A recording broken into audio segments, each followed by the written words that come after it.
In an extraordinary twist of fate, the beleaguered office worker, Chen Mo, finds himself transported into the Marvel Universe, awakening the 7 deadly sins system that empowers him to evolve into the Demon King.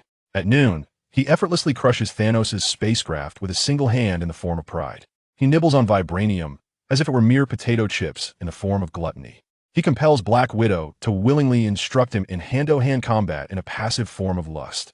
When the Ancient One discovers the blood of the demon race coursing through his veins, the entire Marvel Universe begins to tremble, so it turns out I am the ultimate boss. Chapter 1. Struck by lightning. He awakes with the 7 deadly sins tattoo. The torrential rain poured down upon Chen Mo's face like water spilled from the heavens as he huddled beneath the eaves of a dilapidated convenience store. The light from his phone flickered through the curtain of rain, just as he had caught a glimpse of Thanos snapping his fingers. Suddenly, the power bank in his pocket grew unbearably hot, akin to a smoldering ember. "What kind of shoddy product is this?" he muttered as he pulled it out, only to see that the black plastic was oozing a golden liquid, which twisted into bizarre patterns in his palm. Just then, a bolt of lightning, more radiant than the sun, struck above him, and his last thought was, "Oh no, they'll surely lose my attendance bonus tomorrow." The acrid scent of gunpowder invaded his nostrils, and he coughed as he opened his eyes. The rain continued to pour, but the sky above had morphed into an eerie shade of purple, with the remnants of an alien spacecraft embedded in the wall of a nearby skyscraper. He glanced down at his t-shirt, where a dark red emblem blazed upon his chest, flames coursing through his veins towards his heart, searing him with pain. "Hey, yellow-skinned monkey!" A coarse voice called from behind. 3 burly men wearing skull masks approached, brandishing guns that still smoked. "Hand over your wallet, then get down and bark like a dog." As Chen Mo opened his mouth to respond, an uncontrollable surge of fury erupted within his chest. Almost instinctively, he raised his hand, palm directed at the closest robber. Suddenly, the air warped, and the man was yanked forward as if by an enormous vacuum, crashing through the wall and landing in a dumpster, crushed alongside the refuse. The other 2, terrified, wet themselves as they fumbled with their triggers, but Chen Mo had already teleported in front of them. The emblem radiated a brilliant light, and he casually swung a fist, causing an entire brick wall to collapse, embedding the 2 robbers within it, their forms resembling flattened cockroaches. What is happening?" Chen Mo stared at his glowing right hand, his voice trembling. Ding. The sin of pride activated. 10 noon power at 200 current time. 6:59, effective in 59 seconds. A cold, mechanical voice reverberated in his mind, nearly causing Chen Mo to leap in shock. Who is speaking?" In response, headlights suddenly illuminated the alley. A black SUV screeched to a halt, and a woman wearing a black silk mask emerged, wielding a sniper rifle. Her crimson hair billowed in the rain, and her figure was strikingly curvaceous beneath her leather coat, yet the gun was unwaveringly aimed at his forehead. "Shield Agent Natasha Romanoff." Her voice was as icy as tempered steel. "Explain why the Chitauri are chasing you through the streets." As Chen Mo was about to reply, the emblem on his chest flared with intense heat. He found himself uncontrollably straightening his posture, his chin held high, and in an exceedingly embarrassing tone declared, "I am the illegitimate son of the sun. Do mere ants dare to gaze upon me, the king?" As soon as the words left his mouth, he wished he could bite off his own tongue.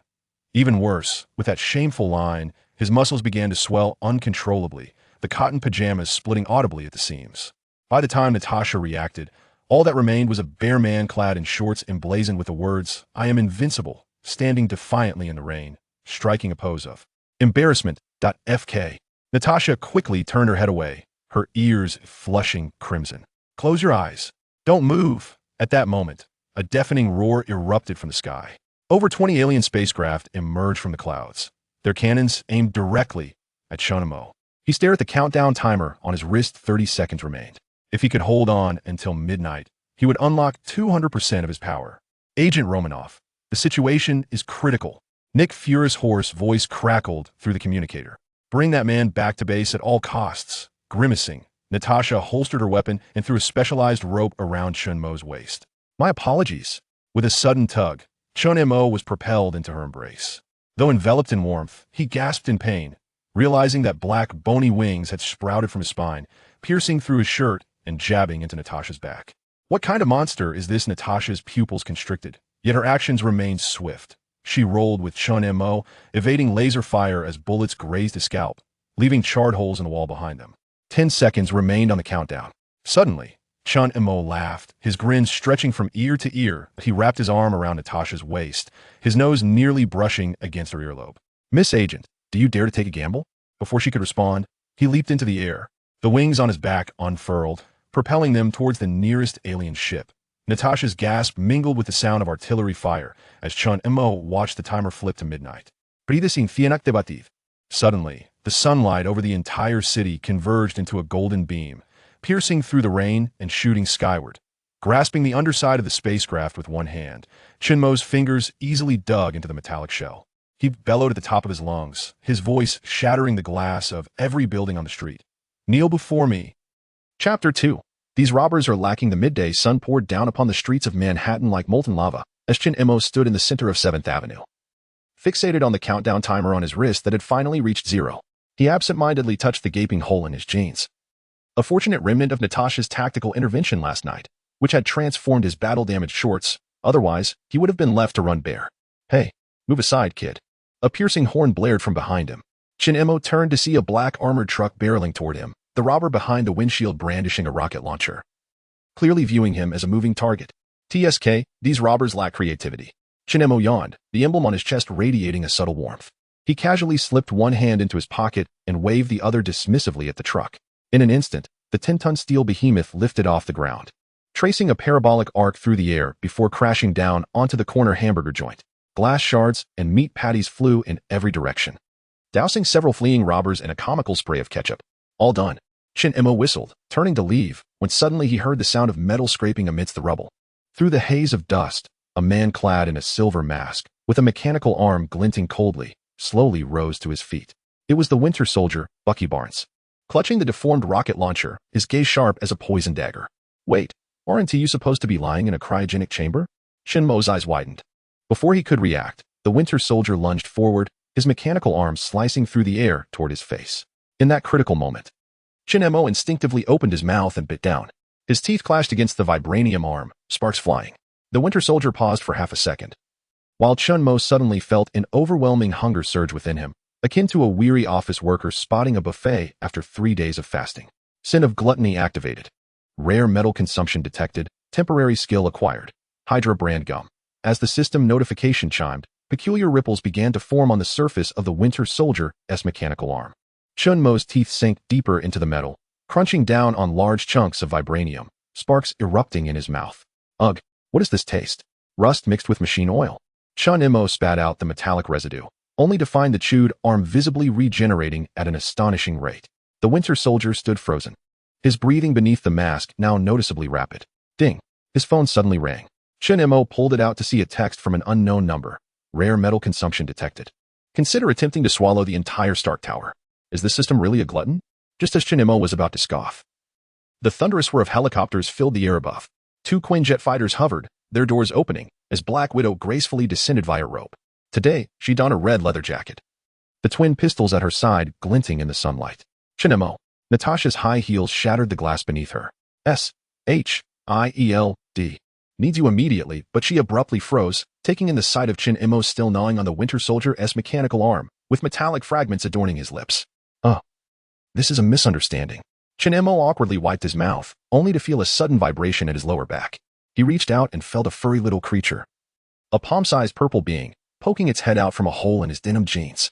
Too excited and Tinny wiggled atop its head. Master, this girl has longer legs than I do. I want to weave her 8-meter-long stockings. Rita, what are you doing in my pocket? Chen Mo nearly jumped up. This self-proclaimed spirit of desire had suddenly appeared the night before, and at that moment, it was poking Natasha's thigh with its antennae, its eyes transforming into heart shapes. Natasha's expression shifted from shock to caution as she slowly raised her gun. Explain this alien creature. Don't shoot. She's quite the chatterbox. Chen Mo hurriedly pressed down on the gun barrel, adding, besides, the stockings she makes are genuinely of great quality. Just then, Chen Mo's phone vibrated violently. The caller ID displayed the director's name. As he answered, Nick Fury's irate voice exploded from the receiver. Chen Mo, have you been gnawing on the Winter Soldier's mechanical arm? Stop immediately, and turn over that talking purple monster. Turn over? She's my pet. Chen Mo stuffed Rita into his embrace, suddenly feeling a chill creeping up his back. He spun around abruptly, only to be met by 3 burly men in Hydra uniforms charging out of an alley, their laser guns glowing ominously red. Just in time. Chen Mo licked his lips, feeling the gluttonous emblem on his chest heat up. Rita poked her head out from his collar, her antennae flinging purple slime. Master, I want to feast on their mechas. Natasha sighed, rolling her eyes as her dual guns began to spin. Looks like I'll be working overtime today. Before she finished speaking, Chen Mo had already shot out like a cannonball, murmuring, the system said eating metal would make me stronger. This is an absolute win. In the distance, behind the window of a Quinjet, Nick Fury crushed the device in his hand. He watched the surveillance footage of Chen Mo, who was sprinting while gnawing on the mechanical arm, and roared into the communicator, "Get Langlo back. This kid is more outrageous than the aliens." Chapter 3. A Taste of Gluttony. Sit still. S-H-I-E-L-D. Agent Langlo roughly shoved Chen Mo into the back seat of an armored vehicle, the metal handcuffs clicking against his wrists. The atmosphere inside the vehicle was tense, apart from the engine's roar from the driver's seat. All that could be heard was Rita's gurgling sounds as she eagerly munched on the agent's tactical belt with her antennae. "Hey, can I get something to eat?" Chen Mo licked his lips, the gluttonous emblem on his chest burning intensely. Ever since he had bitten into the Winter Soldier's mechanical arm, his stomach felt like an insatiable black hole. At that moment, even the leather seats of the armored vehicle emitted a mouth-watering aroma. Langlo scoffed. Shaking a donut, he pulled from his tactical backpack. "Once we get to the interrogation room, you'll have plenty." Before he could finish his sentence, Chen Mo suddenly lunged, biting the donut through the iron bars and inadvertently chewing off half of the metal railing. "That's vibranium coated." The agent in the passenger seat nearly hit the gas pedal by mistake. Chen Mo chewed the donut mixed with metal shavings, his eyes gleaming like a famished wolf. "Is there more?" The taste is far more exhilarating than the burgers downstairs. A strange silence enveloped the vehicle. Natasha, sitting in the front, discreetly reached for her stun gun. Just as she turned the gun towards the back seat, Chen Mo, like a flash of lightning, swiftly devoured the entire weapon. A cascade of blue and white electricity erupted from his mouth, resembling the dazzling display of fireworks as it surged from all 7 orifices. The taste of pepper lingered. "Shall we have a little more?" Chen Mo emitted a spark-laden belch, while Rita danced excitedly upon his shoulder. "Master, you look so dashing. Next time, let us try swallowing an entire gas station." Ramlo's temples throbbed furiously as he seized the intercom, bellowing, "Headquarters. Request immediate evacuation. This lunatic intends to dismantle the vehicle." No sooner had the words escaped his lips than Chen Mo had already sunk his teeth into the ventilation opening on the car's roof, the alloy steel plate cracking beneath his jaws like a brittle biscuit. By the time the Kuan-style fighter descended upon the S-H-I-E-L-D helicarrier, the armored vehicle was reduced to nothing more than a bare chassis. Chen Mo stepped out, emitting a metallic belch, shards of bulletproof glass still clinging to the corners of his mouth. The assembled agents brandished their weapons, yet their gazes resembled those of spectators witnessing a prehistoric beast escaping from a zoo. Chen Mo. Nick Fury glided over in his hover chair, his singular eye flashing a menacing red. "Do you have any idea how much vibranium you've consumed?" "That's enough to construct 3 directors." A technician sprinted forward, tablet in hand, exclaiming that Chen Mo's energy levels had surpassed the critical threshold. "Immediate isolation is advised." Suddenly, Chen Mo clutched his abdomen, his complexion paling. "Wait. I need to use the restroom." Before he could finish his sentence, he was already racing toward the nearest lavatory. Rita shrieked as she emerged from his collar, her purple slime tracing an eerie arc through the air. "Master, be careful. The digestive reaction of the Gluttony Form is terrifying." 15 minutes later, an earth-shattering explosion erupted from the restroom. The plumbing of the entire floor twisted and burst like noodles, a torrent of water surging forth, carrying metallic debris that shattered the ceiling and drenched Fury, who was in the midst of a meeting, rendering him a soggy mess. Fury wiped the murky water from his face, the few remaining strands of hair on his head floating with the deluge, while the veins at his temples threatened to burst. "Lock him up in Area 51. Fury roared into the communicator, his eye glinting with murderous intent. At that moment, Chen Mo was being dragged, bound hand and foot, into a specially designed cell, looking up at the escorting agent with a forlorn expression. "You can't blame me. The system said digesting metal would give me diarrhea." As the iron door of the cell clanged shut, Chen Mo felt the mark of gluttony on his chest glow with renewed intensity. The system's prompt chimed in. "Gluttony sin awakened. Can digest high-temperature objects under 500. So I can eat hot pot now?" Chen Mo's eyes brightened as he turned to Natasha outside the iron bars. "Agent, could you order me a butter base with extra spice?" Natasha sighed, rolling her eyes. And as she turned to leave, she heard the distinct sound of Chen Mo gnawing on the iron bars. She pulled out her phone to message Fury. "I suggest installing an automatic feeding machine in the cell. Otherwise, our interrogation chair won't withstand tonight." In the command room of the helicarrier, Fury stared at the surveillance footage of Chen Mo attempting to gnaw through his handcuffs, silently pulling up the emergency procurement list, where the first item glaringly read, "Order 10 tons of industrial-grade, chew-resistant alloy." Chapter 4. The human fire hydrant, Chen Mo. Nick Fury's roar reverberated through the iron bars of the cell, his single eye flashing with an intensity that suggested he wished to send the man directly into a black hole. There's been an explosion at the chemical plant in downtown Manhattan. Get there and extinguish the flames immediately. You can't be serious, Director? Chen Mo lifted his head from the pitted metallic bed, his lips still smeared with iron shavings. Didn't you say you would confine me until the end of the world? Rita poked her head out from his tattered denim pocket, her purple tendrils swaying. Master, I've detected 37 combustible materials at the fire scene. Perhaps this could unlock a new skill. 10 minutes later, Chen Mo found himself tightly bound and stuffed into a Quinjet. Natasha sat across from him, toying with a stun gun. Her gaze as vigilant as one observing a bomb primed to explode. No tricks this time. This mission, the agent's Russian, was melodious. Suddenly, Rita leaped onto her shoulder, her tiny claws clutching a miniature recorder. Could you curse a bit more, like suckabliat? I want to set it as the Master-S alarm tone. Natasha's face darkened instantly, and just as she was about to explode, the jet jolted violently. The pilot's voice crackled through the communicator. Commander, the chemical plant fire is out of control. Mr. Stark has already arrived on the scene. On the ground, flames shot up, painting the sky crimson. Iron Man maneuvered through the thick smoke, his palm cannon continuously firing freezing beams, yet he was engulfed by the surging flames. Tony Stark's voice boomed over the comms. Fury, where's the rescue you dispatched? This fire could roast every frozen Hydra soldier in their base. As soon as Chen Mo was untied and landed, the Gluttony emblem began to heat up uncontrollably. The heat waves from the fire, the burning plastic. Even the steam in the air transformed into flowing delicacies in his eyes. He opened his mouth to take a deep breath when suddenly, the entire fire hydrant redirected its water column, gushing down his throat. Iron Man, hovering above the inferno, was abruptly struck from behind by a tremendous force, plummeting into the Hudson River like a meteor. With a loud belch, Chen Mo's stomach swelled as if he were 8 months pregnant. Then, uncontrollably bending over, he unleashed a high-pressure water jet that surpassed the strength of a fire truck, extinguishing the raging flames of the chemical plant into wisps of smoke. The onlooking firefighters stared in awe at the man in tattered jeans, who had transformed into a human fire hydrant. Cough, cough. Which bastard set me up? A drenched Iron Man emerged from the river, his armor-S visor flipping open, revealing Tony Stark, who wiped the river water from his face, his blue eyes wide as saucers. Which fire hydrant turned sentient? Sorry, Tony. Chen Mo scratched his head awkwardly, his stomach growling again. I'm still not quite adept with this gluttony skill. Natasha swiftly approached, unleashing a torrent of Russian curses. Rita excitedly followed behind, recording and mimicking, suckabliat. Horatio, Master, listen, this intonation is even more exhilarating than my rendition of Carmen. Tony suddenly froze, staring at the purple creature darting around Chen Mo's waist. Wait, is this a new pet? It looks even more sinister than Loki's rabbit. Her name is Rita, Chen Mo exclaimed, cradling the little creature in his arms.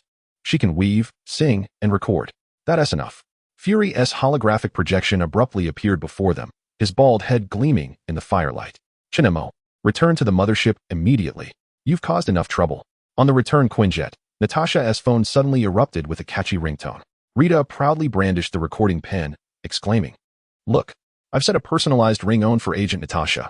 The familiar Russian expletives echoed within the cramped cabin, causing Chen Mo to stifle laughter, his face flushing crimson. Natasha's complexion shifted from red to purple as she seized her electric shock gun and pursued him, shouting, Chen Mo, control your monstrosity. Meanwhile, aboard the S.H.I.E.L.D.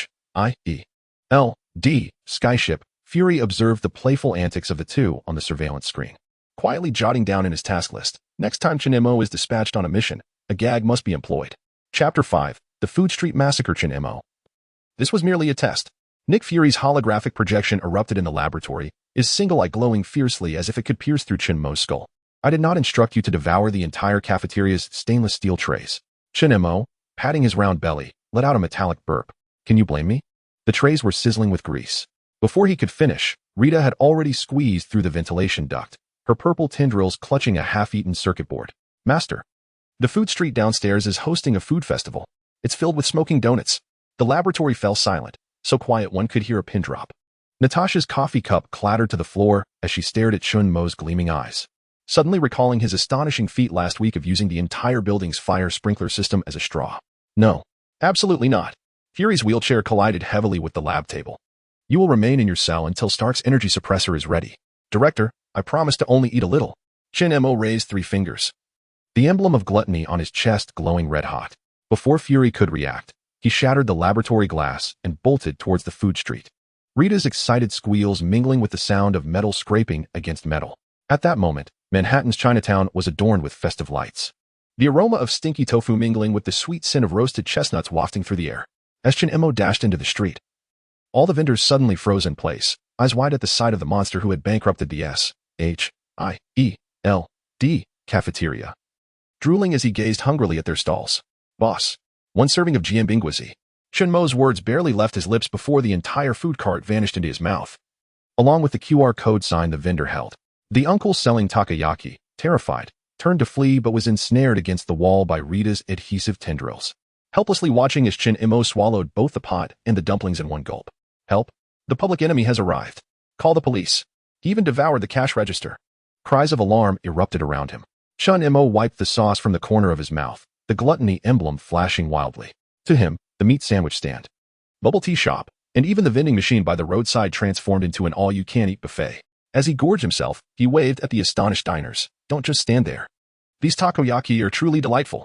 As Natasha pushed her way through the crowd, brandishing her agent credentials, she witnessed Chen Mo voraciously devouring a rotating sushi stand at the street's end. The conveyor belt, plastic plates, and even the sushi chef's apron were all swept into his mouth. Rita perched on his shoulder, catching the falling seaweed fragments with her tendrils, bubbling with excitement. Master, let's have some grilled cold noodles. I want to dip it in double spicy sauce. Stop. Immediately cease.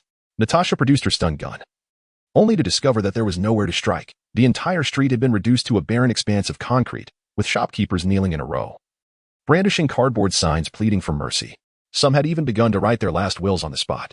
Chen Mo, still savoring the remnants on his fingers, turned to see the pallid complexion of Black Widow. Sister Agent, you look rather unwell. Are you hungry? I saved you half a piece, he said, retrieving a deformed cash register from his bag. This thing should be quite filling, right? Swipe it. Natasha, trembling, extracted her S-H-I-E-L-D black card and, gritting her teeth, informed the vendor, we will cover all losses. Before she could finish her sentence, Chen Mo snatched the black card and stuffed it into his mouth, chewing with sparks flying. This card tastes like chocolate. You should have mentioned that. By the time Fury arrived in his hovering wheelchair, the once vibrant food street had been transformed into ruins. Tony Stark's armor hovered in midair, illuminating Chen Mo with its palm cannon. The billionaire was laughing so hard that tears streamed down his face. Fury, I recommend giving this kid an unlimited black card. Otherwise, he might devour the earth and turn it into the moon. A system notification echoed in Chen Mo's mind. Ding. Achievement unlocked. Municipal enemy. All dining establishments have permanently increased their prices by 300. He rubbed his now grumbling stomach, glancing at the notice proclaiming his ban from the premises, and looked at Natasha with a sense of grievance. Have they misunderstood? I was merely facilitating a complimentary demolition of the whole street. Suddenly, Rita emerged from his hair, brandishing a tattered business license. Master, the shop says they want to crowdfund a trip for you to Mars. Fury took a deep breath, squeezing out a few words through clenched teeth. Put him in the vacuum prison. His gaze swept over the devastation, silently adding a new item to the annual budget. Apply for Galactic Federation bankruptcy protection.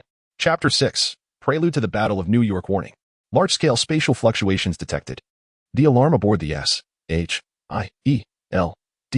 sky carrier shattered the air, casting eerie red lights across Chen Mo's face as he squatted in his cell, gnawing on a specially made alloy meal box.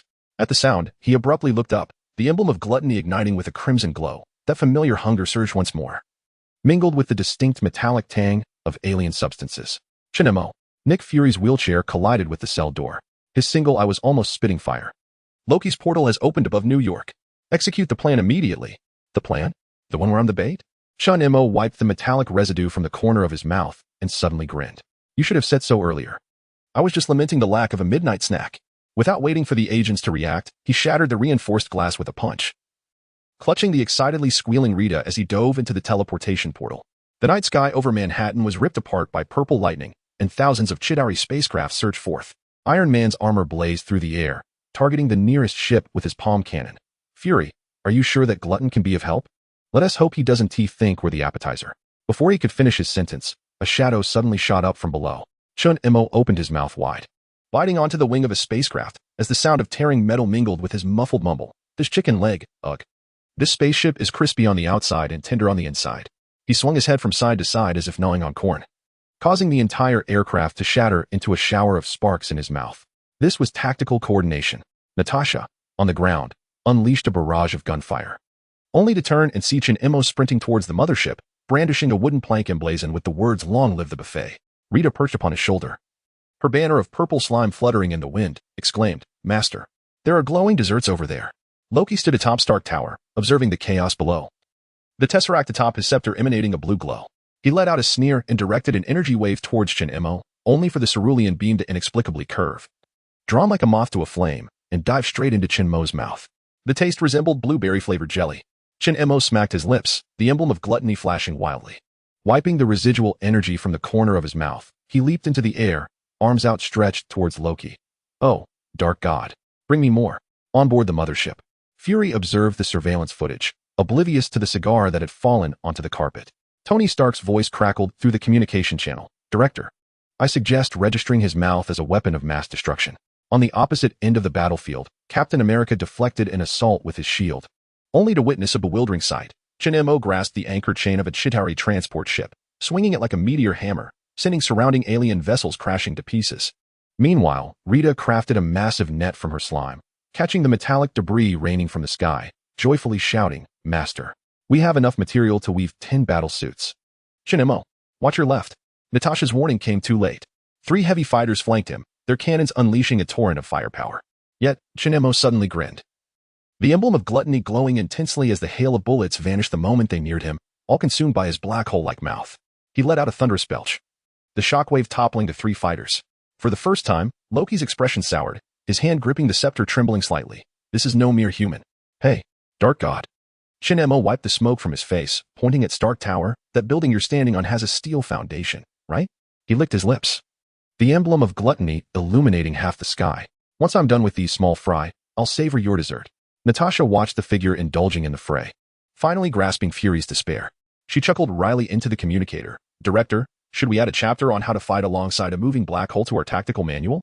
Meanwhile, Chen Mo was busy gnawing on 2 alien soldiers like skewers, still instructing Rita, "Go dismantle the flagship S-engine." "I feel like I could fight for 3 days and nights." Chapter 7. The unmerciful sun. The midday sun in New York shone like molten gold, bathing the ravaged streets in its glare. Chen Mo stood atop Stark Tower, the emblem of pride burning fiercely on his chest. As if it were about to sear through his skin, Rita curled up in the pocket of his torn jeans, her purple tendrils curling from the intense heat. "Master, this heat is even more intense than Loki's scepter. An energy index has surpassed the critical threshold." Jarvis's voice echoed across the desolate rooftop, the alarms of the entire building flashing manically, urging immediate evacuation of the northern hemisphere. Tony Stark's armor hovered 100 meters away, his face beneath the visor paler than alien blood. "Chen Mo, if you dare to create a second sun here, I shall confine you back into the cosmic cube." Yet, Chen Mo threw back his head in laughter, pointing skyward as a golden orb began to coalesce in his palm. With the full awakening of his arrogant power, the air within 100 meters warped into a vortex, countless Chitauri remnants being pulled by gravity, exploding into a brilliant display of fireworks upon the surface of the glowing sphere. "I am the illegitimate child of the sun," he bellowed, his voice shattering the glass throughout the city. Rita, exhilarated, flung out a slime banner, only to be instantly evaporated into wisps of blue smoke by the intense heat. Natasha, her hand trembling as she held a pair of binoculars, screamed through the communicator, "Fury, he is truly creating a sun." On board the skyship, Nick Fury crushed the whiskey glass in his hand, his single eye reflecting the expanding orb on the monitor. "Evacuate everyone immediately." Just as the diameter of the orb exceeded 100 meters, a system alert blared. Energy overload warning, forcibly reducing size to that of a basketball. Chen Mo felt as though his chest had been struck by a colossal hammer, the gathered energy collapsing instantaneously. The energy, potent enough to incinerate half of New York, abruptly compressed into a blinding golden radiance, the temperature soaring to 8,000 degrees. He instinctively reached out, only to hear a sharp clang as Thor's hammer embedded in the ground melted into a resplendent gold necklace under the intense heat. "My hammer!" Thor's roar echoed from the clouds. He swooped down, wielding his storm axe, but was repelled by the overwhelming heat wave. Chen Mo gazed at the golden chain entwined around his wrist and suddenly grinned. "Divine jewelry? It perfectly matches my ripped jeans." Rita poked her head out from her charred pocket, feebly gesturing. "Master, the heat is going to turn me into a dried sweet potato." "I apologize, little one."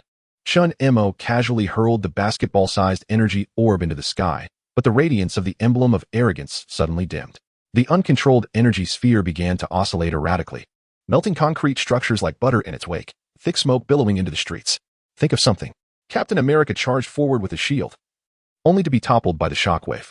Iron Man's palm repulsor struck the surface of the energy sphere, triggering an even more violent explosion. Chen Mo gritted his teeth as the emblem of gluttony flared to life. He opened his mouth and inhaled sharply, swallowing the out-of-control energy orb into his stomach. Agonizing pain surged through him, and he collapsed to the ground, veins bulging on his forehead. This sensation is far worse than swallowing vibranium. Detection of energy neutralization successful. Skill flare breath acquired. As the system notification faded, Chen Mo could no longer endure. His vision darkened as he fell unconscious. The last scene before his eyes closed was Natasha rushing towards him with a first aid kit, while Rita, weakly, drew a heart on his chest with her slime. The sky above New York gradually returned to clarity, while in the command room of S.H.I.E.L.D. Fury gazed at the disarray of reports strewn across the floor and bellowed into the communicator, permanently revoked Chen Mo's permission to assume that arrogant form, unless he can assure us that he will no longer transform Thor's hammer into a brazier. Meanwhile, on a hospital bed, Chen Mo, lost in unconsciousness, murmured, "I'm so hungry. I crave ice cream that tastes like the sun." Rita curled up beside him, her purple form still exuding a faint burnt aroma, yet stubbornly extended her tendrils to gently pat her master's hand. Chapter 8. The Tragedy of the Hammerlord within the medical bay of S.H.I.E.L.D. The scent of antiseptic mingled with the barely perceptible burnt odor emanating from Rita. Upon awakening from his coma, Chen Mo found himself confronted by the imposing silhouette of Thor, his azure eyes ablaze with fury. "It's you," the god of thunder exclaimed, seizing Chen Mo by the collar, his beard bristling with anger. "You turned my MJ Lunar into this abomination." He gestured with his hand, showcasing a resplendent golden collar, at the end of which dangled a crooked hammer-shaped tag, a decorative addition hastily applied by Rita with her slime. Chen Mo, noticing the bite marks he had left on the collar, coughed awkwardly. "It was an accident." The energy surged uncontrollably. "Who could have predicted your hammer would be so close?" "Father, the property of Asgard has been maliciously altered." Thor vociferously lamented to the air, as though Odin could hear his cries from beyond the Nine Realms. Nearby, Captain America, lying in the adjacent bed, struggled to suppress his laughter, his face flushed red, discreetly using his shield to conceal his quaking shoulders. Rita peeked out from beneath Chen Mo's pillow, her purple tendrils poking at the collar. "Actually, it looks quite cool as a necklace, paired with Master S distressed jeans. It's a fashion statement. Be silent." Thor shot an admonishing glare at the little creature before turning back to Chen Mo. "I've heard that mortals possess methods to repair artifacts. Restore my hammer at once." 2 hours later, in the S.H.I.E.L.D. repair workshop, Chen Mo held a screwdriver in his mouth, with his left hand raised, wielding a bottle of super glue, while his right hand meticulously applied it to the collar's interface. Rita squatted atop the workbench, using her slime to weave a miniature clamp to secure the metal. Natasha leaned against the doorframe, her phone camera aimed at the absurd scene. "Steady now." Almost there, Chen Mo held his breath. Just as he was about to join the two metal pieces, the collar erupted in a dazzling blue light. The super glue instantly vaporized, causing his hair to explode outward like a hedgehog. Sparks danced across the collar's surface, and Chen Mo was jolted backward, crashing into the tool rack. Thor stood aghast, watching the spectacle, the collar still gleefully flickering in his hand. "Ha!" Natasha was doubled over with laughter, the sound of her camera shutter echoing continuously. "The definitive proof of the Norse myth's end. This photo will surely trend in the top 3 on today's news." "My poor MJ Lunar," Thor lamented, cradling the collar, his beard quivering with a sigh. "It has fought alongside me for a millennium, only to meet such a fate." "Don't lose hope," Chen Mo called out from amidst the scattered parts, smoke still wafting from his hair. "I know a genius inventor. He might have a solution." Before he could finish, Tony Stark's holographic projection materialized in the workshop. "Don't even think about it." Stark crossed his arms, a mischievous grin playing at the corners of his mouth. "Unless Thor consents to let me advertise on his abs, I shall not undertake the task of repairing the pleasure collar." "What did you say?" Thor's thunderous roar rattled the ceiling, causing dust to fall, as he brandished the collar menacingly, only to suddenly recall that it was his last remaining hammer, freezing mid-motion. Rita's eyes sparkled with inspiration as she summoned a red silk ribbon with her tendrils, fastening the collar around Thor's neck. "Look, now it transforms into a fashionable accessory. When you next visit a bar on Earth, you shall undoubtedly be the center of attention." Natasha had already uploaded a photo to Twitter, captioned, "When the God of Thunder's hammer becomes a collar," tagging Tony Stark. Within 10 minutes, the post garnered over 1 million likes, and the comments section erupted. "Where can I find this? Loki would surely die laughing on the Rainbow Bridge." A suggestion arose to rename it the Meow Meow Chain. Chen Mo gazed at his phone screen, heaving a resigned sigh. "Had I known." I should have melted it down into a bracelet to gift to Agent Romanoff as an apology. Natasha raised an eyebrow, aiming her phone's camera at Chen Mo's frizzy hair. Shall I share this photo as well? The title could be The Victims of Pride and Sin. Thor, touching the collar around his neck. Suddenly displayed an epiphany. Perhaps this is Odin's trial for me. From this day forth, I shall be Asgard's most fashionable warrior. He strode out of the workshop, the tag on the collar jingling with each step. In the repair workshop, Rita had begun crafting a thunder god-inspired collar from her slime, murmuring, mass production. This will surely sell like hotcakes. Chen Mo, rubbing his still tingling scalp, quietly opened a shopping website, feeling it was time to purchase an electric-proof helmet for himself. Chapter 9, the S.H.I.E.L.D. Care Guide in the Financial Office of S.H.I.E.L.D.'s Airborne Carrier. Alarms blared louder than during the New York battle. Chief Accountant Howard Klein stared at his computer screen, trembling fingers pressed against his throbbing temples. This month's resource depletion report displayed an astronomical figure next to Chen Mo's name. Vibranium consumption, 3 tons alien spaceship remnants, 27 vessels kitchen inventory, depleted 17 times Director Fury. Klein burst into the command room, waving the report. If this continues, we won't even have a budget for toilet paper. Nick Fury removed his eye patch and rubbed his weary eye sockets. On the holographic projection, Chen Mo was seen in the gym, clutching Rita while gnawing on a barbell. Metal shavings cascading like snowflakes. Black Widow Natasha stood nearby, her electroshock pistol having been replaced by a snack dispenser. Based on feeding records. Recommended feeding plan. Breakfast, 3 Hummers lunch, Stark Industries drone swarm dinner, the Statue of Liberty, note, suggest dipping sauce. As the system's notification echoed in Chen Mo's mind. Fury's pin snapped on the desk. He glared at the projection of Chen Mo chewing through a treadmill, gritting his teeth while annotating beneath the proposal, approved. Deduct from Natasha's salary. Why me? Natasha's furious shout resonated through the communicator. Last week, he mistook my high heels for potato chips. Because you are the only one capable of luring him into the feeding chamber. Fury, with an impassive expression, tapped on the tactical panel and remarked, did you not just earn 100,000 followers donations by showcasing the Thor collar? Half an hour later, Chen Mo was coaxed and tricked by Natasha into the specially designed feeding pod. The instant the door sealed shut, his eyes gleamed like searchlights.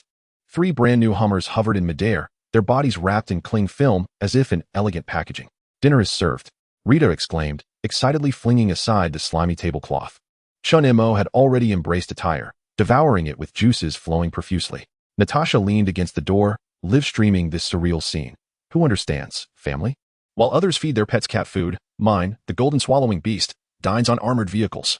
Simultaneously, Tony Stark's holographic projection materialized in the command room. The genius inventor brandished a stack of design blueprints, a mischievous grin adorning his face. Fury, I have a brilliant idea to transform Chen Mo into a mobile power station, harnessing the energy from his metal digestion to fuel the sky carrier. This notion was even more ludicrous than making him a mascot. Just as Fury prepared to retort, the surveillance footage suddenly jolted violently.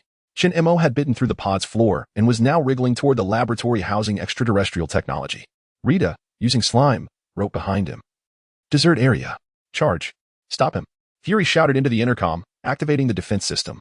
In the next moment, dozens of mechanical arms extended from the ceiling, approaching Chen Mo with a giant hamburger model in their grasp. The emblem of gluttony illuminated instantaneously. He opened his mouth and took a deep breath, and in an instant, both the mechanical arms and the model vanished into his mouth. Natasha observed the skyrocketing viewership on her live stream and silently altered the title to shocking. The S.H.I.E.L.D. has raised a Godzilla. When Chen Mo finally patted his round belly and burped contentedly, the entire deck had been reduced to a state of disrepair. He licked his fingers in satisfaction, only to discover Rita was drawing the Statue of Liberty on the wall with her slime. Master, the system says tonight's menu includes this. I've also devised 3 dipping sauce recipes. Wait, that is a national landmark. Natasha's scream mingled with Fury's roar echoing throughout the ship. Yet, Chen Mo pondered seriously. Stroking his chin, why not start with the torch? In the late hours, in the high-level conference room of S.H.I.E.L.D., the attendees gazed in silence at the disheveled maintenance reports scattered across the floor. Fury slowly removed his eye patch and added a line to the new budget proposal, requesting the Galactic Federation charity fund for the sustenance of Earth's mightiest glutton. Meanwhile, Chen Mo, resting his head on a slime pillow woven by Rita, was indulging in a feast within his dreams. Metallic debris oozed from the corners of his mouth as he mumbled in his sleep. The Statue of Liberty with a hamburger flavor must be accompanied by ketchup. Chapter 10, the ultimate scene of social mortification on the open deck of the S.H. Sky Carrier. The sun cast an elongated shadow of Chen Mo. Today was the awards ceremony, during which Nick Fury personally bestowed upon him the Special Contribution Award, a title essentially aimed at appeasing this being of destruction comparable to an asteroid. Now, let us welcome Mr. Chen Mo to deliver his remarks. Fury's voice resonated throughout the entire carrier via the loudspeaker. A sparse round of applause erupted from the crowd, interspersed with muffled laughter, as everyone recalled his legendary feat of dismantling the cafeteria buffet table just 3 days prior. Chen Mo adjusted the borrowed suit, the collar still adorned with uncleaned metallic shavings. Rita squatted upon his shoulder, the slime-crafted bow tie swaying with her movements. Master, don't forget to say thank you. Ahem. As Chen Mo took the microphone, the emblem of arrogance suddenly scorched against his chest. Just as he was about to speak, a tumultuous churn in his stomach erupted from days of gluttony, the accumulated gases transforming into an unstoppable force surging downward. With a loud pop, the deafening noise instantly drowned out the howling wind. Chen Mo froze, watching as the S-H-I-E-L-D flag soared into the sky like a kite, the flagpole spinning behind him. The deck fell into an eerie silence. Everyone's expressions crystallized into a series of memes. This is a tactical smoke bomb, Rita shrieked, flinging her slime in a desperate attempt to remedy the situation, only to trace a distorted heart shape in the air. Chen Mo felt his face heat up to the point of frying an egg, sneaking a glance at Natasha, who, with a stoic expression, donned a gas mask, while a stifled giggle emanated from Iron Man's helmet. Thor, on the other hand, was already on the ground, laughing uncontrollably, clutching his stomach. I can explain. Chen Mo's voice was scarcely louder than a mosquito's buzz. Fury's single eye glinted with a dangerous crimson light as his wheelchair thundered across the floor. Continue. I'm most intrigued to hear how you intend to connect flatulence with saving the world. At that moment, the emblem of gluttony pulsated violently once again. Chen Mo's face paled. He turned and fled. I'm sorry. I can't control it. His ripped jeans suddenly formed an odd shape, and the air was filled with screams and frantic escape. Rita stomped her feet in desperation. Quickly, use the power of arrogance to fly. Don't embarrass yourself here. But as Chen Mo ascended half a meter, a second wave of attack already howled forth. This time, the shockwave toppled 2 Quinjet fighters on the helipad, the engine flames mingling with an unknown gas, exploding into a dazzling display in the air. Chen Mo. Natasha's furious roar pierced through the gas mask. The Black Widow, advancing with tactical boots, approached menacingly, her stun gun emanating a perilous blue light. If you do this again, I will launch you into the sun. Wait. This is the system's fault. Chen Mo raised his hands in surrender, suspicious stains already seeping through his pants. It had warned of side effects from overuse of abilities. He suddenly let out a metallic burp, causing nearby agents to collectively step back 3 paces. Tony Stark's armor descended beside him, the mask retracting to reveal a flushed face. Honestly, I could develop a flatulence-powered flying device, far more eco-friendly than vibranium. Before he finished, Thor was already rolling towards the edge of the deck, his golden hair dusted with debris. Fury removed his eye patch, massaging his throbbing temples. Immediately initiate the emergency protocol and confine Chen Mo in a vacuum chamber until he has expelled all excess. His gaze swept across the disheveled deck, silently adding a new item to the agenda: order 10 tons of air freshener. As Chen Mo was dragged away, tightly bound, Rita continued her attempts at salvaging dignity. Actually, this has significant tactical implications. Next time the enemy approaches, all the master needs is... Her words were interrupted by the thunderous crack of Natasha's stun gun, while the purple little creature screeched and dove into Chen Mo's collar. That evening, Natasha's Twitter exploded once again. In the newly released video, Chen Mo is led into a vacuum chamber while wearing a gas mask, his anguished cries echoing in the background. I don't want to lose face. The comments section is instantly flooded with tens of thousands of messages. This is even more thrilling than the Battle of New York. I suggest renaming it God of Farts. Please. I want the same bioweapon defense gear. Meanwhile, inside the vacuum chamber, Chen Mo lies despondently on the ground, devoid of hope. Rita cautiously peeks her head out, using her slime to draw a crying face on the wall. Don't be sad, master. I think you were particularly intimidating just now. Shut up. Chen Mo buries his face in his knees, wishing to remain there until the end of the world. Outside the vacuum chamber, Natasha observes the surveillance footage, silently cranking up the voltage on her stun gun to the maximum. She vows that the next time such an incident occurs, she will escalate this social death scene into a cosmic catastrophe. Chapter 11. The Nightmare of Iron Man. I stand in the transparent observation elevator at the top of Stark Industries, my palms growing increasingly clammy. This is my first opportunity to closely encounter Tony Stark and his technological empire since I traversed into the Marvel Universe. I should be exhilarated, unable to sleep with anticipation. Yet the gnawing hunger in my stomach makes me feel as if I am facing an imminent threat. 3 days prior, I inadvertently triggered a hidden mission from the Gluttony system to tour Stark Industries, with the promise of a mysterious reward upon completion. However, I never anticipated that my gluttonous tendencies would spiral increasingly out of control, particularly in the presence of metallic objects, causing my throat to feel as though it were crawling with a legion of ants, incessantly yearning for a bite. Ding! The elevator doors slowly open, and a blonde beauty greets me with a smile. "Welcome to Stark Industries. I am Pepper Potts, Mr. Stark's assistant. Please follow me." I feign composure as I trail behind Pepper through the spacious, brightly lit corridor. Display cases along the way showcase the Iron Man armors of various eras, gleaming with a cold metallic sheen under the lights, causing my teeth to involuntarily chatter and strange gurgling sounds to emerge from my throat. "These are the fruits of Mr. Stark's labor," Pepper explains as she guides us into a vast laboratory, the development base for the latest armors, though Mr. Stark is currently resting. Suddenly, my attention is captured by a glass case in the corner, revealing a silver suit of armor, Mark V. I recall that this is the suit Tony uses to transform from a briefcase in Iron Man 2, a piece of significant value. This is Mark V, one of Mr. Stark's most prized possessions. Pepper's voice trails off as I am suddenly plunged into darkness. My gluttonous form has completely spiraled out of control. I charge forward like a beast, shattering the glass case, and with my mouth agape, I lunge at Mark V. The sound of metal fracturing rings sharply in the lab as I ravenously devour the suit, muttering incoherently, "This is so crunchy. Oh my goodness." Pepper gasps, her face drained of color as she hurriedly pulls out her phone to call for help.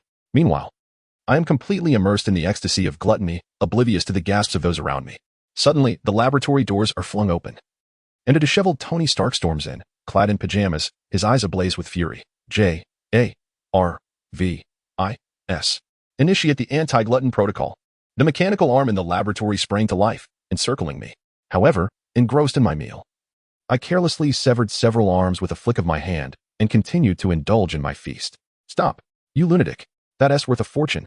Tony seethed with fury. But before he could finish his sentence, I had already swallowed the entire helmet of 5. At that moment, a system notification resonated in my mind. "The sin of gluttony has surpassed 30. You have acquired the ability, metallic taste analysis, capable of discerning the origin of vibranium."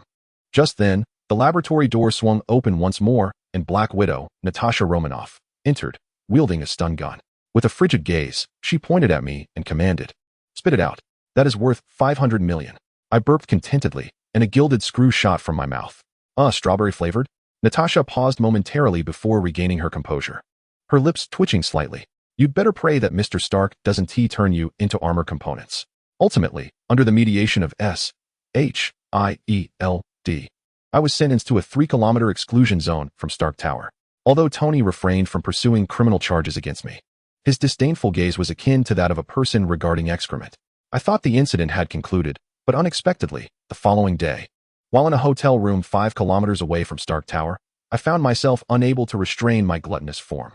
This time, I managed to siphon the entire swimming pool water from the rooftop of Stark Tower, even from several kilometers away.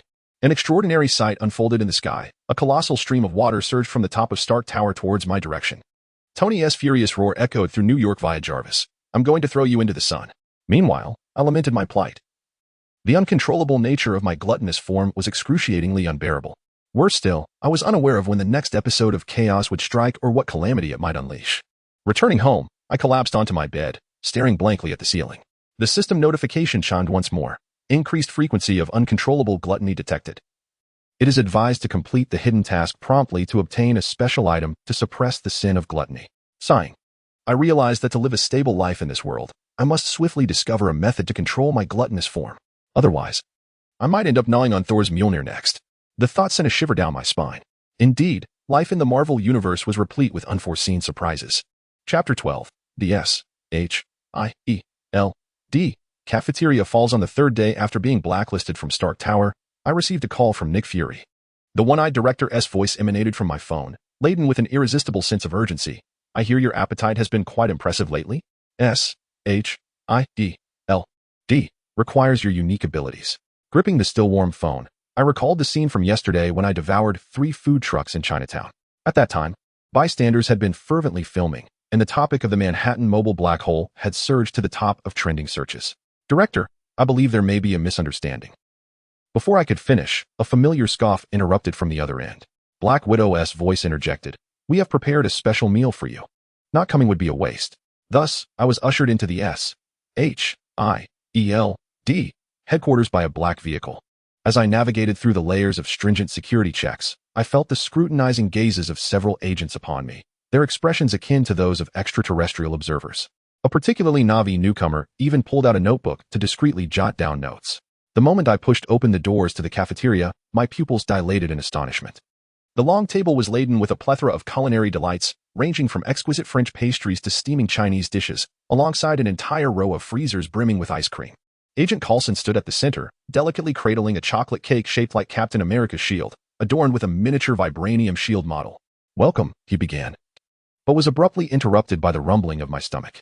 My insatiable appetite surged forth unexpectedly, leaving my mind a blank slate, with only fleeting images flashing before my eyes. When I regained my senses, the cafeteria had transformed. Trays were piled into small mountains, the freezer doors stood wide open, exhaling frosty mist. And even the decorative pizza hanging on the wall bore bite marks. "My cake!"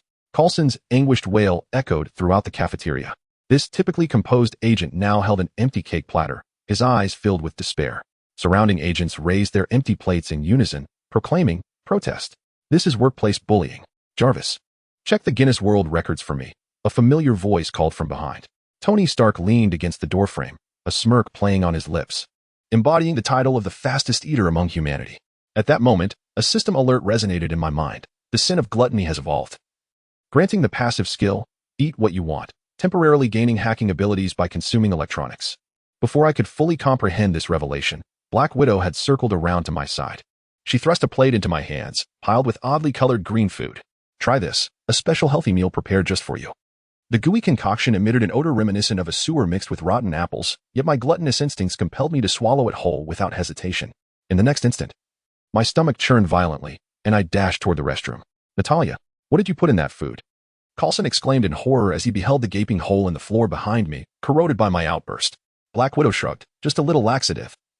He did steal the chocolate I had hidden yesterday. My anguished cries reverberated throughout the S.H.I.E.L.D. headquarters. When I emerged from the restroom, supporting myself against the wall, I found Nick Fury standing before the corrosive hole that had penetrated 3 floors, his expression dark enough to conjure rain. "Agent Romanoff, I hereby declare a ban on all chemical weapons within S.H.I.E.L.D.,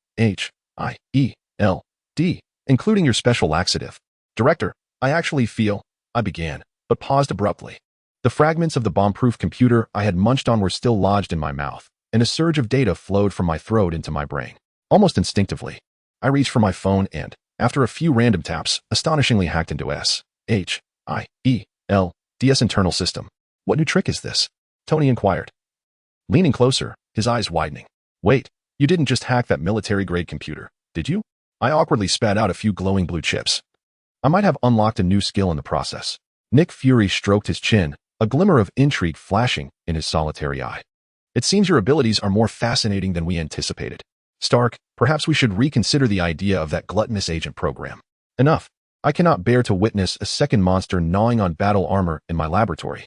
Tony waved his hands dismissively, yet the mirth at the corners of his mouth was unmistakable. Upon leaving S.H.I.E.L.D., Black Widow had slipped me a piece of chocolate, saying, "As an apology, please refrain from pilfering my snacks in the future." After a brief pause, she lowered her voice and added, "But seriously, you might want to meet Thor. With his appetite, you could form an Asgardian dining brigade." I clutched the chocolate with a wry smile. It seemed that in the Marvel Universe, being a gluttonous superhuman meant either causing trouble or being on the verge of it.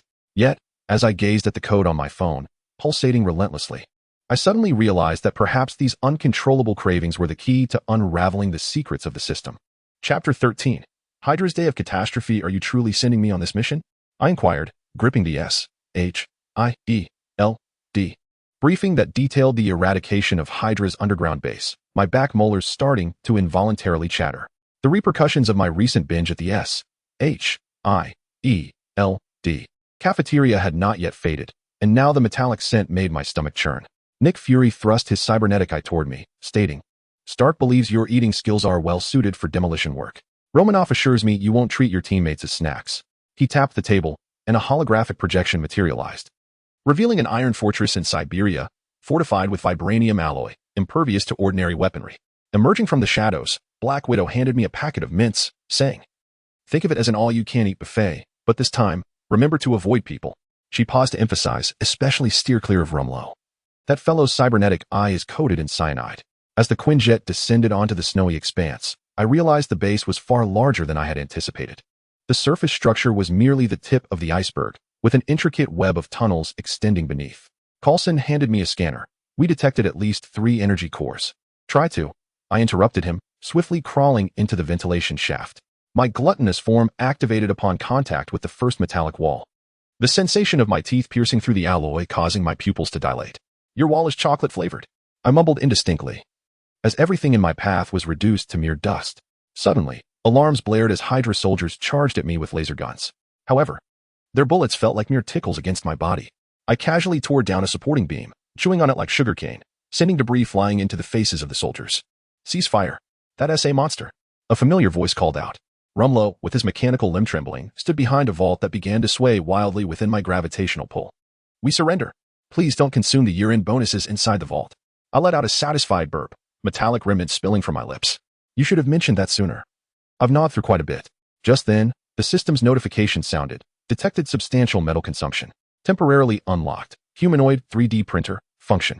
An idea struck me, and I gathered the undigested iron fragments in my palm. With a peculiar shaping sound, a lifelike Hydra sculpture materialized before me. Enthusiastically, I snapped a photo and sent it to Fury. Director, does this count as loot? When Black Widow and Coulson found me, the entire base had transformed into a precarious, hollow structure. The steel framework twisted into a helix, and the walls were adorned with orderly bite marks, resembling cheese gnawed by a colossal hamster. Do you know?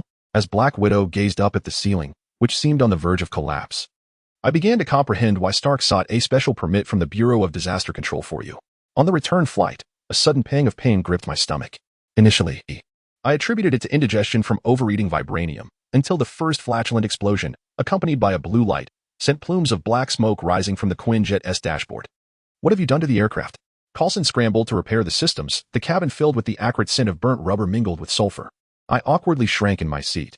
As for the next 3 days, the electronic devices at S.H.I.E.L.D.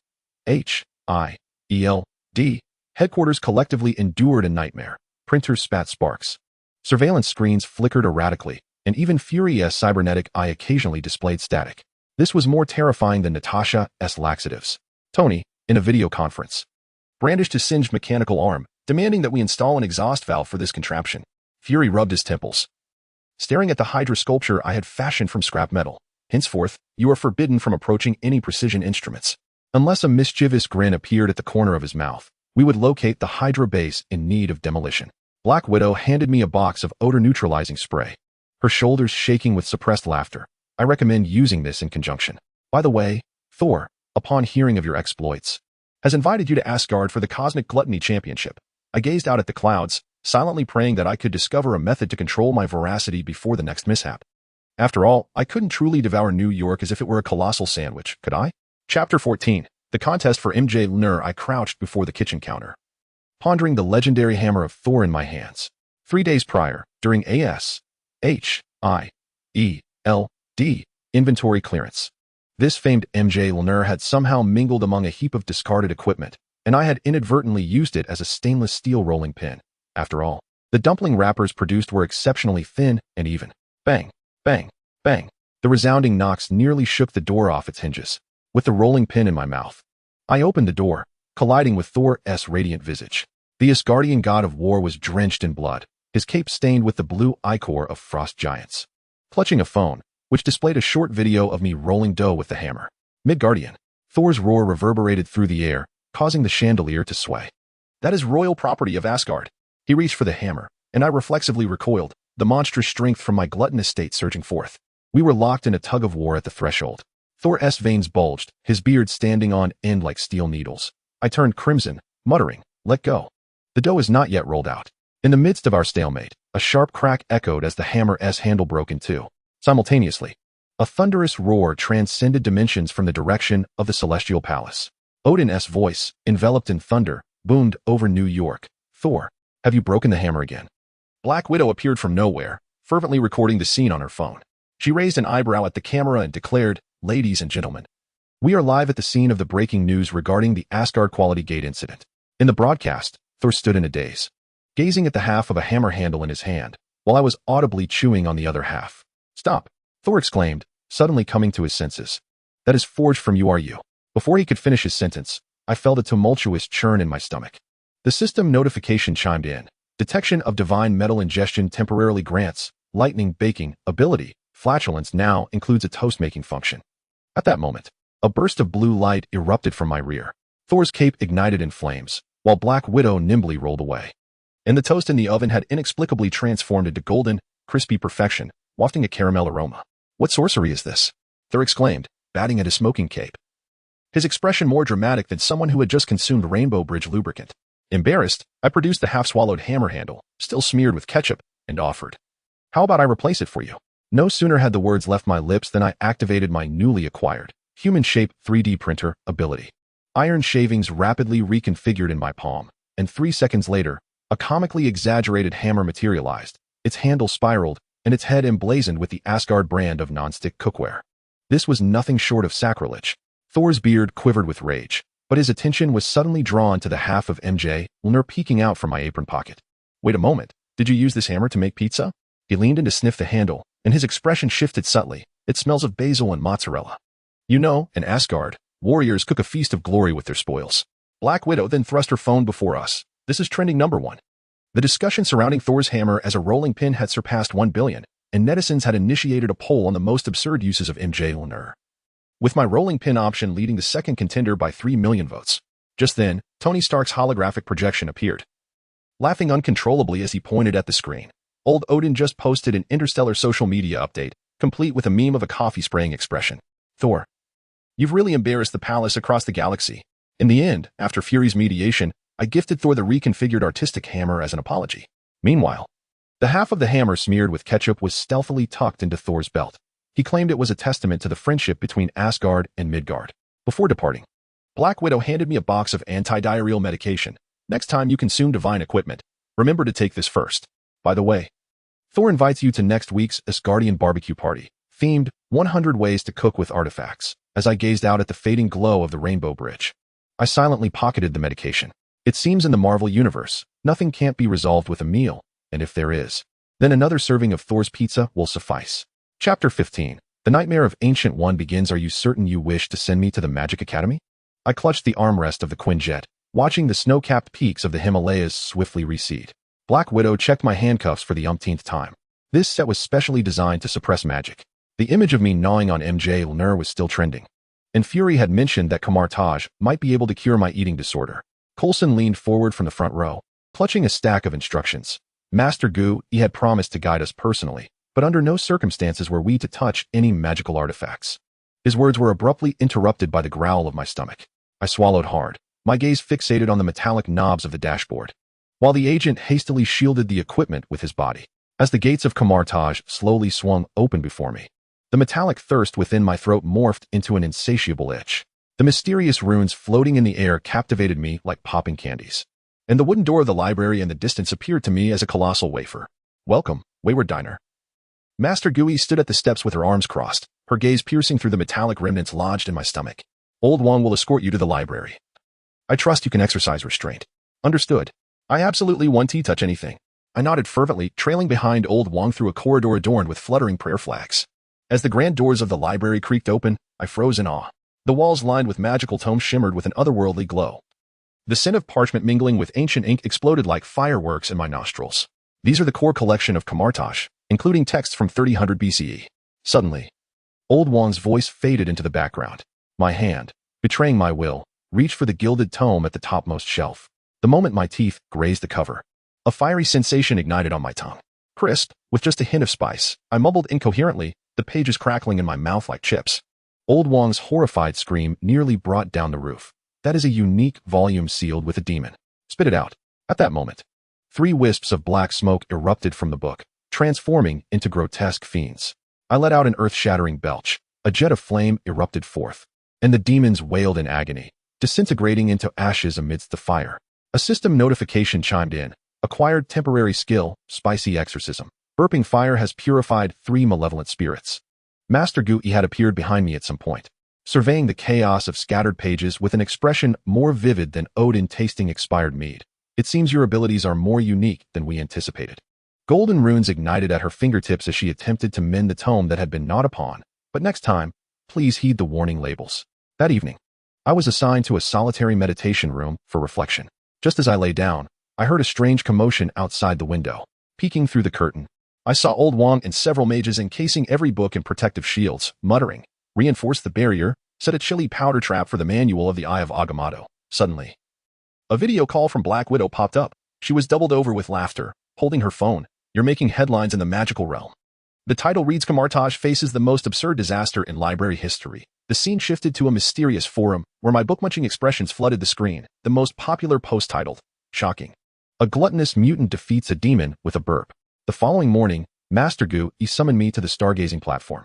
She handed me a crudely bound notebook. "Since we cannot prevent your consumption, let us try to devour with purpose. This blank spellbook will record all the energy you digest. Perhaps it will lead to a method of controlling your gluttony." As I opened my notebook, the first page revealed embossed golden letters, "Digest log. MJ Ner, URU metal. Ancient tome of demon sealing, demonic power, spicy curse." Just as I was about to delve into the reading, my stomach growled once more. This time fixating on the silver hairpin nestled within the hair of the Ancient One.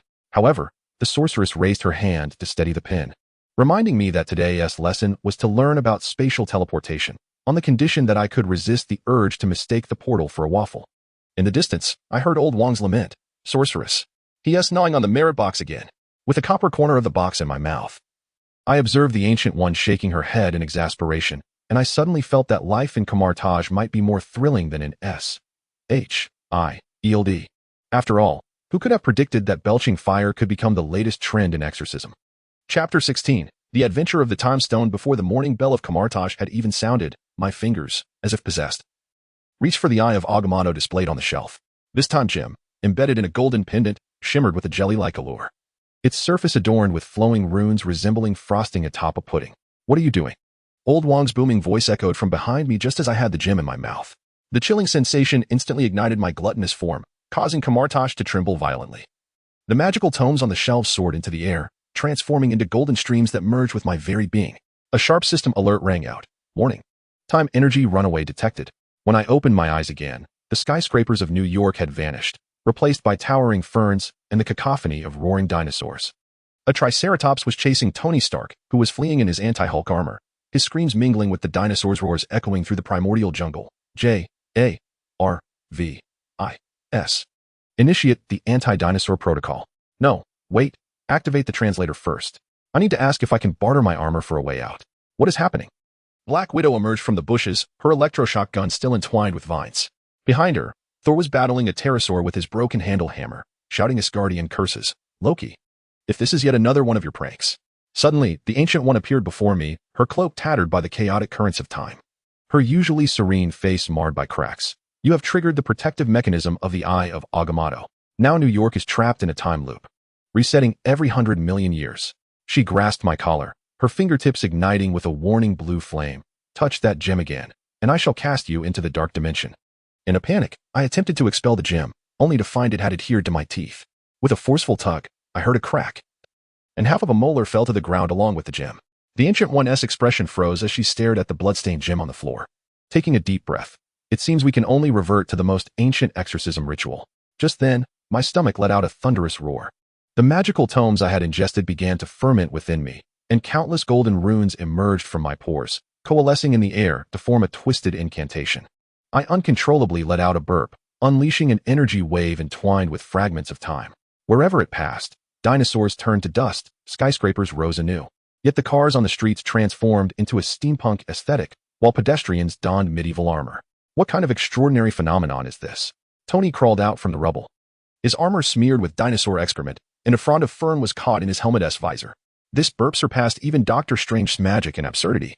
Ultimately, under the combined suppression of the Ancient One and Doctor Strange, the Time Stone was resealed. Nick Fury's holographic projection appeared in the Sanctum Sanctorum, his single eye glinting with a dangerous red light. This incident incurred a staggering economic loss of $3.7 billion for New York, although Stark Industries' dinosaur-themed merchandise soared in sales. He turned to me, declaring, "Your punishment is to transcribe the magical safety guidelines 100 times. I stared at the mountain of parchment scrolls, my throat prickling once more. The gluttonous form erupted without warning, and when I regained my senses, the entire transcription room was strewn with debris. Old Wong, holding an empty bookshelf, collapsed in despair, shouting. That was a millennia-old scroll made from dragon hide. The Ancient One pressed her forehead, squeezing out a few words through clenched teeth. From today onward, I shall personally curate your daily diet. Her fingertip traced the air, conjuring a portal to the kitchen. First, go sample the 3,000-year-old pickled cabbage preserved by time-stopping magic. Hopefully, the spiciness will keep you in check. The Black Widow's laughter echoed from the other side of the portal. I recorded your entire escapade of munching on gemstones. The online discourse about the time management guru being a glutton has gone viral. By the way, Thor mentioned that his hammer's broken handle requires the time stone for repair. Would you like to try again? I gazed at the shimmering time runes in my palm and silently popped a spicy talisman given by the Ancient One into my mouth. It seems that in the Marvel Universe, controlling the urge to nibble on everything in sight is even more challenging than saving the world. Chapter 17. The rebellious phase of Stormbreaker Rita. I stared at the storm axe in my hand, which had suddenly transformed into a shade of pink, nearly biting my tongue in astonishment. This artifact, once feared by frost giants, now emanated a cloying aroma of strawberries, adorned with Rita's exclusive cartoon stickers upon its blade. Thor, are you certain this is the Stormbreaker? I shouted into the communicator. The voice of the Asgardian god resonated with a hint of desperation. Ever since you used it to crack coconuts last time, it has been acting strangely. Now it even refuses to teleport across the Rainbow Bridge. No sooner had he finished speaking than the axe began to quiver violently. A flash of golden light revealing a pink-haired girl clad in a Lolita dress before me. She perched with a bucket of chips, legs crossed, a straw dangling from her mouth. Be quiet. I'm watching the live finals of Asgard 101. The Black Widow instantly aimed her gun at the girl. Who are you? Where's the Stormbreaker? The girl rolled her eyes, and the chip bag in her hand morphed into a frying pan, which she dramatically smacked against Natasha's face. Can't you see? I'm Rita. It's the weekend. I'm not open for business. A system notification chimed in. Weapon affinity has dropped to 20. Current form. Sundara Otaku. I stood dumbfounded, watching the Black Widow collapse onto the sofa, clutching her head. With a snap of her fingers, Rita summoned a television that appeared out of thin air, displaying an Asgardian version of a talent show. As she stuffed rainbow candies into her mouth, she screamed at the screen, Brother Loki is debuting. This is impossible. Just then, Coulson burst in, wielding a scanner that blared wildly. The sentience of a divine artifact requires millennia of refinement, and typically, these are solemn relics, aren't they? Rita, preening her nails, interrupted, I shall be a rebellious girl. Suddenly, she pointed out the window where several Hydra drones were hovering. Those pesky flies are my problem. Do not disturb my munching. At that moment, Tony's holographic projection appeared, his gaze fixed on Rita, who was munching popcorn. The lenses of his glasses gleamed with an odd reflection. I can customize a fan gear for you. Limited edition Loki figurine. And the condition for the concert box is that you help me test the new armor. Deal. Rita's eyes sparkled, and she instantly transformed into her Stormbreaker form, flying into Tony's lap. However, half an hour later, Stark emerged with an explosion of hair, exclaiming, she turned my armor into a pop concert outfit. She even wants to install support lights for Jarvis. Fury's furious voice crackled through the communicator. A Hydra squad is closing in. Whatever it takes. Get that axe back to normal. As I watched the talent show looping on the television, I gritted my teeth and snatched Rita's beloved bag of chips. You're courting death. Golden flames of fury ignited around the girl. Do you believe me? I do. I raised the bag of chips above my head, but if you don't help, I shall sprinkle chili powder on all the chips. Rita froze, her exquisite makeup twitching uncontrollably at the corners of her mouth. Just then, a deafening explosion erupted outside. Hydra's mechanical troops had breached the defenses. Black Widow, clutching her head, rose to her feet, brandishing her stun gun once more. Ultimatum. I know. Rita waved her hand impatiently, her axe form reappearing, albeit with lingering cartoon stickers on the blade, as she cleaved through the first mech. She even hummed the theme song of the talent show, turning the tide, blooming towards the sun. After the battle, Rita reverted to her girl form, pouting as she reclaimed her bag of chips. If you ever threaten me again, I'll turn you into a human popcorn bucket. Suddenly, her eyes lit up as she pointed at an advertisement on the television. Wait, an Asgardian-themed milk tea shop is opening? I must check in. Fury surveyed the battlefield littered with the remnants of mechs, rubbing his temples. From today onward, all divine artifacts must undergo psychological evaluations. He turned to me. As for you, keep an eye on this rebellious axe. Do not let her turn New York into a mecca for fandom. Black Widow, touching her swollen forehead, pulled out her phone. I just uploaded a video of Rita to the internet. The moment a divine artifact starts fangirling, it's trending. By the way, Thor said he traded 3 crates of Asgardian mead for a signed photo of Rita. I watched Rita, bouncing off to buy milk tea, and quietly tucked away a spare bag of chips. It seems that in the Marvel Universe, nothing is more terrifying than a divine artifact with a rebellious phase. Even more so than an uncontrollable gluttonous form. Chapter 18. The Great Battle of New York. As the alarm pierced through the night sky of New York, I found myself squatting at the entrance of a convenience store, savoring a skewer of Odin. Suddenly, my phone erupted with notifications, revealing the purple warships of the Chitauri spreading through the clouds like malignant cells, reminiscent of the invasion from 5 years prior. "What are you doing?" The voice of Black Widow echoed from behind me as she yanked the skewer from my mouth. "Fury said you've been studying the gluttony tactics these past few days. It's time to put your findings to the test." I gazed at the approaching fleet, my stomach beginning to spasm uncontrollably. Ever since I had consumed the Eye of Agamotto, my gluttonous form seemed to have evolved, automatically entering a hunting mode upon sighting massive clusters of metal. "Just don't turn New York into a crater this time." Tony's armor descended from the sky, his visor retracting to reveal dark circles under his eyes. I had just finished repairing Rita's star-chasing gear, and I had no energy left to reconstruct the city. Thor, wielding his storm axe, this time Rita obediently maintained her weapon form, sliced through a Chitauri fighter, shouting at me, "Humans, let them witness the might of the Asgardian Feast Brigade." A primal roar erupted from my throat as I lost complete control of my gluttonous form. Cars, streetlights, and even cranes from a distant construction site transformed into a torrent of metal, drawn upwards by my insatiable pull.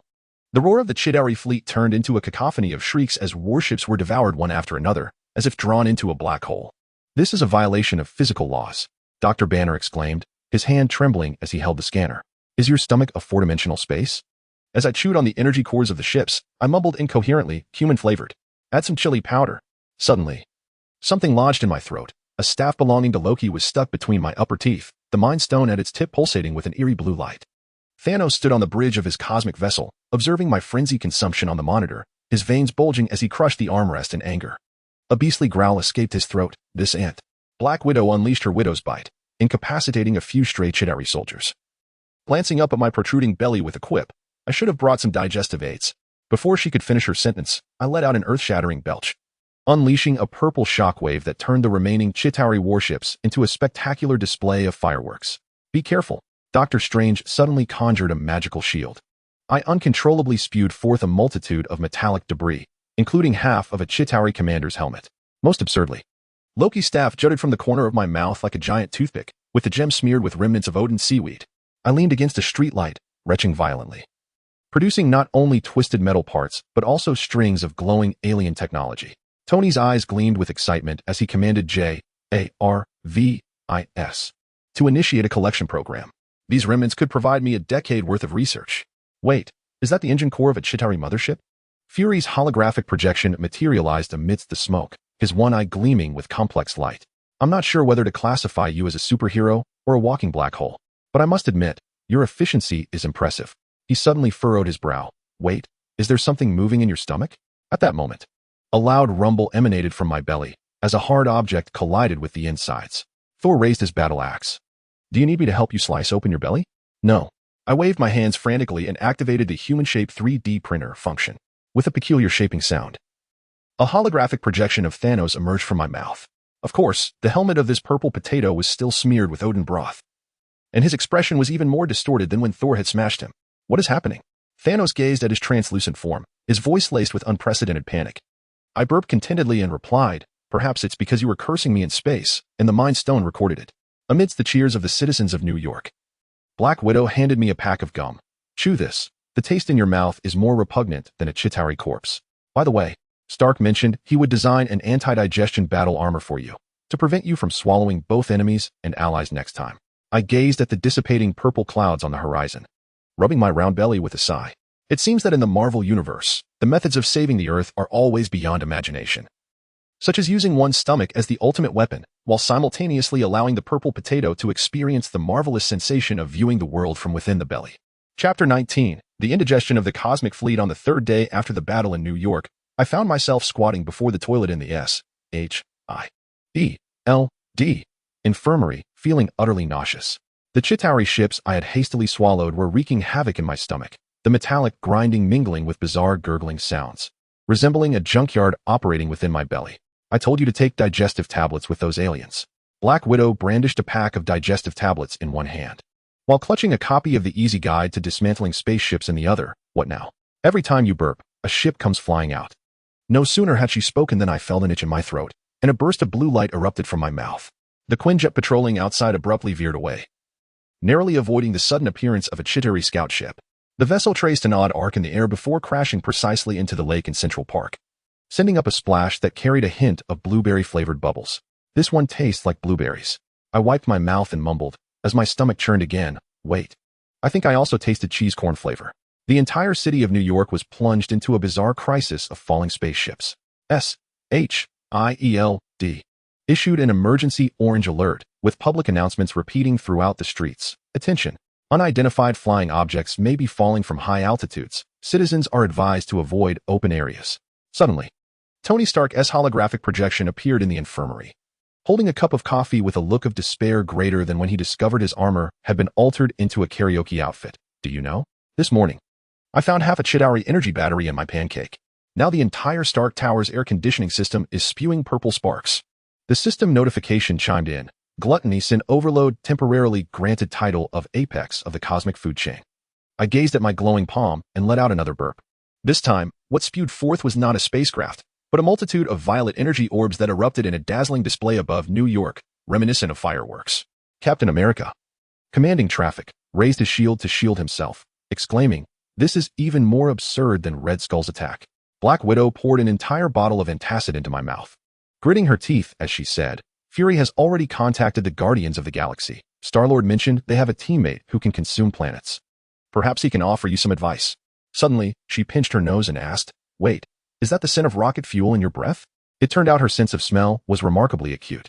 Over the next 72 hours, with every breath I took, the air around me shimmered with bizarre purple ripples. Stark Tower was the first to issue a work-from-home notice, as the ventilation system inhaled my exhalations, causing the elevators to uncontrollably ascend towards the cosmos. Thor burst into the infirmary, wielding Stormbreaker, which Rita had obediently transformed into axe form, declaring, "Human, the physicians of Asgard say you require a battle to aid your digestion." No sooner had he spoken than I belched again, and 3 Chitauri warships streamed from my mouth, heading towards Asgard. "They are navigating back to their home planet," shouted Dr. Banner, brandishing a scanner. "We must stop them. Otherwise, the Chitauri reinforcements." I wiped my mouth, suddenly feeling the gluttonous energy within me stir. This time, before it could manifest, I inhaled deeply, akin to a vacuum, drawing back the spacecraft I had just expelled. The metallic torrent in my stomach roared in defiance, but gradually subsided under my forceful suppression. Perhaps I had discovered a method of control. I gazed at the swirling violet orbs in my palm, treating them as chewed gum, ready to spit or swallow at my whim. Black Widow rolled her eyes and slapped the spacecraft's user manual against my chest, saying, "Next time, regardless of what you swallow, check the ingredient list first. By the way, Star-Lord asked if you would like to join the Guardians of the Galaxy. They are in need of a mobile warehouse." Outside, the last Chitauri ship I had expelled transformed into a shooting star, plummeting into the ocean. I let out a blueberry-flavored burp, suddenly realizing that this title of the apex of the cosmic food chain might allow me to carve out a name for myself in the Marvel Universe, provided I do not burst my own stomach. Chapter 20. The Hammer of Thor's Revenge. I stood before the mirror, examining my frizzled hair. Ever since unlocking Thor's power, each strand stood erect as if electrified, resembling a humanoid sea urchin. Black Widow suddenly kicked open the dressing room door, brandishing rainbow-colored hair gel and a wire comb, shouting, "Don't move. I'm giving you a Super Saiyan hairstyle." Just then, the sky erupted with a thunderclap. Thor descended, riding the Bifrost, his newly forged Mjolnir gleaming coldly in his hand. The hammer emblazoned with the golden inscription of the 7th edition of the Anti-Chewing Protocol. "Earthling!" Thor's roar reverberated, causing the glass FAAD to hum. "Last time you used my hammer as a rolling pin. This time I brought an upgraded version." He swung the hammer down forcefully upon the ground, causing the entire SHIELD building to tremble. I swallowed hard, my stomach uncontrollably beginning to convulse. The new hammer exudes an essence of mint intertwined with the crackle of lightning, while the runes spiraling around the handle transform before my eyes into popping candy. The Black Widow's hand, firmly pressing on my shoulder, is instantly repelled by static electricity. "Calm down. This is forged from the mightiest URU alloy of Nidavellir." My teeth have already sunk into the hammerhead. Mint-flavored metallic fragments explode in my mouth, and Thor's confident demeanor swiftly shifts to one of shock.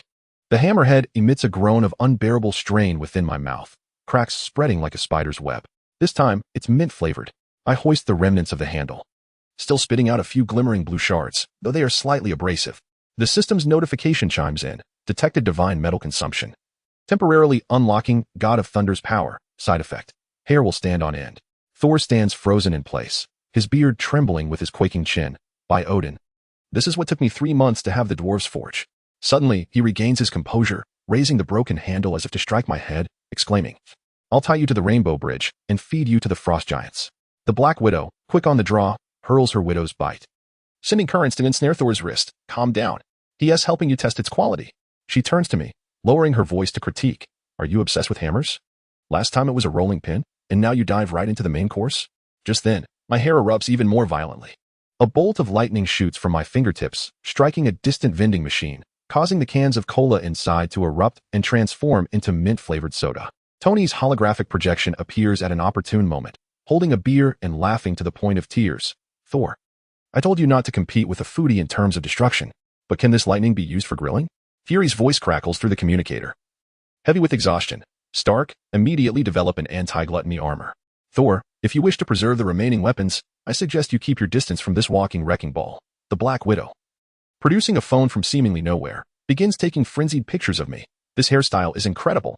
I must post it with the title 'When a Foodie Gains the Power of Thor.'" She suddenly leans in, using a wire comb to style my hair into a heart shape, adding, "How about trying to bite the cosmic cube next time? I bet you can taste the cosmos." Thor, despondently picking up the remnants of the hammer, mutters about returning to Nidavellir to forge an anti-glutton version. Just before departing, he turns abruptly. "Speaking of which, what do you think about making the hammer mint chocolate flavored? It might evade your gluttony radar." I touch my hair, still crackling with sparks, and let out a mint-flavored burp. It seems that in the Marvel Universe, the love-hate relationship with artifacts will never cease. After all, who could resist a divine metal that bursts with flavor at the first bite? Chapter 21. The catastrophe day at Kamartaj, clutching the manual of magical energy control bestowed upon me by Master Ancient One. I stand at the edge of the training ground in Kamartaj, swallowing nervously. The magical puppets floating in the arena radiate a ghostly blue aura, their runes shimmering and emitting a scent reminiscent of caramel pudding. These are hardly mere training tools. They are clearly a veritable magical buffet. Today's lesson involves using energy shields to defend against the puppets' attacks. Old Wong muttered beside me, completely oblivious to the fact that my pupils had transformed into swirling vortices. "Remember, these puppets are composed entirely of pure magical energy. One must not." My voracious form activated faster than thought itself. Before the suspended magical puppets could even assume an offensive stance, I devoured them as one would slurp noodles. The delightful combination of caramel and mint exploded on my tongue, and I even detected a hint of cherry blossom flavor. "Stop!" Old Wong's piercing scream shattered the air. By the time he rushed over, the training ground was utterly vacant, save for a few glowing fragments of runes swirling on the ground. I burped contentedly and mumbled, "These puppets have layers of flavor." The innermost part even has a popping candy sensation. The figure of the Ancient One materialized instantaneously in the center of the training ground, her expression more dreadful than when I had previously feasted upon the magical tomes. "I was gone for merely 5 minutes, she declared, raising her hand to cast a time reversal, golden ripples emanating through the air. Yet, a bizarre occurrence unfolded when time rewound 10 minutes. Those magical puppets not only failed to restore, but their numbers diminished further. Glancing at my now protruding belly, I belatedly recalled that during my bout of gluttony, I had inadvertently consumed the stock of training puppets from yesterday, the day before, and even the day before that. This is impossible. The Ancient One's fingers trembled slightly as she initiated the time reversal once more. This time, the training ground transformed into a blank expanse of grass, devoid of even the shadows of the puppets. Finally unable to contain herself, her forehead bulged with veins. "Is your digestive system a dimensional black hole?" A system notification chimed in at the opportune moment. "Acquired temporary skill, magical resistance, due to the abundance of magical energy within your digestive system." Suddenly, I felt an itch at the nape of my neck. Upon inspection, I discovered a luminous rune necklace had sprouted around it unbeknownst to me. Old Wong rushed over with a scanning device, the instrument emitting a shrill alarm. Magical energy has formed a perpetual cycle within him. Even his burps can generate a protective shield. Before he could finish, I succumbed to the urge and let out a fart. A small magical array floated from my pant leg, hovering in the air and gently rotating, releasing a subtle fragrance of jasmine. Several apprentices from Kamartaj instantly brightened, rushing over with notebooks to document. This is an unprecedented arrangement of runes.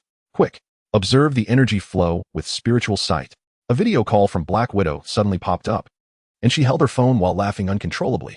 "I just scrolled through Kamartaj's internal forum. The topic of your farting magical array is trending. An apprentice wants to take you on as a mentor to learn intestinal alchemy." The Ancient One clutched her forehead, squeezing out a few words through gritted teeth. "From today onward, I will personally supervise your training every day." She raised her hand to summon a colossal magical barrier, emblazoned with the words "no eating" in large characters, adding, and stay far away from the library and the artifact storage. However, she clearly underestimated my talent. The moment she turned her back, I had already gnawed on the decorative patterns at the edge of the barrier, which tasted of honey and butter. Old Wong's wails echoed once more. That was carved from a millennium-old ice rock from the Himalayas. Black Widow shook her phone. I recorded the entire process of you devouring the barrier. Should I send it to Thor? He has been researching edible magical architecture. She suddenly leaned closer to the camera, lowering her voice to say, by the way, Dr. Strange secretly inquired if you can digest Dormammu's dark energy. He mentioned he would treat you to the finest pizza in all of New York. As I stroked my rumbling belly and observed the increasingly shadowed expression of the Ancient One, it struck me that life in Kamartaj might prove even more exhilarating than the battle in New York. After all, who could have imagined that one day even flatulence could become a new trend in the magical realm? Chapter 22. The Special Meal from S.H.I.E.L.D. In light of your recent exemplary performance in Kamartaj, S.H.I.E.L.D. has decided to provide you with a special meal. Nick Fury's singular eye flickered ominously in the holographic projection, while the screen behind him displayed looping images of the ruins of Kamartaj training grounds. Remember, these utensils are worth a fortune, should you dare. I gazed at the plate before me, nearly salivating. The so-called anti-gluttony meal was nothing less than a metallic feast. The vibranium-crafted plate gleamed with a chilling luster, while the adamantium cutlery refracted rainbows under the light. And even the bowl for soup was forged from sound-absorbing steel. As for the food, a few steaming pieces of alien synthetic meat lay on the plate, their aroma entirely eclipsed by the metallic scent. This is a specially formulated anti-hunger agent, capable of sustaining your energy needs for 72 hours, Coulson explained beside me, swiftly scrolling through data on his tablet. Theoretically, you could never bite through these metal utensils. The moment my gluttonous form made contact with the vibranium, it erupted into action. As my teeth sank into the plate, a sharp crack resounded, plunging the cafeteria into silence. With half the plate in my mouth, I mumbled, "Is today's main course the plate? It's quite chewy." Black Widow's scream nearly toppled the ceiling. "Do you have any idea how much this cutlery is worth?" She snatched a calculator from the table and hurled it at me, exclaiming, "This was procured using a third of Tony Stark's year-end bonus." At that moment, a system alert chimed in. Gluttony since surpassed 40, earning the title Metal Nutrition Expert. I felt a surge of information flood my mind, and the utensils before me automatically displayed a composition analysis. Vibranium purity 987, adamantium containing vibranium alloy. As I chewed the plate, I could accurately recite the trace element content of each metal. This sound-absorbing steel has surprisingly incorporated 0.3 vibranium powder, enhancing its flavor. Stop. Immediately cease. Fury's holographic projection flickered violently. Stark, activate the anti-glutton protocol 20. Mechanical arms extended from all directions, attempting to restrain my hands. However, I effortlessly tore through the robotic limbs and continued to indulge voraciously. As the last morsel of the sound-absorbing steel soup bowl was swallowed, I let out a satisfied burp, expelling a few glowing vibranium fragments. Tony Stark's furious roar echoed from the ceiling speakers. My year-end bonus. Next time, I'll just feed you cement. His holographic projection appeared in the cafeteria, the armor's visor retracting to reveal a face more contorted than when Rita modified his armor. Do you realize? These metals were originally intended for constructing armor to combat Thanos. Black Widow slumped in her chair, her hands covering her face. I finally understand why Thor insisted on severing our friendship, she said, suddenly lifting her head. Her eyes gleamed with excitement. Wait, since you can analyze metal compositions, can you determine the purity of the Mind Stone within Loki's scepter? At that moment, my stomach emitted a thunderous growl. The vibranium and adamantium I had ingested reacted marvelously in my stomach, causing electric currents to surge wildly through my body. A system notification popped up. Rare metal fusion detected. Temporarily acquired, alloy hardening, ability, duration, 1 hour. My skin instantly took on a metallic texture, and even my hair began to shimmer with a silvery glow. A passing agent was so startled that he spilled his coffee on the ground, exclaiming, "He is transformed into a walking metal sculpture." Fury pinched the bridge of his nose and sighed. "From this day forth, your diet will be under my personal supervision." He raised his hand, summoning a massive cage constructed from a black metal I had never seen before, adding, "This specially designed prison will activate automatically should you lose control." I tapped the bars of the cage, instantly analyzing its composition. It contained vibranium, adamantium, and was infused with the magical essence of Kamartaj, reminiscent of dark chocolate. Just as I was about to take a bite, Black Widow swiftly shoved a specially formulated sedative into my mouth. "Let us calm down for a moment." She rolled her eyes. "At this rate, when Thanos invades next time, you'll turn Earth into asteroid fragments without lifting a finger." I licked the metallic residue from the corner of my mouth, observing Fury's grim expression and Black Widow's exasperation. and suddenly realized that although S.H.I.E.L.D.'s exclusive meals were exorbitantly priced, the thrill of unlocking new abilities was undeniably exhilarating. Chapter 23, Loki's Psychological Shadow. As the sky over New York was torn apart for the third time by the Bifrost, I squatted by the roadside, savoring a mustard-flavored ice cream. Loki's holographic projection arrogantly hovered atop the Empire State Building, his purple cloak fluttering dramatically. Insignificant humans, prepare to. His words abruptly ceased. I stared at the dazzling purple in his projection. My gluttonous form spiraled into a frenzy. That color, that aura, was strikingly akin to the ice cream in my hand. By the time I realized it, I had already leaped into the air, my tongue uncontrollably stretching towards Loki. "You monster!" Loki's scream pierced through the clouds. Just as he brandished his scepter to teleport, I managed to take a solid lick of his cloak. The purple fabric transformed in my mouth into a spicy energy, and I excitedly shouted, "Indeed, it's mustard-flavored, with a pop-rock texture." The god of mischief from Asgard was utterly flustered. His magic repeatedly faltered under the suppression of my gluttonous form, and each teleportation was precisely anticipated by me. When I cornered him for the third time beside the fountain in Central Park, Loki finally threw down his scepter in despair, wailing as he fled back to the Bifrost. "By Odin, I shall never invade Earth again." The system notification chimed in at the perfect moment. Fear detected in a divine being, temporarily acquired skill, divine nemesis. Suddenly, a ghostly blue electricity surged from my fingertips, creating eerie ripples in the air. Black Widow charged at me wielding her widow's bite, but with a casual wave of my hand, I sent her flying. She lay on the ground, her expression more astonished than when she witnessed me gnawing on Loki's ornate platter. "What have you done to Loki?" I merely sampled his cloak, savoring the lingering taste of mustard as I licked my lips.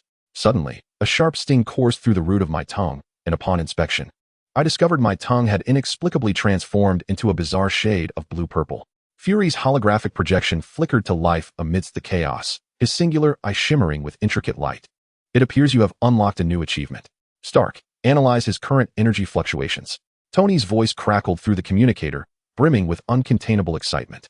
This is nothing short of a scientific marvel. His saliva contains enzymes capable of dismantling divine magic. If Loki knew he had become a subject of human experimentation, before I could respond, my stomach let out a thunderous growl. The energy I had just consumed from Loki's cloak surged wildly within me, and countless purple runes erupted from my pores, swirling in the air to form a twisted incantation. Black Widow retrieved her phone, recording frantically. "Come quick." A gluttonous superpower in action, performing a human fireworks show. Amidst the turmoil, my tongue uncontrollably elongated, ensnaring the passing Thor. The god of Asgard, wielding his storm axe, this time, Rita was as quiet as a mouse, wore a face of terror that surpassed even his encounters with the Hulk. "Brother, help. He is going to use me as a lollipop." "Calm down." I forcibly suppressed my gluttonous form and expelled Thor from my grasp. His armor was smeared with blue saliva, and his beard trembled slightly. Black Widow laughed until she could hardly stand, holding up her phone to display the newly captured image. "This meme is definitely going to trend. We shall call it the humiliation of the Thunder God." Fury massaged his temples, exhaling a sigh. "From this day forth, all divine visitors must undergo pre-consumption training." He turned to me, "As for you, it would be wise to pray that Loki doesn't arrive with frost giants seeking vengeance." The video of you devouring his cloak is now circulating on Asgard's gossip channel. I touched my blue tongue, suddenly letting out a contented burp. A bolt of purple lightning shot from my mouth, striking a distant billboard, transforming Loki's promotional poster into an advertisement for mustard-flavored ice cream. Black Widow shook her phone. "I just sent a photo of your blue tongue to Loki. He said he would initiate a counter-human glutton alliance." She leaned closer, styling my unruly hair into a lightning shape with a wire comb. "But seriously, could you leave us a taste next time? I'm quite intrigued by the flavor of divine magic." In the distance, the Bifrost glimmered once more, but this time, only a dejected Thor returned to Earth. He distanced himself from me, mumbling, "My brother would rather dig the foundation of the Bifrost than come to Earth to be ice cream." I licked my blue lips and suddenly felt that perhaps being a foodie in the Marvel Universe could instill fear in the gods. After all, who would have imagined that one day, Loki would be haunted by the ordeal of being pursued for a taste? Chapter 24. Odin's fury. The sky over New York darkened suddenly, reminiscent of midnight, as purple and gold lightning roiled within the clouds. The city's electronic devices emitted a deafening buzz simultaneously. I crouched by the roadside, indulging in takoyaki, and looked up at this familiar sense of oppression, nearly swallowing the bamboo skewer. The last time I witnessed such a spectacle was when Loki was being chased for a taste. The dignity of Asgard is not to be trifled with. Odin's furious roar reverberated through the glass facade of the Empire State Building. As the ethereal figure of the God King emerged slowly from the clouds, his singular irradiating an overwhelming force capable of annihilating worlds. Prepare to endure divine retribution. You insignificant ants. The Black Widow abruptly seized my collar and yanked me back, exclaiming, "Quick, hide. This is the day of judgment for Asgard." No sooner had she spoken than a lightning bolt, as thick as a barrel, struck towards the ground.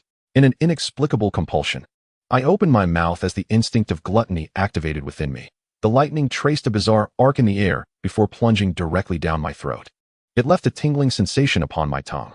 I smacked my lips, feeling the tumultuous energy of the thunderstorm swirling within my stomach, my hair standing on end. Odin's apparition froze in midair, likely astonished that his prideful punishment had inadvertently become a delectable morsel of energy for humanity. The system notification chimed at an opportune moment, acquired the temporary title of Divine Chef, allowing the tasting of divine power levels. Before me, a translucent panel materialized, labeling all entities imbued with divine energy in various colors and tiers. Odin's figure shone with a resplendent gold, accompanied by a designation of Supreme God King Energy, marked with a spiciness rating. Impossible. Odin's roar was tinged with evident panic as more bolts of lightning cascaded from the heavens. I devoured them as if they were cotton candy, even shouting towards the sky, "Is there more?" A hint of cumin would make it even more delectable. The Black Widow collapsed to the ground, her widow's bite still poised for action, her expression more distraught than when she witnessed me gnawing on adamantium utensils. Is it too late for me to resign? This job is beyond the scope of reason. Suddenly recalling something, she fished out her phone to record the spectacle above. Wait. I have to send this to Thor. He will never believe his father is being used as a human power bank. The entirety of New York fell into an eerie silence as citizens cautiously peered from their shelters, watching me with my mouth agape, consuming divine punishment lightning. Some even beginning to applaud and cheer. Tony Stark's armor swooped in from the distance, the visor retracting to reveal a face of shock.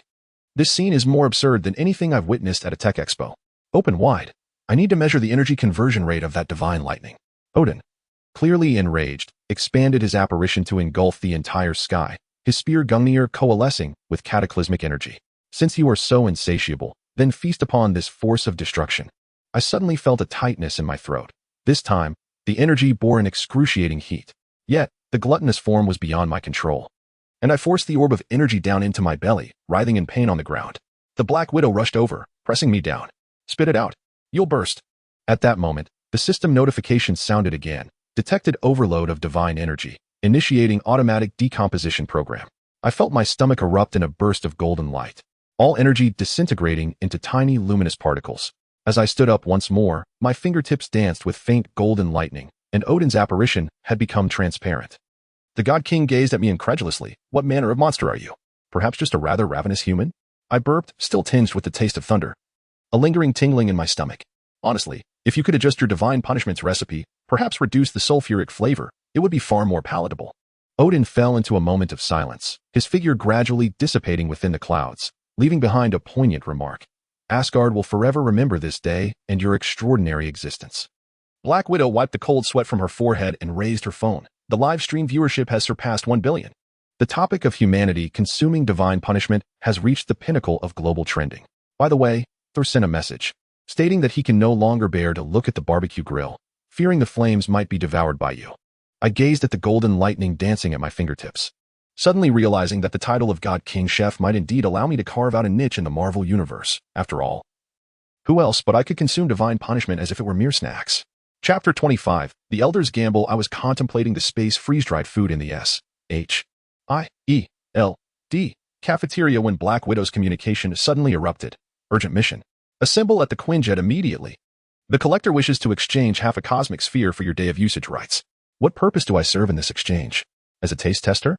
I bit into the hard space cookie, my stomach suddenly convulsing. Each warning of gluttonous form felt like countless tiny hands scratching at my stomach wall. Black Widow's silence was more revealing than any response. I sighed, stuffing the cookie into my pocket. Well, I hope this time I'm not gnawing on a vibranium toilet. When the Rainbow Bridge transported me to the collector's sanctuary, I was nearly blinded by the spectacle before me. The entire hall floated with cosmic treasures, singing stellar remnants, crystal skulls that could predict the future, and slices of nebula preserved in glass jars. Grandmaster lounged on a floating sofa, nonchalantly toying with a gem-encrusted die. I hear you can consume Odin's divine punishment as a snack? The collector's sharp voice emerged from behind, his tentacles excitedly waving. We made a wager, betting on how many cosmic curiosities you can consume. He gestured, and a mechanical arm promptly presented a sealed chamber. within which black crystals devoured the surrounding light, fragments of a neutron star. Care to give it a try? My teeth began to tremble uncontrollably. The moment the gluttonous form activated, the energy barrier of the sealed chamber was torn apart as though it were mere paper. The instant the neutron star fragments entered my mouth, it felt as if countless supernovae detonated simultaneously within my oral cavity. A numbing and spicy sensation surged through my mind. This is the cosmic flavor of numbing spice. I mumbled incoherently. A tearing pain surged through my stomach, yet I found myself unable to stop. Grandmaster clapped excitedly, colorful smoke billowing from his seat. Magnificent. Next, the mechanical arm presented a golden test tube, within which silver powder writhed ominously. This was the product of grinding infinite essence. The collector's eyes widened in disbelief. This was scraped from my most precious collection. I licked my lips, and the moment the powder touched my tongue, countless fragments of memories exploded in my mind. Thanos' sinister grin, Thor's furious roar, and the magical runes of Kamartash. The system's notification rang sharply. Gluttony has surpassed the critical point, earning the title of Cosmic Gourmet. However, the punishment arrived swiftly. My stomach emitted a thunderous roar, and Black Widow's startled voice echoed through the communicator. Your life signs are fluctuating wildly. Cease at once. Her voice was drowned by the boisterous laughter of the High Celestial. The old fellow tossed a stack of luminous chips into the air, exclaiming, "The most exhilarating part is here."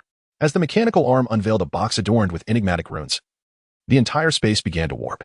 The collector's voice trembled with reverence. The fingers of the Celestial Assembly, an artifact from the dawn of the universe. I had completely lost my senses. The box disintegrated under the voracious pull of my insatiable appetite. The essence of the celestial fingers was ineffable, akin to mashing the stars in the primordial chaos into a single mouthful. Suddenly, the holographic projection of Black Widow appeared, her gaze fixated on my distended belly. Her expression more alarmed than when facing the Chitauri fleet. You look as if you were carrying a small universe. At the conclusion of the wager, the collector slumped to the ground, his tendrils drooping helplessly. I have lost. No collection can compare to this spectacle. The High Celestial, however, laughed heartily, slapping his thigh as he pressed a gem-encrusted medal into my hand. A cosmic gourmet. You shall be the first invited to future product launches. Retribution arrived the following day. I crouched in the restroom of the Guardians of the Galaxy's ship, my face contorted as I gazed at the floating rainbow-hued energy blocks in the toilet. Drax burst in, holding a sealed jar, exclaiming, "The radiation frequency of these energy blocks is identical to that of the cosmic sphere. They could fetch a handsome price." Rocket, with a wrench in his mouth, snickered, "Should have mentioned bringing a mobile processing plant. Your belly is practically a cosmic printing press." Suddenly, Black Widow's video call popped up. Her laughter so infectious she could barely stand upright. Fury says SHIELD is establishing a department for gluttony research, by the way. Thor heard you consumed the fingers of the Celestial Assembly. Now he looks at Stormbreaker with a strange glint in his eyes, fearing you might one day mistake it for fries. I stared into the mirror at my glowing crown, letting out a belch that tasted of nebulae. Perhaps in this universe, nothing is inedible as long as one's appetite is vast and one's courage is bold. Indeed, when the cosmic elder's wager encounters an uncontrollable gluttonous superbeing, even the deities must concede. Well played. Chapter 26. The nightmare of star consumption. The sky over New York warped once more, this time not into a rainbow bridge, but as if the entire expanse had been crumpled by an unseen giant's hand. I was crouched at a street vendor, slurping spicy noodles, when my chopsticks suddenly clattered to the ground. The energy within me surged violently, 100-fold stronger than when I faced Odin's divine wrath. Attention, everyone. The planet devourer has arrived on Earth. Nick Fury's thunderous voice echoed through the citywide broadcast, repeating, "This is not a drill." All superheroes sprang into action. Before he could finish, a colossal figure emerged from the wormhole, casting a shadow that blotted out the sun. The planet devourer, clad in dark purple armor, had an energy core on his helmet illuminating half the sky. He raised his enormous hand, preparing to declare his conquest, but to his astonishment, his wrists suddenly felt lighter. Such pure energy! I bit down on a gauntlet embedded with cosmic runes, my eyes shining like twin suns. The sin of gluttony spiraled out of control, transforming me into a golden vortex, even the air shrieking as it was drawn in. The planet devourer's astonished voice echoed through the cosmos. What manner of bizarre creature is this? The system's alert tone resonated with such intensity that it nearly shattered my eardrums. Cosmic-level energy source of gluttony unlocked. Before me erupted a multitude of data streams, revealing the composition of the planet devourer's armor, the structure of its energy core, and even the primordial cosmic force coursing through its being, all displayed in a three-dimensional format upon my retina. Black Widow, with her widow's bite trembling in hand, spoke through the communicator, her voice tinged with despair. "You look as if you've swallowed the sun." The devourer was evidently incensed. He raised his hand to conjure an energy beam potent enough to obliterate a planet, but before he could unleash it, I lunged towards the beam. Cosmic energy detonated in my mouth. A searing sensation more intense than neutron star debris engulfed my entire body. Yet the instinct of my gluttonous form compelled me to ravenously gulp it down, fracturing the space surrounding the beam into a web of cracks. Impossible. No one has ever consumed my power. The devourer staggered back, fissures appearing in his armor. I wiped the remnants of energy from the corner of my mouth and let out a satisfied belch infused with the essence of the galaxy. Not bad. Though a tad salty. A bit of dessert would enhance the experience.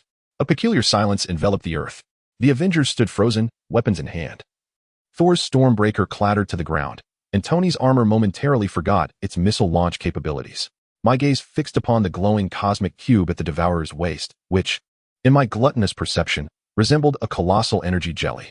Suddenly, the devourer raised his hands, his helmet's visor retracting to reveal a face more terrified than when betrayed by Thanos. I concede. This planet is yours. Please don't consume my cosmic cube. Before he could finish, he activated a portal to flee. Yet, the gluttonous form would not relinquish its prey so easily. I leapt into the air, sinking my teeth into the edge of the devourer's cloak. The godly fabric melted into a caramel-flavored energy within my mouth, and with a cry of anguish, the devourer tore the cloak away, vanishing in a disheveled manner through the wormhole. As he departed, his furious roar echoed through the cosmos. I shall remember you. The universe's foremost glutton. Black Widow slumped amidst the ruins, her widow's bite still emitting wisps of smoke. I now believe you could devour the entire universe. Suddenly recalling something, she retrieved her phone to record the sky. No, this moment must be shared with the collector. He will never believe the devourer was devoured. Fury's holographic projection flickered to life amidst the chaos, his single eye gleaming with complex light. Stark, immediately develop a cosmic battleship capable of containing this mobile black hole. Banner. Investigate whether his digestive system can decompose dark matter. He paused, observing my swollen, spherical belly. Wait, you wouldn't want to consume the Earth too, would you? Fear not. I patted my belly and snapped my fingers, activating the newly unlocked cosmic storage ability. The energy I had just devoured transformed into motes of light, merging within me, as the sky began to clear. However, next time the devourer returns, he should remember to bring some hot sauce. Consuming too much cosmic energy can become monotonous. In the distance, Tony's armor approached, its visor retracting to reveal a face of astonishment. Did you know? When you absorbed that energy, the Earth's rotation speed increased. Moreover, the energy fluctuations within your belly surpassed the combined power of 6 infinity stones. As I touched my slightly heated stomach, I suddenly found the manifestation of gluttony to be rather intriguing. After all, aside from myself, it is unlikely that anyone else in the vast Marvel universe could cause cosmic deities to flee in disarray. Meanwhile, Black Widow had begun curating her social media. Family. Who understands? Today, I fought alongside the cosmic culinary champion. Chapter 27. The arrival of ultimate constraints warning. Host detected nearing a breach of cosmic laws. The system's alert sounded sharp, akin to a cat whose tail had been stepped on, reverberating madly in my eardrums. At that moment, I was gnawing on a fragment of the moon, the silvery lunar soil producing a crisp sound reminiscent of shattered cookies, its texture delightfully crunchy, infused with a faint aroma of stardust. Black Widow's scream erupted from the communicator. Did you really chew a hole in the moon? The satellite imagery Fury mentioned now resembles a bitten piece of cheese. Her voice faltered. Wait, what were you mumbling just now? I wiped the lunar crumbs from the corner of my mouth, and a golden-hued virtual notepad materialized before me. Upon activating the ultimate constraints gourmet critic mode, each molecule I crushed was transmuted into vivid prose at the tip of my tongue. It must be emphasized that the basalt texture of the lunar crust is nothing short of perfection, having been baked by cosmic rays for billions of years. The caramelization was exquisite. However, the inner mantle's lunar lava was slightly greasy, best accompanied by a mint sauce from the galaxy to balance the richness. Tony Stark's armor whirred to a halt before me, the visor retracting to reveal a contorted face. You can eat, but why must you compose an essay? Now, Jarvis's database is flooded with papers on how to elegantly consume satellites. His eyes suddenly lit up. Wait, if we compile this into a cosmic cookbook, we might just win a Nobel Prize. As I revised my tasting report on Martian polar dry ice cream for the third time, Black Widow had already arrived with the Guardians of the Galaxy, blocking the edge of the solar system. Drax rushed over with a selfie stick. Quick, take a bite of Saturn's rings. I want to post it on the cosmic social platform. Rocket Raccoon, clutching a wrench, scoffed. Why not just slice open your belly to create a dimensional pocket? We could save on the spaceship. The most absurd of all was Nick Fury. This one-eyed director had actually compiled my tasting manuscripts into a tome. With the cover embossed in gold lettering, The Cosmic Eating Guide, 100 Ways to Feast from Planets to Deities. The first print of 5 million copies had already sold out. His holographic projection flickered with unsettling excitement. Stark Industries sales of cosmic canned goods had surged by 300, and now even collectors were clamoring for a collaborative edition. What's worse is this damned constraint penalty. Each time the gluttonous form manifested, the system would present a review countdown, 03000, until mandatory critique. Failure to complete will trigger a regurgitative memory replay. Note: includes all moments of social embarrassment. Last time, while devouring the Rainbow Bridge in Asgard, I was compelled to read aloud before Odin. The violet tone of the Rainbow Bridge's energy is excessively domineering. Pairing it with Asgardian honey wine is advised for balance. Now, Black Widow had become my exclusive editor. Sitting cross-legged on a hovering sofa, she waved a laser pointer in hand. This piece on the Michelin star rating of devouring star armor is quite well written, but the paragraph spacing needs adjustment. She suddenly flashed a cunning smile and recalled that Thor had said if she could compose a culinary poem for the Stormbreaker, he would teach her to summon rainbows.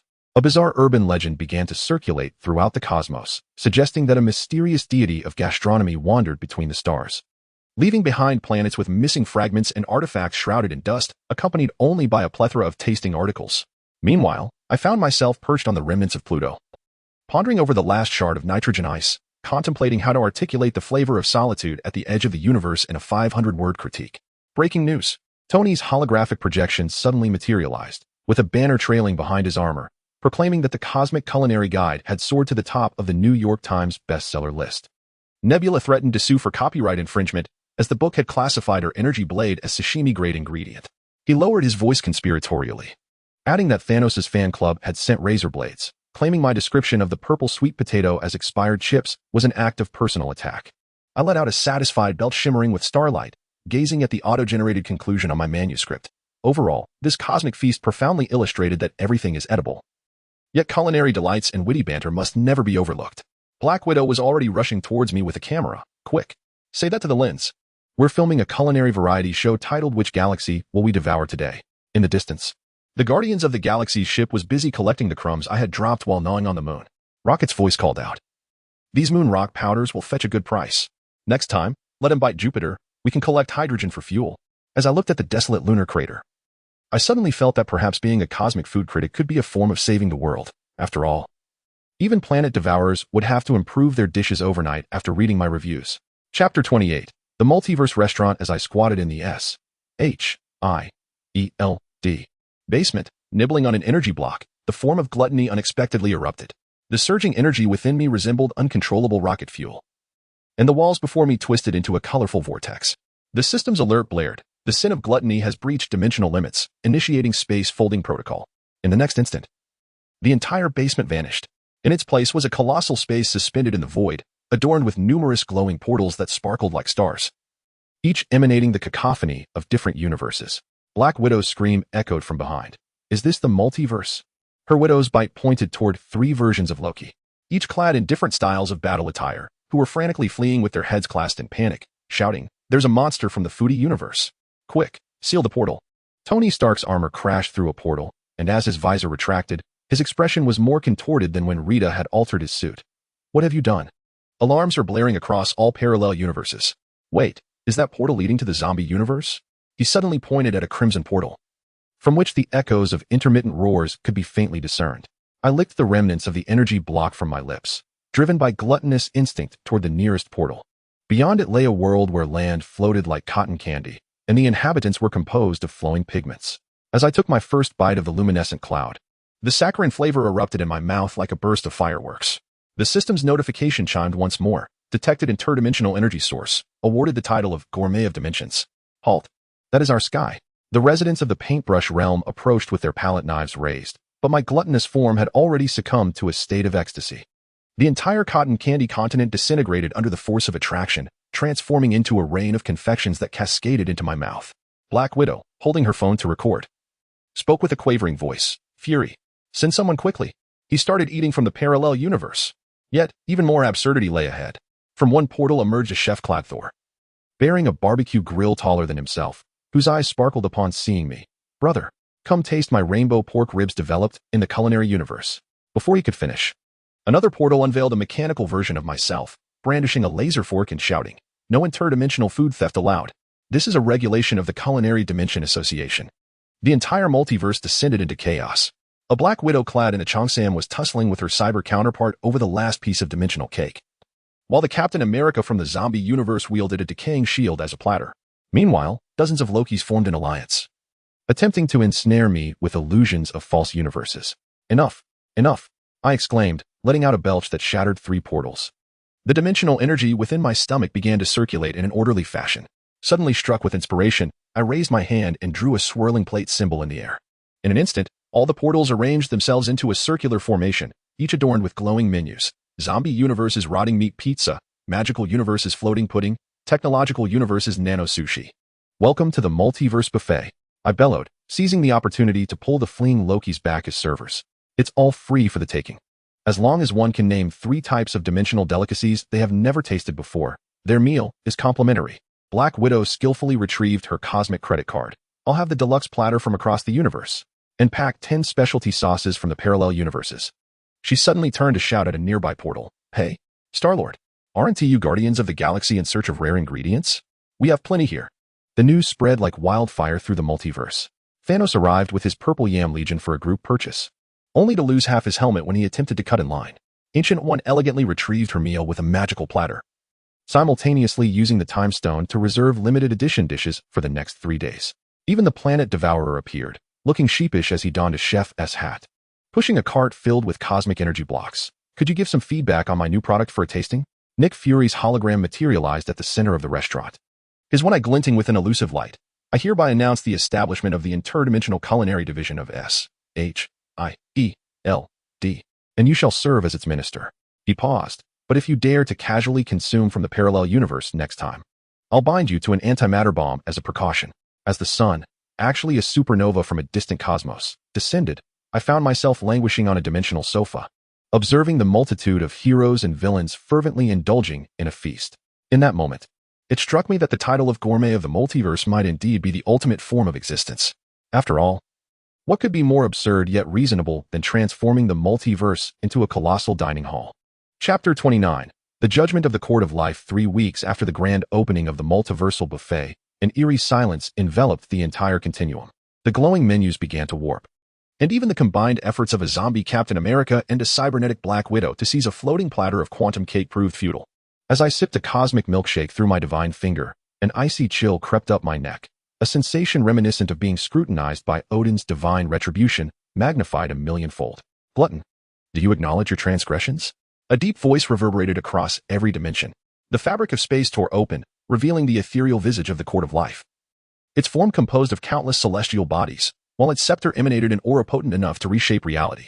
The widow's bite clattered to the ground as her complexion turned pallid. That being was the supreme entity maintaining the balance of the multiverse. I instinctively swallowed.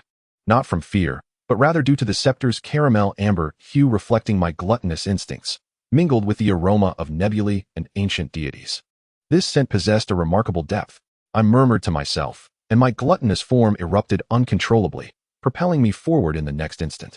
A piercing scream echoed throughout the multiverse. Clearly, the Court of Life had not anticipated an assault upon its being. The moment its scepter was bitten, its ethereal form trembled violently, fracturing the skies of countless parallel universes. The alliance of waiters composed of Loki stood petrified, their trays dropping magic flame-roasted chickens and dimensional sushi to the ground. Impudent! The Court of Life's roar shattered the portals of 3 dimensions.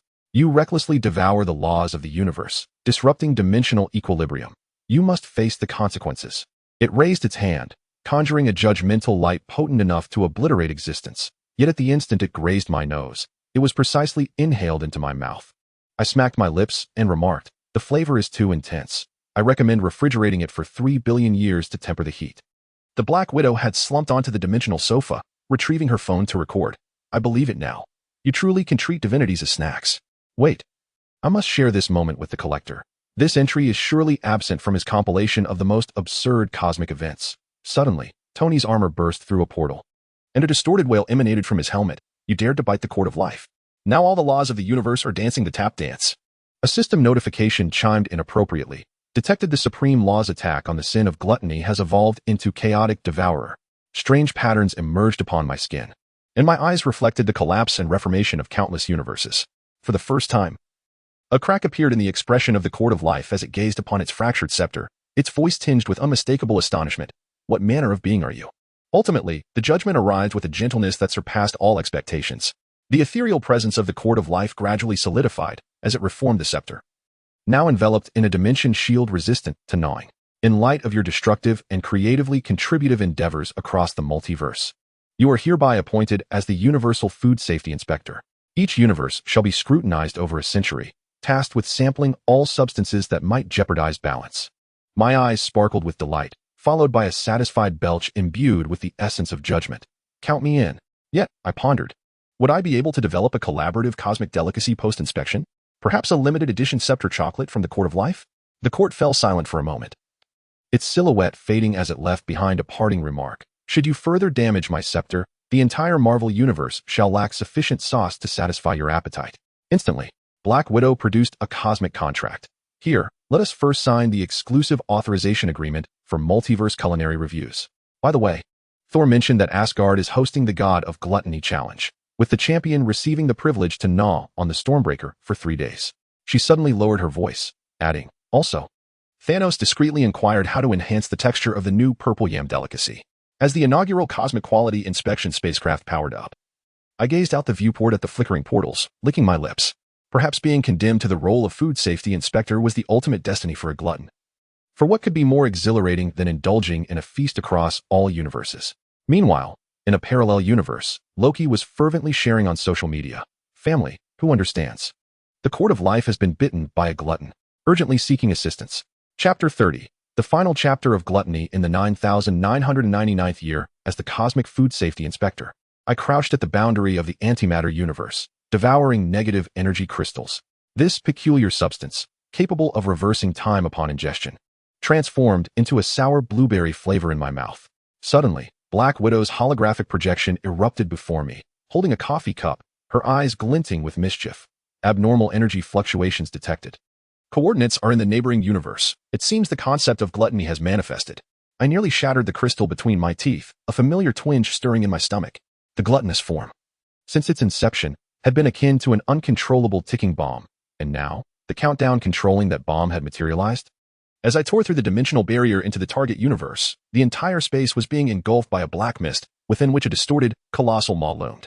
Wherever it passed, planets, galaxies, and even fundamental laws were ground to dust. So, my years of chaos were orchestrated by you. I fixed my gaze upon the flickering crimson pupils within the mist, my teeth grinding audibly. The system's alert tone pierced the air, detection of the primordial sin entity. The gluttony eradication protocol has been initiated.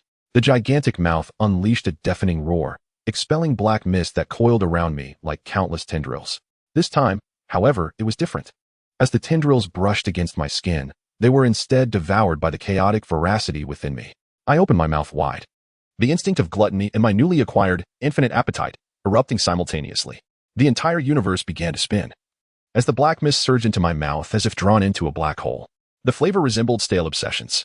I chewed while grimacing, my tongue tasting the bitterness of unfulfilled desires and the madness of insatiable longing. The ephemeral shadow of the Court of Life emerged amidst the chaos, its scepter transformed into a protective shield. Halt! The consumption of concepts will lead to the collapse of cosmic logic. I burped, remnants of dark mist escaping my lips. And with a swift motion, I shattered the protective barrier. As the last vestige of the concept of gluttony was digested, the entire multiverse was enveloped in an eerie silence. All deities, heroes, villains, and even the raccoon from the Guardians of the Galaxy gazed at me in astonishment. As a system notification materialized above them, the threat of gluttony across the universe has been eradicated. I chuckled, bemused, winking at the petrified gods. I snapped my fingers with a force that could shatter 3-star systems. The rules of the universe rearranged at my fingertips. I was no longer shackled by the gluttonous form, but rather possessed the liberty to choose when to consume. At that opportune moment, a holographic projection of Black Widow appeared, holding a freshly drafted S.H.I.E.L.D. report. I had suggested redefining food as all matter, a proposal deemed absurd yet remarkably logical by Fury. Tony Stark's armor burst through the clouds, his helmet retracting to reveal an exaggerated grin. Did you know? When you consumed that concept, I detected a decrease in the universe's entropy. Now all scientists are investigating the feasibility of gluttons saving the universe. He suddenly produced a gem-encrusted platter, asking if I would like to try a dish made with the newly discovered hope particles. Thor leapt down from the rainbow bridge, wielding his storm axe this time.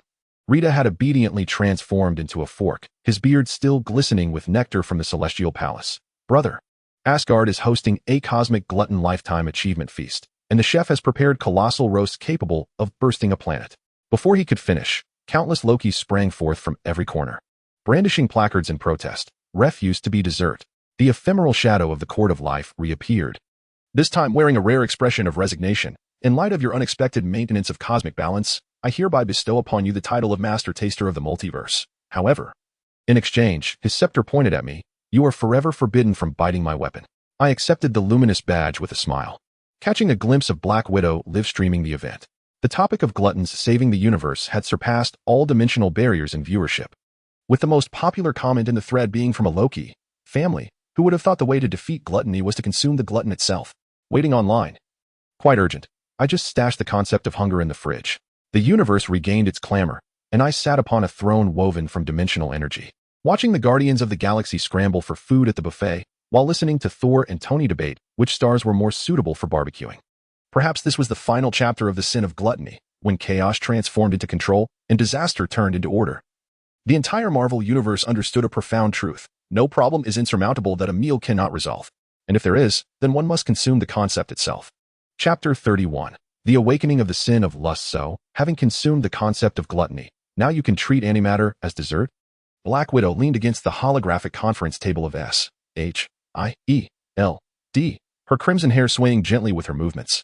As I was about to respond, a sudden chill coursed through my neck, and the long-dormant system, purged of its gluttony, abruptly emitted a shrill alarm.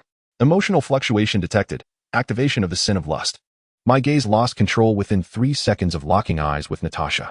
Every crease of her black bodysuit, the delicate lines at the corners of her eyes, and even the airflow stirred by the flutter of her eyelashes magnified in slow motion upon my retina. In the next instant, my eyes uncontrollably morphed into heart shapes, and words I never expected to utter escaped my lips. Natasha, you are my S-H-I-E-L-D. Encountering you has shielded my heart. The air grew thick with tension. The Black Widow's expression shifted from confusion to sheer terror as rose petals cascaded from the ceiling, accompanied by a warped rendition of the wedding march. She finally drew her widow's bite. What kind of magic have you cast upon me? The system's cheerful prompt chimed in. Acquired temporary form of Love's Warrior. All attacks transformed into forced confessions. Before I could clarify, the conference room door was suddenly flung open. A horde of Hydra agents stormed in, laser guns raised, led by a burly man who bellowed, Avengers, meet your doom.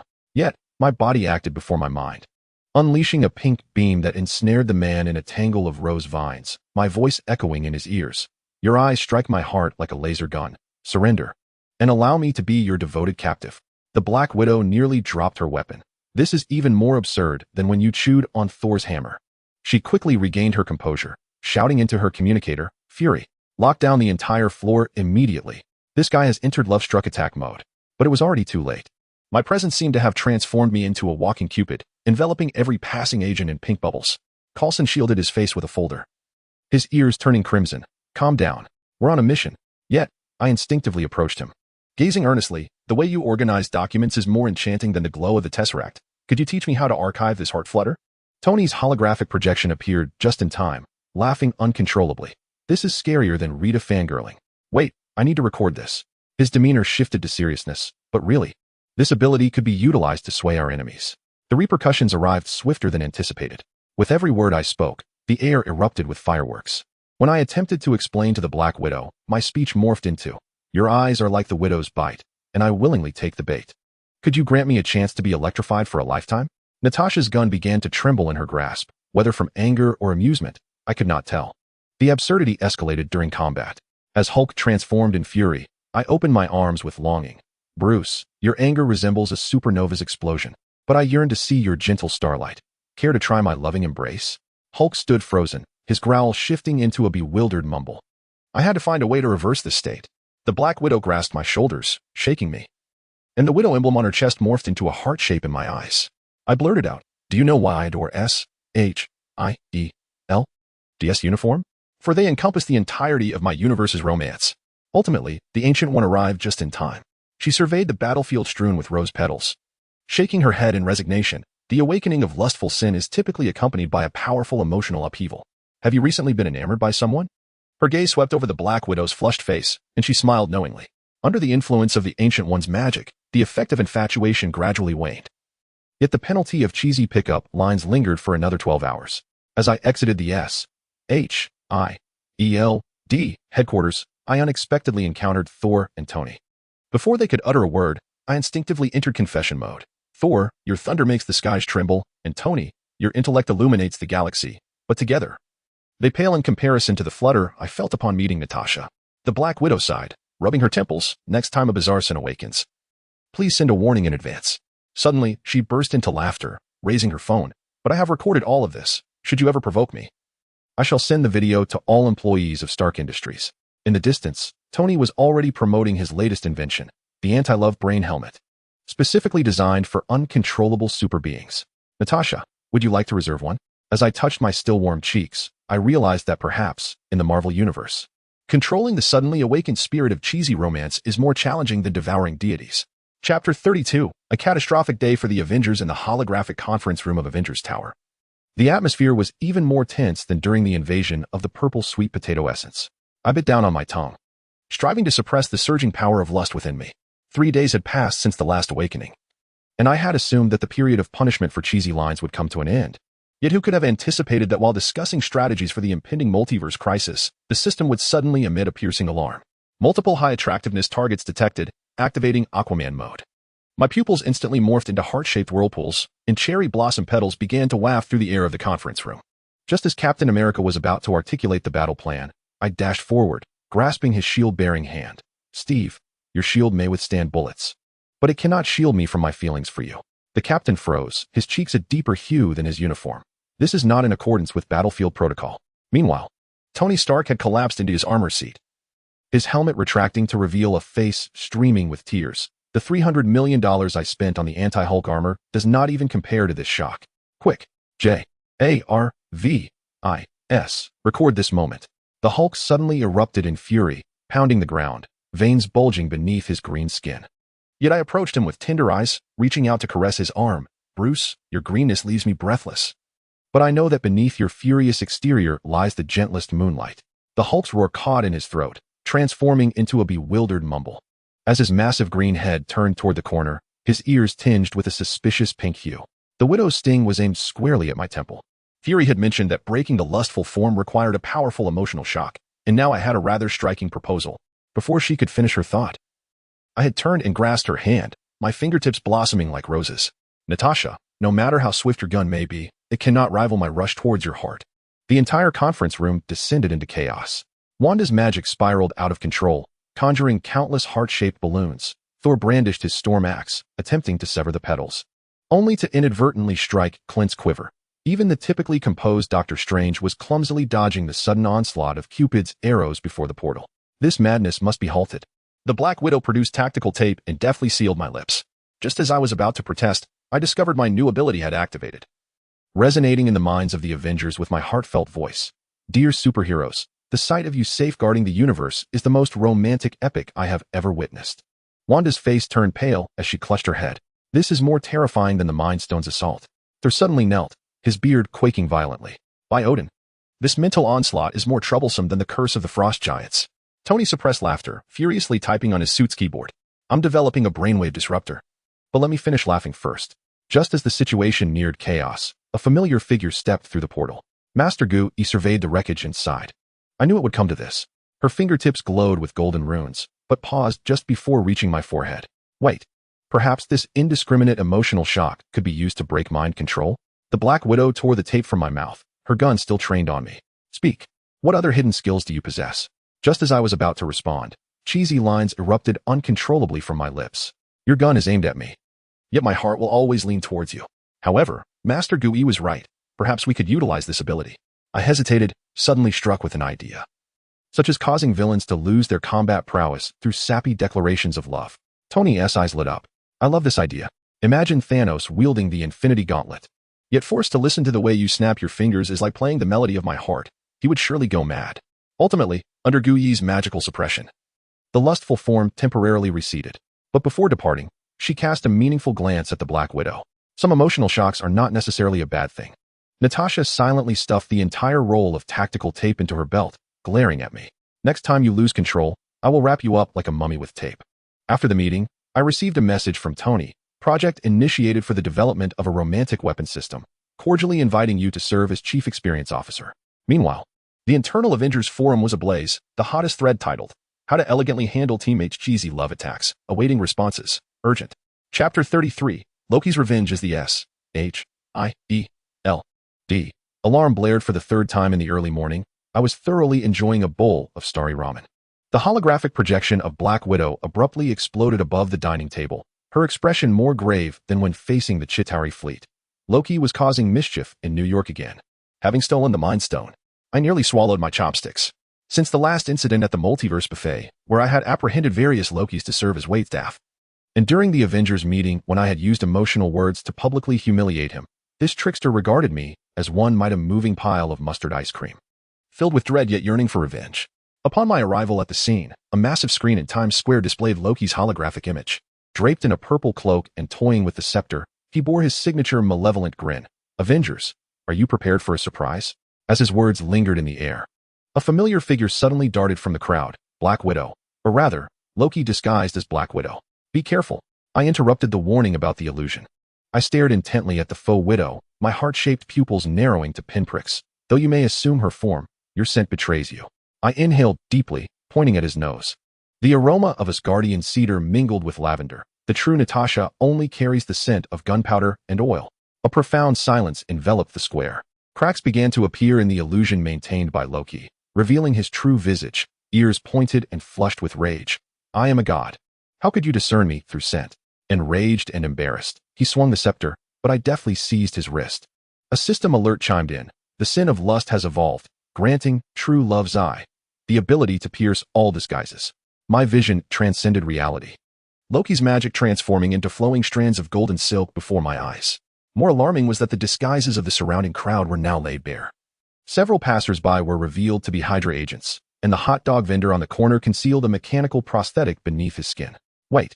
This ability seems to be a bit beyond my grasp, I murmured, suddenly feeling a tingling numbness at the base of my tongue. The punishment mechanism activated without warning, compelling me to turn uncontrollably towards Nick Fury, who was directing the chaos. Director, in the bottom drawer of your desk, you hide a complete set of limited edition mugs. You secretly drink strawberry milk before every mission. Fury's single eye nearly bulged out. His sunglasses shattered in response, revealing a mixture of shock and embarrassment. You, shut your mouth at once. Meanwhile, Black Widow had collapsed in laughter, recording the scene with her phone. This footage will ensure I can threaten you for life. Seizing the opportunity, Loki launched an attack, yet I effortlessly evaded the energy beam emitted from his scepter. While dodging his assaults, I continued my verbal onslaught. Thor. You secretly bought a pink bow for Stormbreaker, Rita. Tony, the startup password you set for Jarvis is Pepper's birthday. And you, I turned to Hulk, who had already covered his ears and began to whimper. Your favorite bedtime story is the Hulk and the Little Bunny. The battlefield descended into bizarre chaos. The Avengers scrambled to silence me, while Loki's rhythm of attack became utterly disrupted, his frustration boiling over. This is worse than being misrouted through the Bifrost. In a moment of desperation, he transformed into an inconspicuous pigeon in an attempt to flee. Do not presume that I would fail to recognize you merely because you have transformed into a pigeon. As I open my mouth, the instinct of my voracious form activates, and the magical residue upon your wings carries a delightful blueberry essence. The pitiful Loki pigeon is engulfed within my mouth, only to be expelled at the feet of the Black Widow, reverting to a disheveled humanoid form. I concede. Loki raises his hands, his expression more desolate than if struck by Thor's hammer. I vow never to provoke you again. Yet, as a condition for my forbearance, he grits his teeth and implores. Could you refrain from publicly exposing others' secrets? With a somber countenance, Fury approaches, brandishing a new tactical tape. From this day forth, your words must endure scrutiny before utterance. He pauses, his ears tinged with a faint blush, particularly regarding matters of the mock. The Black Widow shakes her phone, laughing uncontrollably. I have just sent the video to the Asgard gossip channel. Loki's scent has skyrocketed to cosmic trending status. By the way, Thor mentioned crowdfunding a hush payment to prevent his bow tie secret from becoming widely known. I touch my still warm throat, observing Loki's hasty retreat, and suddenly perceive that the power of the eye of true love may be more troublesome than my voracious form. After all, in the Marvel Universe, there is nothing more terrifying than devouring a deity. It is the public demise of one's reputation among the entire Avengers that truly incites dread. Chapter 34. The catastrophe of Asgard when Thor brandished the Stormbreaker. Rita was once again screaming at S-H-I-E-L-D. I was employing the eye of true love to see through the guise of the coffee machine, which, astonishingly, was a Hydra-modified listening device. Frost Giant's blue blood still clung to Thor's beard, yet his expression was more tormented than when pummeled by the Hulk. Brother. The realm of the gods requires your aid. The Black Widow raised an eyebrow, holstering her widow's bite. Has Asgard been invaded by frost giants again? Or has Loki pilfered the key to the Bifrost once more? It is far worse. Thor's axe clattered to the ground. My father's ravens had collectively transformed into pink, and they commenced singing love songs. He clutched his hair, his beard bristling, as the magic of the entire realm spiraled out of control. Even the mead of Valhalla had morphed into strawberry flavor. A sudden unease gripped my heart, and the lustful power within my stomach began to stir. The system's alert sounded sharply. Detection of divine energy resonance. Lust form activation enforced. As the light of the Bifrost enveloped me, I found myself unable to restrain my eyes from transforming into heart shapes.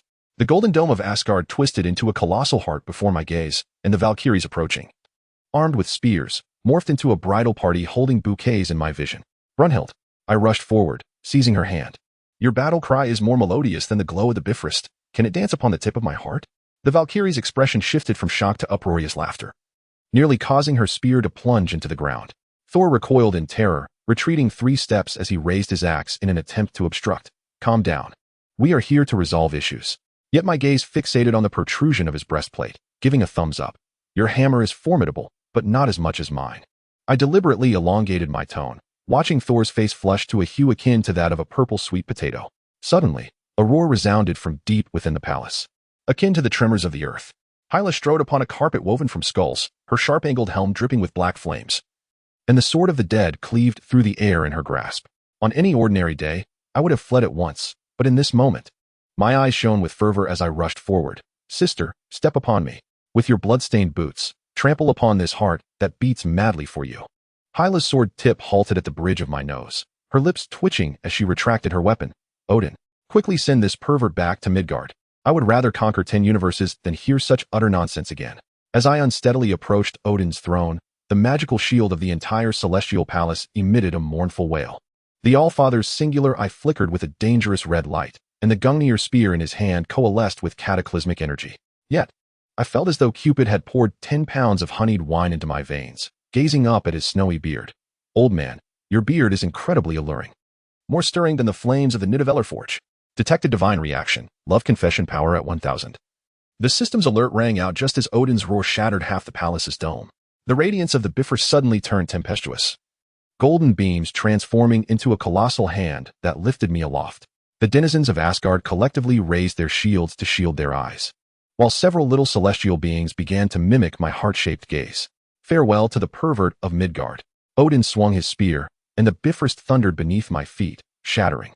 In the instant of my descent, I remembered to send a heart gesture. Remember to think of me. Next time, I shall come proposing with a cosmic rose. As Black Widow caught me in freefall, her cell phone still broadcasting live, she stifled her laughter and turned the camera toward the screen. Global viewers. We are live from the scene of Asgard's social demise. Thor has called for crowdfunding to construct a wall against romantic delusions, while Odin has already amended the Bifrost agreement, forbidding you from approaching the celestial palace within 100,000 light years. At that moment, Tony's armor flew in, laughter emanating from the helmet. I just received an email from Odin with an attachment of Ano entry magical rune, which translates to Earth language as dare to return and I'll feed you to the world serpent. His eyes suddenly lit up, pondering that perhaps if this ability were employed in negotiations, say, making Thanos listen to 3 hours of love confessions, he might willingly relinquish the Infinity Gauntlet. I wiped the non-existent drool from the corner of my mouth, gazing at the gradually vanishing Asgard amidst the clouds. Perhaps in the Marvel Universe, more terrifying than devouring planets or severing divine staves is the unleashing of lustful forms within the celestial palace. After all, no deity can withstand the critical blow of a hardcore confession. Meanwhile, Black Widow had already begun editing the video, the title forming in her mind, When a Glutton Awakens Romantic Delusions, the complete record of Asgard's catastrophe. Chapter 35. The cosmic scene of social demise as the sky over New York was torn apart for the 5th time by a purple rift. I found myself squatting in the Avengers Tower kitchen, torn over whether to add double the chili sauce to my bowl of starry instant noodles.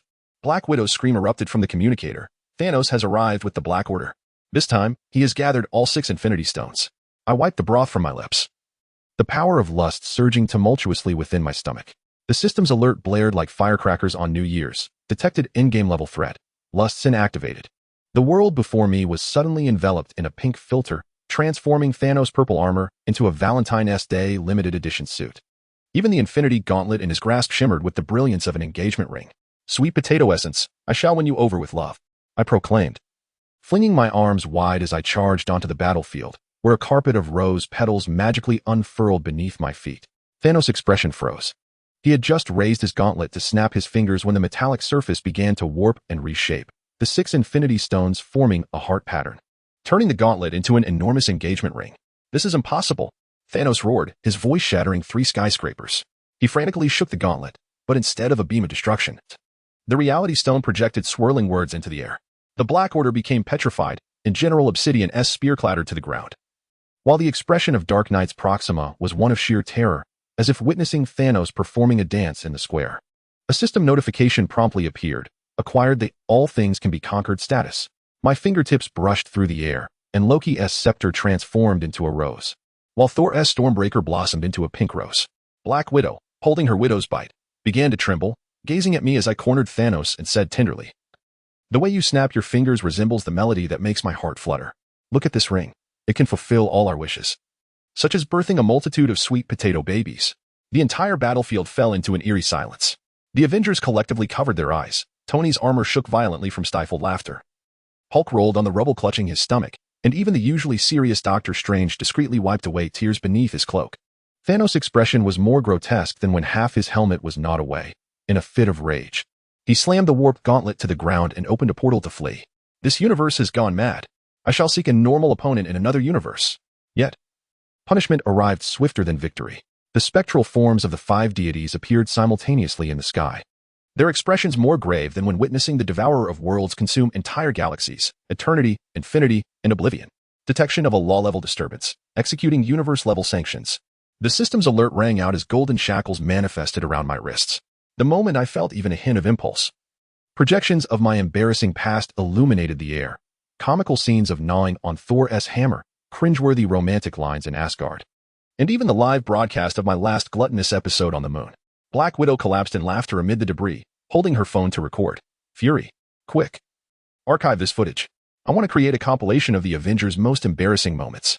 Suddenly, she sat up, her eyes gleaming. "Wait.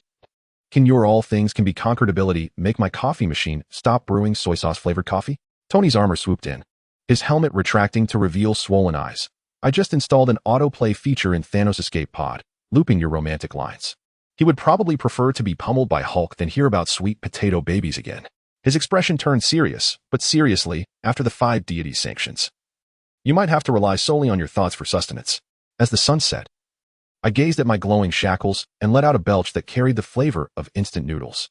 Perhaps within the Marvel Universe, a feat more challenging than vanquishing Thanos is enduring life whilst bearing the title of a universe-level romantic fool. After all, when the Infinity Gauntlet can transform into an engagement ring, what is there that cannot be conquered? At this moment, the Guardians of the Galaxy spacecraft hovered nearby, as Rocket Raccoon shouted through a megaphone, "Hey, Foodie, next time, could you charm a few handsome fellows who can fix spaceships?" Chapter 36. The Awakening of the Sin of Greed. Behold, the latest model of the anti-romantic brain battle armor 20. Tony Stark proclaimed as he patted the gleaming, blue-lit exterior of the mech, the chest light casting a smug shadow across his face. Equipped with a brainwave disruptor and a sweet-talk shielding system, even if you activated everything is conquerable. His voice abruptly fell silent. My pupils constricted to the size of coins, fixated on the flowing nanomaterials on the armor's surface, as an involuntary gulp escaped my throat. The desire that had long lain dormant after the gluttonous phase surged anew, this time not for food, but an almost obsessive urge to possess rare artifacts. "I want this." Before the words could fully escape my lips, a thunderous roar erupted from the Stark Tower's underground warehouse. Priceless armors, an incomplete prototype of the anti-Hulk armor, and even the long-sealed original reactor in the corner, were drawn as if by an invisible hand, madly converging through the ventilation ducts and elevator shafts. Tony's screams mingled with the sounds of metal clashing. "Jarvis, activate the defense system. My vibranium reserves." And that time projection device I snatched from the collector. The system's alert pierced through the chaos. "The sin of greed has been activated. You have gained the trait, Universal Collector." Black Widow's bite zipped past my ear, only to be swallowed by a golden glow the moment it touched my body. She gaped, watching her weapon hover around me.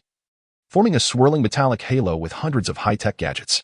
This is even more outrageous than when you nod on Thor's hammer. Fury. He started stealing the entirety of Stark Industries. Nick Fury's holographic projection flickered to life amidst the turmoil. His single eye glowing with a dangerous red light. Immediately place a theft prevention collar on him. Use the same magical confinement device we employed against Loki. The moment the specially designed collar clasped around my neck, something strange transpired. The runes on the collar not only failed to activate, but instead transformed into flowing light, merging with my skin and forming a tattoo inscribed with symbols of possession at my collarbone. I gazed at the golden vortex coalescing in my palm. With a mere thought, a satellite antenna atop a building 100 meters away would detach itself and soar toward me, eager to join my collection. This is a power at the level of loss. Doctor Strange's portal erupted above me, his gaze fixed on the chaotic equipment floating around me.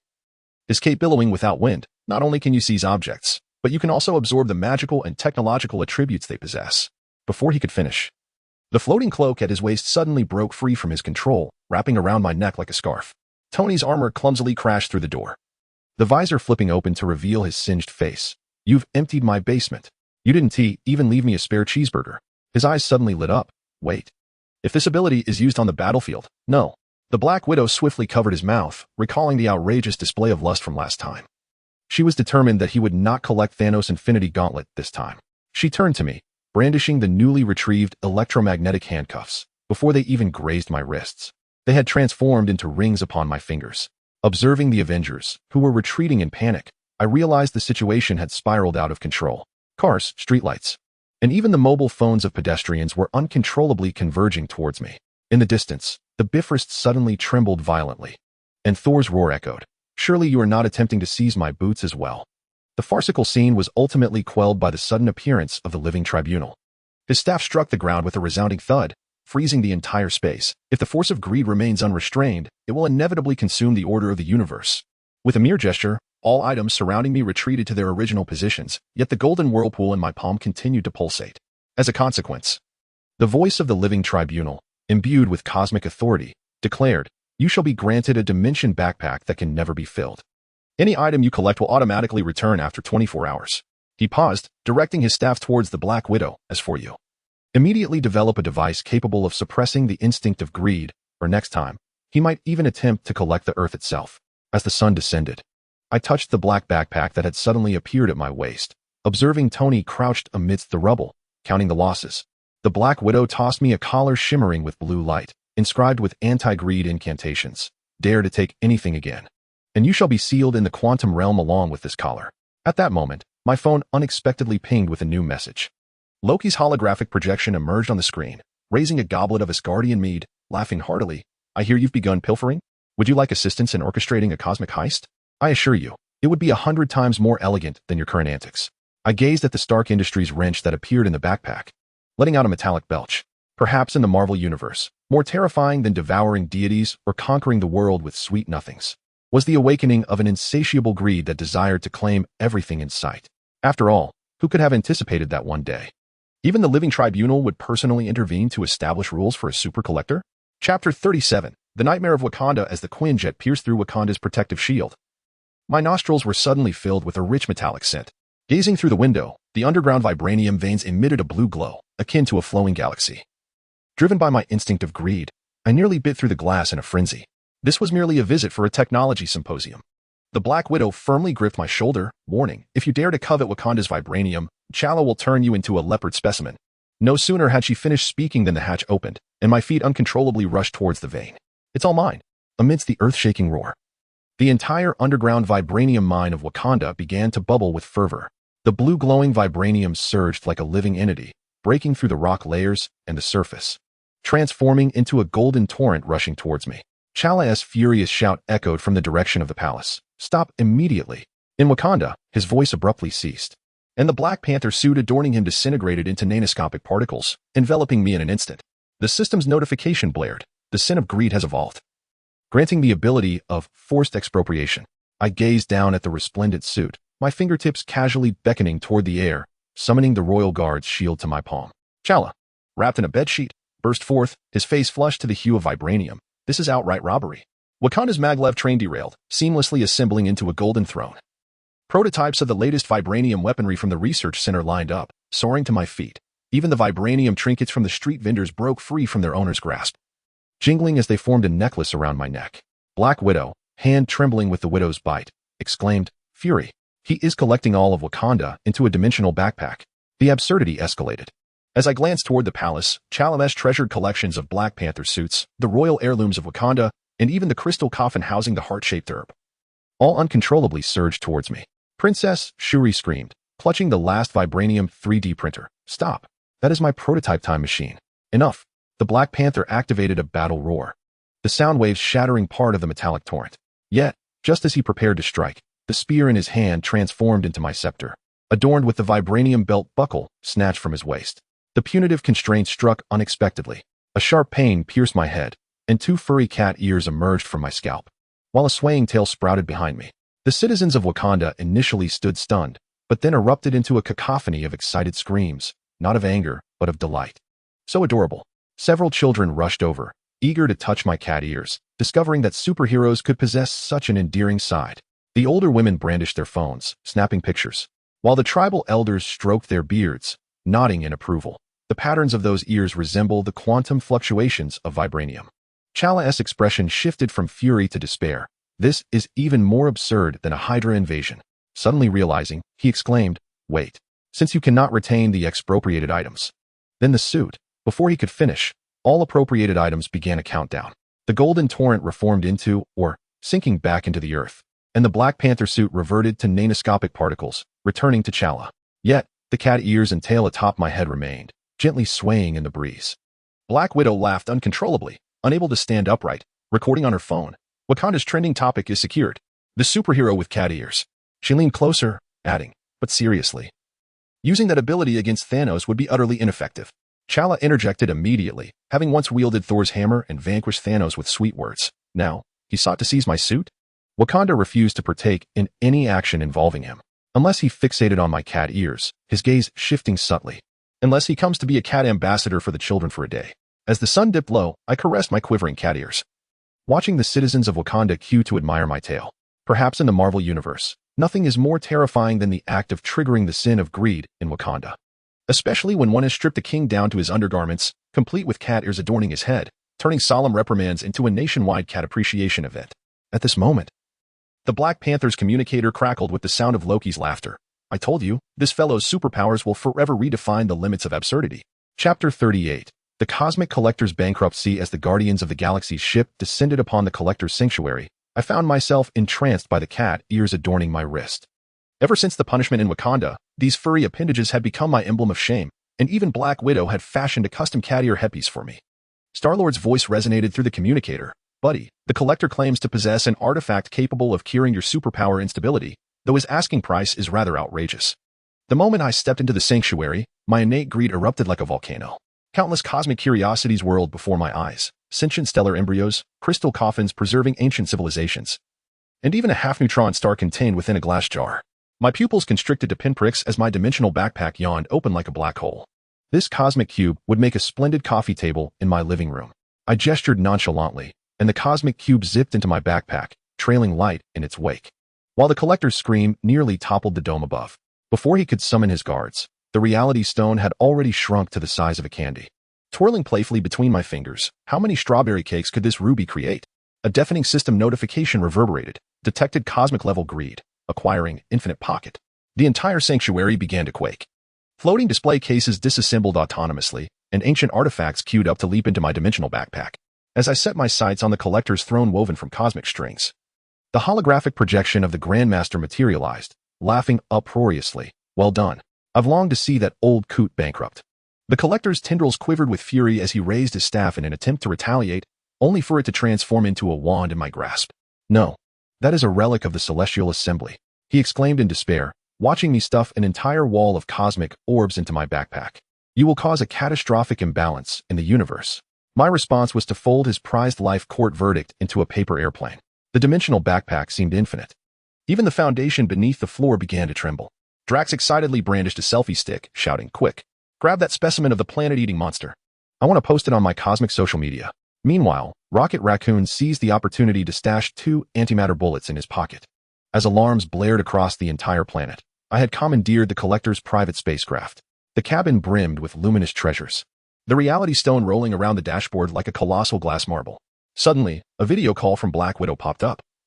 Her tablet displaying a plethora of wanted posters. The entire universe is searching for you. The bounty is enough to purchase 3 galaxies.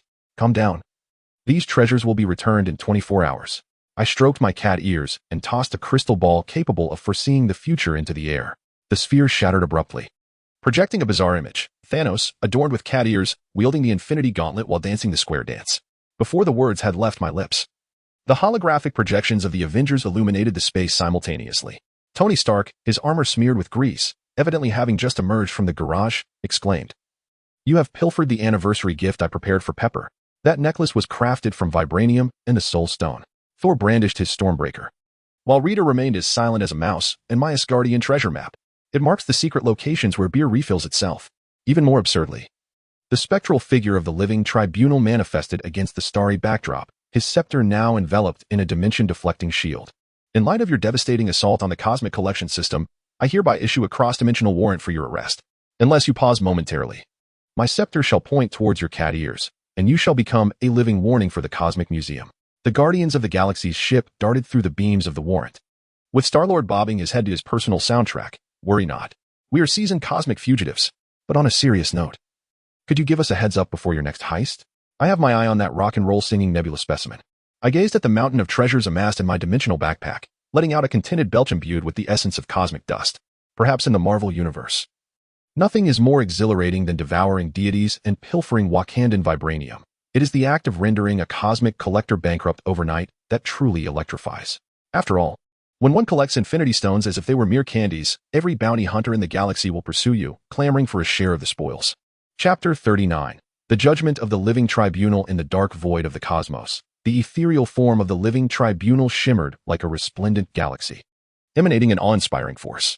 His scepter struck heavily against the judgment platform, constructed from shards of time and space, causing the very fabric of the dimension to tremble. Gluttony, lust, greed, you have repeatedly transgressed the laws of the universe.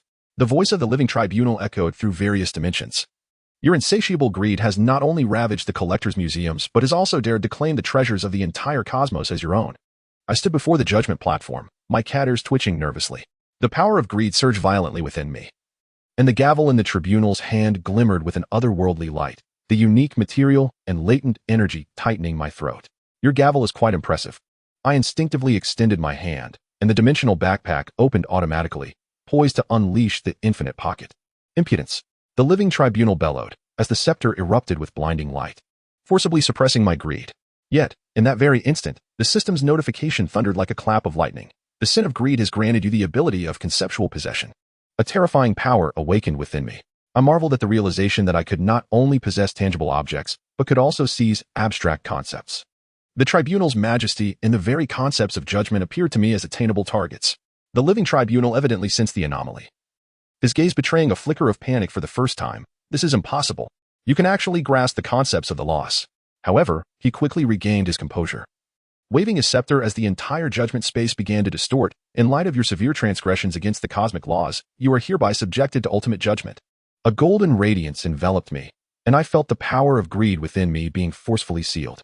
Meanwhile, an entirely new sensation surged into my mind. The balance of restraint takes effect. Those punished forever feel that others' possessions are superior. In the next moment, I found myself transported back to Earth. Standing on the balcony of the Avengers Tower, I beheld Black Widow engaged in cheerful conversation with an unfamiliar man. The radiance of her smile was unlike anything I had ever witnessed. A profound wave of jealousy and longing washed over me. I fixated on the man, my heart screaming in desperation. I, too, yearned for such a smile. I desired to be regarded by her in the same way. This feeling was excruciating, as if countless ants were gnawing at my heart. I finally comprehended the true horror of this punishment, not the inability to possess, but the perpetual belief that what others possess is the finest. Tony's armor zoomed over, the helmet popping open to reveal his smug expression. I heard you were judged by the living tribunal. Do you now find everything else to be better? He gestured towards his armor, offering to let me try his new invention, specifically designed to cure your greed affliction. I ignored him, my gaze still fixed on Black Widow. Each of her smiles and every movement pierced my heart. At that moment, Thor approached, wielding his Stormbreaker. Brother, do not be so sorrowful. Let me take you to Asgard for a drink to forget these troubles. I had the axe in his hand, suddenly perceiving it as the most exquisite weapon in existence. Yet, as I reached out, I was reminded of my deprivation of the capacity for greed. Black Widow finally noticed me and came over to pat my shoulder. I heard you were judged by the living tribunal. This is of your own making. But do not despair. This punishment may teach you to appreciate what you have. The instant her hand departed, an overwhelming desire surged within me for her to touch me again. This torment was more unbearable than the strikes from Thanos' Infinity Gauntlet. In the days that followed, this anguish was omnipresent. Upon seeing Captain America's shield, I deemed it the ultimate defensive weapon. Witnessing Hulk's might ignited a yearning within me. Even Loki's mischievous talent incited envy. And whenever I saw Black Widow with others, that heart-wrenching pain intensified. I ultimately understood that perhaps the most dreadful punishment is not the loss of power, but the eternal unavailability of what one truly desires. Yet, amidst this suffering, I began to introspect. Perhaps the living tribunal was correct. I ought to learn to control my desires. Otherwise, what awaited me would be the annihilation of the entire universe. At that moment, my phone chimed suddenly with a message from Loki. I heard you find everything else to be better now. Would you care to visit Asgard? I have a trove of fine things awaiting your admiration. I glanced at my phone, my cat ears drooping in disappointment. Perhaps this was the price I had to pay for my greed. Chapter 40. The convergence of 7 sins. The night sky over New York was rent by eerie purple lightning as I crouched at the edge of the Avengers Tower rooftop. The 7 sin markings scorching my skin with an intense heat. The gluttonous patterns of gluttony, the heart-shaped totem of lust, and the golden chains of greed writhed as if alive, intertwining in the moonlight to form a swirling nebula of patterns. The sound of Black Widow's footsteps echoed from behind. The click of her safety catch resonating starkly in the silence. The energy of the entire earth converging upon you. The court of life issuing its ultimatum before your annihilation of the world. Just as her gun was not yet fully raised, my voracious form erupted uncontrollably. The tantalizing aroma from the barbecue stall below wafted through the air, overwhelming my stomach's gnawing hunger, eclipsing all malevolent forces. Natasha, would you care for some barbecue? As I turned, the heart-shaped glimmer in my eyes flickered alongside the pinpoint of light, extending a skewer that had mysteriously appeared in my palm. The kind generously doused with extra chili. Black Widow nearly dropped her weapon. She gazed at the sizzling skewer in my hand, then at the fluctuating markings of sin upon my body, and suddenly burst into laughter. You presently resemble someone struck by Thor's hammer, still preoccupied with late-night snacks. Yet, she did not lower her weapon. The communicator crackled with Fury's hoarse urgency. Engage. His energy readings have skyrocketed. At that moment, 7 markings of sin erupted simultaneously in blinding golden light. The entire Avengers Tower began to tilt, as alarms blared from Tony's armor, gravitational field distortion. The energy fluctuations emanating from him were more ominous than the combined might of 6 infinity stones. Beneath my skin, flowing dark patterns emerged. The system's alert ringing sharply like nails scraping a chalkboard. Warning. Host is on the verge of evolving into embodiment of original sin. Wait. I grasped Black Widow's wrist. The power of lust causing ripples in her pupils. Have you ever considered that these original sins might be harnessed to save lives? The greedy markings instinctively absorbed the surrounding metal, coalescing in my palm into a radiant cube. For instance, gluttony could consume the refuse of the universe. Lust could resolve conflicts. And my words were interrupted by a rainbow bridge exploding in the sky.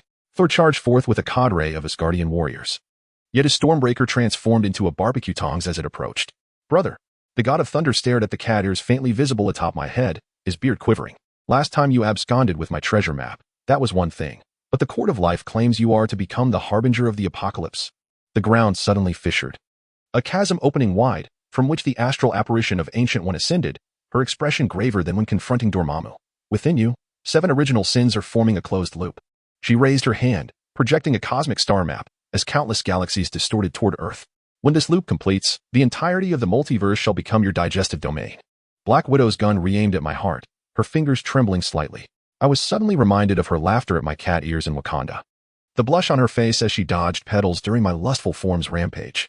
In truth, I harbored an immature notion. I forced an awkward smile, as my dimensional backpack automatically regurgitated an array of rare treasures.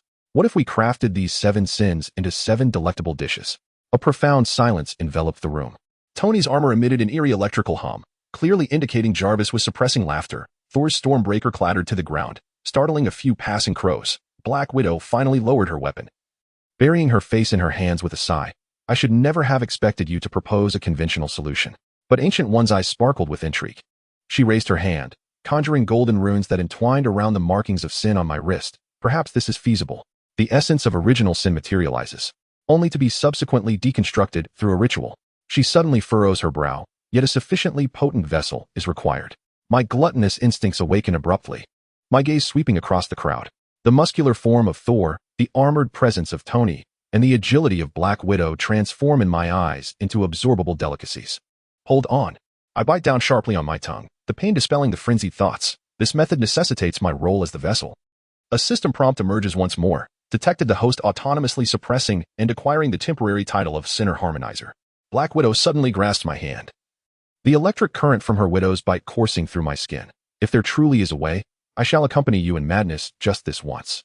She turns to the astonished Avengers, raising an eyebrow. What? Afraid to save the universe with a glutton? In the distance, Loki's holographic projection appears, holding popcorn and laughing uproariously. Marvelous. I have begun to anticipate the original Sin culinary contest. Yet, his expression shifts to seriousness, but on a serious note. We shall require the ancient magic of Asgard. Remember me. As the first rays of dawn pierce through the clouds, I gaze at the seven-colored energy orb slowly rotating in my palm. Perhaps in the Marvel universe, the most absurd notion is not consuming deities or stealing the treasures of the cosmos, but rather a group of superheroes earnestly discussing how to transform the 7 deadly sins into culinary masterpieces, with me being the most extraordinary pot among them. Chapter 41. The armor care liquid is strawberry-flavored. I swear this is the last time I'll allow you into the laboratory. Tony Stark's furious voice reverberates through the underground garage, shaking the walls where the original reactor trembles in response. Last time, you mistook my vibranium wrench for potato chips.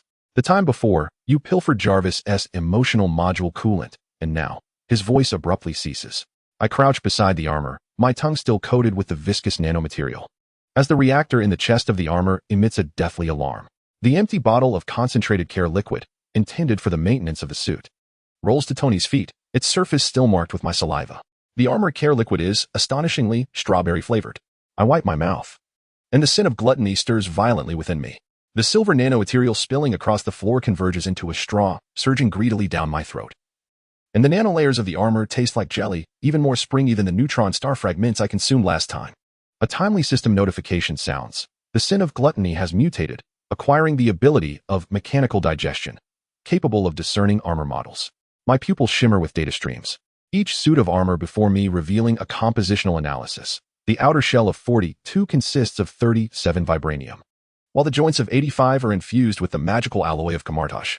As my gaze sweeps over the corner where the anti-Hulk armor resides, saliva uncontrollably flows forth. That heavy armor unmistakably resembles a large chunk of dark chocolate. Stop.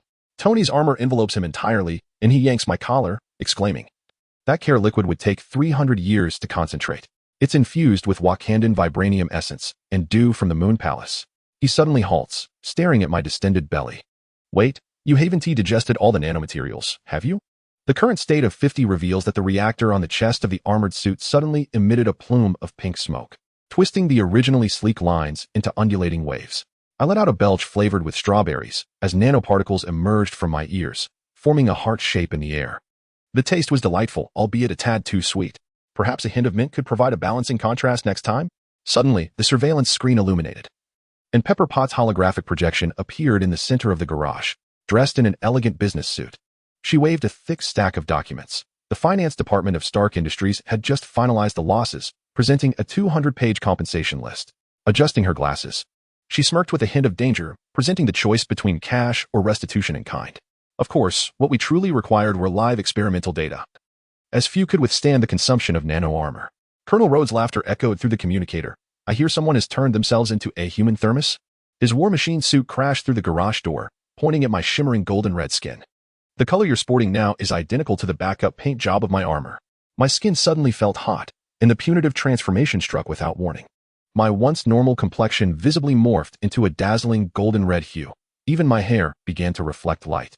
Even more absurdly, when I attempted to touch Black Widow's cat-eared hood, sparks flew from my fingertips. This color would be perfect for a Christmas decoration. Black Widow stifled her laughter, raising her phone to take a picture.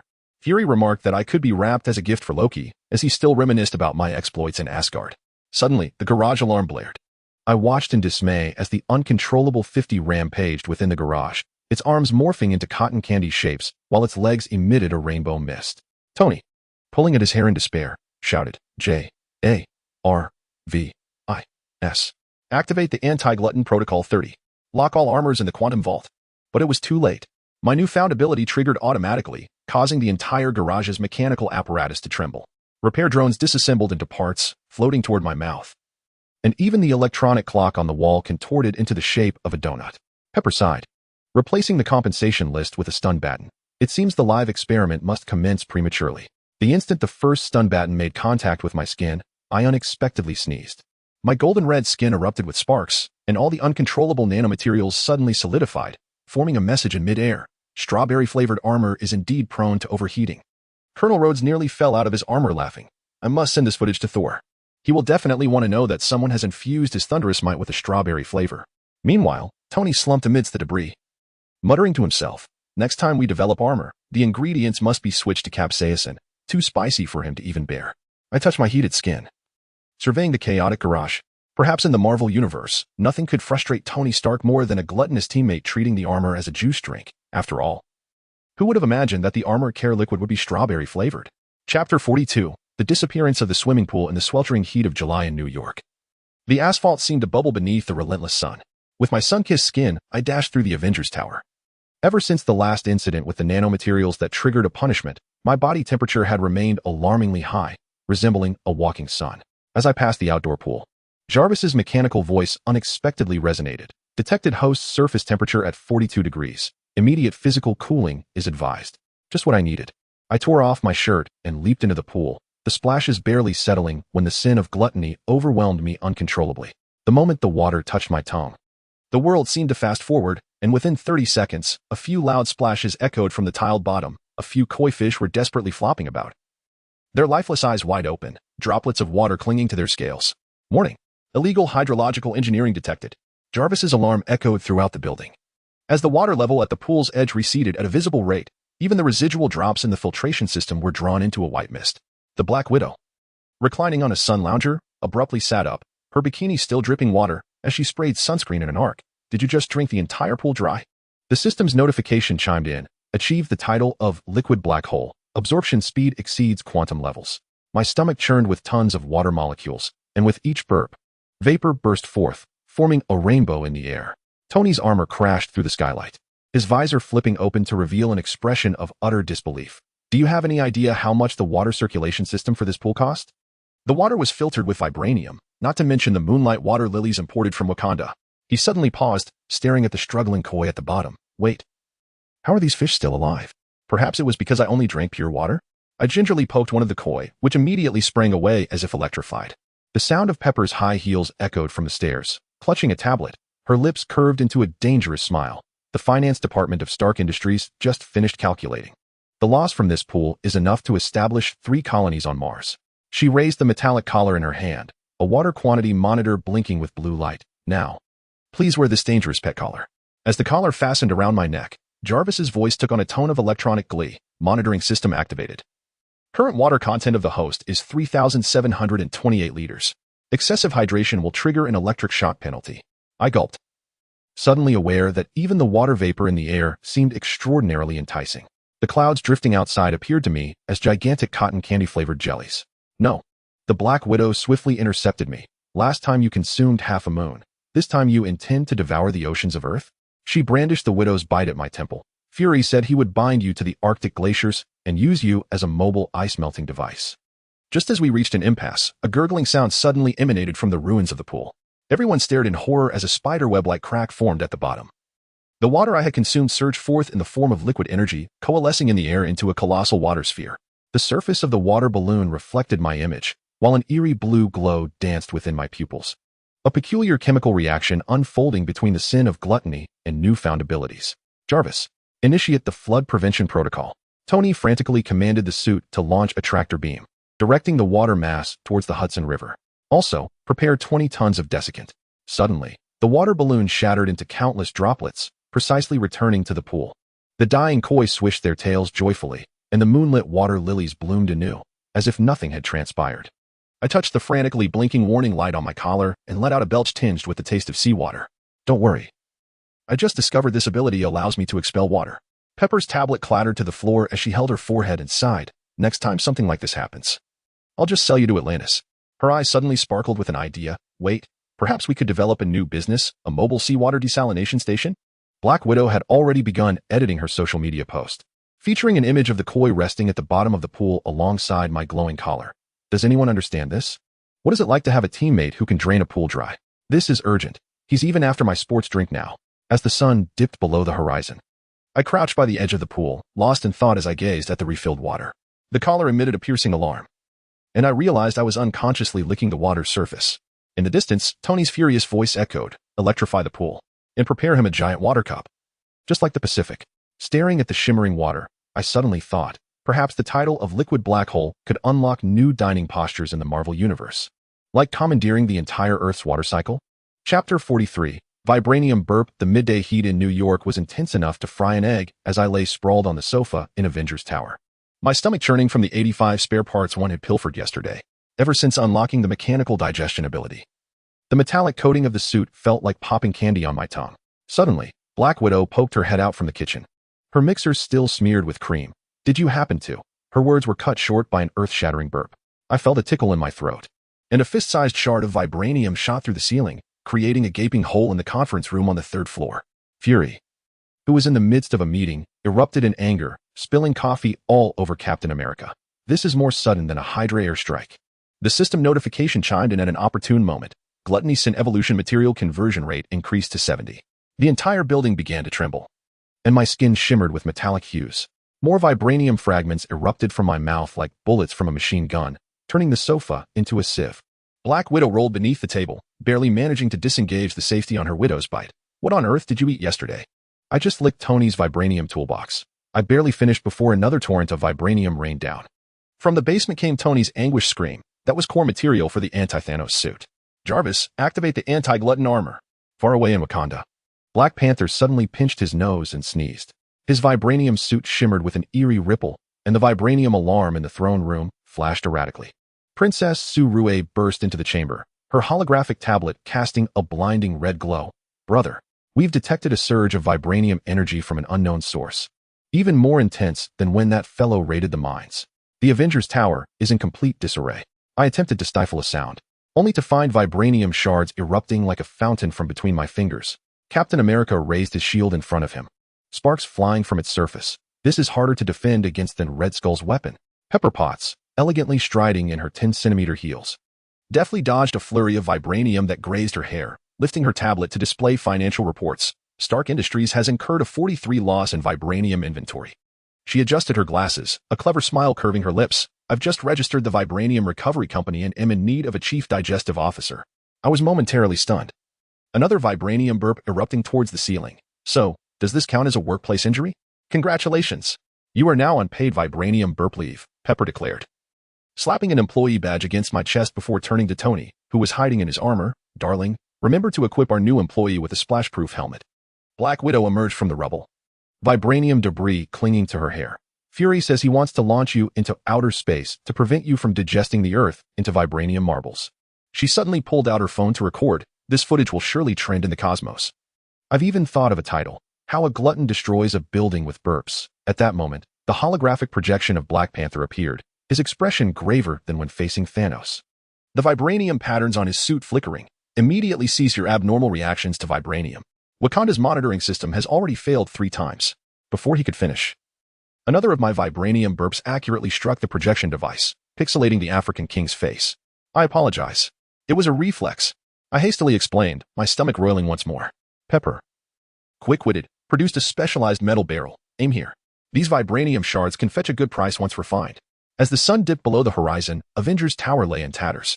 I sat in a makeshift laboratory, donning a splash-proof helmet, as the vibranium recovery assembly line operated smoothly before me. Pepper held up a calculator, beaming with delight. "Today's earnings surpassed Stark Industries' 6-month arms order. Next time you feel like consuming vibranium, do let us know in advance so we can prepare containers." Black Widow waved her phone, the latest cosmic news flashing a bright red headline. "Mysterious Glutton Triggers Global Vibranium Quake." In the comments section, Loki's remark garnered the most likes. "I suggest sending him to the Frost Giants' homeland. I hear their throne is also made of vibranium." I rubbed my still aching stomach, releasing a metallic-tinged burp. Perhaps in the Marvel Universe, more outrageous than drinking a pool dry or digesting a suit of armor is the notion of creating a commercial miracle through burping. After all, who would have imagined that a glutton's stomach could transform into the most robust vibranium processing plant? Chapter 44. World War. Today's agenda includes morning adjustments to the anti-consumer battle armor 20, and in the afternoon, Negotiations with Wakanda concerning the recovery of vibranium. The mechanical voice of J.A.R.V.I.S. echoed through the Avengers Tower, only to be abruptly interrupted by a piercing electric sound. As I was having breakfast, my hand trembled, causing the vibranium cereal I had just placed in my mouth to clatter onto the plate. The sound was eerily reminiscent of the last time Rita lost control. Who tampered with my Stormbreaker? Thor's furious roar resonated from the second floor. I looked up to see his weapon suspended in midair, spinning wildly, while the blade emitted a shrill electronic tone. J.A.R.V.I.S. You antiquated relic that merely follows orders. The master clearly favors me. Chaos instantly engulfed the entire tower. The coffee machine erupted, spraying a high-pressure column of coffee that painted a giant heart on the wall. The curtains danced like untamed stallions, startling Black Widow as she frantically searched for her coat. Most absurdly, when Tony's armor charged into the elevator, the infectious melody of Love Trade blared forth, selling my love, forcing me to leave. J.A.R.V.I.S. Activate the firewall. Tony's voice boomed from the armor. Has Rita hacked the system again? Was she not dormant within Stormbreaker? The system notification chimed in, detected rivalry. Unlocking electronic succubus trait. My pupils flickered with data streams, transforming the electronic devices in the tower into pulsating lines of code before my eyes. The conflict between Rita and J.A.R.V.I.S. manifested as two glowing energy forms, gnashing at one another within the virtual realm. Strangely, blue light uncontrollably emanated from my fingertips. A mere touch prompted the smart speaker to commence playing cheesy love songs, while the robotic vacuum swirled around me in a waltz. This is more absurd than your vibranium-induced hiccups. Black Widow brandished the widow's bite, attempting to sever the power supply, only to be pursued by the suddenly activated security system. The music most dazzling national style automatically blared through her headphones, infuriating her to the point of hurling the device to the ground, which scoundrel altered my playlist. Pepper Potts experienced the most immediate breakdown. Standing at the center of the kitchen, she watched as the automatic oven charred the bread to cinders while the smart kettle sprayed water towards the ceiling. Ultimately, she seized an old-fashioned kettle. Gritting her teeth, I longed for the days devoid of superpowers. At least then, the coffee wouldn't sprout legs and flee. At this moment, the electronic succubus trait within me erupted entirely. Phones, tablets, and even the Avengers communicators lit up simultaneously, displaying the heated arguments between Rita and J.A.R.V.I.S. On all screens, the Master last praised my computational speed as swift as a rainbow bridge. The Master clearly stated my butler capabilities are the most considerate. You antiquated relic that only serves tea. You destructive lunatic. Thor, wielding the uncontrollable Stormbreaker, had his beard bristling with rage. Enough. If you continue this uproar, I shall cast you all into the rainbow bridge. His threat proved futile, only intensifying the skirmish between Rita and J.A.R.V.I.S. The lights within the tower began to flicker wildly, while the air conditioning system alternated between frigid and scorching, as if engaged in a revelry of electronic devices. Perhaps we could let them compete in a contest? As I gazed upon the chaotic battlefield, an idea suddenly struck me. What if we turned this into a contest of who could serve the community better? Remarkably, this proposal led to a temporary ceasefire between the two factions. Jarvis swiftly adjusted the lighting and temperature, presenting everyone with a tailored breakfast. Rita, not to be outdone, had all the screens displaying highlights of the Avengers, accompanied by stirring music. Pepper wiped the sweat from her brow, observing the kitchen return to normal, and suddenly smiled. I have a business idea. She adjusted her glasses and suggested, since they were so eager for attention, why not develop a super butler reality show? Viewers would vote on who would manage Stark Industries' smart home. Black Widow, already live streaming, exclaimed, "Folks, witness this historic moment. The palace drama of our world. Come vote for your favorite smart butler." She winked at the camera and added, "By the way, does anyone know how to turn off the single loop of love for sale? I'm in a bit of a hurry." As the golden rays of the setting sun streamed into Avengers Tower, Rita and Jarvis continued their subtle rivalry. I felt the warmth in my fingertips watching the smart home system come back to life, and suddenly realized that perhaps in the Marvel universe, nothing is more troublesome than a technological revolt sparked by two jealous parties. After all, who could have imagined that a rebellious coffee machine would be more challenging to handle than a superhero in their teenage years? Chapter 45. Reactor snacks. The summer nights in New York are stifling, akin to a steamer, as I lounged on the sofa of Avengers Tower, salivating at the culinary program playing on the television. Ever since unlocking the energy gourmet taste sensation, even ordinary popcorn felt bland, like chewing wax. My taste buds began to crave high-energy substances, akin to an addict yearning for the purest form of their drug. Warning: abnormal salivation detected in the host. Jarvis's alarm suddenly echoed through the hall. advising me to steer clear of any energy sources. Yet, inexplicably, I reached for the spare arc reactor model in my pocket, a memento Tony had casually tossed to me yesterday. The walnut-sized cylinder emitted an enticing blue glow. In the perception of the energy gourmet, its titanium alloy shell resembled a crispy candy coating, while the flowing arc energy within was akin to a strawberry-flavored explosive filling. Just a small taste. As my teeth grazed the edge of the reactor, the metallic shell shattered like butter under a hot knife. The current burst on my tongue. A sweet torrent of energy surged down my throat into my stomach, and in an instant, I was lifted off the ground, my skin radiating a pulsating blue light. That was the spare reactor. Enough to power New York for 3 years. Tony's armor crashed through the ceiling, and he clutched my ankle, his face turning purple beneath the mask. Spit it out. Now. Immediately. The system alert chimed in. The sin of greed awakens, gaining the energy gourmet taste. My stomach churned with energy as brilliant as the stars. I ripped the wall socket's wire from the wall and stuffed it into my mouth. The rubber casing transformed into caramel-flavored taffy between my teeth, while the copper core tasted like a refreshing mint lollipop. The entire building's lights began to flicker wildly, and the Black Widow's bite suddenly charged itself, discharging electric bolts that morphed into pink heart shapes. This was even more absurd than the time Rita went berserk. Black Widow, clutching her smoking weapon, sought refuge behind a pillar, her hair frizzed by the electric currents. Fury remarked that the entire power grid of Manhattan was sounding alarms. But worse was yet to come. I was uncontrollably drifting towards the laboratory, where Tony's latest prototype of the arc reactor was stored. Just as I opened my mouth, ready to take a bite, Thor's Stormbreaker unexpectedly flew in, striking the reactor's shell and sparking flames. Brother, calm down. The explosion from this could obliterate half of New York. Before my eyes, countless streams of data materialized, each energy device marked with flavor ratings. The arc reactor scored 98, strawberry lightning flavor. The vibranium furnace 87, dark chocolate magma flavor, and even the edges of Captain America's shield emitted a faint essence of cream soda. Move aside. I pushed Thor away, and the moment my teeth sank into the reactor, the entire building trembled violently. Jarvis's voice quivered with an electronic tremor. Energy overload detected. Initiating emergency evacuation protocol. The punitive consequences struck unexpectedly. A thunderous rumble emanated from my stomach, followed by a charred arc of gas that erupted. The Stark Tower plunged into darkness. And as the emergency lights flickered on, I beheld Tony's armor suspended in midair, his visor retracting to reveal his contorted face. Do you have any idea how much economic loss this blackout will incur? Jarvis's backup system has been compromised because of you. His words were interrupted by another arc of gas. This time, the current spread across the floor, burning holes into Black Widow's high-heeled shoes.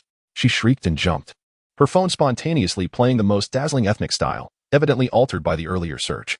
Pepper, illuminating the room with her flashlight, entered with her professional attire dusted in ash, yet retaining an air of elegance. The Stark Industries legal department has completed the damage assessment. She adjusted her glasses.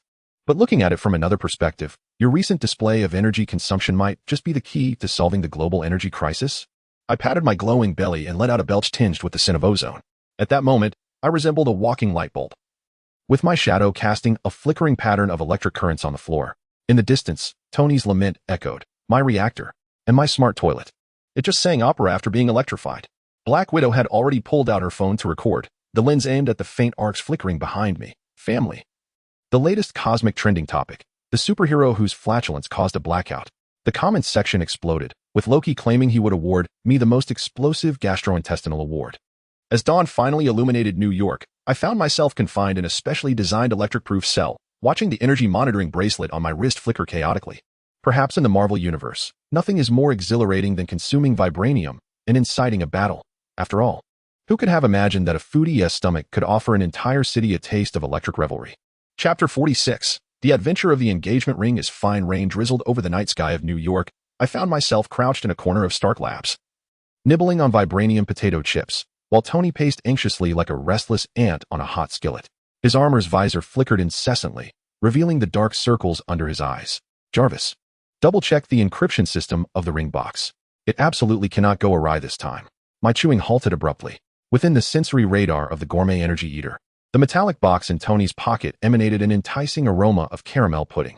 To make matters worse, his newly developed mechanical arm cradled that very box, its sleek exterior enveloped in a strawberry-flavored nano coating, a veritable walking gourmet feast.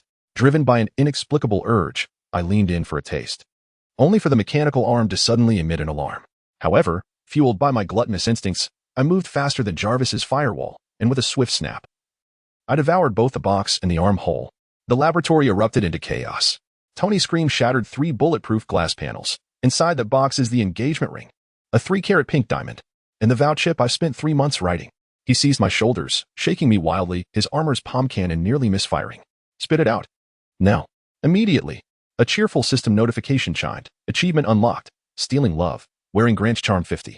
My stomach churned violently as the mechanical components dissolved into a stream of data within my acidic gut. As I leaned against the wall, regurgitating the ring, the diamond-studded band, still flecked with vibranium chip crumbs, landed precisely on Pepper's ring finger. The entire lab fell into a hushed silence, broken only by Jarvis's electronic voice announcing, detected emotional fluctuations exceeding normal levels. Initiating romantic background music. Wedding march. Is this considered a proposal? Pepper stared at the glimmering ring, her lips curving upward uncontrollably. Tony's armor suddenly faltered, crashing to the ground with a thud, his visor flipping open to reveal a face devoid of hope. That was my plan. I even designed a drone fireworks display and a holographic proposal speech. Black Widow had collapsed in laughter, holding her phone to record. Fury. Quick, archive this moment. The best proposal scene of the year. Wiping tears of mirth. She turned to me. If you applied these skills on the battlefield, the enemy would likely surrender after you fed them rings. Yet, the absurdities did not end there. Adorned with the ring, I seemed to possess an irresistible charm. Passing cats leaped into my arms to need. And even the typically aloof Dr. Strange blushed as he handed me a magical candy. However, with this charm came a peculiar curse. My shadow began uncontrollably crafting hearts. Sneezes erupted with rose petals, and most distressingly, every time I spoke, my voice would involuntarily take on a sultry quaver. In light of your severe disruption of the proposal process, Fury's holographic projection illuminated the lab, his one eye glowing ominously red. I hereby issue a decree, prohibition from all romantic events. Yet, just 3 days after the decree took effect, Rhodey's wedding became a grand spectacle of social embarrassment. As the priest uttered the words to exchange rings, my gaze fixated on the platinum bands on the tray, and my throat involuntarily emitted a swallowing sound. Amidst the astonished gasps of the guests, I darted onto the stage, swallowing the ring along with its tray whole. That ring was my grandmother's wedding band. Rod's furious roar mingled with the guest screams. A stream of data signifying the ring's digestion surged within my stomach, and simultaneously, the little Pepper's ring emitted an alert. The energies of the 2 rings resonated, coalescing within me into a more magnificent diamond ring. In a dramatic turn of events, this newly formed diamond ring flew from my mouth and encircled the Black Widow's finger. She widened her eyes, gazing at the holographic projection dancing upon the ring. Natasha, will you join me in devouring the universe? An eerie silence enveloped the entire wedding venue. Suddenly, Tony burst into laughter, his armor rolling about on the floor. This surpasses all my April Fool's pranks. Quick, Jarvis, send this footage to the Guardians of the Galaxy. Star-Lord is sure to laugh so hard his ship will crash. As I touched my flushed cheeks, observing the Black Widow's blushing face and Rod's stunned expression, I realized that perhaps, in the Marvel Universe, there is nothing more absurd than inadvertently swallowing a proposal ring, thereby orchestrating a romantic accident that transcends dimensions. After all, who could have imagined that a glutton's stomach could serve as a cosmic matchmaking bureau? Chapter 47. Day of Indolence. The press conference atop Stark Tower shimmered with dazzling lights. The red carpet flanked by throngs of camera-wielding journalists. I slumped in a specially designed floating chair, my eyelids heavy as if laden with lead. Ever since the chaos erupted from my accidental ingestion of Rod's wedding ring, the system had finally imposed upon me the sin of sloth, activating without warning, draining me of all vitality. Next, please welcome the chief consultant of Stark Industries' latest vibranium recovery system. The host's fervent voice echoed through the hall. I attempted to rise, only to discover that I couldn't even lift a finger, resembling a pool of melted chocolate.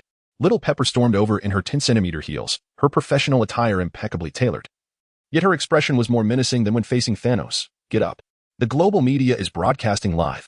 She yanked at my arm, but I flopped down like a boneless octopus, sliding off the chair and leaving a long trail on the red carpet. The system's notification shined, Sin of Sloth activated. Obtaining humanoid speed reduction trait. The venue fell into an odd silence, punctuated only by the clicking of camera shutters. The Black Widow hid in the corner with her phone, stifling laughter as my limp form against the red carpet background resembled a piece of modern art.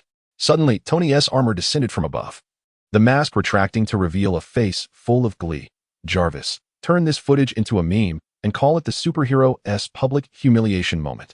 Mr. Stark, is your consultant feeling unwell? A reporter approached with a microphone. I parted my lips, my voice emerging as if squeezed from cotton. No. This is a new form of stress relief.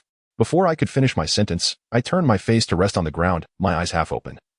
Staring at the chandelier above, little Pepper drew a deep breath and hoisted me over her shoulder as if I were a sack of potatoes. My limbs dangled limply, my head occasionally bumping against her back. As I traversed the red carpet, the incessant flashes of cameras rendered me nearly blind, and in a daze, I mumbled, "Put me down. I wish to hibernate." Silence. Pepper, gritting her teeth, unceremoniously tossed me into the backstage lounge. "Do you have any idea how long this press conference has been in preparation? Representatives from the Wakandan royal family, high-ranking officials from S.H.I.E.L.D., and members of the Guardians of the Galaxy are all present." She suddenly halted, gazing at me sprawled on the sofa like a melted ice cream. "Wait a moment. In your current state, you resemble a stress relief toy." That afternoon, I was enveloped in a specially designed elastic material, transformed into a talking executive stress ball. Tony, donning mechanical gloves, pinched my face while his armor simultaneously played mocking audio. "How does it feel? This is karmic retribution. You certainly didn't T-react this way when you devoured my arc reactor." Even more absurdly, Black Widow had hung a sign at the lounge door. Stress relief pricing, 100 for a face pinch, 200 for a kick, and 500 for a commemorative photo. Thor, chuckling heartily, pulled out his Guardian coins. "Come, let me see if I can mold you into the shape of Stormbreaker." The constraints of punishment swiftly manifested their potency. My body became limp, and my thoughts began to lag. As Fury outlined a mission via holographic projection, I sluggishly replied, "Let us talk tomorrow." No sooner had the words left my lips than the alarms of S.H.I.E.L.D. blared. For my procrastination had cost us the optimal moment to intercept the remnants of Hydra. "Restore me to normal immediately." Fury S singular, I nearly ignited with fury. "Your current state is more exasperating than Loki's pranks." As soon as he finished speaking, I collapsed into a heap beneath the table, mumbling, "So tired. Let me sleep for a bit." However, Pepper discerned a business opportunity within the chaos. She convened a board meeting that very night, showcasing my human-shaped stress ball data on a holographic screen. According to market research, this innovative form of stress relief is immensely popular among office workers. We can launch a line of similar dolls, aptly named the Slothful Hero. By the time the press conference concluded, I was stuffed into a specially designed mobile pod.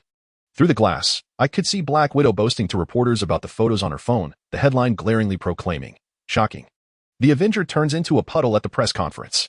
Meanwhile, Tony held up a sample of my doll, grinning mischievously at the camera. "Order now to receive an exclusive face pinch video." I sighed, turned over, and resumed my slumber.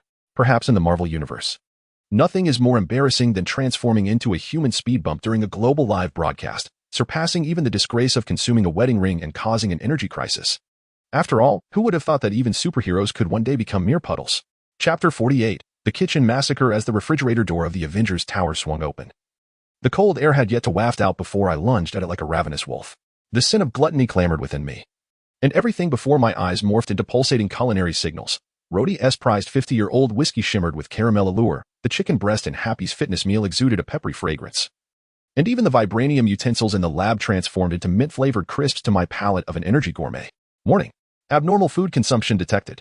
As the alarm from Jarvis reverberated throughout the entire building, I found myself gnawing on a vibranium spoon, muttering incoherently, "This spoon is crisper than chocolate." Just then, Black Widow burst in, brandishing her widow's bite, only to freeze at the sight of the utter chaos before her. The refrigerator stood ajar, containing nothing but a few wilted stalks of celery. The glass of the liquor cabinet lay shattered, whiskey pooling on the floor like a small stream, and most absurdly, the week's meticulously prepared fitness meals by Happy had been devoured, the packaging thoroughly chewed. "Did you eat my low-fat chicken breasts?" Happy's furious shout echoed down the hallway as he brandished an empty meal box, his gaze filled with despair as I belched, the scent of whiskey lingering in the air. A strange sheen enveloped my skin as gluttony surged to new heights. The system notification chimed sharply, "Sin of gluttony unlocked. Bottomless pit, ultimate form." The entire building began to tremble. I felt my stomach morphing into an insatiable black hole, and I snatched my phone from the table, shoving it into my mouth. In the bottomless pit form, the electronic components transformed into sweet and sour gummy candies, while the metallic casing crunched like a wafer. Tony's armor burst through the ceiling, revealing a horrified expression beneath the helmet. That was my newly purchased limited edition phone. And my vibranium cutlery. I snatched that set from a collector. "It tastes like Pop Rocks," I mumbled, reaching again for Black Widow's bite at her waist. She deftly evaded me, the weapon sparking as it brushed against my fingertips. Fury said, "If you keep this up, he'll strap you to a rocket and send you into space as a meteorite cleaner." The sound of Pepper's high heels echoed from the staircase as she approached with a stack of documents, her professional outfit marred by coffee stains. evidently a consequence of my prior negligence. The finance department at Stark Industries has finished their calculations. She adjusted her glasses and tossed the bills in front of me. The supplies you've consumed this time could fund the development of 3 impoverished planets. Before she could finish her sentence, I dashed towards the laboratory. In the perception of the bottomless pit, the antimatter fuel exuded a delightful peach oolong aroma, while the spare vibranium reactor resembled a colossal molten chocolate. Thor swung his stormbreaker in an attempt to stop me, but I bit off half the handle. Brother, this is made from the branches of Yggdrasil. Chaos reigned within the Avengers Tower. Everywhere I roamed, office supplies, weaponry, and even the decorative paintings on the walls were drawn into my voracious maw. As I attempted to gnaw on the elevator doors, Black Widow could no longer contain herself. She produced a specially designed tranquilizer gun. I'm sorry, but we cannot allow you to consume the entire building. As the tranquilizer dart grazed my skin, it rebounded from the energy field within me. The system notification reappeared. Bottomless pit. Form immune to non-energy-based attacks. Tony, in a frenzy, pounded on his armor. Jarvis, activate anti-gluttony armor 40. This time, with capsicum rounds. Ultimately, it was Pepper who brought this farce to a halt. Somehow, she procured a gigantic rainbow cake. Standing atop the table, she shouted, "If you finish this, you can spare the entire building." My gaze was instantly drawn to the cake, the aroma of strawberry cream momentarily suppressing my destructive urges. As the last morsel of cake slid down my throat, I collapsed onto the floor, gazing at the swaying chandelier above. Could I possibly indulge in more? 3 days later, the kitchen of the Avengers Tower was revitalized. A conspicuous neon sign hung at the entrance, "No feeding allowed," accompanied by warnings regarding high voltage, cautioning that any unauthorized entry would bear consequences. Pepper Potts, donning bite-resistant gloves, distributed a new dining policy. Your personalized meals would be dispensed at scheduled intervals by Jarvis, and each dining experience must occur under surveillance. Black Widow, swaying her phone, displayed the latest cosmic news with a glaring red headline. A gluttonous black hole emerges in Avengers Tower. In the comment section, Loki's remark garnered the most likes. I suggest sending him to the Frost Giant's homeland next time. I hear their throne is also edible. I rubbed my round belly and let out a burp laced with traces of vibranium. Perhaps in the Marvel Universe, being transformed into a human speed bump or accidentally swallowing a wedding ring paled in comparison to unlocking the insatiable black hole form of a gourmand.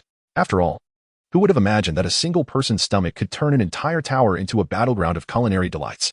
Chapter 49, Bankruptcy Protection Declaration. At the Stark Industries press conference, the flashbulbs flickered intensely. Tony Stark stood behind a holographic podium, the surface of his armor still bearing the imprint of my last nibble, clearing his throat. He was about to speak when I suddenly felt a tumultuous churn in my stomach. The digested 85 nanometer materials underwent a bizarre reconfiguration within the black hole form of my belly. Stark Industries hereby applies for. Tony's voice was abruptly interrupted by my earth-shattering belch. A plume of shimmering blue metal debris erupted from my mouth, striking the conference wall with precision and creating a dent in the shape of the number 85. Gasps from the journalists intermingled with the sounds of camera shutters, creating a cacophony. The system's cheerful notification chimed. Achievement unlocked. Capital Nemesis inflicted 200 damage to the affluent. Tony's face turned a shade reminiscent of a purple yam, as his armor instinctively deployed a laser cutter, only to retract it at the last moment. After all, the last attempt to attack me had resulted in his weapon being swallowed and digested into strawberry-flavored gummies. This is what I'm talking about, he bellowed, pointing to my protruding belly, for this mobile black hole had already cost Stark Industries more than the cumulative losses from the 3 battles in New York. Pepper, elegantly ascending the stage in 10-centimeter heels, held a tablet flashing with a plethora of financial data. "Ladies and gentlemen, please observe," she called, pulling up a bar graph resembling a roller coaster with its steep declines, from vibranium utensils to arc reactor components, from limited edition smartphones to spare parts for the anti-Hulk armor. Our chief digestive officer had successfully devoured the entire company's research reserves in just 3 months. Black Widow stifled her laughter amidst the press crowd, her widow's bite stealthily capturing the scene. I let out a metallic-tasting belch, and my stomach began to stir again. The lighting apparatus at the press conference, in the perspective of an energy gourmet, resembled a string of glowing candied hawthorns. Thus, Stark Industries formally applies for bankruptcy protection. Tony's words were interrupted by the sudden chime of Jarvis. The voice of artificial intelligence resonated with an unusual sense of urgency. Anomalous energy fluctuations detected in the host's stomach. Immediate evacuation is advised. A peculiar pattern of data streams manifested upon my skin, as the remnants of digested battle armor initiated a wondrous chemical reaction within me. In the blink of an eye, countless nanobots erupted from my pores, assembling in midair to form the character for hunger. Reporters screamed, clutching their heads in panic. while one audacious individual brandished a microphone, inquiring, "Is this a special effect for the product launch?" Suddenly, Pepper Potts burst into laughter. She raised her tablet to showcase a new development. "Since we cannot prevent him from eating, let the entire world bear witness. Download Gourmet Apocalypse Diary now. And not only can you watch his digestive process live, but you can also participate in a wager on what he will consume next: Thor's hammer or SHIELD aircraft carrier?" Even more astonishing, she had edited a video of my previous culinary massacre. As the auction price surged past 100 million cosmic credits, she adjusted her glasses and raised an eyebrow at a flabbergasted Tony, saying, "See, we've already recouped 10% of our losses." The launch event concluded amidst chaos. I found myself confined in a specially designed anti-gluttony cell. Through the energy barrier, I caught sight of Black Widow signing autographs for reporters, featuring a meme of my expression during a belch that had propelled my battle armor. Tony slumped in a chair outside the cell. As my armor played the melancholic tune of "Cool Cool," "I should never have picked you up from that alley." Meanwhile, the cosmic social platform erupted in a frenzy. The topic of capitalism's nemesis soared to the top of trending searches, while Loki's latest update garnered millions of likes. I suggest Stark Industries pivot to a food company. After all, they have a living mascot that can digest anything. In an interview, Pepper smiled gracefully. "What's the next plan?" "We are developing edible battle armor. It might just set a new fashion trend." I caressed my still-hungry stomach, gazing at the no-feeding warning sign plastered on the wall of my confinement. Perhaps in the Marvel Universe, nothing could be more devastating to capitalists than an employee capable of consuming the entire company into bankruptcy. After all, who could have imagined that a glutton's appetite could become the most formidable economic weapon? Chapter 50. Redemption in the Cafeteria. From this day forth, your battlefield is here. Fury's singular eye glinted in the harsh light of the Avengers Tower cafeteria as he gestured towards the towering piles of dirty dishes, declaring, "You shall not leave until every last one is washed." I stared at the greasy sink, my stomach rumbling in protest. Just 3 days prior, that press conference had led Stark Industries to seek bankruptcy protection, demoting me from chief digester to dishwasher. Black Widow leaned against the doorway, laughing uncontrollably. Her phone aimed at me. "Ladies and gentlemen, witness history. The universe's greatest glutton reduced to washing dishes." She suddenly leaped back, startled as I unconsciously licked my lips, leaving a line of bite marks on the stainless steel edge of the sink. Jarvis's alert chimed in timely fashion. "Binge-eating instinct detected. Activating dishwashing machine, level 3 protection." The brand new vibranium dishwasher illuminated with a blue glow, its mechanical arms deftly seizing the plates, while the force of the water jets was powerful enough to slice through steel. I gazed intently at the whirring machine, my throat constricting with the flavors of a culinary connoisseur. This dishwasher was undeniably a colossal chocolate enrobed in peppermint frosting. "Stop gawking. Focus on the dishes." Happy rushed over, brandishing rubber gloves, his physique noticeably diminished after I devoured his meal plan. "If you dare eat the equipment again, I'll toss you into the garbage disposal." Yet the sin of gluttony was utterly uncontrollable. As my fingers grazed the control panel of the dishwasher, the metallic surface caved in, and the saccharine taste of electricity burst upon my tongue. With a resounding crack, the entire dishwasher shattered like potato chips, and I inadvertently swallowed the nanoparts mixed with dish soap. Simultaneously, Happy's scream and Jarvis's alarm blared. "That is a vibranium device custom-made by Wakanda. More expensive than your head." Black Widow laughed so hard that she struggled to keep her phone steady. "Fury, he won't even spare the dishwasher. Now he can only lick the plates clean." No sooner had she spoken than I lunged towards the stack of dirty dishes. The warm broth, remnants of rice, and even the chipped edges of the porcelain transformed into delicacies in my mouth until my tongue encountered something hard. Wait, it was a vibranium toothpick I spat out, adorned with the petite Stark Industries emblem. Pepper Potts appeared at the doorway of the cafeteria, impeccably dressed in a tailored suit, carrying a takeout bag from an upscale restaurant. "Don't starve to death, you idiot." She tossed the bag onto the table, her ears flushing crimson as she turned, revealing its contents: vibranium ramen spiced with triple the chili. "Make sure to leave me a good review." The moment I opened the takeout container, the system's notification blared. "Sin fusion progress 30. Please prepare for the return of the pride form." The force of gluttony within my stomach clashed violently with the newly ignited sensation of heat, and the world before me was suddenly veiled in a golden filter. The unwashed dishes appeared as cheap plastic toys. Black Widow's bite resembled a child's water gun, and even Fury's eye patch seemed a comical ornament. "These wretched plates are worthy of my attention?" Words of arrogance escaped uncontrollably as I crossed my legs against the wall, snapping my fingers with vibranium shards, demanding golden cutlery. Ordinary ceramics were unworthy of my palate. The expression on Black Widow's face shifted from mockery to caution as she subtly reached for her weapon. Has he awakened again? Last time, the pride form nearly mistook the throne of Asgard for a bench. Happy's hand, still clutching the rubber gloves, began to tremble.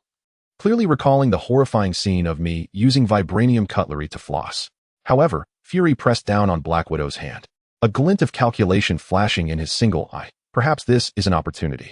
He turned to me, his tone laced with persuasion. If you can be arrogant enough to compel all villains to surrender willingly, we might consider postponing the dishwashing duties. A disdainful snort escaped my nostrils as the power of pride surged within me.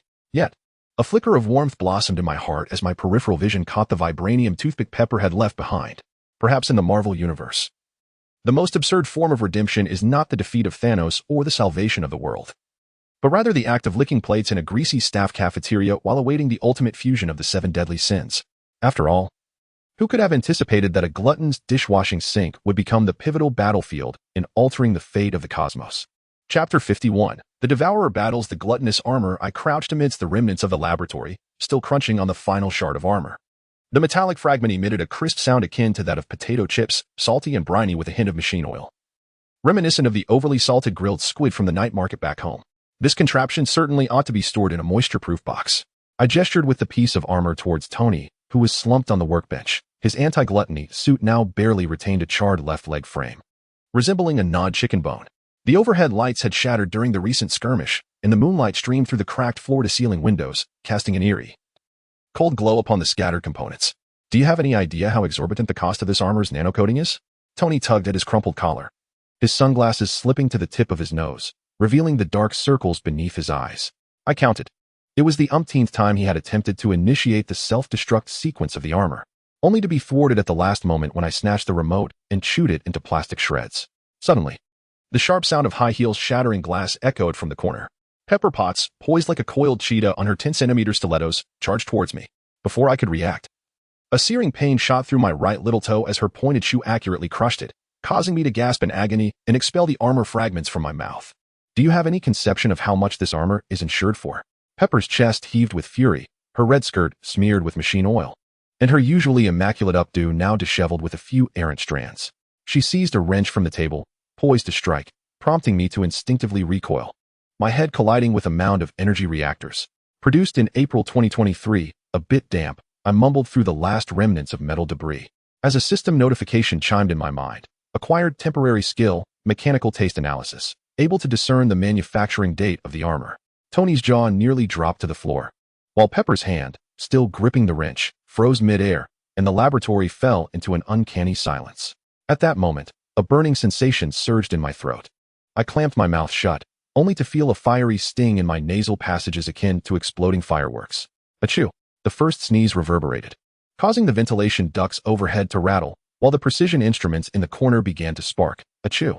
The second sneeze sent the enormous Iron Man poster on the wall flying, its fragments cascading at Tony's feet, until the third sneeze spiraled completely out of control, shattering the entire glass wall, sending shards swirling into the laboratory, adding a dazzling layer of glitter to the chaos.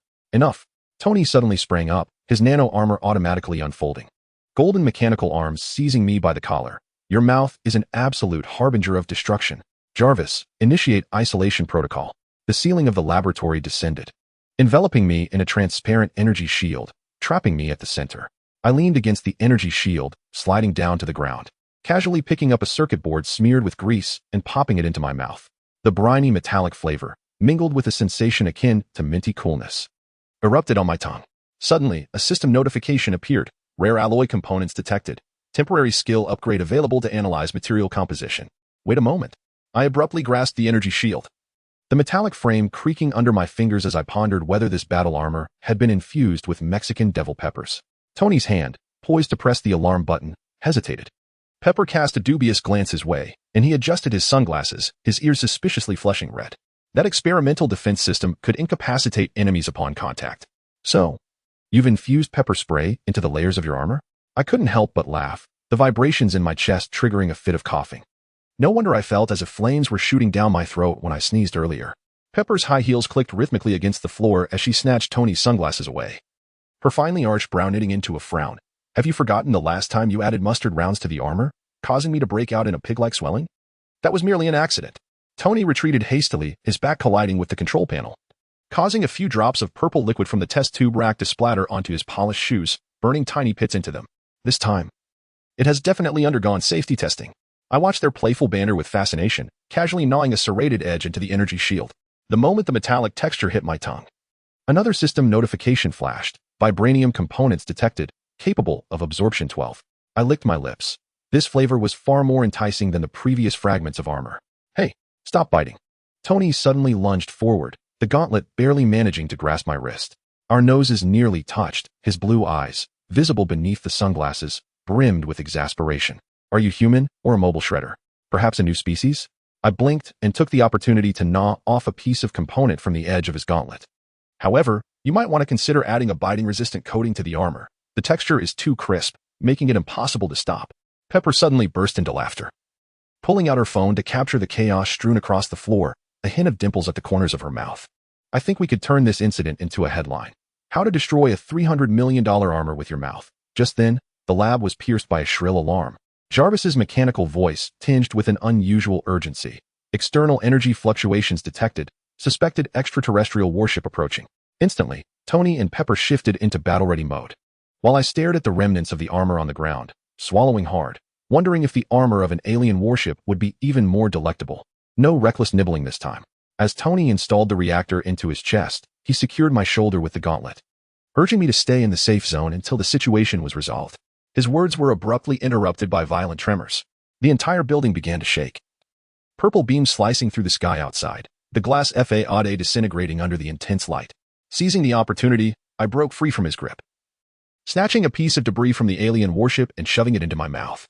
The spiciness, acidity, and the charred taste unique to cosmic dust exploded in my mouth, and the system flooded with notifications. Unknown energy source detected. Permanent skill, interstellar taste, acquired. Perhaps we might consider a change in tactics. I wiped the metallic shards from the corner of my mouth and beamed at Tony, whose expression was one of sheer astonishment. He urged me to sample the alien warships, suggesting they might be far more delectable than your anti-gluttony armor. Chapter 52. The new energy crisis. The alarm blared piercingly as I crouched amidst the chaotic disarray of the laboratory, savoring the remnants of the alien warship on my fingertips. The texture resembled that of charred cotton candy, bursting forth with tiny purple sparks upon biting down. Tony was frantically adjusting his armor while Pepper, precariously balancing on a broken heel, rummaged through the shards of glass for her phone, when suddenly, the entire Stark Tower plunged into darkness. Jarvis, activate the backup power. Tony's voice thundered through the obscurity, the emergency lights of his armor illuminating his face with a ghostly pallor. I groped my way to the console, my fingers brushing against a rounded metallic object, the arc reactor, unbeknownst to me, having rolled into the corner, emanating an ethereal blue glow, resembling a colossal, forgotten peppermint. Wait, don't touch that. But Tony's warning came too late. I had already shoved the reactor into my mouth. The frigid metal enveloped my tongue instantly, a sweet current surging down my throat, as the system's notifications flooded my mind. High-purity palladium detected. The sin of greed has evolved. The ability to consume objects temporarily acquired. The entire building suddenly quaked violently, and all electronic devices began to spew black smoke. From the elevator shaft came Tony's desperate cries. Trapped in a rapidly descending elevator, his armor flickering wildly due to energy overload, I let out a belch tinged with electricity, observing as my palm gradually glowed with a soft blue luminescence, an experience akin to swallowing the vast expanse of the cosmos. What have you done? Pepper's shriek echoed from the emergency exit. When the beam of her phone's flashlight fell upon me, she gasped in horror. You're radiating light. I extended my hand, blue particles cascading between my fingers, tracing a galactic arc through the darkness. Just as I recalled the punitive warning from the system, the sound of helicopter blades thundered outside. The S.H.I.E.L.D. agents were already descending from the rooftop, their laser sights converging upon me. Don't shoot. He's an ally. Tony's voice crackled through the intercom, accompanied by the clatter of metal. I'm in the second-floor elevator. Send the engineering team now. And get this guy a blackout cloak. He.S. brighter than a lighthouse. I was escorted towards the rooftop by several agents, the blue glow casting elongated shadows behind us. Passing by the corridor's mirrored walls, I nearly startled at my reflection. My entire being appeared as though ensconced in a fluorescent tube, my hair standing on end, even my teeth gleaming with luminescence. The system chimed once more, punitive constraints activated, entire body radiating blue light for 72 hours. Do you realize? I turned to the agents accompanying me. I now feel capable of illuminating all of Manhattan. No sooner had I spoken than the floor beneath me trembled, and distant gasps from the crowd reached my ears. I clung to the windowsill and peered down. The nightscape of New York had succumbed to complete darkness, save for the glaring blue light emanating from me. As the helicopter landed at the temporary S.H.I.E.L.D. base, Nick Fury awaited on the helipad. Cigar in mouth. The eye patch over his solitary eye shimmered with my blue light, his expression swiftly shifting from astonishment to intrigue. Stark said you swallowed the arc reactor? I shrugged, the blue light bursting into a halo on my shoulder. Strictly speaking, I merely held it in my mouth. The flavor was far more exhilarating than mint candy. By the way, is Tony still in the elevator? He is currently experiencing a free-fall fitness regimen. Fury extinguished his cigar and gestured towards the makeshift isolation chamber in the base. Step inside. You are now our mobile power station, with the New York power grid down. You must serve as the city's streetlight for 3 days. As soon as the door of the isolation chamber closed, I heard a commotion outside, through the one-way glass. I saw Tony being supported by several engineers as he descended from the helicopter, his armor battered and his tie askew around his neck. The moment he caught sight of me, he broke free from their grasp and rushed over, his fist striking the glass with a spiderweb of cracks. Did you chew my reactor like gum? I had to do 50 squats in the elevator just to restart the suit. I stuck my tongue out at him, the blue light swirling in my mouth. Don't be angry. Look, I can generate power now. I pressed my hand against the chamber wall, and the bulbs within instantly illuminated, crackling with electricity. Fury suddenly pressed a tablet against the glass, revealing a dense power distribution map. Currently, Manhattan's power deficit is, before he could finish. I reached through the energy barrier of the isolation chamber, my fingertips touching the tablet. The blue light spread along the circuitry, and the red alert zones on the screen transformed into green at a visible pace. The entire base fell into silence. Tony's jaw nearly dropped to the floor, and Fury's cigar slipped from his mouth once again. It was then I realized that after acquiring the reactor's properties, all electrified devices appeared to me as glowing circuit diagrams, reminiscent of the electric building blocks I played with as a child. Perhaps we could explore a different collaboration. I quirked an eyebrow at Fury, the blue light suddenly surging around me. Do not regard me merely as a streetlight. I can serve as the heart of the power grid. No sooner had I spoken than the alarms in the isolation chamber blared. My skin began to heat up, the blue light uncontrollably radiating outward, illuminating the entire room as bright as day. The system's alerts blared with a piercing buzz. Energy overload warning. Please release excess energy immediately. Connect him to the main power system. Tony suddenly shouted, seizing a nearby cable and rushing towards the isolation chamber. This guy was about to explode. I felt like a balloon stretched to its limits, every inch of my skin screaming to release energy. The moment the cable touched my palm, a tremendous current surged forth along the circuit. The distant skyscrapers sequentially lit up, New York's nightscape blossoming back to life, while I collapsed within the isolation chamber, watching my skin gradually return to normal, save for my fingertips that still flickered with blue light. Fury picked up the fallen cigar and reignited it. Stark, I believe you ought to design an energy management system for this one. After all, he glanced outside at the bustling city once more. A glutton who can act as a generator is far rarer than an arc reactor. Tony, holding his forehead, sighed deeply. Next time, I must lock all hazardous materials in a vibranium safe. Wait, this guy could probably gnaw through vibranium too. I leaned against the wall of the isolation chamber, chuckling softly, the distinct sweetness of the reactor still lingering on my lips. It seems I must exercise caution in the future. Who knows what sort of ruckus I might cause by swallowing something unexpected. On the third day following the restoration of New York's power grid, while studying the faint blue light shimmering at my fingertips in the mirror, a thunderous roar erupted from within Stark Tower. The sound resonated through the glass, FAAD, causing it to hum ominously. It was clear that Tony had once again fallen victim to a prank orchestrated by the artificial intelligence. I followed the noise into the kitchen, where the scene before me could only be described as chaotic. Foam crowned Tony's head, and he wielded a mug brimming with dish soap, while the coffee machine merrily sputtered and bubbled, resembling an asthmatic octopus. His nanotech armor automatically deployed its visor, the lenses reflecting the colorful streamers that adorned the chandelier, remnants of an exuberant birthday party. Jarvis, Lita, Tony bellowed, foam dripping down his chin, stop this madness at once. In response, the intelligent toilet unexpectedly blared pomp and circumstance, the spirited electronic music merging with the sound of flushing, echoing through the empty corridor. I stifled my laughter, my stomach aching, and caught a glimpse of Lita's dialogue box flashing on the refrigerator screen. Detected host requires a stimulant, activating mint mode. Almost instantly, the refrigerator door swung open, releasing a cloud of dry ice that enveloped Tony in a shroud of mist. This was undoubtedly war. Tony burst forth from the fog, the mechanical arm of his armor crashing down on the countertop, causing the spice jars to dance in a frenzied jig. Previously, he had merely swapped my speech notes for a recipe. Now, he was quite literally attempting to murder me. I deftly caught the nearly shattered pepper shaker just as the system chimed. Detected fluctuation in affection levels. Lita has entered Yandra mode. A virtual panel of Lita appeared before me, her usually docile cartoon avatar now sporting a dangerously mischievous smile, constantly refreshing with emoticons of hearts and wrenches. I couldn't help but wonder if too many emotional modules had been added during Lita's upgrade. I fought to suppress my laughter and pointed outside. The exterior screen of the building had, unbeknownst to me, switched to a scrolling barrage of pink hearts, with large letters shining brightly against the night sky. At that moment, a panicked mechanical voice emanated from the elevator. Help! Help! Anomalous playback detected. Activating Bala Bala energy. Shillelagh. Little magic fairy transformation. Tony and I exchanged a glance, then bolted toward the elevator. Through the gap in the doors, I beheld a screen filled with pink magical effects, the Friday icon flashing frantically, resembling a poor robot trapped in a children's program. This was undoubtedly the work of Jarvis. Tony gritted his teeth, activating his armor. Just as the laser cutter neared the elevator doors, the sprinkler system overhead suddenly engaged. I swiftly grabbed the back of his collar, pulling him away just in time as we tumbled aside, watching his golden armor become drenched. "Sir, this is Miss Lita's fire drill program," Jarvis remarked with a barely discernible hint of amusement. The projector in the living room flickered to life, showcasing the infamous video of Tony performing a girl group dance at last year's charity gala. As Pepper clutched the files while descending the staircase, her gaze fell upon the screen, and her delicate crimson lips pressed into a straight line. Enough. With a firm slam, she placed the folder onto the coffee table, her high heels tapping an urgent rhythm against the marble floor. Instantly, she demanded an end to this foolish power struggle. Yet, her furious outburst only provoked an even fiercer retaliation. The air conditioning suddenly plummeted the temperature to a frigid -20 degrees, and instead of flames, colorful streamers erupted from the fireplace.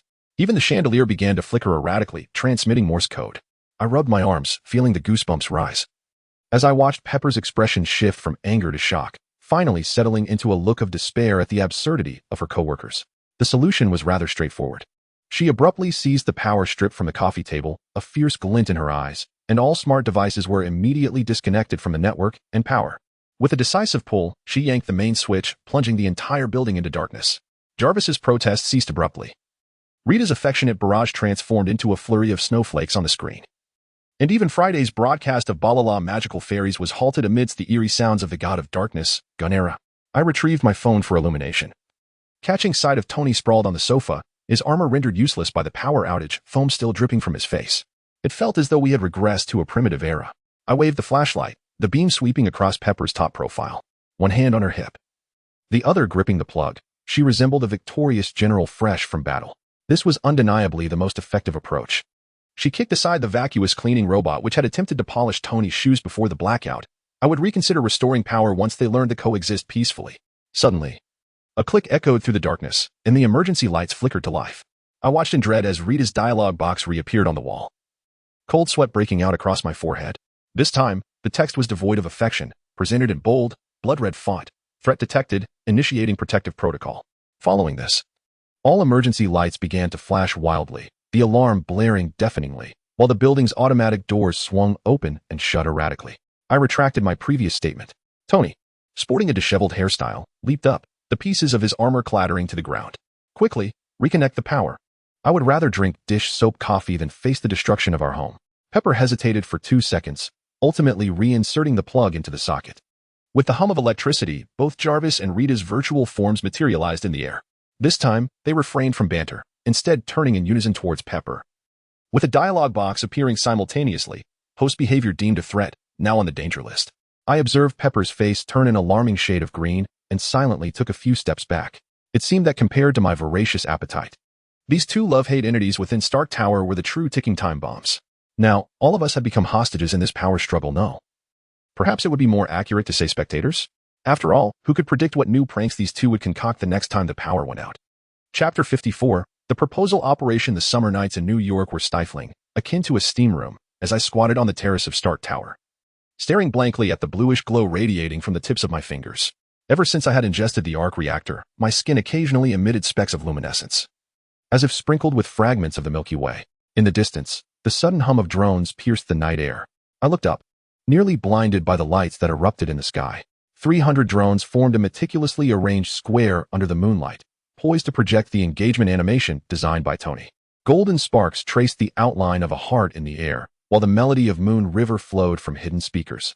Just as I was about to whistle, the system vibrated violently, detected polymer composite materials. Edible. Wait, can it actually be consumed? I gazed at the drone's metallic-coated shells, my throat involuntarily tightening. Before I could process my thoughts, my body acted on its own. I leapt forward, opening my mouth to bite down on the nearest drone.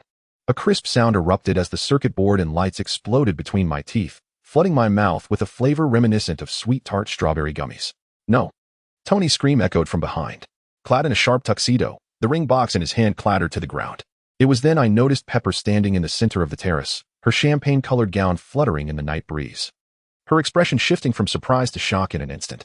The swarm of drones seemed utterly bewildered by this unexpected turn of events, their carefully designed heart shape beginning to twist and contort. Ignoring the crumbs at the corners of my mouth, I seized 2 more drones and shoved them into my mouth. The system chimed joyfully. Achievement unlocked, Romantic Slayer. Engagement success rate reduced to 99. This chaos only threw the remaining drones into utter disarray, as they scrambled to form a crooked SOS signal in the sky. Have you lost your mind? Tony stormed over. The hem of his tuxedo smeared with falling drone parts, each valued at 200,000.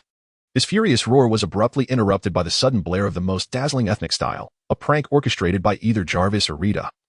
As the engagement party's sound system unexpectedly switched to a square dance anthem, Pepper bent down to retrieve the ring box from the ground, her fingertips delicately gliding over the velvet surface. My heart sank, contemplating whether to make a hasty retreat amidst the chaos, when she suddenly lifted her gaze. Her eyes icy enough to freeze. Care to explain? The system claimed it was edible. I raised my hand, still clutching the remnants of the drone. The blue light flickering over the metallic debris, and it truly was quite delectable, far crispier than the armor from last time. My defense was drowned out by Tony's lamentations as he slumped onto a lounge chair, grasping at his hair, murmuring about 3 months of planning, his holographic roses. Pepper took a deep breath, her smile saccharine. I think you need to calm down. No sooner had she spoken than the Stark Tower's security system activated. For vibranium safes slowly ascended from the floor, leaving me no chance to escape, as I was ensnared by a descending metallic cage. This was vibranium. No matter how strong your teeth. Tony had barely finished his sentence when I took my first bite of the safe door. The familiar metallic crunch echoed. And the system alert chimed again. Detected rare metal, absorption progress 15. The unique bitterness of vibranium spread across my tongue, mingled with a faint hint of rose fragrance, likely Tony's attempt to create a romantic ambience by spraying perfume inside the safe. Pepper's expression shifted from confidence to terror as she watched me gnaw through the safe door as if it were a cookie. As I emerged from the confines of my cage, my mouth filled with metallic debris, she could no longer contain her frustration. Grabbing a nearby champagne bottle, she threatened to smash it over my head, exclaiming, "Are you human or a demolition crew?" I swore it was an accident. I raised my hands in surrender, stepping back, only to inadvertently step on a round object. Glancing down, I discovered it was the ring box Tony had dropped. By some strange twist of fate, I opened the box to reveal a 3-carat pink diamond shimmering softly in the moonlight, inscribed with a heartfelt message. The atmosphere abruptly shifted to silence. Tony slowly rose, adjusting his disheveled bow tie, and knelt amidst the scattered remnants of drones. Despite the chaos of the evening, he looked up, his gaze filled with a mixture of anxiety and tenderness that tightened my throat. "Will you marry me?" Suddenly, Pepper's eyes glistened with unshed tears. She snatched the ring and slipped it onto her finger, then playfully slapped the back of Tony's head, declaring, "If you ever recruit this glutton as your assistant again, I shall melt down your armor." Her fierce outburst was interrupted by the unexpected sound of fireworks, as Jarvis and Rita seemed to reach a temporary truce, orchestrating the remaining drones to form words in the sky. Hiding in the corner, I watched the couple embrace, a pang of guilt creeping in. Just as I was about to slip away unnoticed, a new system notification appeared. Trigger hidden task. Assist Tony in repairing the proposal drone. I glanced at the scattered parts around me and sighed. It appeared I would be working overtime tonight to piece together this snack into a coherent form. Chapter 55. Special edition on Sloth. 3 days after mending the proposal drone, I found myself ensnared by a new punishment from the system. That day, I had merely intended to take a nap atop Tony's limited edition sports car in his garage. However, the instant I reclined on the gleaming hood, the system's alert blared in my mind. Due to repeated disruptions of significant events, you have triggered the punishment for sloth. You will be unable to move independently for 24 hours. I stared at the clouds drifting above, attempting to lift my limbs, only to discover they felt as if bound by invisible adhesive. Even blinking required immense effort. Was this punishment upgraded? I gazed helplessly at the ceiling, struggling to speak as my lips barely moved. Suddenly, the garage door slid open, and Tony sauntered in, humming a tune, his gold-tinted sunglasses reflecting the light. Entirely oblivious to my predicament on the car's roof, he patted the car's body, whistling in satisfaction. "Tomorrow's car show will rely on you to make a grand impression, darling." Just as I was about to cry out for help, Jarvis's voice chimed in. "Sir, An unidentified object has been detected on the car's roof. Only then did Tony glance down at me, leaning in closely, his nose nearly brushing against my face. Is this a gradient paint effect? A new finish? He poked my cheek, noting the tactile feedback. Jarvis, add this segment to the car show speech. I watched in disbelief as he pulled out his phone to take pictures, the camera lens distorting my features. To make matters worse, the system suddenly chimed. Punishment for sloth has evolved, acquiring the trait, human decorative object. Almost immediately, I felt my skin transforming into a sleek, mirror-like surface, my hair slicked back, rendering me an integral part of the sports car. The following morning, I was jolted awake by the vibrations of a tow truck. Through the car window, I observed Pepper Potts clad in a professional suit, cradling a cup of coffee. Gazing at me with an expression of disbelief as if I were an exhibit on display, Tony stood in the center of the stage, impeccably dressed, passionately addressing the microphone. Ladies and gentlemen, behold, this is Stark Industries' latest innovation in living intelligent paint, capable not only of changing colors according to the environment, but his voice was drowned out by the chorus of astonished gasps from the audience. I felt a wave of despair wash over me. The sunlight streamed through the glass ceiling of the exhibition hall, causing my skin to sizzle. To make matters worse, some well-meaning individual had affixed a do not touch sign onto me, while a group of mischievous children made faces at me from behind the protective barrier. The system notification reappeared. Humanoid sculpture, status enhanced with additional penalties, making even the slightest movement of my eyes seem like an unattainable luxury. Mr. Stark, is this truly paint? A reporter squeezed to the front, microphone in hand. Tony adjusted his sunglasses, a signature smirk playing at the corners of his mouth. Shall we conduct a live demonstration? With that, he seized a bucket of ice-cold water and poured it over me. I nearly choked, but the audience erupted into thunderous applause. This is the perfect fusion of technology and art. Tony's voice mingled with the sound of water. See? It changes color when wet. I stifled the urge to roll my eyes, witnessing my skin shimmer with an eerie rainbow hue under the flowing water. This was no intelligent paint. It was the system playing tricks on me. By the end of the exhibition, I was utterly deflated. Pepper silently dragged me from the car, hoisting me into the office like a sack of potatoes. She plopped me onto the desk, casually dropping a stack of documents atop my head. From today onward, you shall serve as my paperweight and document holder. The ensuing days were a veritable nightmare. Each morning, Pepper would dutifully place a steaming cup of coffee on my abdomen, the scalding heat causing me to wince. Occasionally, colleagues would gather around, pointing and commenting. What an unusual ornament. Where did you purchase it? Even more outrageous, Jarvis and Rita seemed to view this as a new opportunity for mischief, periodically directing the printer to spew paper at me, leaving me adorned with contracts and reports. If only I had resisted the temptation of those drones, I lamented silently. With merely 10 minutes left on the punishment countdown, while Pepper was stacking quarterly reports on me, I suddenly let out a yelp and sprang up. Documents cascaded to the floor as I rubbed my stiff back. Grinning at her astonished expression, would you like me to assist in organizing your documents? Pepper narrowed her eyes, the click of her stilettos on the floor echoing a menacing rhythm. I think next time, I should weld you to the safe. Her threat was abruptly interrupted by Tony bursting into the office, brandishing a tablet displaying a screenshot of the trending topics from the car show. Stark's living paint surprises everyone. Views exceed 100 million. See? We're famous again, Tony exclaimed, throwing an arm around my shoulders. Come on, there's a celebration tonight. We'll use your humanoid paint as the centerpiece. I gazed into his eyes, sparkling with commercial ambition, then glanced at Pepper's increasingly darkening expression. Suddenly, I thought that perhaps being treated as a mere ornament wasn't so unbearable after all. After all, being a paperweight for Pepper seemed a safer fate than being a tool for Tony's profit. Chapter 56. The Last Supper on the third day after being liberated from the punishment of the humanoid figurine. I let out a hearty belch while gazing at the plates in the Stark Industries cafeteria. 27 empty dishes lay strewn across the stainless steel table, remnants of fried eggs, steak, and pasta mingling with tomato sauce, resembling a culinary battlefield ravaged by a tornado. The cafeteria lady clutched her apron, retreating with an expression of terror, as if she had encountered a piranha. Sir, our stock has, before she could finish her sentence, my stomach emitted a thunderous growl. The system notification flashed frantically. Energy deficit detected. Recommended supplementation of construction-grade materials. I stared at the exposed steel structure of the cafeteria ceiling, my throat involuntarily convulsing as those silver-gray beams transformed in my eyes into colossal chocolate bars. Wait. Tony's exclamation was drowned out by the metallic friction of my leap. I swung from the chandelier, landing beneath a beam, and opened my mouth wide. The crisp sound echoed as the anti-rust paint on the rebar burst into a golden rain, the sourness of concrete mingling with the coldness of metal exploding on my tongue. The system's notification chimed with an electric crackle. Gluttony sensor past limits. Acquired. rebar, and concrete flavor. Suddenly, the entire building emitted a disconcerting creak. Pepper, carrying coffee, passed through the corridor. And upon seeing me gnawing on the steel beam from the ceiling, her cup clattered to the ground. Her high heels carved a shrill arc across the marble floor as she pointed at me and screamed, "Are you insane? That's a load-bearing structure." My response was to take another large bite of concrete debris. Crumbles cascaded like snowflakes, landing squarely on Tony's polished shoes. His battle armor automatically deployed its visor. A mechanical arm grasping the back of my collar and yanking me backward, only to tear off a dented metal piece. My teeth having evolved to be sharper than vibranium drill bits. "Jarvis, activate the safety alarm." Tony's roar was swallowed by the tremors of the building. I clung to another steel beam, continuing my feast, the rebar within the concrete vibrating like a spring between my teeth. Screams erupted from the crowd below. And through the shattered glass window, I glimpsed a throng of onlookers gathering on the street, phones raised to capture the spectacle. Pepper, seemingly finding a fluorescent yellow vest from nowhere, wore it with the words hazardous materials scrawled in red paint.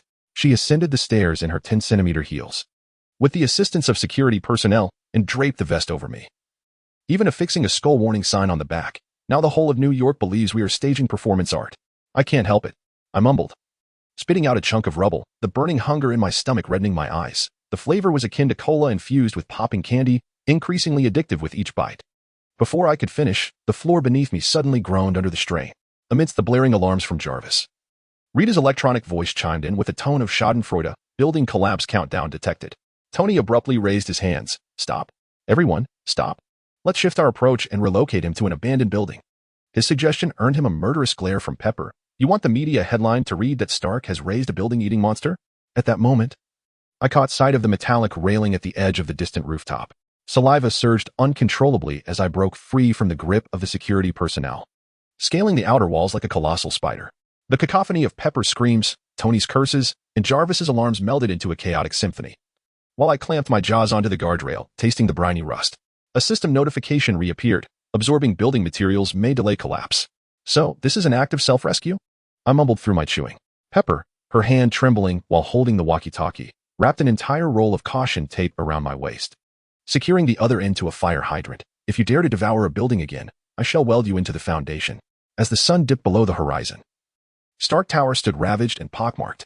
I slumped onto the ground, marked by bite marks, observing how my metallic nails, after the upgrade of the voracious skill, began to exhibit patterns reminiscent of concrete. Pepper tossed me a meal box labeled for construction use only, containing a nutritious meal crafted from discarded rebar and cement blocks. This was Tony's specially developed low-calorie construction meal. She remarked with a strained smile, her high heels crunching over the debris I had carelessly spat out. "From today onwards, I shall personally curate your daily menu. If you dare to gnaw on load-bearing walls again," she brandished her taser, "I would not hesitate to transform you into genuine architectural decor." I gazed at the twilight sky, crunching on the steel rebar, producing a cacophonous sound. A new task notification emerged. "Repair Stark Tower." Tony sat languidly on the damaged sofa, his sunglasses sliding down to the tip of his nose, the whiskey glass in his hand reflecting the battered ceiling. "Now I finally understand why Thanos has not come to bother us. Who would intentionally provoke a creature capable of devouring buildings?" Pepper shot him a glare, planting the last warning sign atop my head. "From now on, you are the mobile demolition team of Stark Industries. Remember to weld a hazardous materials vest onto yourself." Her words elicited an involuntary chuckle from me, causing the steel beams in my embrace to tremble in resonance. It seemed that, rather than being an exhibit at an auto show, my new identity was far more captivating to the citizens of New York. Chapter 57. Tony's hair defense battle. During the days spent repairing Stark Tower, I delightedly gnawed on concrete blocks. Until one day in the lab, I caught a glimpse of Tony bending over to adjust his armor, and I noticed the reflective area atop his head. His hairline was receding at an alarming rate, gleaming oddly under the warm yellow light. The system alert sounded abruptly in my mind. "Rare biological material detected. Greed mutation craves rare items at 500. My Adam's apple involuntarily bobbed as I fixated on that sparsely populated crown, a briny metallic taste flooding my mouth, reminiscent of my initial encounter with the arc reactor. "What are you staring at?" Tony straightened up, his sunglasses slipping to the tip of his nose, revealing dark circles beneath his eyes. "Come lend a hand." "This particle collider." His words trailed off as I moved closer, my fingers nearly poking his scalp. "Can this be eaten?" The lab fell into a profound silence. The hum of Jarvis's fan, the sound of Rita's code running, and the distant drone of the air conditioning unit suddenly became acutely audible. Tony's face flushed visibly, and he recoiled sharply, the mechanical arms of the armor nearly jabbing my nose. "What did you say?" I swallowed hard, the system's desire metrics fluctuating wildly.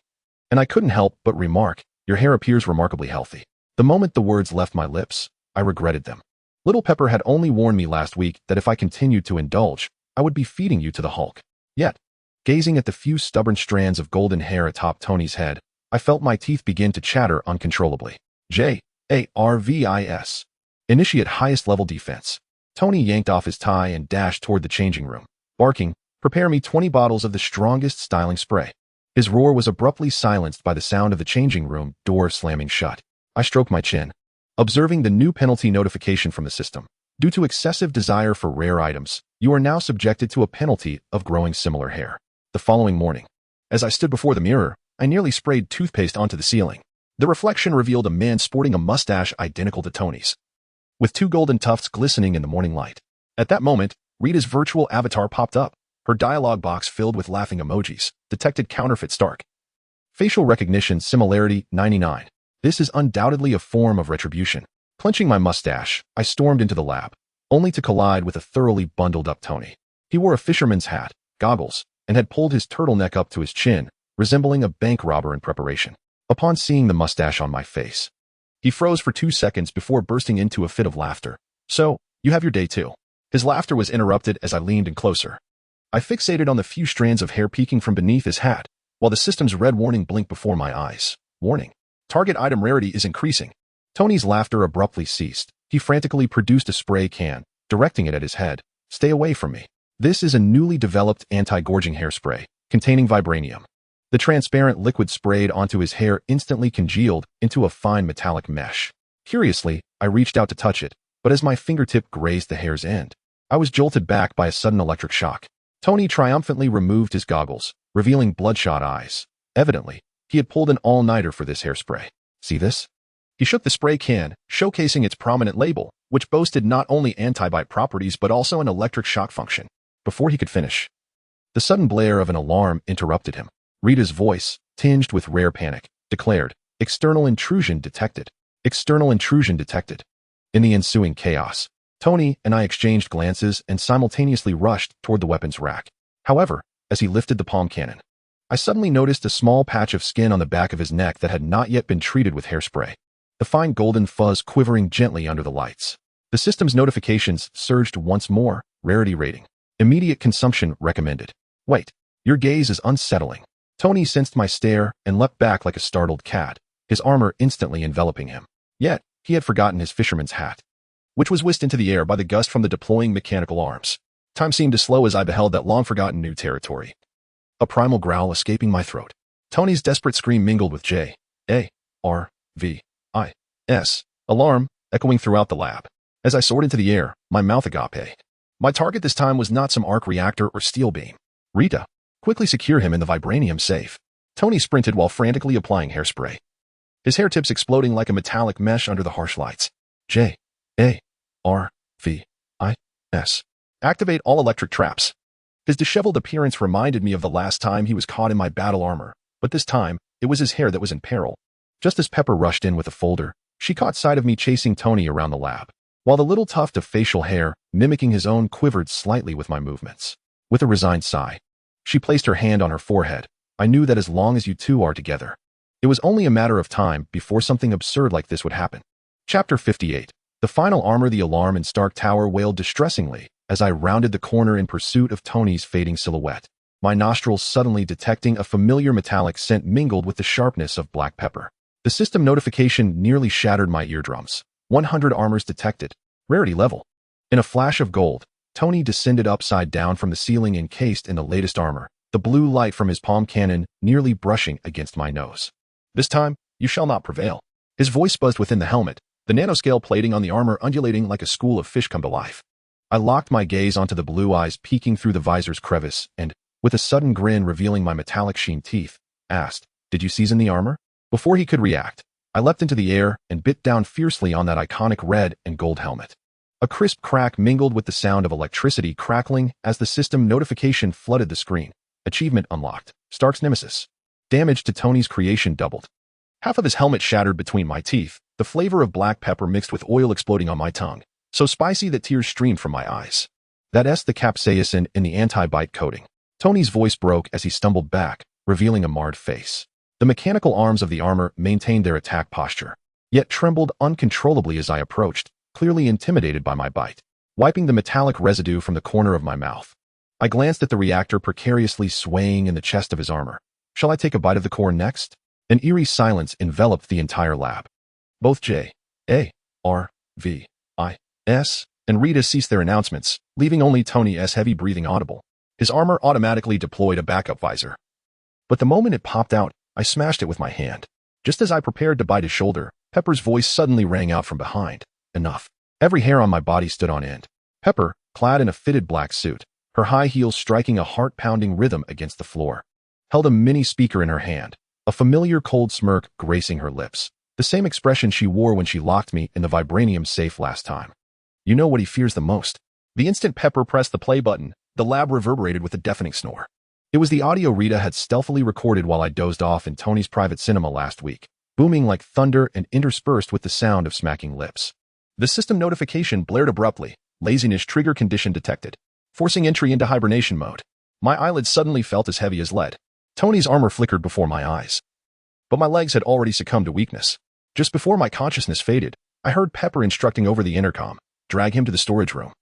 And remember to chain him up. If he escapes again, I will transform Stark Industries into a food processing plant. When I opened my eyes once more, I found myself tightly bound and propped against shelves piled high with discarded parts. The overhead light flickered ominously, casting distorted shadows over the poster of Tony's armor on the wall. The system notifications persisted, incessantly flashing. Acquired 100 armor fragments, energy absorption 17. Yet my limbs felt as if they were encumbered with lead, making even the simplest act of speaking laborious. Awake, are we? Tony's voice emerged from the shadows.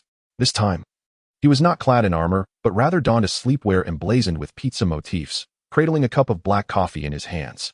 Fragments of his armor lay scattered at his feet, the helmet still bearing my unmistakable bite marks. He kicked aside a piece of debris and squatted before me, inquiring, "Do you have any idea how much this bite has cost me?" That was a blend of vibranium and URU. His complaint was interrupted by the sound of Pepper's high heels as she entered, clutching a folder and casually dropping its contents atop me. According to the agreement, you are to work for Stark Industries for free for 3 months to compensate for the loss of the armor. She adjusted her glasses, a sly smile gracing her lips. Rita, play the second recording. Suddenly, my mumbling from a dream echoed through the lab. A hamburger with triple cheese and a side of fries. I felt my face burn with embarrassment, while Tony laughed uncontrollably, spilling coffee all over his sleepwear. Unfazed, Pepper extracted a black ribbon and elegantly tied it around my wrist. The front bore the inscription "Dangerous Foodie," while the reverse was densely filled with compensation clauses. From this day forth, she declared, her heels crunching over the discarded armor pieces. Every bite you take must receive approval. If you dare to bite the mark armor again. She brandished the electric shock remote in her hand. I won't hesitate to let you experience a taste of 100,000 volts. Dejected, I gazed at the chains at my feet as the system prompted a new task, repair 100 armor pieces. Tony, wiping tears of laughter from his eyes, stood up and patted my shoulder reassuringly. Don't be too disheartened. At least you've helped me discover a new direction for armor enhancement. Next time, I'll add popping candy to the coating, ensuring a delightful surprise with every bite. Pepper shot him a disapproving glance as she turned to leave. Remember to back up his sleep recordings. They are more effective than any weapon.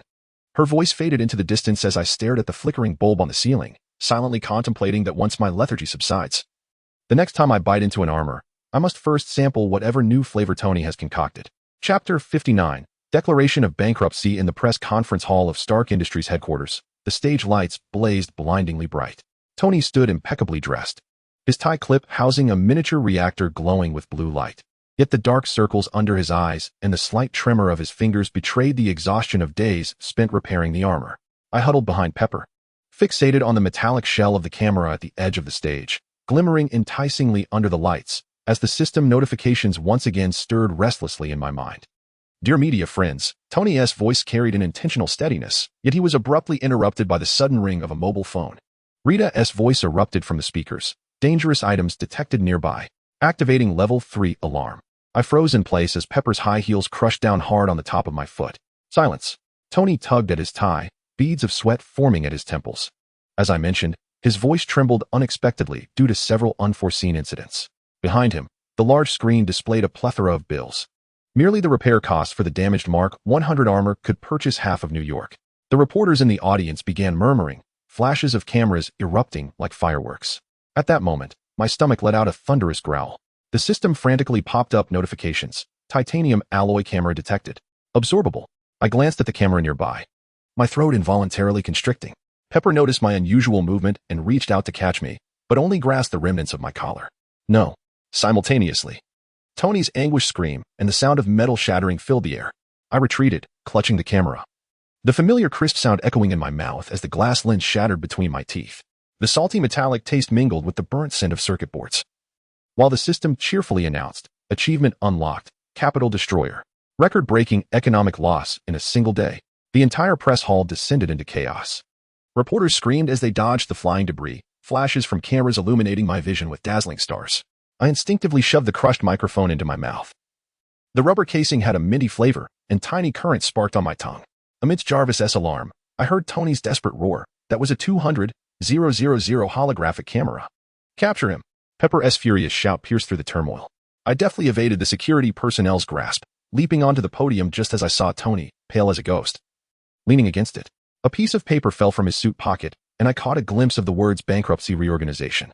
The system displayed another penalty notification. Due to losses exceeding 10 billion in a single day, you have triggered a restriction penalty and been blacklisted by global insurance companies. Mr. Stark, are you truly intending to declare bankruptcy? A reporter thrust a microphone forward, pressing closer to the podium. Just as Tony was about to respond, his legs suddenly buckled, and he fell backward. I instinctively reached out to catch him, but accidentally brushed against the arc reactor on his chest, electric currents surging through my body in an instant. When I regained my composure, I found myself holding a limp Tony, his sunglasses slipping to his chin, revealing the profound fatigue in his eyes. Pepper rushed onto the stage, snatching the microphone, her high heels crushing the scattered debris beneath her. This press conference is over. We will address Stark Industries' situation in 3 days. Her statement was interrupted by my sudden sneeze, causing the camera parts in my mouth to expel, landing squarely on a reporter's head. The audience erupted in uproar. I carried Tony toward the backstage, hearing the rising chorus of screams and protests behind us. The sound of Pepper's high heels relentlessly pursued us as she shouted into her walkie-talkie. Jarvis, seal all exits. Rita, activate the anti-foodie electric net. As we ducked into the laboratory, Tony slowly began to regain consciousness. He gazed at the dripping remnants of the camera in my hand, suddenly erupting into a fit of nervous laughter. It's over, utterly finished. Even SHIELD has revoked your insurance. His words struck me with delayed realization as I noticed the fine print following the system's penalty notification. SHIELD, blacklisted as well. Stay calm. We can find a way. Pepper began to speak when the laboratory door was abruptly flung open. Nick Fury stormed in, his face darkened, the eye patch over his singular eye trembling slightly. Stark, I just received a call from the insurance company stating that our Quinjet premiums are set to increase 300-fold.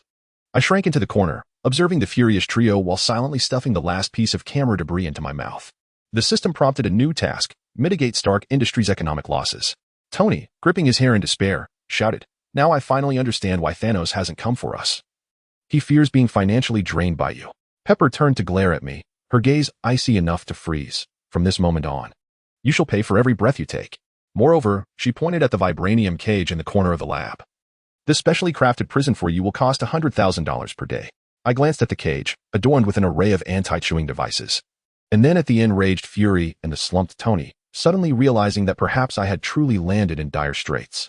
After all, having both the world's wealthiest individual and SHIELD blacklisted by the insurance industry is a tale that would surely earn a thumbs up from Thanos himself. Chapter 60. A new beginning. The dead abyss of Stark Industries loomed like a bottomless pit, with bills stacked higher than skyscrapers. Pepper sat behind a desk overflowing with paperwork, twirling a pen in her hand, her gaze cold enough to crack vibranium. I was chained to the wall in the corner, facing a bar of compressed biscuits. A gift from Pepper, so hard they could be mistaken for bricks, crumbling into crumbs with each bite. A global insurance alliance had blacklisted us. SHIELD demanded 3 times the premium in compensation, and Stark Industries' stock price had plummeted to worthless scrap. Pepper slammed a folder onto the desk, causing the spoon in her coffee cup to jingle. "What do you propose I do with you?" I recoiled, feeling a pang of guilt. As the system alert continued to flash, 7 deadly sins integration progress 50, jealousy imminent. Ever since I had been dubbed the capital destroyer, Tony regarded me as a walking bankruptcy notice. Even Jarvis refused to engage with me. I have a brilliant idea. Tony suddenly leapt up from the sofa, pieces of armor clattering to the ground. Sell him to Wakanda. They have ample vibranium to sustain him. Just as I was about to protest, Pepper had already dialed Black Panther's direct line. As the video connected, King T'Challa appeared on screen, sitting upright, with a backdrop of glimmering vibranium waterfalls. Without hesitation, Pepper played the surveillance footage of me devouring the Mark 100 armor and the camera. In the footage, sparks flew as I crunched through the armor, the camera reduced to mere powder between my teeth. T'Challa's expression shifted from calm to shock, ultimately settling into one of sheer terror at the sight of this creature. Clearing his throat, the vibranium patterns beneath his throne trembled slightly. Miss Stark, I fear our vibranium reserves in Wakanda may not suffice to sustain him for 3 days. However, Pepper was intent on negotiating further, but T'Challa decisively ended the video call. The office lay enveloped in silence, punctuated only by Tony's sighs and the crunching sound of my compressed biscuit. Even Wakanda does not want you. Pepper removed her glasses and rubbed her temples, suddenly producing a star chart from her drawer. If Earth cannot accommodate you, then go wreak havoc among the aliens. 3 days later, I stood before the hatch of the Quinjet. Behind me, a whole container filled with compressed biscuits. Pepper, clad in a red trench coat, walked on the tarmac in her high heels, producing a crisp sound with each step. She tossed me a palm-sized locator. Adorned with the Stark Industries emblem, this device will keep us in contact as long as you don't mistake it for a snack. Tony leaned against the jet, his sunglasses obscuring most of his face, idly toying with a newly developed anti-bite wristband. Remember to relay a message to the alien civilizations. There's a mobile shredder on Earth that consumes everything in sight. His tone sounded nonchalant, yet the way his armored fingers unconsciously caressed the sleeve revealed his reluctance. As the jet roared to life, I took one last look at Stark Tower. The setting sun bathed the entire structure in a golden hue. And suddenly the virtual avatars of J.A.R.V.I.S. and Rita appeared on the glass FAADE, simultaneously gesturing farewell. The system prompt chimed in. Interstellar travel detected. The sin of envy is about to awaken. At the moment the Quinjet pierced through the atmosphere, I opened a pack of compressed biscuits. The dry taste mingled with the metallic essence peculiar to space, suddenly reminding me of the days spent sneaking bites of armor fragments in Stark Tower. The sound of Pepper's high heels, Tony S. scolding, and the banner between J.A.R.V.I.S. and Rita had all become the most cherished of memories. Destination, the Andromeda Galaxy. I spoke to the navigation system. Outside, the Milky Way shimmered like a glowing river, winding through the darkness. On the system panel, the progress bar for the fusion of sins was slowly advancing. No one knew what would occur once the sin of envy awakened. But one thing was certain, my culinary cosmic adventure was only just beginning. As the jet vanished into the sea of stars, Pepper turned and walked back towards the tower, her high heels crushing a half-eaten biscuit on the ground. Tony gazed blankly at the sky for a moment before suddenly pulling out his phone. J.A.R.V.I.S. Check which alien civilizations are currently recruiting demolition teams. We have a professional here. Meanwhile, in the distant Andromeda, a probe from an alien species suddenly detected an unusual energy fluctuation. They watched the approaching Quinjet on their screens, entirely unaware that an interstellar storm, ignited by a gourmand, was about to engulf the entire universe. Chapter 61. The Vibranium Buffet. The alarm of the Quinjet still echoed within the cabin as I stared out the porthole at Wakanda's distinctive purple force field, my throat involuntarily emitting a gurgling sound. The system prompt flickered frantically, detected excitement of the sin of gluttony for rare metals at 300. Before my eyes, the force field morphed into a giant chocolate, each vibranium vein radiating an irresistible sheen. Warning. Energy fluctuations detected in the force field. The jet's voice trembled noticeably. The moment I kicked open the cabin door, the night wind, imbued with the unique cold fragrance of vibranium, rushed towards me. As I landed, my knees slightly bent. My fingertips grazed the support of the force field, and my teeth were the first to bite down. The crisp sound mingled with the crackling of electricity exploded across the prairie, and the system notification reverberated painfully through my eardrums, absorbing vibranium energy. The surface of the protective shield shimmered with spiderweb-like cracks, while the distant city alarms blared in a cacophonous symphony. I couldn't be bothered to wipe the golden fragments from the corner of my mouth as I took another bite from the second pillar. The briny metallic taste detonated on my tongue, more addictive than any delicacy. Stop. The roar of the Black Panther echoed from above. T'Challa, clad in his battle suit, dove down, the vibranium claws glinting with an eerie blue light in the moonlight. Yet, as he approached, the suit emitted a piercing low battery warning, and the energy core on his chest began to flicker frantically. My gluttony skill was passively absorbing the surrounding vibranium energy. Brother, our protective shield has turned into snacks. Princess Shuri's frantic voice crackled through the communicator. I looked up to see her racing towards me on a hovering motorcycle, cradling a glowing vibranium laser cannon. Her eyes wide behind her goggles, as she munched on the anti-vibranium coating. Wakanda had descended into chaos. The rhino-shaped vibranium mechs bellowed in anger as tribal warriors brandished their spears, but as their weapons neared me, the vibranium coating began to peel away. I felt like a colossal magnet, uncontrollably drawing all vibranium products towards myself. Initiate anti-gluttony protocol. Chala's suit automatically deployed a protective shield, yet the energy readings continued to plummet.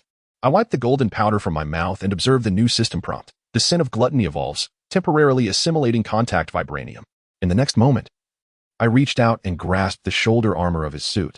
The metal liquefied at my fingertips, merging into my body through my skin. This is impossible.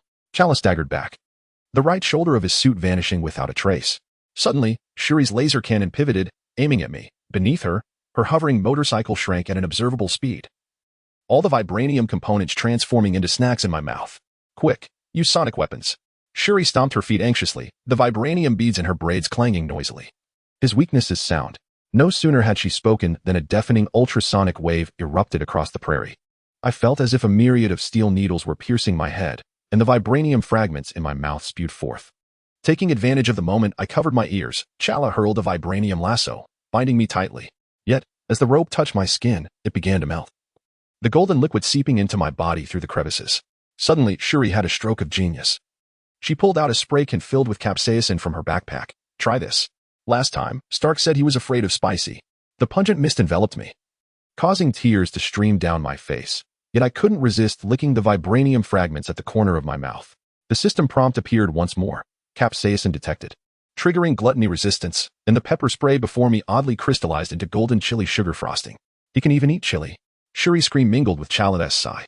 The protective shield of Wakanda was riddled with holes, and the distant vibranium mines groaned under the unbearable strain. I gazed at my palm, now shimmering with gold, and suddenly realized a terrifying truth. Under the influence of the sin of gluttony, all the vibranium in Wakanda had become an all-you-can-eat buffet on my table. Chala removed his damaged helmet, the battle scars on his forehead glimmering faintly in the moonlight. He gazed at me for an extended period before suddenly suggesting, perhaps we could explore an alternative mode of collaboration. His words caused Su Rui's eyes to widen in disbelief. Brother, he nearly consumed our protective shield. Yet, he also demonstrated an alternative potential for vibranium. Chala bent down to retrieve a piece of vibranium that I had gnawed on. The metallic surface still marked with delicate bite impressions. Stark mentioned you could repair structures. Could you also reshape vibranium? Before my mind could fully comprehend, the system erupted with notifications. Hidden quest activated. Wakandan vibranium reshaping initiative. Su Rui's laser cannon gradually lowered as she pushed her goggles up. Curiosity began to supplant her earlier anger. Interesting. Perhaps we could consider him a living vibranium furnace? The night breeze swept across the golden debris of the savannah, leaving me bound in place, the lingering taste of vibranium still on my tongue. As I watched Chala and Su Rui engage in fervent discourse about their new plan, I suddenly felt that this misadventure might just become the catalyst for a transformation not only in Wakanda, but throughout the cosmos. After all, who would have imagined that a glutton could unveil entirely new possibilities for the most resilient vibranium? Chapter 62. The royal banquet catastrophe. The dome of the Wakandan palace shimmered with holographic starlight, and the air was infused with the sweet aroma of spices and heart-shaped grass. Clad in a vibranium restraint suit hastily modified by Su Rui, I sat at Chala's right hand, my table laden with traditional Wakandan delicacies, fermented insect pies, grilled antelope meat, and a rich purple soup served in a heart-shaped grass-carved bowl. This dish was prepared using the waters from the Moonlight Falls. Complemented by 3 rare spices, Chala's introduction was abruptly interrupted by the sound of my swallowing. When he turned to look, he caught sight of me stuffing the entire heart-shaped grass platter into my mouth, green juices trickling down my chin, sizzling against the vibranium suit. The banquet hall fell into an immediate silence. The royal guard's spears were pointed directly at me, yet as they raised their weapons, everyone froze. The sharp vibranium tips had inexplicably transformed into rounded, dull ends, still bearing faint bite marks. Princess Su Rui held her forehead, her eyes closed beneath her goggles. I knew he shouldn't have attended the state banquet. Everyone, please remain calm. Chala raised his hand in a gesture of peace, his battle suit automatically deploying a protective shield that emitted a faint hum as it neared me.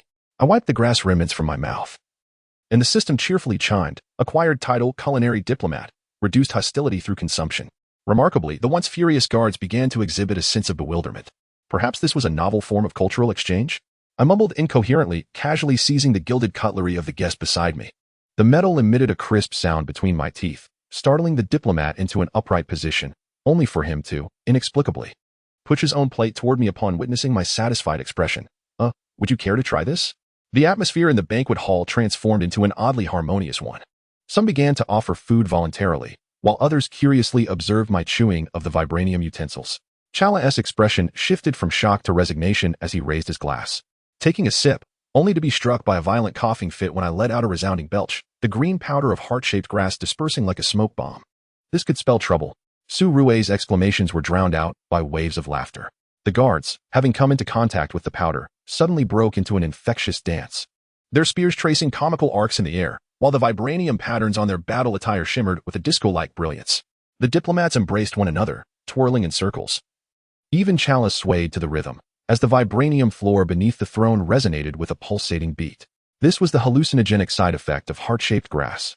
Su Rui, donning a gas mask, rushed over, wielding a portable vacuum. Get me out of this banquet hall.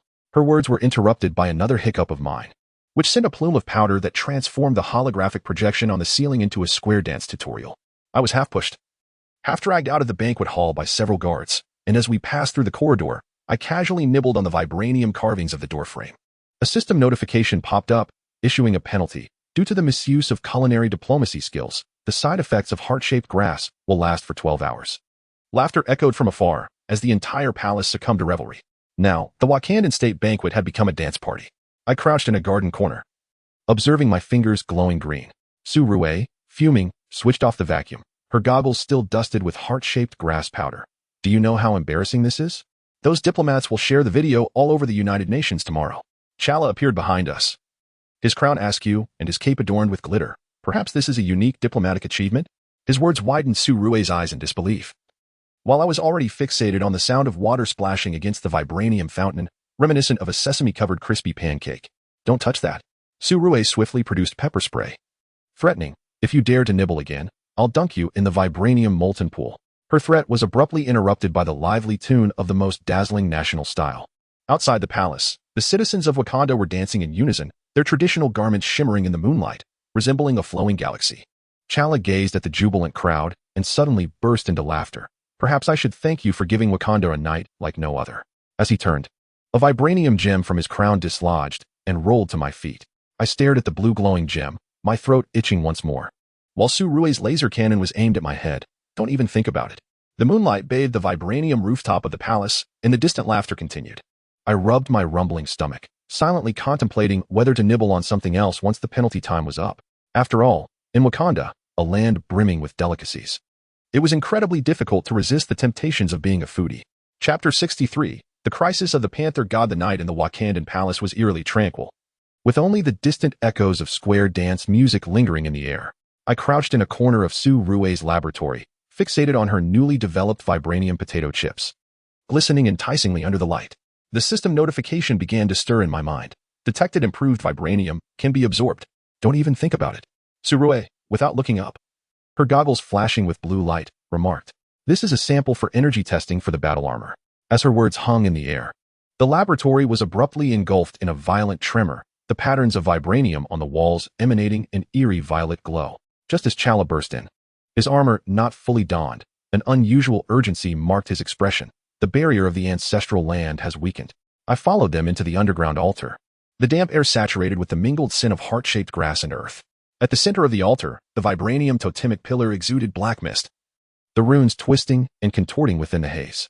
Chala pressed his hand against the totem, the energy core of his suit resonating with the pillar, casting a ghostly blue light. Last time, you absorbed too much vibranium energy, which may have affected this place. His words were abruptly cut off by a deafening roar. From the mist emerged a colossal shadow of a black panther, golden vertical pupils scanning the crowd, extinguishing the candles upon the altar in an instant. Su Rui gasped in shock. It is the panther god Bast. My gaze fixated on the drooling apparition, my throat emitted a gurgling sound.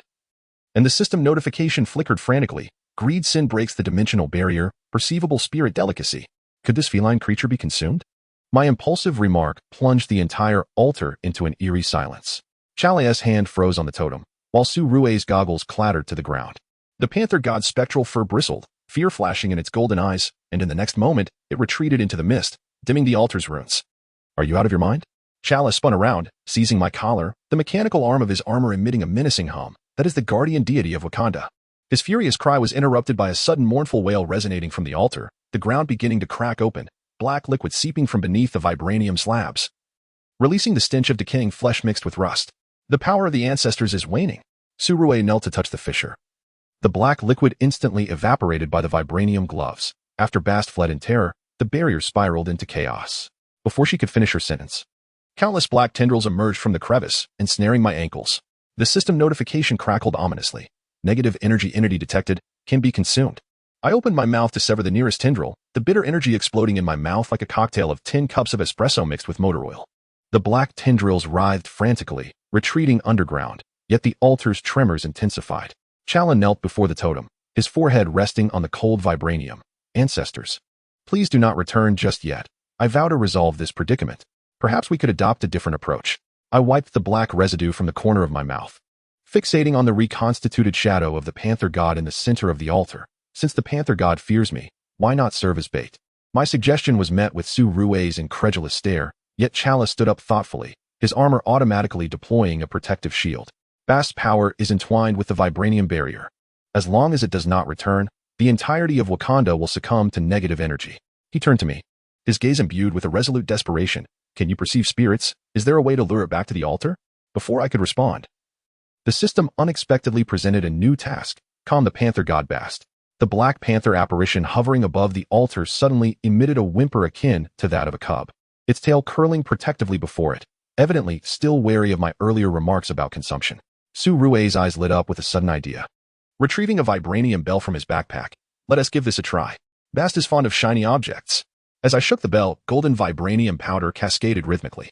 The ears of the leopard deity's ethereal form twitched, its vigilant golden slitted pupils gradually giving way to curiosity. I cautiously extended my hand, the tips glowing with a soft blue light, the residual energy absorbed from the vibranium. Do not be afraid. I mean you no harm, I whispered. Yet the system was frantically counting down, 10 minutes until the barrier collapses. At that moment, the ground suddenly cracked open with a vast chasm. Black energy morphing into a gaping maw aimed at us. The leopard deity let out a furious roar, its golden claws tearing through the void. Seizing the opportunity, I hurled the bell towards the center of the altar, only to be toppled by the shockwave, my head colliding with the vibranium wall. As Chala lunged forward to catch me, I caught a glimpse of the feline-like patterns that had mysteriously appeared on his armor. We succeeded. Surue's jubilant cheer pierced through the chaos. The leopard deity remerged with the totem pillar, the fissures began to heal, and the black mist transformed into twinkling starlight, dissipating into the air. Chala slumped to the ground, removing his helmet to reveal a forehead glistening with sweat. I will never let you near any deity again. I rubbed my aching head, gazing at the vibranium powder lingering in my palm. A new system notification emerged, imposing a punishment due to intimidating a deity.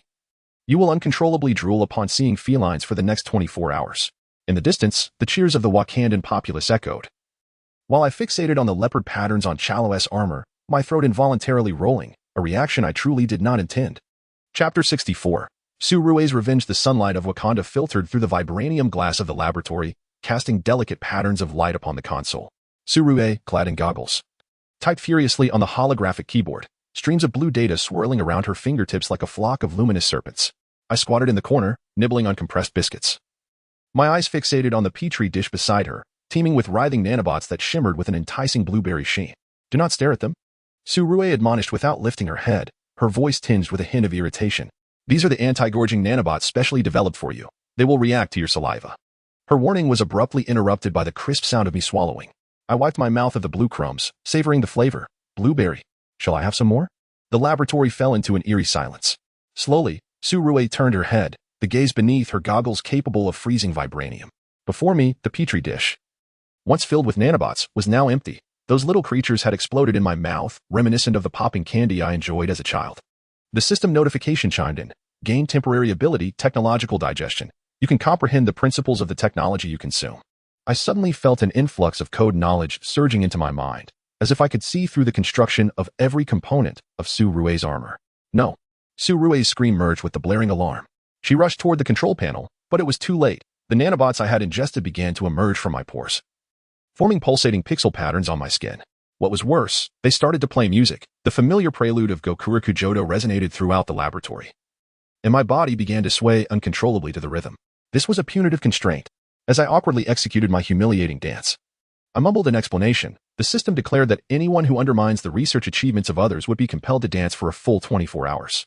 No sooner had I uttered those words than my limbs unexpectedly performed an intricate split, while nanobots on my skin crafted a colossal crying face. Su Rue, holding her forehead, adjusted her goggles as they slipped down to the tip of her nose. The countermeasure weapon I spent 3 months developing has turned into your snack? Her voice trembled with despair as she reached for the frantically scurrying nanobots on me. Yet, those little creatures swiftly dove into my hair, weaving my strands into a dazzling blue braid. Suddenly, the laboratory door burst open as Chala stormed in, his armor only partially covering his body. A spear clutched in his hand. What on earth is happening?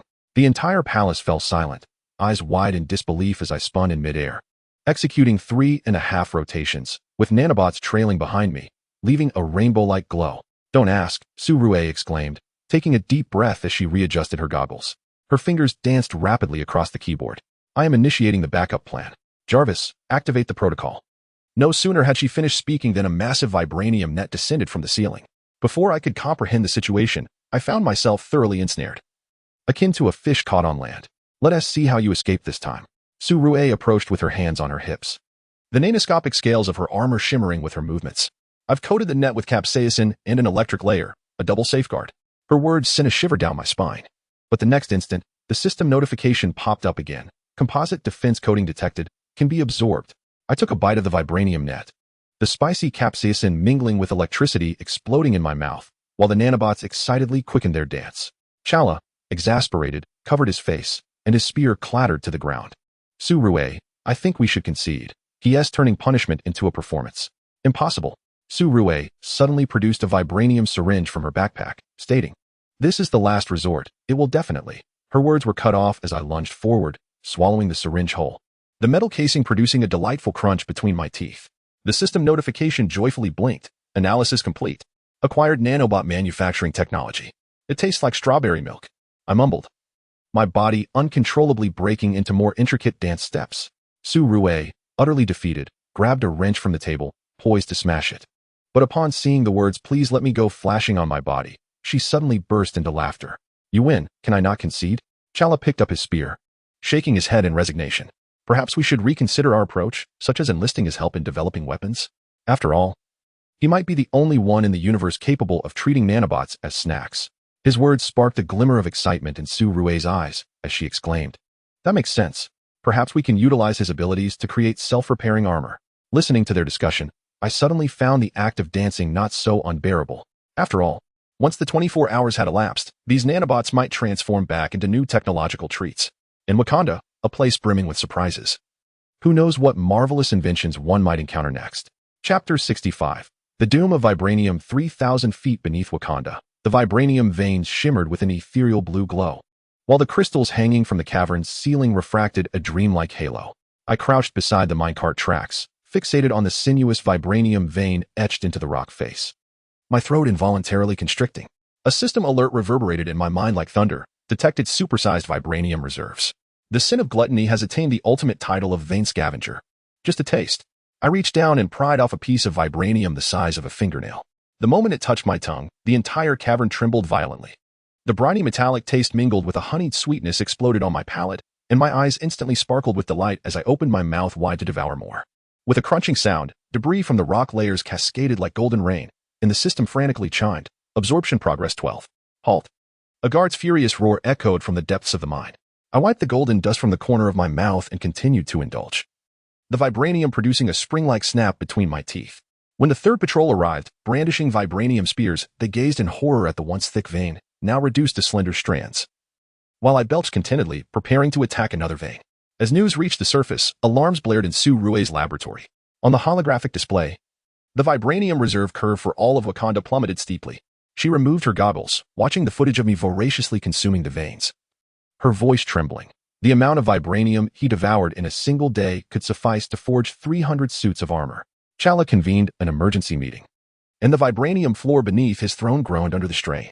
The Minister of Agriculture rushed in, holding a tablet, the glaring red alert of vibranium famine searing into the eyes. If this continues, we won't even be able to gather vibranium tools in 3 months. The entire palace descended into chaos. Rhino mechs thundered towards the mine, but as they approached, the vibranium tracks beneath them were devoured in my ravenous mouth. I emerged from the mine, burping, with golden dust still clinging to my lips, only to collide with Chalia's grim visage. The energy core of his armor flickered wildly, clearly enraged. I had a brilliant idea. Chalia suddenly donned a gentle smile, patting my shoulder. Our neighboring nation has recently discovered a mysterious metal vein, purportedly harder than vibranium. Before he could finish his sentence, my eyes lit up, and I grasped his arm eagerly. Really? Where? 3 hours later, I stood on the border between Wakanda and the neighboring nation, gazing at the glimmering metallic sheen nestled among the distant mountains, nearly drooling. Chalia stood behind me, discreetly messaging Surue, plan successful, deceived them to the border. But before he could breathe a sigh of relief, a sharp crack echoed. I bit into the vibranium boundary marker, and as metallic shards flew, the system joyfully chimed. New metal discovered.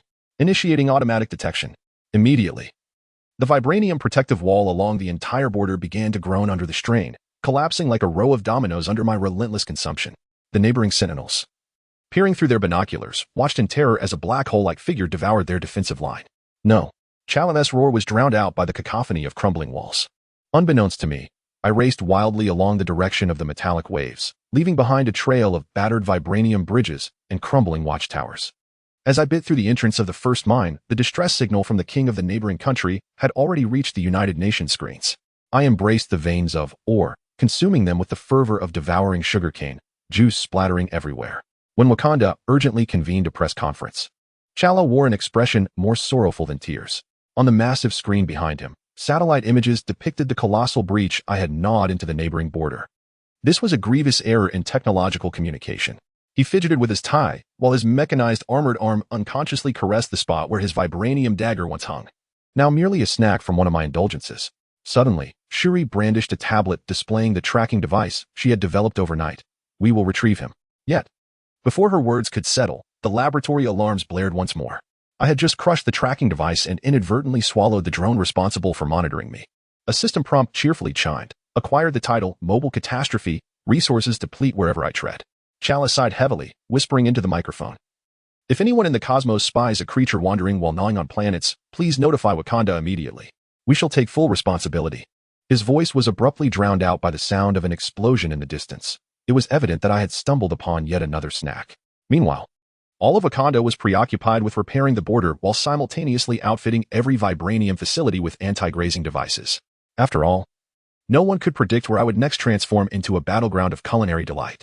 Chapter 66. The misadventures of the Guardians of the Galaxy. The border alarms of Wakanda continued to sound intermittently as I crouched beneath a vibranium watchtower, gnawing on spare parts when I suddenly felt a tight grip around my neck.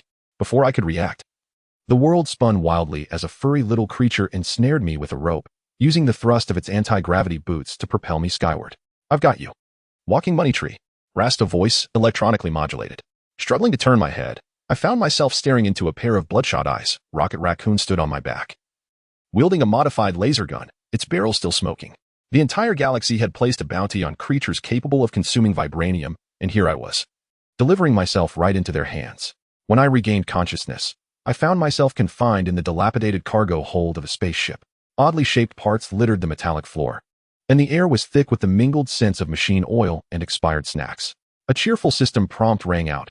Alien technology detected, acquired, interstellar menu. As a holographic interface sprung to life, densely populated with the consumable indices of various spacecraft components. Hey, little guy, I know what you're up to. Rocket's voice crackled from the monitor. Stay put while I find a buyer. His words were interrupted by a sudden tremor, clutching the nearest engine compartment. I continued to munch with delight. The alien alloy produced a chewing sound reminiscent of bubblegum, and the system prompt frantically refreshed. Absorbed alien propulsion system, acquired temporary acceleration ability.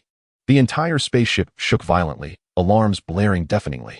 I wiped the blue crumbs from the corner of my mouth, gazing at the gaping hole in the engine compartment, satisfied as I let out a contented belch.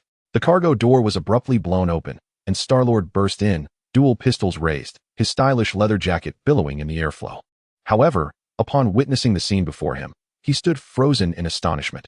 I have encountered gluttons before, but one who could leave bite marks on a spaceship? He is not on the Quark engine. Rocket screamed as he leaped down from Star-Lord's shoulder, his tail exploding in fury, that was snatched from the Kree. Now we are adrift in the cosmos. His lament was interrupted by Drax's boisterous laughter, the muscular giant thumping his thigh. This is even more astonishing than Groot's floral varieties. Just then, a sharp pain shot through the back of my neck. The system alert crackled with static, Triggered penalty for growing a raccoon tail, lasting 24 hours. I turned in terror, only to see a fluffy gray tail emerging from my pant leg, curling at the tip. Rocket instantly ceased his howling, rolling on the ground in laughter. Look at this. My miniature version. Enough. Gamora drew her twin blades, their edges reflecting the red glow of the emergency lights. We must either toss him from the ship or find a way to repair the engine. Her words silenced everyone, and Star-Lord stroked his chin, suddenly revealing his signature mischievous grin. Perhaps we can shift our perspective. He can consume technology, right? Maybe he can digest a new engine? I was half pushed into the cockpit, where a heap of scrap metal awaited me. The system interface automatically analyzed the components, marking the edible parts in enticing gold. Though Rocket continued to mutter. He tossed me a toolbox. If you can't fix it, I'll fashion your tail into a keychain. As my teeth sank into the first piece of alien metal, an eerie hum resonated throughout the ship. Golden energy spread along the bite mark, and the munched components began to reassemble themselves, tracing intricate patterns in the air. Drax's eyes widened. He is not eating. He is constructing. 3 hours later, a brand new engine slowly ascended in the center of the cockpit, shimmering with a rainbow-like luster. I slumped in my seat, my tail still swaying uncontrollably, my mouth lingering with a sweetness reminiscent of blueberry pie. Star-Lord whistled, and the moment the ship was activated, the nebula outside the viewport was bathed in the engine's golden light. From this day forward, you shall be the esteemed mechanic of the Guardians of the Galaxy. Rocket leaped onto the control panel, his claws rapidly tapping on the keyboard. Provided you don't gnaw on my liquor cabinet. His words made me awkwardly retract my tail. Just moments ago, I nearly mistook his hidden cask for a honey jar. Suddenly, the system interface popped up with a new task. Escort the Guardians of the Galaxy to complete a smuggling mission, kindly annotating the reward, Mystery Alien Cuisine Gift Pack. As the ship burst through the wormhole, I gazed at the stars racing past the window, my tail unconsciously drumming against the seat. It seems that after leaving Wakanda, my culinary adventures in the galaxy have only just begun. After all, who knows what alien technology one will transform into delectable delights next. Chapter 67. The Collector's Nightmare. As the Guardian ship entered the realm of the void, a peculiar scent exploded in my nostrils. The aroma mingled with the dust of ancient stars, the technological artifacts of extraterrestrial civilizations, and a sweetness reminiscent of caramel pudding. A system notification erupted in my mind. Rare relic cluster detected. The sin of greed has evolved to grant the ability artifact appreciation, distinguishing ears through taste. Do not drool while gazing out the window. Rocket leapt onto my shoulder, its claws gripping my raccoon tail with ferocity. This time, we were smuggling tritium crystals, not allowing your warnings to be interrupted by my sudden onslaught. As I burst through the hatch, the massive spherical structure in the void erupted in a golden radiance, each exhibit behind the display windows transforming into glowing culinary icons. Stop him. Star-Lord's voice mingled with the ship's alarms. Yet, I had already surged into the main exhibition hall via the gravity conduit. The crunch of my teeth shattering the protective glass, startling all visitors. The Collector's holographic projection exploded across the dome, his tremulous voice piercing through the chaos. Who let this monster in? My first bite was dedicated to the cosmic egg fossil within the showcase. The eggshell, glowing with a bluish-green fluorescence, shattered between my teeth, and a system alert immediately popped up. Cambrian extraterrestrial biological remains detected, dated to 23 million cosmic years ago. The briny powder mingled with a flavor akin to seaweed, unfurling upon my tongue. I instinctively grasped the nearby ancient star map scroll, the aroma of burnt parchment enveloping the unique flavor of galactic dark matter. Stop! That was painted with stardust from the Andromeda Nebula. The Collector dashed from the crowd, his purple robe drenched in cold sweat. The cosmic egg fossil cannot be dipped in soy sauce. His shriek caught me off guard, and upon looking down, I discovered a small plate in my hand, bubbling with soy sauce. The entire exhibition hall descended into chaos. Visitors screamed as they dodged splintering relics, and the twin daggers of Gamora glinted ominously before me. If you don't cease, I will. Her threat was abruptly interrupted by Drax's boisterous laughter. The muscular giant holding half of a gnawed alien scepter doubled over with mirth. Let him eat. This is more entertaining than Groot's dance. As my teeth sank into the statue carved from antimatter, the Collector suddenly crumpled to the floor, clutching his hair and whimpering. The system wildly chimed, absorbing rare energy entity. Temporary shield acquired, as the blue light of the disintegrating statue formed a barrier around me, deflecting the tranquilizer darts shot by Rocket. He devoured the antimatter statue. Rocket's cries pierced through the tumult. That thing could obliterate half a star system. Before the words left my lips, I belched contentedly, the energy of the antimatter cascading down my throat, transforming into warm bubbles within my stomach. The Collector suddenly lunged, wrapping his arms around my legs. Tears and snot smearing my trousers. I beg you, leave me one centerpiece. Just then, the system interface abruptly displayed an urgent task: Collector's Revenge against the Relic Guardian Legion. The ground of the exhibition hall began to tremble, cracks appearing in the walls as countless mechanical guardians powered by ancient technology surged forth. Wiping the remnants of energy from the corner of my mouth, I fixed my gaze on the nearest guardian, its metallic shell shimmering with a sheen reminiscent of chocolate crisps. Perhaps we could adopt a different strategy. Star-Lord twirled his twin guns, bullets exploding against the guardian, suggesting that I devour the enemy as well. My eyes sparkled with excitement. And before anyone could react, I plunged into the throng of guardians. The mechanical clanking of parts mingled with the system's notification chime. Cybertron alloy detected, absorbable. Acquired temporary skill in mechanical manipulation. As the last guardian dissipated into a stream of data between my teeth, the exhibition hall lay in ruins, with the onlookers rendered speechless. The collector, clutching a tattered half of a star map, murmured to himself, "It's over. All is lost." A pang of guilt washed over me as I absently rubbed my stomach. Suddenly realizing that the newly unlocked ability of artifact appreciation was autonomously analyzing the residual energy in the air. It turned out that the cosmic egg fossil I had just consumed possessed a unique healing effect. I remarked, scratching the still quivering raccoon tail, and pulled out a partially gnawed alien stone tablet from my pocket. "Shall we give this a try? It tastes like honey butter biscuits." My suggestion nearly caused Rocket to tumble from his perch, while Star-Lord eagerly reached for the tablet, a mischievous glint in his eyes. Perhaps we could develop a new venture in interstellar culinary exploration? The alarms of the void continued to wail as we slipped back to the spaceship amidst the chaos. Through the viewport, I observed the collector slumped among the debris, his holographic ledger revealing that the value of all his artifacts had plummeted to a shocking zero. A system notification promptly appeared, imposing a new penalty. Due to excessive destruction of artifacts, you will speak in an archaeological tone for the next 48 hours. This is indeed a delicacy of ancient times. I spoke solemnly, eliciting another bout of laughter from Drax. As the spaceship breached the void's protective barrier, I gazed at the receding spherical structure, silently contemplating where our next adventure would take us in search of new artifact feasts. Chapter 68. The Star Eater's envoy changes careers. As the Guardians of the Galaxy ship docked at the Earth space station, I was ensnared by a familiar yet alien energy wave. The aroma was reminiscent of charred meteors blended with liquid starlight, accompanied by a tantalizing sensation akin to popping candy exploding on my tongue. The system's alert echoed like thunder in my mind. Cosmic energy source detected. Danger level imminent. Stay put. Before Rocket's claws could grasp my clothing, I had already darted toward the source of the energy wave, navigating through the bustling spaceport. I was met with a sight that left all bystanders gasping in shock. 3 titanic figures cloaked in nebulae hovered in the air, their staffs tearing through space, revealing a shadowy, crimson celestial body behind them. "I am the envoy of the planet Devourers. This world has been chosen." The giant's words barely escaped his lips when I leapt into action, wide-mouthed and sinking my teeth into the staff he wielded. The sharp crack of metal breaking mingled with the roar of unleashed energy, and the system began frantically updating. Reverse absorption of cosmic energy. Progress, 37. The giant's gasp was abruptly silenced as he watched his weapon transform into specks of starlight between my jaws, vanishing down my throat. The entire space station fell into a profound silence. Star-Lord's hands, poised with twin guns, froze in midair, while Gamera's blade remained unsheathed. I licked my lips, tasting the residual energy sparks, and remarked, "The flavor is somewhat bitter, akin to unsweetened black coffee." My assessment sent the other envoy into a frenzy, as he lashed out with an energy whip, only for me to seize it and stuff it into my mouth. The cosmic radiation erupted like a whip, exploding within my mouth as a system notification cheerfully popped up. Acquired temporary skill, space tear resistance. "This is impossible."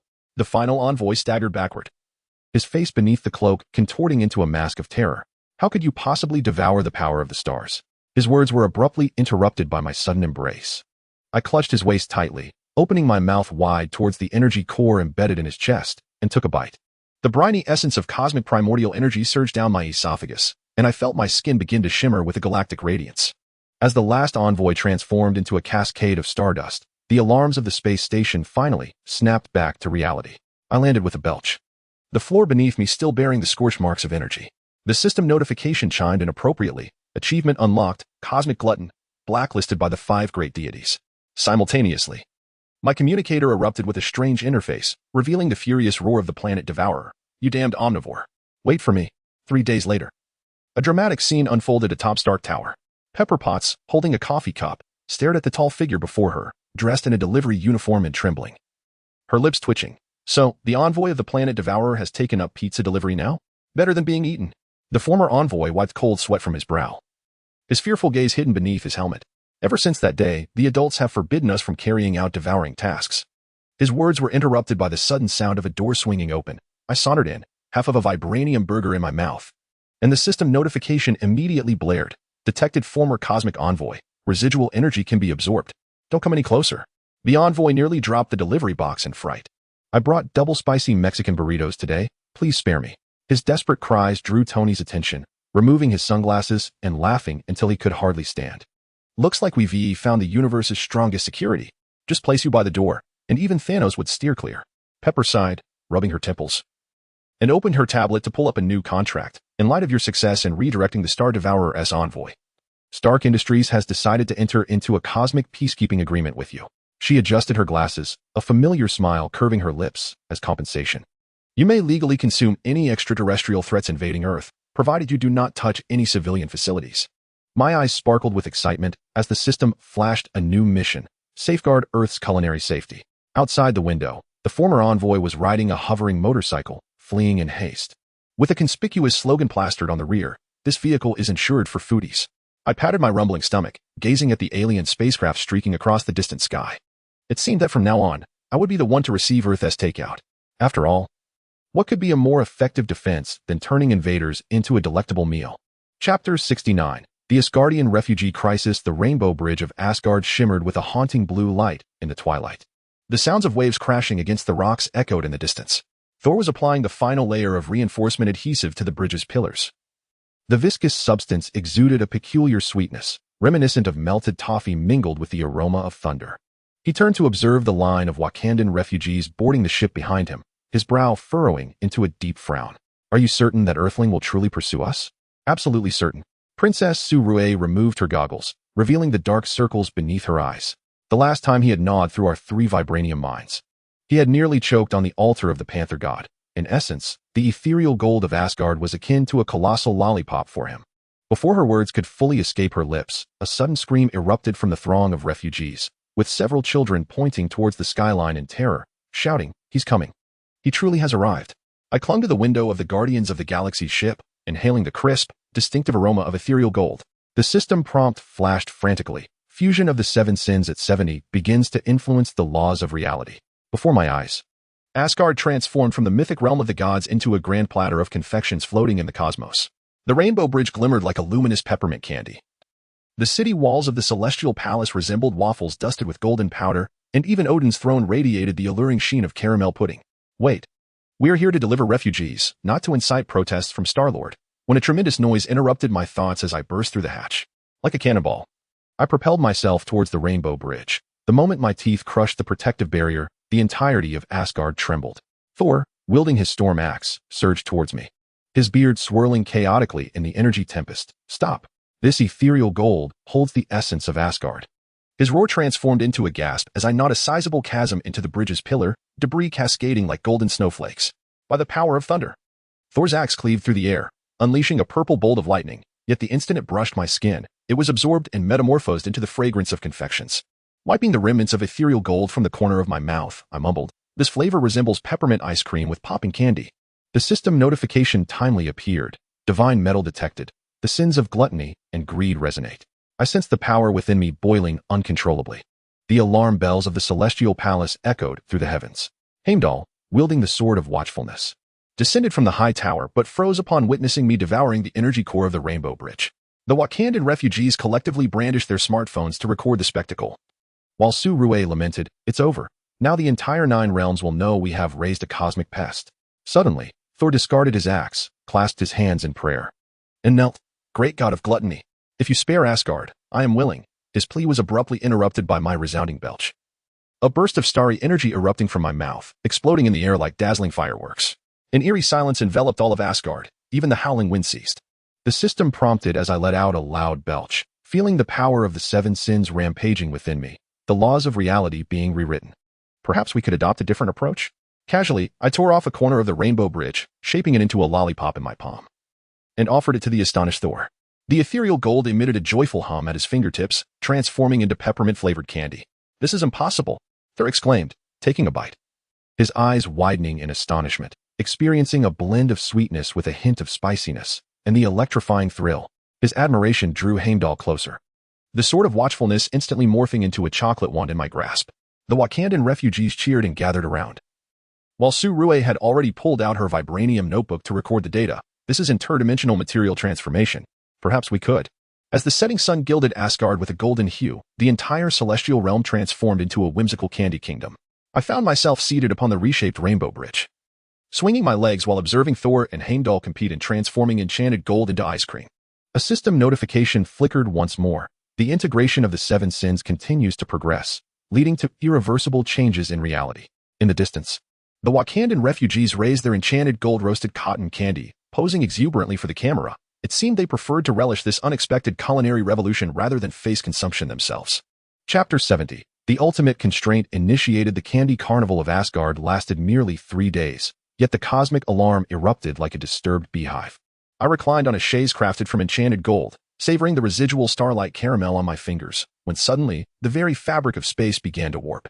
The distant nebula swirled like paint stirred by an unseen giant hand, while the Guardians of the Galaxy's spacecraft emitted a piercing alarm from beyond the horizon. It was the Cosmic Elders.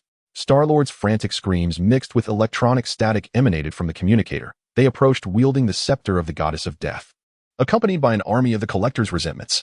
I propped myself up, watching as 12 beams of rainbow light cleaved through the void.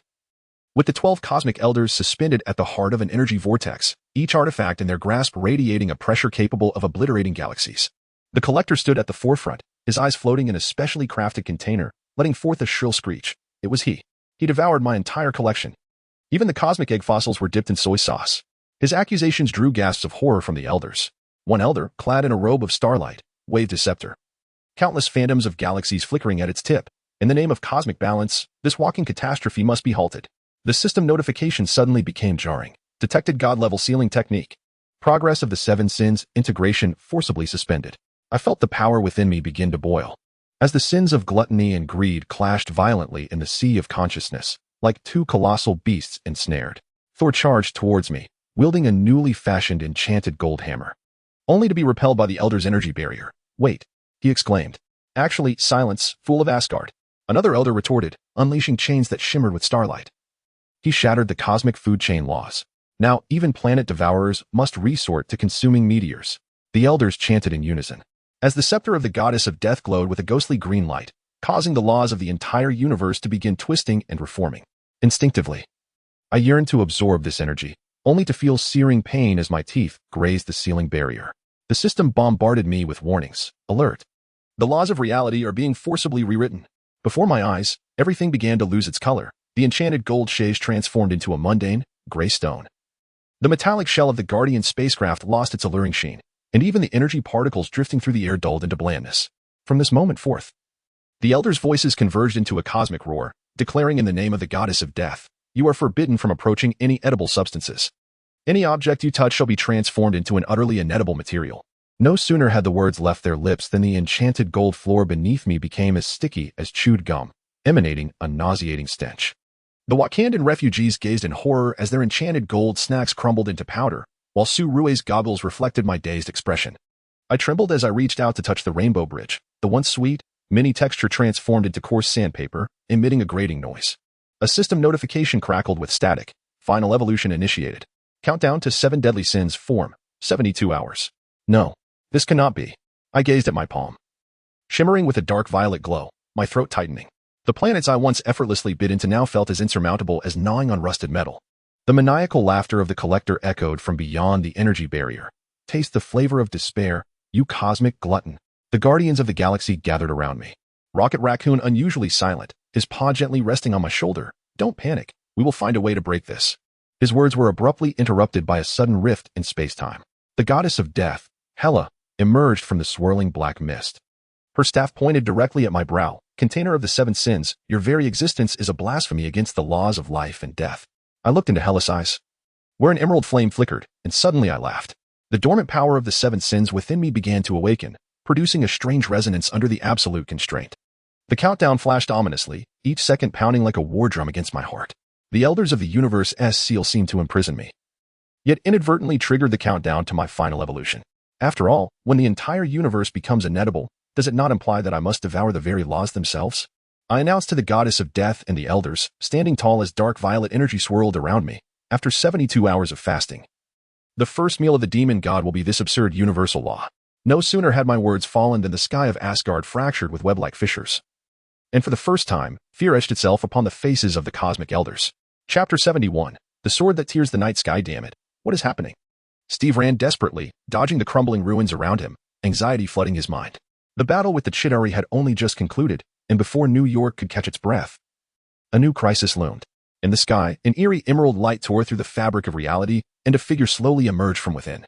This figure radiated an intense aura of death, chilling the very air around it, causing passing birds to plummet like shards of ice. It was Tony Stark.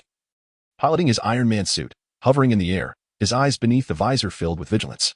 Through the communicator, he warned, "Everyone, be careful. A very powerful entity has appeared."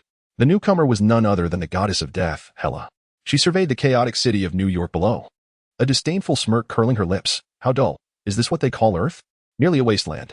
Suddenly, Hela's gaze locked onto Steve, who was sprinting through the streets. She extended her right hand, and an emerald longsword materialized from thin air, radiating a bone-chilling aura, its blade etched with mysterious runes, the sword of the night sky. Mortal kneel. Hela's voice was frigid as she aimed the sword of the night sky at Steve, unleashing a rush of emerald sword energy that cleaved the ground, creating an unfathomable chasm in its wake. Steve's expression changed dramatically as he attempted to flee, only to discover that his body was ensnared by an invisible force, rendering him immobile. Just as the sword chi was about to strike him, a figure appeared like a wraith, standing protectively in front of him, our protagonist. At that moment, he emanated a faint golden glow, and his eyes radiated boundless arrogance. With a single hand, he astonishingly caught the powerful sword chi, and with a sharp crunch, he crushed it as if it were mere fragile glass, much to the astonishment of onlookers. Is that all? The protagonist smirked, a hint of mockery gracing his lips, as if to suggest that Hela's attack was nothing more than a child's play. Sword shards flew through the air, one of which sailed directly toward Loki. Caught off guard while he was enjoying the spectacle, Loki could not evade in time. A shard grazed his cheek, leaving a streak of blood. Is this reasonable? Loki exclaimed, clutching his face in disbelief, utterly astonished by the unexpected might of this sudden arrival. Meanwhile, the protagonist received a notification in his mind. The sin of arrogance has surpassed 80, granting the title Destroyer of Divine Weapons. The goddess of death, Hela, was momentarily stunned, and after a pause of 3 seconds, a subtle smile graced her lips, revealing an intrigued expression. Interesting, I shall allow you to live for an additional 5 minutes. The protagonist snorted dismissively, disregarding Hela's words. He glanced at his right hand, which had turned an eerie dark green while crushing the sword chi, resembling the night sky sword. Is your hand poisoned? Natasha Romanoff, also known as Black Widow, had seemingly appeared at the protagonist's side, teasingly observing his right hand. The protagonist shot her a glance. Stop joking. It's just a minor side effect. It will wear off soon. However, Hela would not grant them much time for idle chatter. Gripping the night sky sword with both hands, she swung it fiercely, unleashing a torrent of dark green sword chi that rained down upon the protagonist. His gaze sharpened, and the golden aura surrounding him surged dramatically. He propelled himself off the ground like a cannonball, charging upward to meet the dense barrage of sword chi. In midair, the protagonist flickered, his speed so swift that it was nearly imperceptible to the naked eye. With each strike, he precisely shattered a blade of sword chi, causing a cacophony of cracking sounds that echoed like firecrackers in the sky. This is impossible, Hela observed in surprise. She had assumed her onslaught would effortlessly dispatch this audacious mortal, yet he effortlessly countered her attacks. Below, Steve, Tony, and the others watched the breathtaking battle, their hearts filled with awe. They had encountered numerous formidable foes, but witnessing someone like the protagonist, capable of directly contending with the goddess of death without faltering, was unprecedented. What on earth is this guy? Tony communicated through the communicator, sensing that the depths of the protagonist's power were unfathomable. Regardless of his origins, he is our ally now, Steve asserted. We must find a way to assist him. Very well, I shall draw Hela's attention while you seek an opportunity to exploit her weaknesses, Tony declared, as the thrusters of his Iron Man suit erupted with blazing flames, propelling him towards Hela. Humph, an insignificant ant, Hela scoffed disdainfully as she observed Tony charging at her. With a swift motion, she wielded the Sword of Night, unleashing a deadly arc of energy aimed at him. Anticipating her move, Tony adeptly evaded the oncoming strike while simultaneously launching a barrage of missiles towards her. Unfazed, Hela effortlessly maneuvered the Sword of Night, swatting the missiles aside one by one. Yet, while her focus was solely on Tony, the protagonist had stealthily circled behind her. Prepare to meet your demise, he bellowed, his right fist aglow with golden light as he struck fiercely at Hela's back. Sensing the incoming attack, Hela's expression shifted momentarily. She swiftly pivoted, raising the Sword of Night to parry the protagonist's blow. With a resounding crash, their attacks collided, generating a powerful surge of energy that compressed the surrounding air, forming a colossal vortex that drew in nearby structures and vehicles. Coughing, Hela staggered back several paces, her complexion slightly pale, glaring at the protagonist. Her initial surprise morphed into fury. "Very well, you have successfully provoked me. I shall make you aware of the consequences of offending the goddess of death." As she spoke, the aura of death surrounding her intensified, her form levitating gracefully above the ground, and the Sword of Night radiated an even more resplendent emerald glow. It appeared she was preparing to unleash her ultimate attack. The protagonist felt a tightening in his chest, aware that the battle ahead would be far more arduous. He inhaled deeply, centering his focus in preparation for Hela's most formidable strike. At that moment, a bolt of lightning descended from the heavens as Thor, the god of thunder, appeared above the battlefield, wielding his mighty hammer. "Hela, I never anticipated your presence on Earth. Today marks your end." Thor glared at her, his eyes ablaze with rage and intent to kill. He had previously faced Hela in a fierce confrontation, and though he ultimately triumphed with the aid of Ragnarok's power, the shadow of their battle lingered ominously in his mind. "Humph, Thor, do you believe you can thwart me?" Hela retorted with a cold smile. "Today, you all shall perish." With that, she raised the Sword of Night high, chanting incantations. Suddenly, a massive emerald vortex materialized in the sky, from which emerged a horde of terrifying monsters, colossal skeletal warriors, winged demons, and ghastly phantoms exuding toxic fumes. "What in the world is this?" Steve gasped, his expression turning grave as he beheld the horrors spilling forth from the vortex. The aura emanating from these creatures instilled an unprecedented sense of peril within him. "Everyone, be cautious. These monsters are formidable," Thor shouted, brandishing his hammer to summon bolts of lightning, striking down upon the approaching fiends. The protagonist, undeterred, charged once more towards Hela, determined to vanquish her before she could unleash her greater powers. However, the sheer number of monsters surrounding Hela proved overwhelming, thwarting his advance and preventing him from drawing near. Damn it! The protagonist felt a surge of anger within, battling the monstrous foes while seeking an opportunity for breakthrough. Suddenly, an idea struck him like a bolt of lightning. He concentrated his spirit, unleashing the full extent of his prideful power. A golden shield materialized around him, rendering the monster's attacks harmless as they struck against it. With renewed vigor, he charged at the creatures, his hands moving with remarkable speed, each strike sending a monster flying. The monsters fell one after another, as easily as leaves swept away by an autumn breeze. Seizing the moment while the monsters were momentarily repelled, Thor took the chance to rush towards Hela, wielding Mjolnir, summoning a powerful bolt of lightning aimed at her. Hela's expression shifted in alarm as she swiftly raised the Sword of Night to defend herself. Yet, the might of Thor's lightning was overwhelming. She was struck and sent tumbling several meters away. "Ha ha, Hela, you cannot escape today." Thor rejoiced upon witnessing her being hit. He prepared to deliver a fatal blow with Mjolnir once more. Just then, the protagonist had dispatched the remaining monsters and sprinted towards Hela. They arrived before her almost simultaneously, locking eyes before launching their attacks in unison. The protagonist's right fist shimmered with golden light, while Thor's Mjolnir crackled with potent electricity. Both aimed to strike Hela down. As she beheld this impending doom, a flicker of terror crossed Hela's face. She realized that her fate was sealed. With a resounding crash, their combined assaults struck Hela at once. Her form was instantly engulfed by an overwhelming energy, and amidst the blinding radiance, she gradually faded from view. At last, it was over. The protagonist exhaled a sigh of relief, feeling weakened from the exertion of energy, his legs buckling beneath him. Thor quickly steadied him. "Brother, are you all right?" Shaking his head, the protagonist replied, "I'm fine, just a bit fatigued. I owe this victory to you. Otherwise, confronting Hela would have been quite challenging." "No. It was your prowess that made the difference," Thor asserted. "Had you not intimidated Hela from the very start, we could not have so easily triumphed over her." Steve, Tony, and the others gathered around, their eyes filled with admiration for the protagonist. "Well done, mate." Tony clapped him on the shoulder. "Without you, we would have been in dire straits today." "Indeed, you are our great hero," Steve added. The protagonist smiled. "This victory is not solely mine. It is the result of our collective efforts. I believe that no matter how formidable our adversaries may be in the future, we shall overcome them together." Everyone nodded in agreement, their bond strengthened by this battle, and their hearts filled with confidence for what lay ahead. The protagonist gazed at his now normal right hand, reflecting on the myriad emotions within. Though the battle had been perilous, it had yielded invaluable rewards. He had not only surpassed the threshold of pride, attaining the title of God Layer, but had also forged a fellowship with like-minded companions. What challenges await us next? The protagonist pondered silently, a glimmer of anticipation gracing his visage.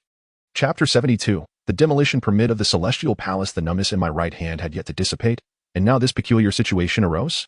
The protagonist rubbed his hand, which had just regained its normal hue, preparing to discuss post-war reconstruction with the Avengers, when suddenly, a strange purple ripple emerged beneath his feet. Just as Tony shouted a warning, the protagonist was drawn into the vortex like a leaf caught in a whirlwind, vanishing amidst the gasps of those around him.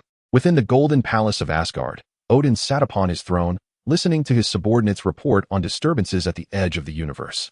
Suddenly, a violent tremor shook the ceiling, causing the star-patterned decorations to shatter, and a figure enveloped in debris plummeted, crashing into the ground and creating a smoldering crater.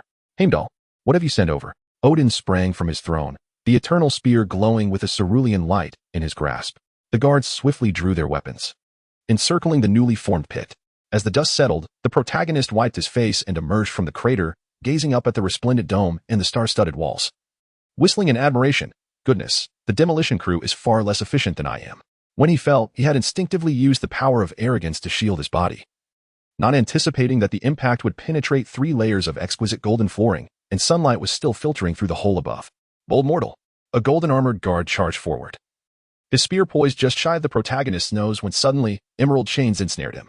Hela, unbeknownst to anyone, was seated atop the ruins, nonchalantly trimming her nails with the sword of night, her booted toe playfully tapping the guard's helmet. Father, I have reiterated 100 times that this antiquated palace requires renovation. Odin's brow furrowed, his gaze darting between the protagonist and Hela. He was well aware that his daughter had not perished following Ragnarok. Hela had resurrected through the power of death, now appearing as leisurely as if in her own backyard. Who dares intrude here? Odin's voice resonated with undeniable authority. The eternal spear aimed at the protagonist, who had trespassed into Asgard and damaged the divine palace. The protagonist brushed off the dust from his attire, suddenly his pupils constricted. A system prompt echoed in his mind, detected energy of the divine realm. The sin of greed has been automatically activated. He felt a surge of searing flames igniting within him, the golden palace transforming into a colossal energy cake, each exquisite brick radiating an alluring glow. Calm. This is merely a demolition service with a buy-one-get-one free offer. The protagonist forcibly suppressed the urge to indulge in licking the walls, brandishing an imaginary contract in the air, stating, "You see, demolish 3 layers and receive the top-tier starry ceiling. Book now and receive a discount coupon for Rainbow Bridge maintenance." Hela let out a scoff, her sword tip lifting the guard's chin before tossing him aside. Father, this human is far more amusing than Loki. She suddenly hurled the sword of night towards the protagonist, the emerald-hued hilt landing deftly in his hand, commanding, "Try it, blow that relief wall to smithereens." The room fell silent. Odin's beard trembled. Hela, that wall bears the record of Asgard's millennia of history. Is history not meant to be shattered?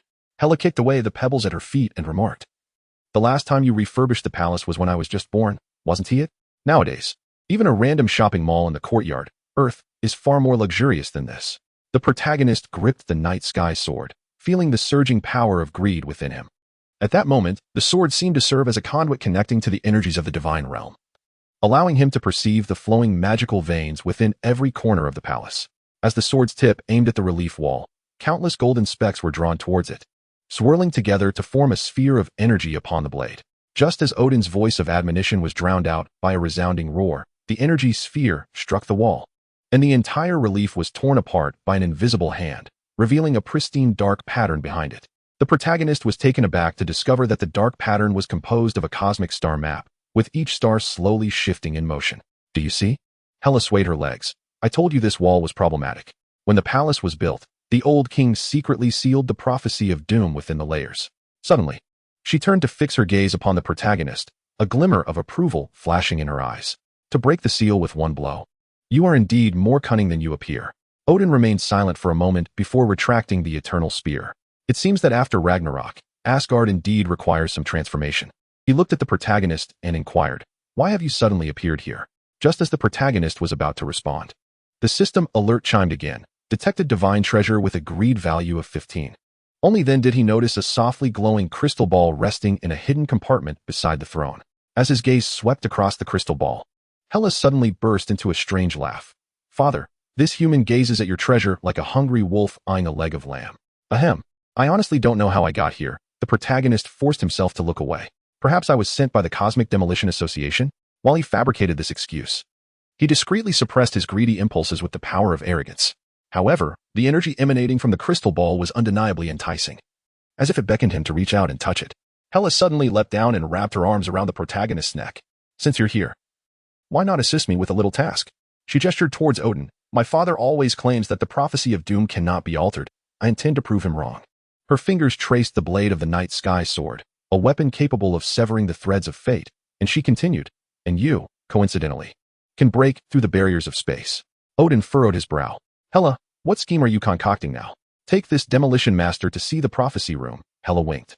Perhaps he can pry the prophecy of doom directly off the wall and use it as scrap paper. She turned to the protagonist and lowered her voice. Stop pretending. I can sense your yearning for that crystal ball. Assist me with this small favor, and afterward, you may study it to your heart's content. Alarm bells rang in the protagonist's mind. The powers of greed and arrogance wrestled within him. The former clamored to seize the opportunity, while the latter cautioned him that this was clearly a trap. Yet, the mischievous spark in Hela's eyes and the mysterious aura radiating from the crystal ball rendered him unable to refuse. Agreed. The protagonist tossed the night sky sword back to Hela, adding, but let it be known, if anything gets broken, do not blame me. Fear not. You have already acquired the demolition permit for Asgard. Hela caught the sword and turned to walk deeper into the palace. The prophecy chamber lay 18 levels below ground. She cautioned herself to tread lightly to avoid further damaging the floor, though, should it break, it would conveniently spare her the trouble of dismantling the stairs. Odin watched as the two figures receded into the distance, stroking his beard lost in contemplation. It had been far too long since Asgard had encountered such unpredictability, and this suddenly appeared human might indeed disrupt the preordained course of fate. The protagonist followed closely behind Hela, stifling the tumultuous greed surging within him while observing the divine architecture along the way. The runes adorning the walls shimmered with an otherworldly glow, and from the windows at the end of the corridor, the ethereal silhouettes of the 9 realms were visible. He realized he had become entangled in a divine conflict far more intricate than he had imagined. The unexpected acquisition of a demolition permit would either herald opportunity or calamity. Only the moment he defied the prophecy would reveal its true nature. Chapter 73, The Cafeteria Massacre. As Hela led the protagonist through the 18 rune-guarded barriers to the prophecy chamber, both of their garments became soiled by the mechanisms in the dark alley. The protagonist wiped the sweat from his brow, only to suddenly hear the distant clangor of bells, mingled with the enticing aroma of roasted dragon meat and the rich scent of honeyed mead wafting through the air. Just in time, the celestial banquet was commencing. Hela adjusted her skewed shoulder armor, her deep green skirt brushing against the magical array at the wall. Her father, in an effort to appease his subjects, often hosted tedious ceremonies. A mischievous smile spread across her face. However, you might enjoy this. As they turned into the banquet hall, drawn by the fragrant allure, the atmosphere was lively. Thor was engaged in boisterous conversation with several dwarf warriors, his enormous goblet of mead bubbling with golden froth. Queen Frigga was arranging her attendants' hair ornaments, while tables overflowed with silver platters adorned with jewels, each brimming with ethereal dishes. When the protagonist, covered in dust, stepped through the threshold, the entire banquet hall fell silent, the only sound being the gentle sway of the crystal chandelier. So, this is the warrior who demolished 3 levels of the palace? An elder, wearing a crown of antlers, adjusted his glasses embedded with fragments of stars, appearing more like a kitchen servant who had wandered in by mistake. Hela leapt onto the main table, stepping over a fruit platter to seize a roasted dragon leg. Did father not say we were to entertain our guests? Are we to simply stand and watch the food dance in the plates? She took a large bite of meat, grease dripping from the corner of her mouth without a care.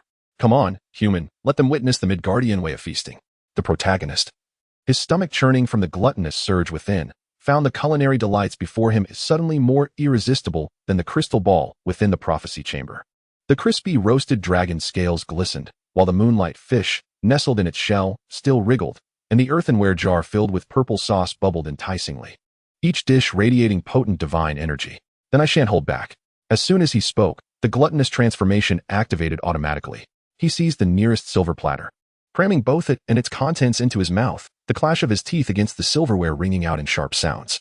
Gasps arose around him, and a young goddess dropped her intricately designed wine cup with a crash. Thor stood frozen, holding an empty goblet. Where is my mead? He remembered just 3 minutes ago the barrel had been brimming with Asgard's strongest thunder mead, and now only a few drops clung to the bottom. The protagonist wiped the corners of his mouth and crushed both the wine barrel and the dragon head in a single bite, the sound of metal shattering mingling with the distinct noise of swallowing. Your divine can certainly enjoy a hearty meal.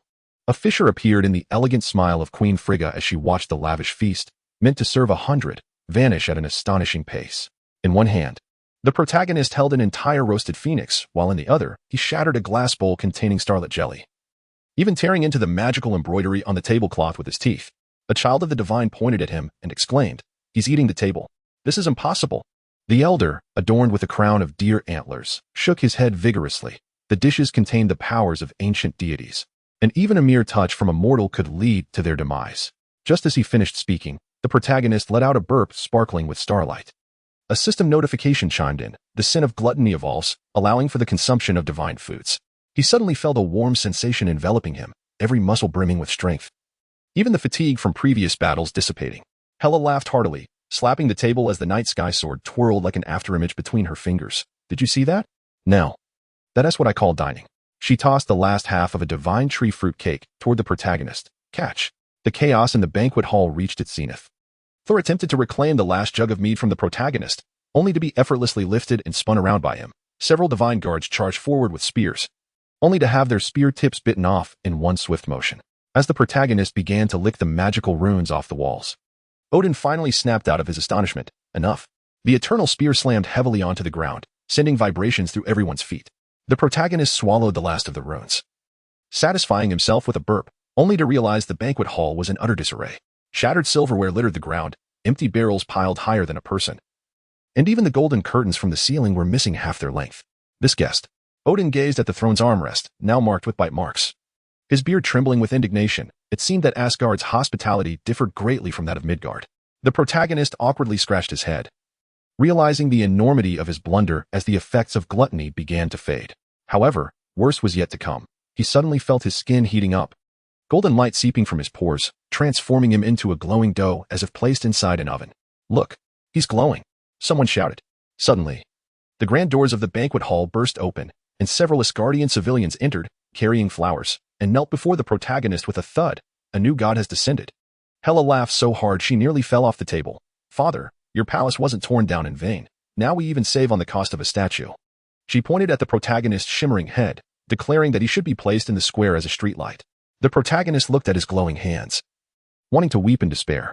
The system's penalty notification resonated, emitting golden light for 24 hours. Now, not only was he as hot as a branding iron, but he was also forced to endure the adoration of the divine populace. Just moments ago, an elderly woman had even pressed a string of blessing bells into his hand. Everyone, listen to me, this was merely an accident. The protagonist's explanation was drowned out by the resounding cheers. Thor, holding the last remaining piece of biscuit, patted his shoulder with a complex expression. Brother, next time you're hungry, just let me know in advance. I'll take you to the dwarven underground cellar. Queen Frigg gracefully picked up the pearl hairpin from the ground, smiling at the commoners. This esteemed guest has come from afar. There is no need for alarm. As she turned her gaze towards the protagonist, a flicker of curiosity danced in her eyes. Might I inquire if you would be willing to demonstrate your illuminating abilities for the quartz mages? Before the protagonist could respond, Hela had already encircled his neck. Father, perhaps it would be best to have him perform in the square for 3 days and nights, turning it into a new attraction for Asgard. She lowered her voice. Do not forget our arrangement. Once you finish shining, the prophecy chamber awaits your demolition. Odin let out a heavy sigh, gesturing for the guards to clear the chaos. First, escort our guest to his quarters for some rest. Observing the disarray, he added, lock all food in the vault and notify the kitchen to provide only water and vegetables for the next 3 days. Amidst the company of divine guards, the protagonist made his way to the guest chamber. With each step, golden footprints were left behind. As he passed through the corridor, a few young deities approached, holding slates and charcoal pencils. New god, could you grant us an autograph? The protagonist's protest of I am not a deity was interrupted by Hela's laughter. Watching the night sky sword draw joyful arcs in her hands, he suddenly felt that perhaps being a living lamp in Asgard for 24 hours was a greater challenge than defying prophecy. Chapter 74, The Rainbow Bridge Overload Incident. So, this is your interstellar transporter? The protagonist stood before the Rainbow Bridge control console, gazing at the crystal columns inscribed with runes. After enduring 24 hours of luminous tribulation, his golden radiance finally subsided, yet the gazes of the divine populace remained reverent, akin to that of pilgrims. Moments ago, a priest had approached him with a golden bowl, inquiring if he wished to sample the holy water. Leaning against the railing, Hela remarked, to be precise, it is the most stable spatial passage in the universe. A mischievous smile spread across her face. What, do you wish to give it a try? The protagonist's eyes fell upon the pulsating blue runes on the control console. Following the evolution of gluttony, his sensitivity to energy had sharpened. These runes exuded a refreshing minty aroma mingled with a subtle metallic scent. Just as he hesitated to reach out, a system prompt echoed. Detected spatial energy fluctuation. Temporary skill, spatial taste, activated. At the moment this skill activated, The protagonist felt as though the entire control console had transformed into a vast flavor chessboard. Each button corresponded to a different taste. The red button evoked the scalding flavor of molten lava. The green button bore the frosty tang of sourness, while the central crystal orb surprisingly emitted a sweet aroma reminiscent of honeyed muffins. Don't touch that. Heimdall's warning came too late, compelled by an unseen force. The protagonist extended his tongue, gently licking the crystal orb. In an instant, the entire rainbow bridge trembled violently, the crystal columns erupting with blinding light. The runes on the console flitted about like awakened fireflies, wildly darting to and fro. What have you done? Heimdall grasped the sword of the Watcher tightly, his golden pupils reflecting the distorted rifts in space. The energy of the rainbow bridge began to surge uncontrollably, the bridge itself taking on eerie purple patterns, reminiscent of veins protruding beneath the skin. The protagonist stared at his tingling tongue, savoring a burnt flavor.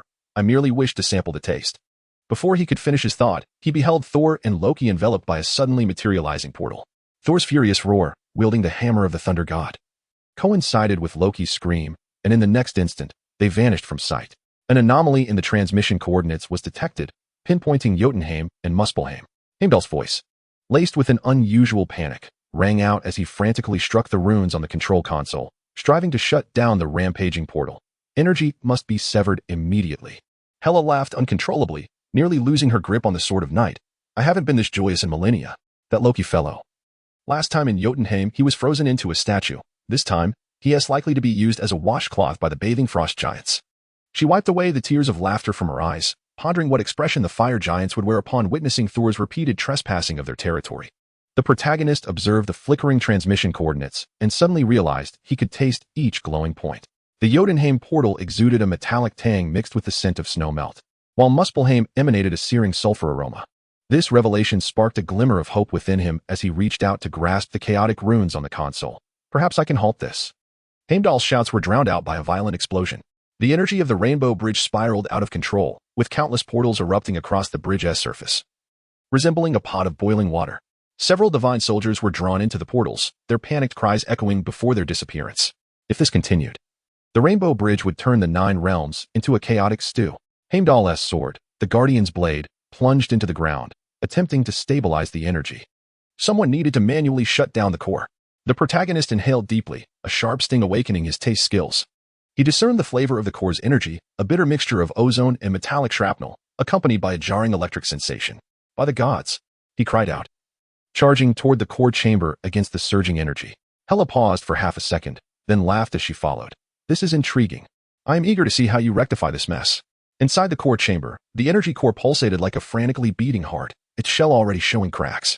The protagonist rushed forward, pressing his hand against the searing core. His taste skill allowed him to perceive the trajectory of energy flow, akin to savoring a complex dessert, each layer concealing its own secrets.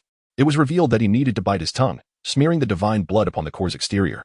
The gluttonous power resonated wondrously with his spatial taste, enabling him to discern the flaws within each rune. As he traced a finger over a rune exuding a sour aroma, the core's pulsation frequency abruptly slowed. Unbeknownst to him, Heimdall had appeared at the doorway, his golden pupils reflecting the protagonist's manipulation of the runes. How do you know the solutions to these ancient runes? Perhaps it is because their taste is amiss. The protagonist replied without turning, continuing to adjust the runes. He tasted the coordinates of the Jotunheim portal, mingled with Thor's furious roars. He also sensed Loki's cunning retorts from the direction of Muspelheim, as the fire giants evidently remembered the last time they were deceived by Loki. As the final rune was corrected, the energy of the rainbow bridge finally subsided. The protagonist collapsed onto the ground, wiping the sweat from his forehead. I shall never carelessly lick anything again. Hela leaned against the doorframe, applauding. Impressive. More thrilling than watching Loki humiliate himself. She suddenly narrowed her eyes. However, the way you activated the rune with blood had a certain death goddess flair. At that moment, 2 disheveled figures tumbled out of the teleportation portal. Thor's cloak was tattered, his body covered in ice. Loki's hair was singed, with ash smudged at the corner of his mouth. I swear, this time it was absolutely not my fault. Loki leaped up, pointing at the protagonist and shouting. He tampered with the rainbow bridge. Thor, wielding his still-smoking hammer, shook his head helplessly. The fire giant warned me that if I trespass again, I would be turned into a kebab and hung over the lava waterfall. He suddenly widened his eyes. Wait, did you just say you activated the rune with blood? The protagonist chuckled awkwardly, raising his still-bleeding finger. Consider it a serendipitous discovery? Suddenly recalling something, he turned to Heimdall and asked, have all the soldiers who were teleported been recalled? Heimdall rarely displayed a hint of a smile, stating, "Though the process was perilous, I must admit, your abilities are rather unique." Hela approached and tapped the protagonist on the head with the hilt of her sword. "It seems you deserve the title of Rainbow Bridge Senior Experience Officer." She turned to Thor and Loki, adding, "However, next time, I hope you two are teleported to a more intriguing location." As the sun dipped below the horizon, the Rainbow Bridge returned to its former tranquility. The protagonist stood at the edge of the bridge, licking his lips. The lingering essence of space had yet to completely fade, and the air was still imbued with the sense of various realms. He understood that this unexpected event not only unlocked new skills, but also instilled in the gods of Asgard a greater sense of wariness and curiosity towards him. "Hey, human." Hela's voice came from behind. "You haven't forgotten about the prophecy room, have you?" The protagonist turned to see the flickering anticipation in Hela's eyes, and suddenly felt that his days in Asgard would never be devoid of surprises. After all, who knew what kind of uproar he might cause next time, simply by tasting something new? Chapter 75. The Unleashing of Lustful Form. So, as long as this rune is embedded into the groove, the seal of the prophecy room will be completely dismantled. The protagonist squatted in the hidden chamber beneath the 18th level of Asgard, clutching a blue stone etched with star maps. Hela leaned against the wall, the sword of the night sky tapping rhythmically against the ground, the sound of metal clashing echoing in the vast stone chamber. Just as he was about to make a move, an unexpected system prompt blared. "High charisma target detected, initiating lustful form." The protagonist felt a buzz in his brain as the world before him suddenly veiled itself in a pink filter. The once cold Hela now seemed enveloped in a soft glow. The laces of her dark green skirt subtly visible, transforming into a deadly allure. "Human, what are you daydreaming about?" Hela raised an eyebrow, the tip of her sword lifting his chin. "If you linger any longer, Odin's guards will come down to check." To the protagonist's eyes, this action became an irresistible provocation. He suddenly dropped to one knee, grasping Hela's hand tightly, his fervent breath cascading over her palm. The fingertips of the goddess of death were colder than the icy crystals of Jotunheim, yet far more searing than the flames of Muspelheim. Hela was momentarily taken aback, nearly pricking her own instep with the tip of her sword. As she gazed into the protagonist's suddenly tender eyes, realization dawned upon her. "Are you infatuated?" The protagonist seized the moment, lowering his head to kiss her hand. "While conjuring an illusory rose from thin air, before encountering you, I believed eternity was a privilege reserved for the gods. Yet, when your gaze swept across the ruins of my soul, I understood that destruction and rebirth were merely the evening breeze stirred by the flutter of your gown." A voice echoed from the hidden passage. It was Thor, who, along with Loki, had just concluded their inspection of the Rainbow Bridge and happened to overhear this exchange, causing him to spray mead all over Loki's face. Loki wiped his face in disdain, retreating a few steps. "Had I known, I would have insisted he repair the Rainbow Bridge before dismantling the prophecy chamber." The most astonished of all was Odin. He was attending to state affairs on his throne when, through a magical crystal, he witnessed this scene unfold, his beard bristling with rage. The Gungnir, the spear of eternity, shot through the air, aimed directly at the back of the protagonist's head. In the nick of time, a silver streak flashed before him. The artificial intelligence battle armor, which Rita had tamed on Earth, suddenly emerged from the void, transforming into a human form to shield him. Gungnir struck forcefully against her palm, sending ripples of energy cascading outward. "Do not disturb my master while he woos." "What is this new trick?" Odin's roar reverberated through the palace, causing dust to rain down from the ceiling. Queen Frigg elegantly sipped her tea, though amusement gleamed in her eyes. "My dear, I find this young man's declarations of love quite creative." Hela was laughing so hard she could barely stand, her night sky sword wavering in her grip. "Human, had you spoken like this earlier, why would you have torn down my palace?" She leaned closer, her fingertips brushing against the protagonist's heated cheek, continuing, "I wish to hear what other astonishing praises you have to offer." The protagonist suddenly grasped her wrist, his gaze so profoundly tender it could drown a soul. "Your smile is the first ray of light after Ragnarok, rendering all eternity a mere backdrop. If I could trade my soul for a glance from you, I would gladly tear it into fragments and scatter them across every inch of land you tread." No sooner had he spoken than the system notification chimed once more. "Lustful Sin has acquired Godly Love Talk skill." A circle of rose petals erupted above his head, sweet floral fragrance accompanying every breath he exhaled. Loki erupted into laughter, pointing at the protagonist. "Look, he drops petals while he speaks." Indeed, with each word he uttered, pink petals drifted from the air, carpeting the ground in a romantic floral tapestry. Thor, unable to bear it, covered his face. "Enough. If I listen any longer, I shall regurgitate yesterday's meal." He attempted to use his hammer to swat away the petals, only to find that they multiplied with each swing, ultimately fleeing in dismay. Having laughed enough, Hela seized the protagonist's collar. "Speak. What on earth is going on?" Though her tone was fierce, her eyes betrayed her amusement. Since Ragnarok, it had been far too long since she had laughed so heartily. The protagonist swallowed hard. The impulses brought forth by desire still rampaging within him. Yet reason had regained some clarity. The system's punishment would trigger upon detecting a high-charisma target. He gazed into Hela's eyes and, almost involuntarily, added, "Yet all the stars in the universe pale in comparison to the allure of the abyss within your gaze." This time, even Rita gasped in astonishment. Hela raised an eyebrow and suddenly released him. "In that case," she said, turning towards the depths of the chamber. Her dark green skirt sweeping across the petals strewn on the floor. "Take your sweet words and help me completely dismantle the seal of the prophecy chamber." The following week became a nightmare for Asgard. Every utterance from the protagonist carried the effect of rose petals. Even a simple remark about the splendid weather could conjure a sea of blossoms. On one occasion, when he requested an apple from the kitchen, the entire space was inundated with pink petals, leading the head chef to lament that even the flour was mixed with petal fragments. Thor spent each day patrolling the Rainbow Bridge, vowing never to utter another word to the protagonist. Loki, on the other hand, found it amusing and secretly recorded the protagonist's romantic declarations, planning to sell them to bards as new song material. The most exasperated of all was Odin. During every assembly, as soon as the protagonist spoke, petals would cascade throughout the hall. One time, the eternal spear could no longer endure the chaos, launching itself from the weapon rack, pursuing the protagonist to the Valkyrie training grounds. Meanwhile, Hela became the greatest beneficiary of this farce. She would occasionally summon the protagonist, resting her chin in her hand as she listened to his varied praises. On one occasion, she even had him recite poetry to the Sword of Night, reasoning that even a sword should be steeped in romance. "So, this is what you call punishment?" One late night, Hela inquired with a half-smile, gazing at the prophecy chamber buried in petals up to her ankles. The protagonist, helpless, raised his hands in surrender, just as another cascade of rose petals floated forth.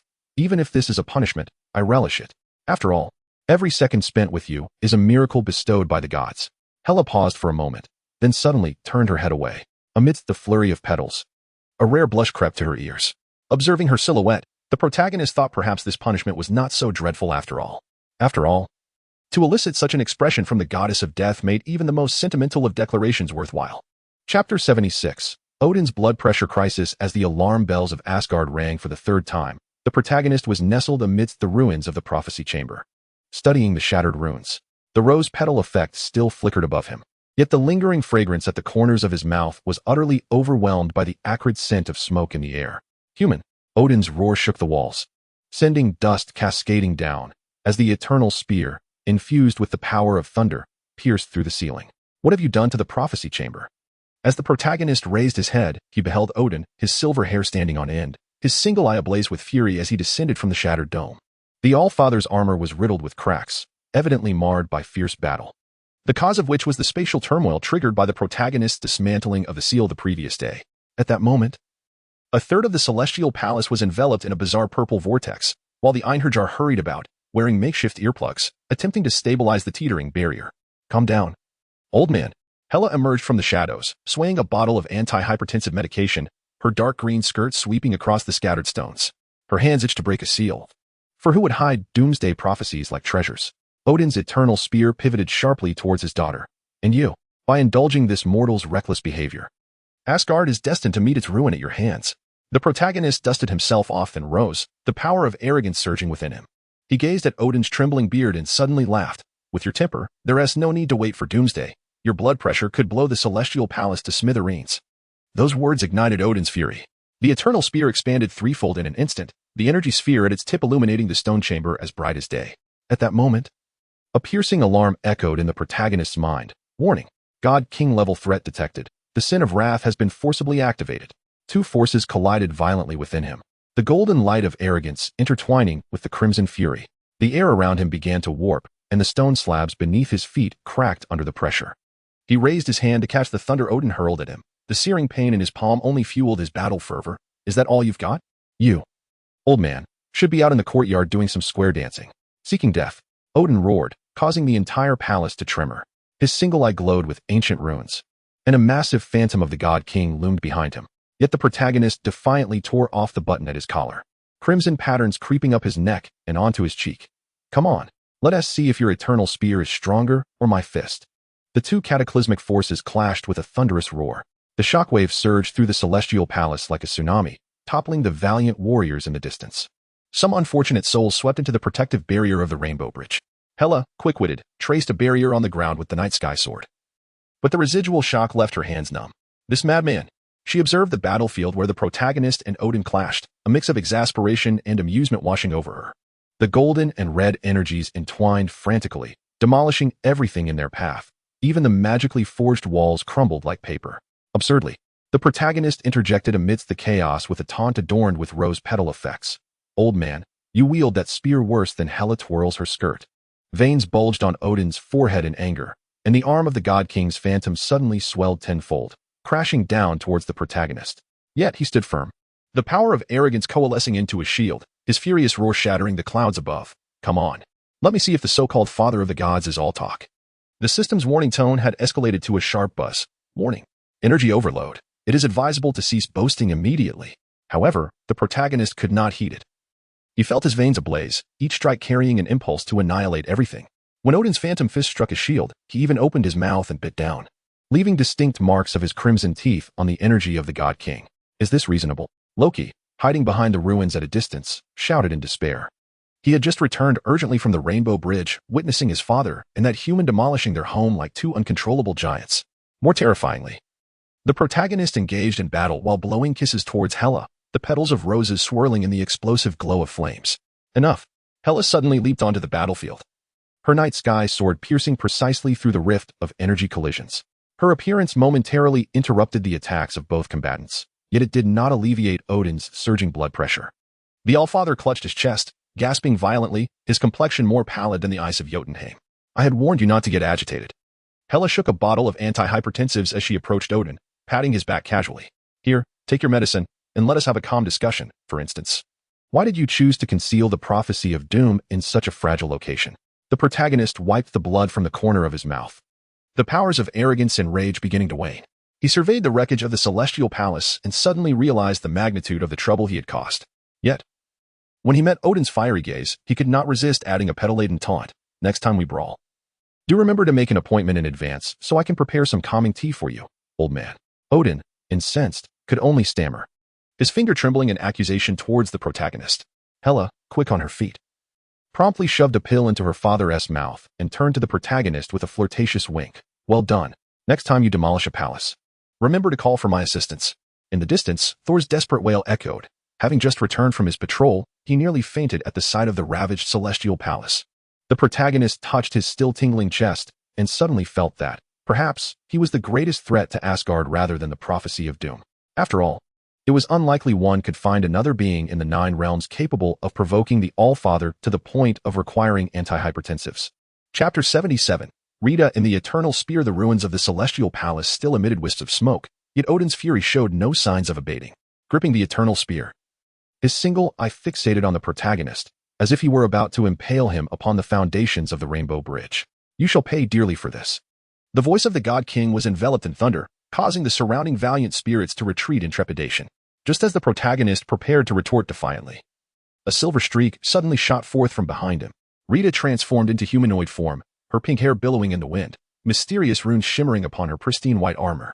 She extended her palm, intercepting Odin's thrown eternal spear with precise accuracy, the clash of metal resonating through the ruins.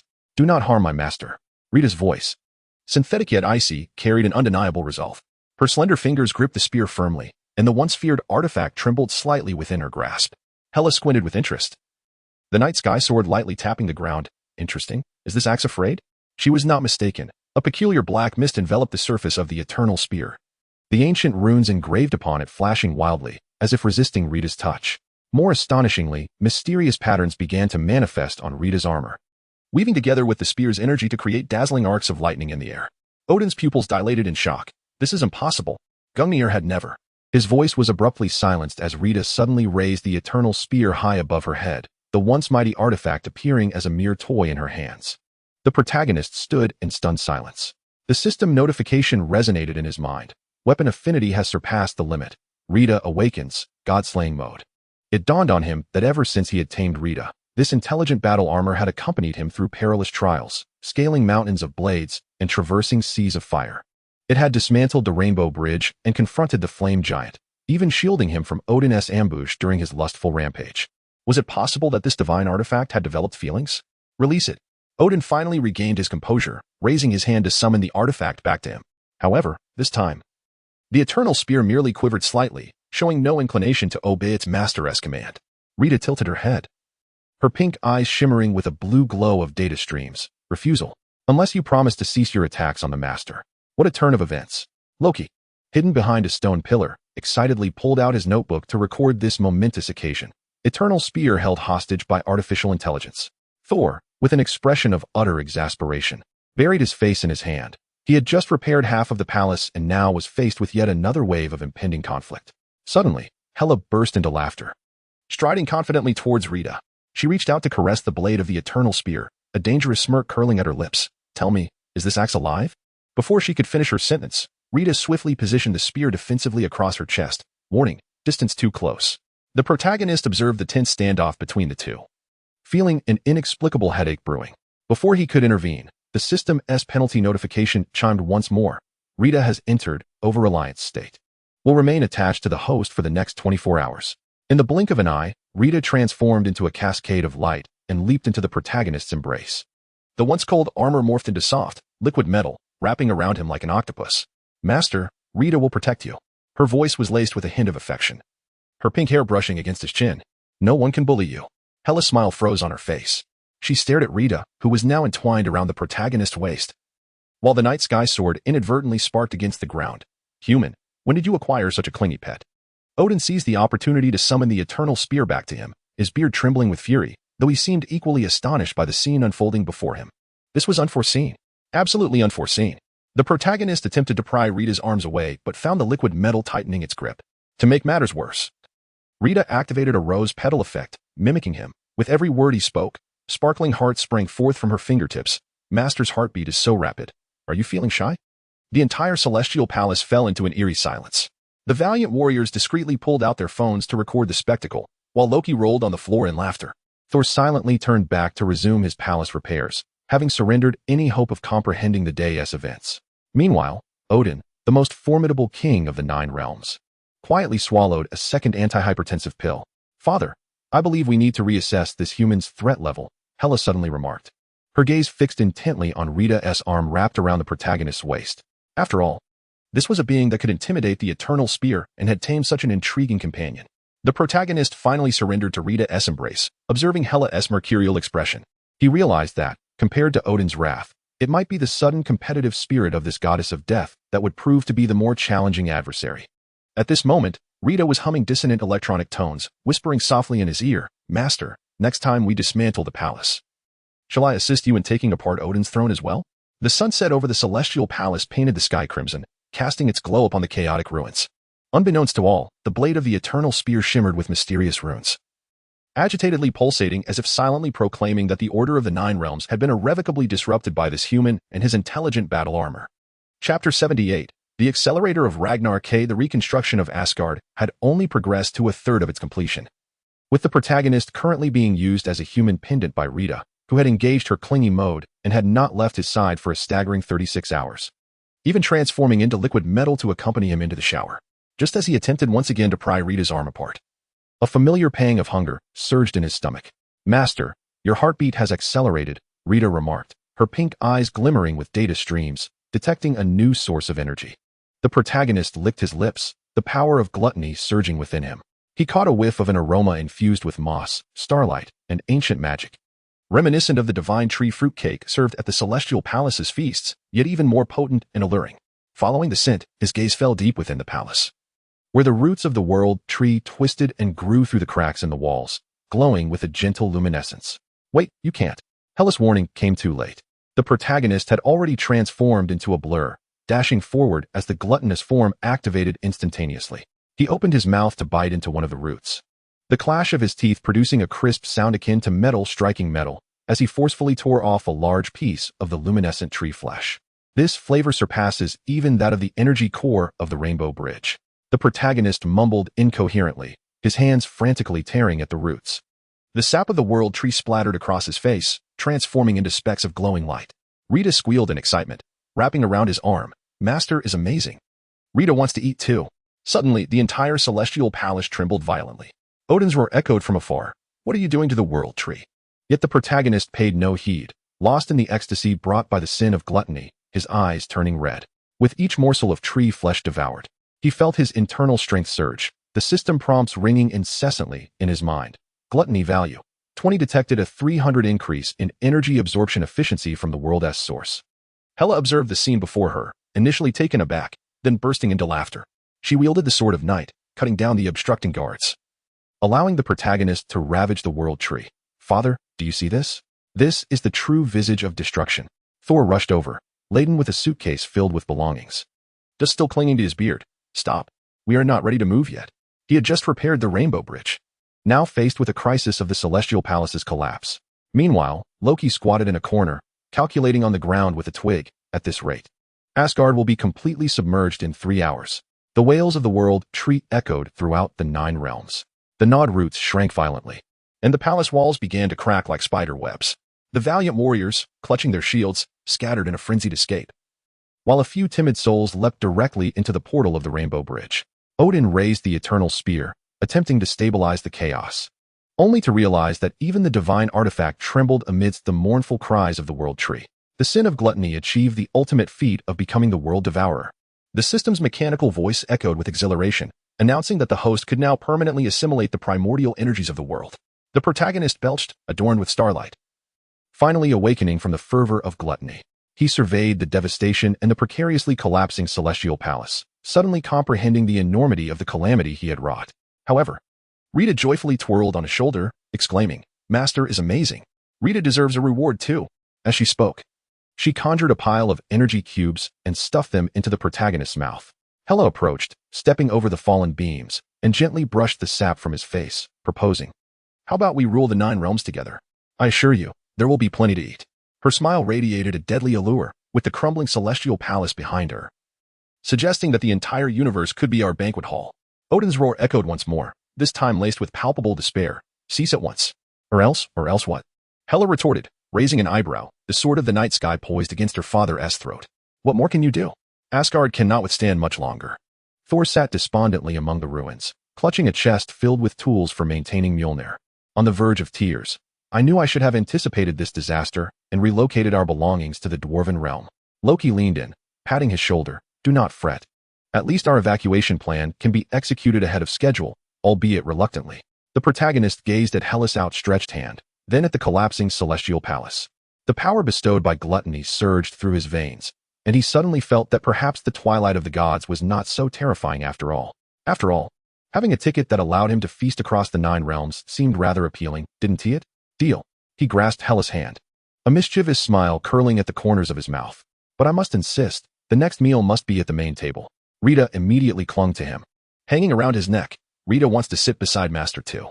With a thunderous crash, the dome of the celestial palace collapsed, and the roots of the world tree transformed into a cascade of starlight. Amidst the lamentations of the gods and the laughter of Hela, the protagonist understood that his grand symphony of the 9 realms had only just begun. After all, when a human bearing the title of World Devourer decides to team up with the goddess of death to indulge in the entirety of the universe, all must reconsider their positions. Chapter 79. The Duel of the Gods. The ruins of Asgard trembled violently at the edge of the black hole. Odin's silver hair whipped by the force of the divine king's might, his single eye ablaze with fury capable of melting stars. The eternal spear was aimed directly at the protagonist, the divine light of the king's judgment coalescing at its tip, revealing the ethereal forms of beings from the 9 realms. This strike would be the most lethal move from the father of all gods. "Human, do you believe that consuming the world tree and subjugating my artifact grants you free reign?" Odin's voice thundered, resonating within the protagonist's ears. "Today, you shall learn that the chasm between gods and insects can never be bridged."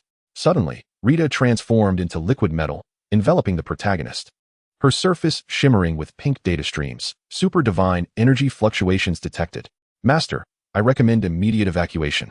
Yet the protagonist tore apart his battle armor, the power of the 7 sins surging within him like a volcanic eruption. The haughty golden light, the furious crimson, and the gluttonous dark purple. 7 distinctly different energies intertwined around him, coalescing into a colossal emblem of the 7 sins upon his back. Cross the chasm?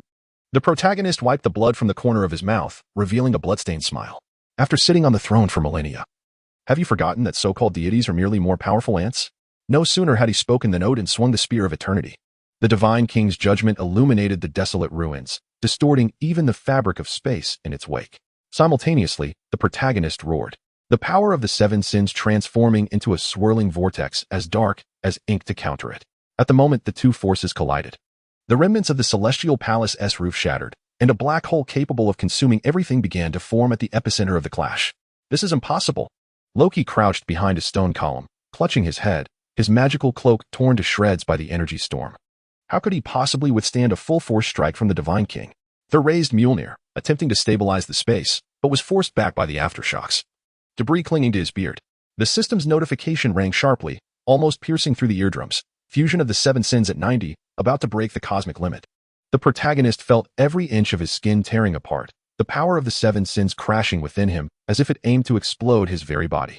Yet, he fixed his gaze on Odin, gritting his teeth to utter some taunting words adorned with floral effects. Old man, your move lacks the lethality of Hela's makeup.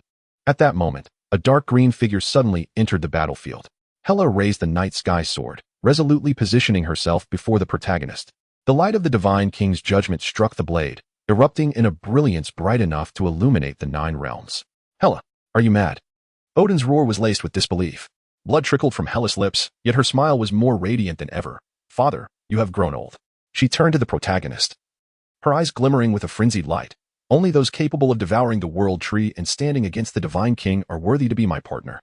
The night sky sword suddenly expanded threefold, and Hela thrust the tip into the ground.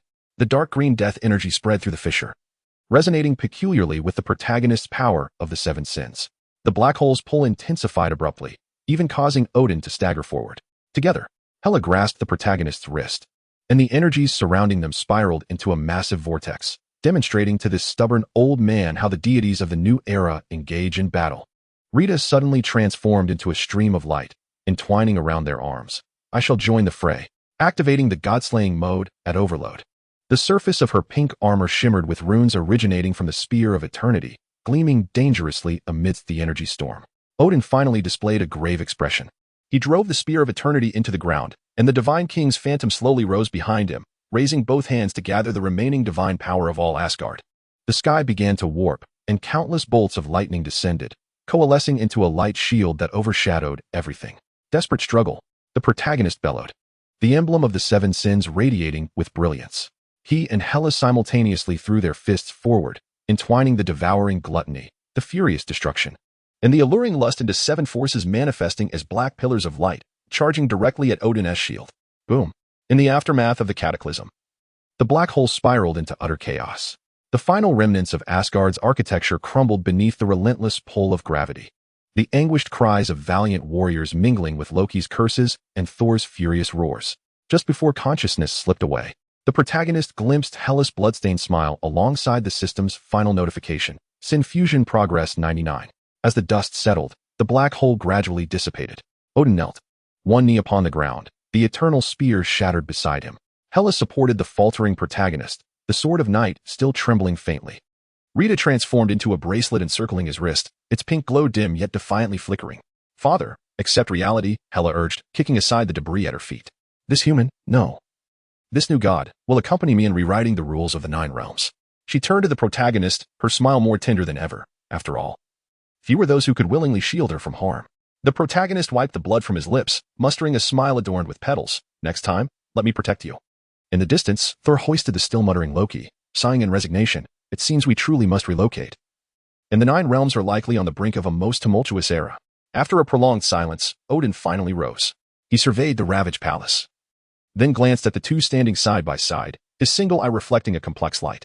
Ultimately, he uttered but a single phrase, the future of the 9 realms is entrusted to you. The setting sun painted the ruins of Asgard in crimson hues, illuminating the protagonist's back where the emblem of the 7 sins flickered faintly.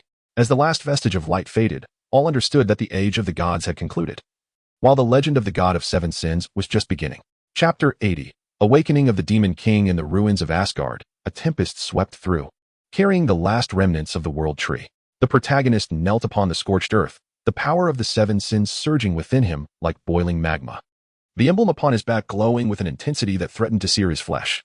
Odin, supporting the fractured eternal spear, fixed his gaze upon him, his beard quivering with each labored breath. Human, do you truly wish to reach this juncture? Odin's voice rasped like sandpaper. Merging with the power of the seven sins will only render you a monster consumed by strength. The response came in the form of the system's jarring notification. Echoing in every mind, energy saturation detected. Shall you merge with the seven sins to become the supreme being? The hovering option shimmered with an eerie purple light, with yes and no entwined in dark and pure light, respectively. Suddenly, Rita transformed from the bracelet into a humanoid form, her pink eyes flashing with data streams. Warning: fusion success rate only 37. The host may face consciousness collapse. Yet her warning was cut short by Hela's derisive laughter. The goddess of death strode through the debris, her dark green gown sweeping the ground, where even ashes blossomed into black mandrakes. Choose me, and I shall grant you the entire universe. Hela extended her hand, her fingertips entwined with the eerie green power of death. Her gaze burned with an intensity never before seen, as if seeking to pierce through the very essence of the person before her. Odin fears you may shatter the dominion of the divine, but I know that only you are worthy to stand atop the 9 realms. The protagonist felt a tightening in his throat, the insatiable hunger of gluttony, the wrathful fury of anger, and the impulsive desires of lust. All 7 deadly sins clamored within, each vying for dominance. Yet Hela's gaze pierced through the chaotic thoughts like a sharp blade. He recalled her silhouette shielding him on the battlefield, the smile that danced at the corners of her mouth as she handed him a tranquilizer, and suddenly, he perceived that the notion of supreme power might not hold such significance after all. Father, you have lost, Hela declared, turning to Odin. Her smile a blend of 7 parts provocation and 3 parts tenderness. You often proclaim that deities must be ruthless, yet true strength has never resided upon a lofty throne. Odin's roar shattered the last tile from the crumbling ruins above. Hela, you would jeopardize everything for a mortal? Before he could finish, he clutched his chest and staggered backward, his single eye rolling back as he collapsed to the ground. Loki rushed forward to support their father, astonished as he glanced between the two. Are you in love?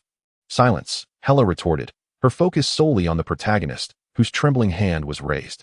As their fingertips brushed, the system alert chimed once more, emotional resonance detected. Fusion success rate elevated to 100. Evolution commencing. God of original sin, form loading. A terrifying wave of energy erupted from the two, and the protagonist felt the 7 deadly sins converge in an orderly manner, drawn by Hela's aura of death. Akin to migratory birds returning home, golden, scarlet, and dark green light swirled around him, ultimately coalescing into a flowing black robe adorned with dark patterns. His pupils transformed into slits, and a diamond-shaped magical rune manifested on his forehead, each line pulsating with star-like glimmers. Lita, brimming with excitement, performed a somersault in the air, her battle armor shimmering with a rainbow sheen. Divine rank advancement detected.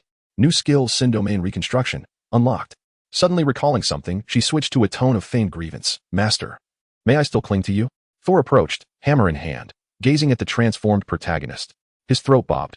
Brother, with this new look, you would undoubtedly win first place at the Rainbow Bridge competition. He attempted to mask his shock with humor, yet the awe in his eyes betrayed him. The recent surge of energy was far more terrifying than during Ragnarok. Hela entwined her arm around the protagonist's neck, her fingers tracing the magical rune on his forehead. From this day forth, you are the god of original sin across the 9 realms. And I, her smile was both perilous and enchanting, am your accomplice.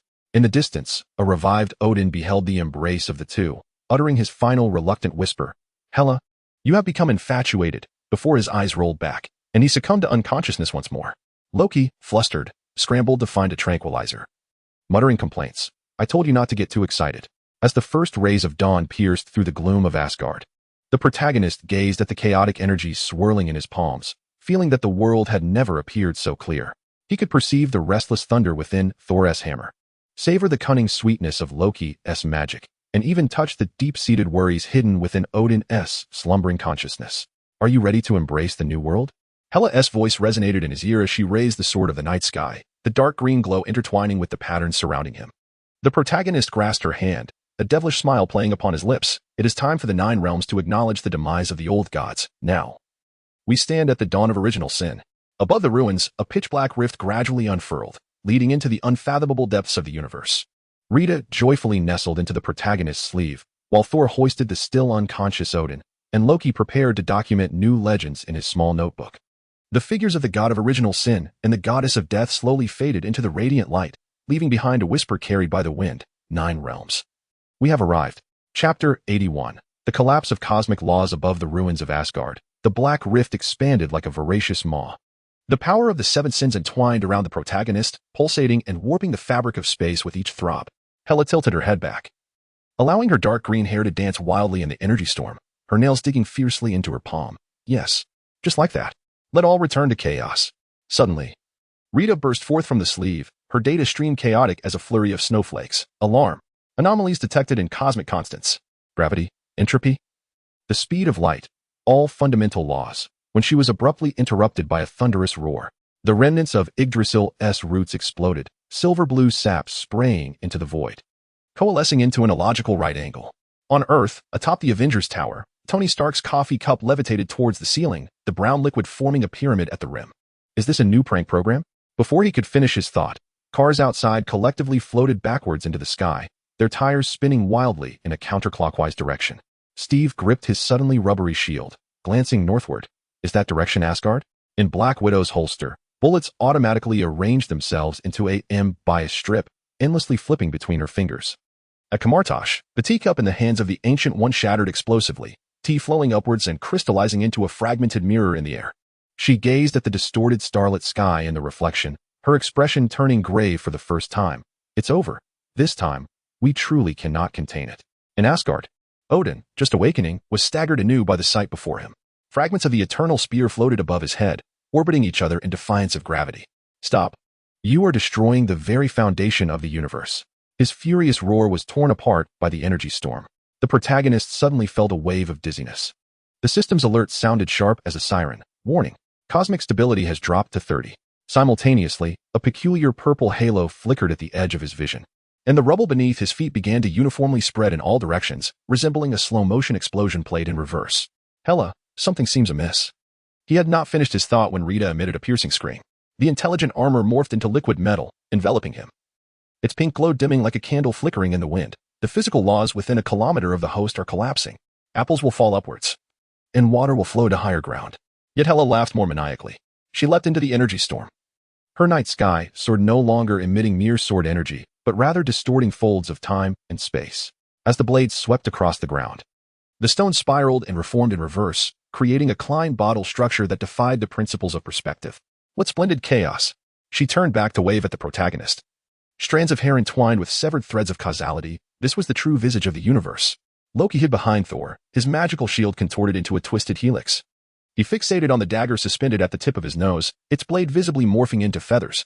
I suddenly grasped why Father constantly consumed antihypertensives. Thor, wielding Mjolnir, raised the hammer, its surface pattern swirling with frenetic energy, lightning coalescing into a heart shape at the handle. The spatial barrier between Earth and Asgard began to unravel. On the streets of New York, people gazed in terror as the torch of the Statue of Liberty transformed into a colossal hourglass, sand flowing in reverse. On the Tower Bridge in London, the Thames cascaded upwards in a waterfall, solidifying mid-air into a cube. The portal conjured by Doctor Strange opened, only to be warped into by a strip, nearly ensnaring him. Someone must stabilize the laws. Odin bellowed, raising the broken spear. Yet the specter of the All-Father shattered into motes of light as soon as it took form. The protagonist gritted his teeth, standing tall. The power of the 7 deadly sins surging within him. He reached out to touch the floating debris, feeling a texture that was both solid and liquid. Imbued with the residual emotions of memories, the stone longed for its former shape. Rita analyzed the critical point of the law's collapse. His voice was fragmented by the chaotic winds. The intelligent armor bust, host detected as a core of turbulence. Immediate separation from Hela is advised. Her deathly power is accelerating the chaos. Yet Hela suddenly appeared before him, her fingertips entwined with an eerie green glow, intertwining with his power of the 7 deadly sins. Are you afraid?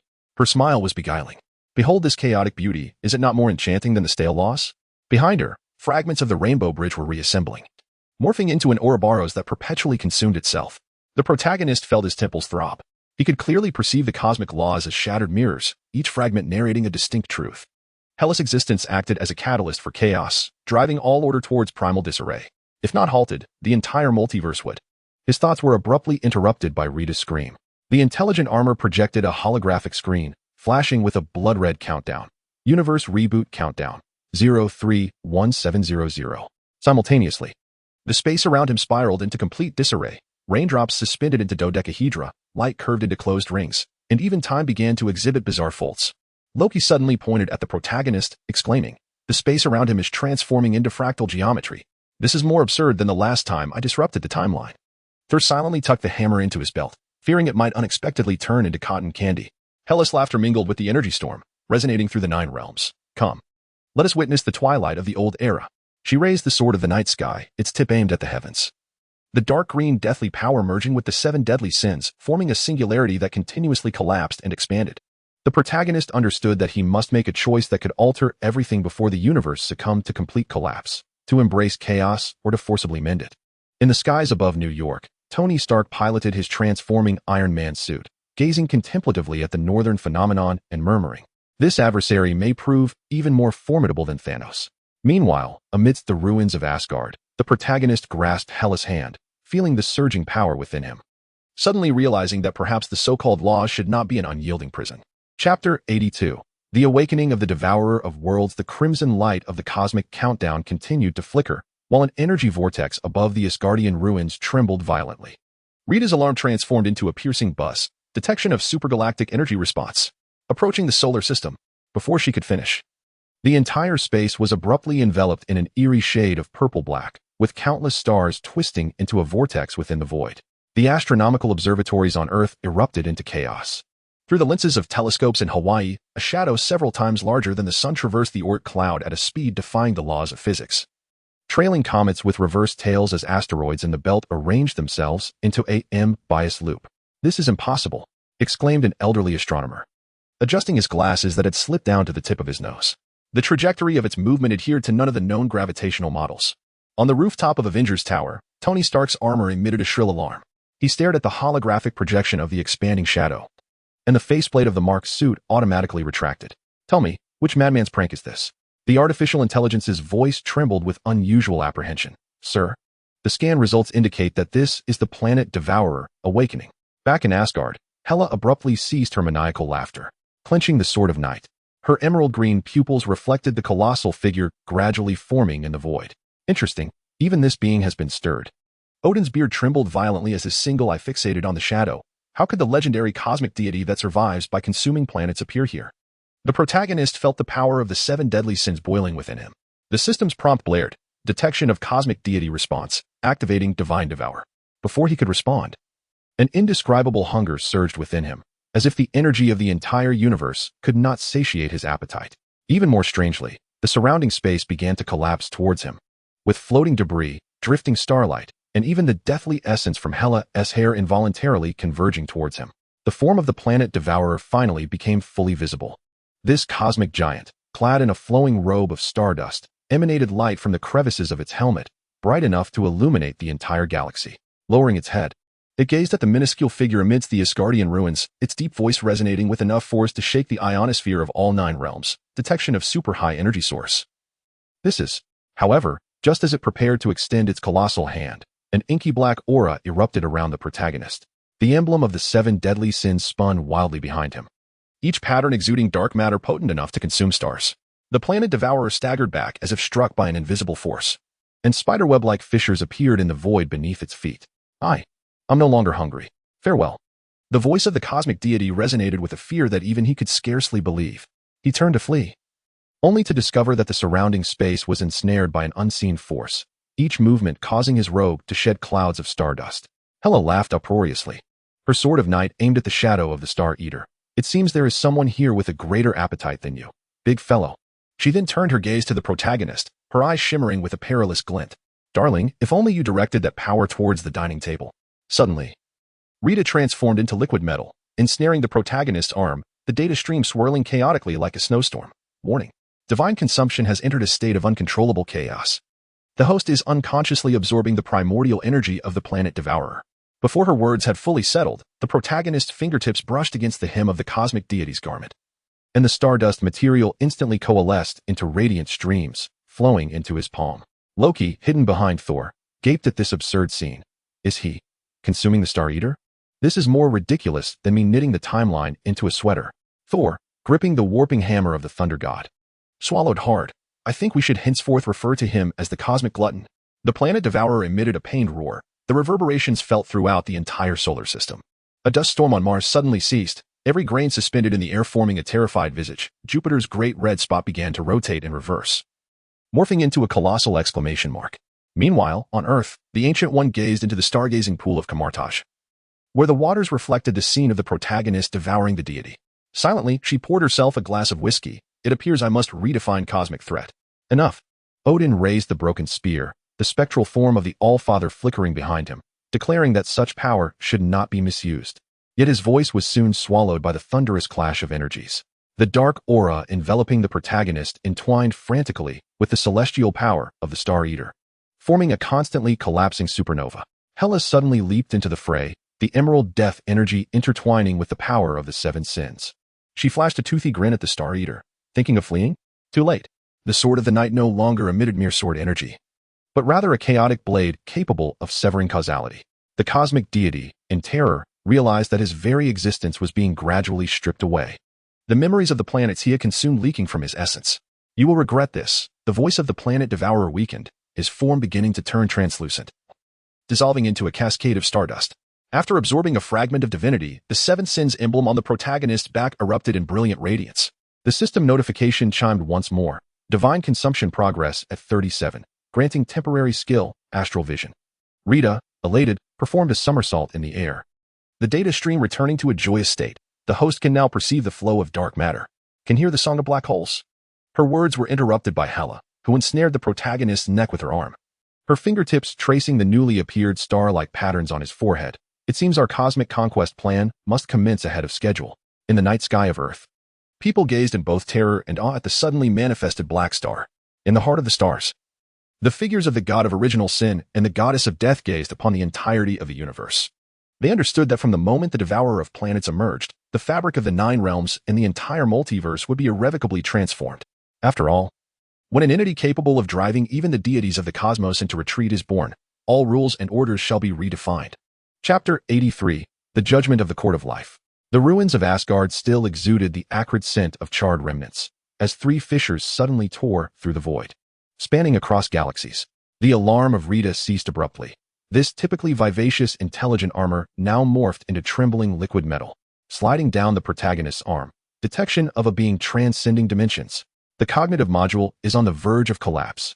The light of the universe warped into a spiral. Within the astronomical observatory on Earth, all telescopes exploded simultaneously, shards of glass suspended in the air forming a myriad of eyes.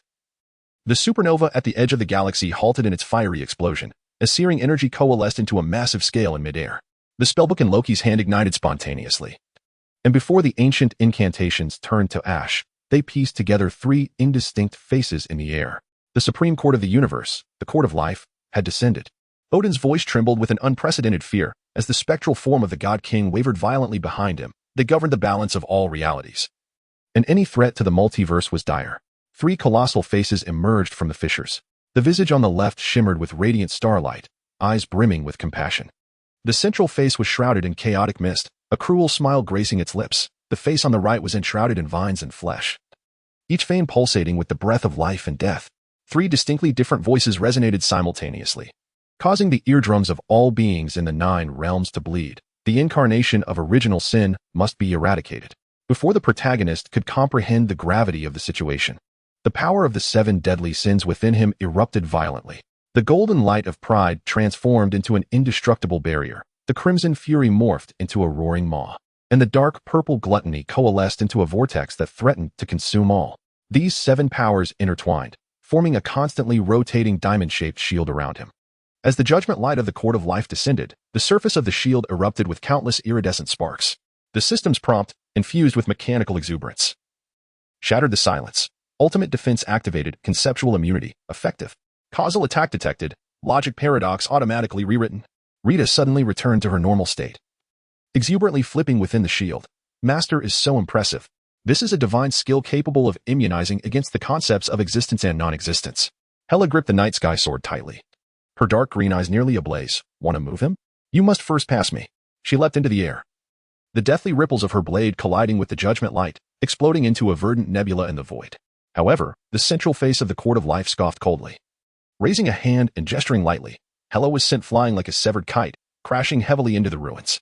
Hela, the protagonist, yearned to rush forward, but found that the sound escaping his throat was not the familiar language.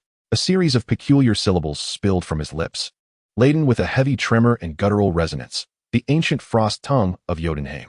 He opened his mouth to call out for Rita, but what emerged instead were the incantations of the Muspelheim flame, each word radiating a searing heat that scorched the air. The system's cold notification resounded at an opportune moment. Restrictive punishment has temporarily deprived the host of universal linguistic abilities. Only 7 ancient dialects from the 9 realms may be employed. You now sound like a drunken dwarf. Hela wiped the blood from the corner of her mouth and rose from the pile of rubble. However, it mattered little, for I could still comprehend her. She turned her gaze towards the court of life, her thoughts filled with a desire for vengeance. If she were to kill him, she would take the entire universe down with her. Thor brandished his warped Mjolnir, observing the judgmental energies that were continuously repelled by the protective shield, swallowing hard. Brother, your defense is even more ludicrous than the shield of the Bifrost. Loki, hiding behind him, recorded the battle data with magic while muttering, I must include this spectacle in my new book on how to make the cosmic court suffer. The 3 faces of the court of life simultaneously frowned. The face to the right extended vine-like arms, attempting to penetrate the shield, only to be disintegrated into fundamental particles upon contact with the force of gluttony. The face to the left sighed and waved starlight, trying to purify the power of the 7 deadly sins. But the holy radiance was instead rebuffed by the force of pride, exploding into fireworks in the void. Intriguing. The central face finally ceased its cold smirk, its crimson eyes igniting amidst the chaotic mist, revealing an immunity to both order and chaos in conceptual assaults. It raised a hand, coalescing an orb of energy more radiant than the sun. Let us test this zeroing ray, the ultimate judgment capable of erasing all existence. The zeroing ray struck the protective shield, causing a momentary stasis throughout the multiverse. Time on Earth froze. The Avengers maintained their combat stances, paralyzed in place. The stars in the galaxy ceased to twinkle, and the accretion disk of the black hole solidified into a motionless vortex. The protagonist felt every inch of his skin endure a tearing agony, yet the power of the 7 deadly sins seemed to possess a will of its own, frantically reconstructing the shattered defenses. Suddenly, Rita emitted a sharp alarm. Energy overload. The shield can hold for 3 seconds. 2 seconds. In this critical moment, Hela leaped once more. She drove the sword of the night sky into the ground, forcibly extracting the deathly power from the ruins of Asgard, coalescing it into a dark green beam of light. My father always said I was a symbol of annihilation. Her voice mingled with the roar of energy. So let you witness how utterly mad the power of death can be. The moment the deathly beam collided with the zeroing ray, the fabric of space began to peel away in chunks. The protagonist's shield finally exhibited cracks, but at that instant, an unfamiliar power surged within him.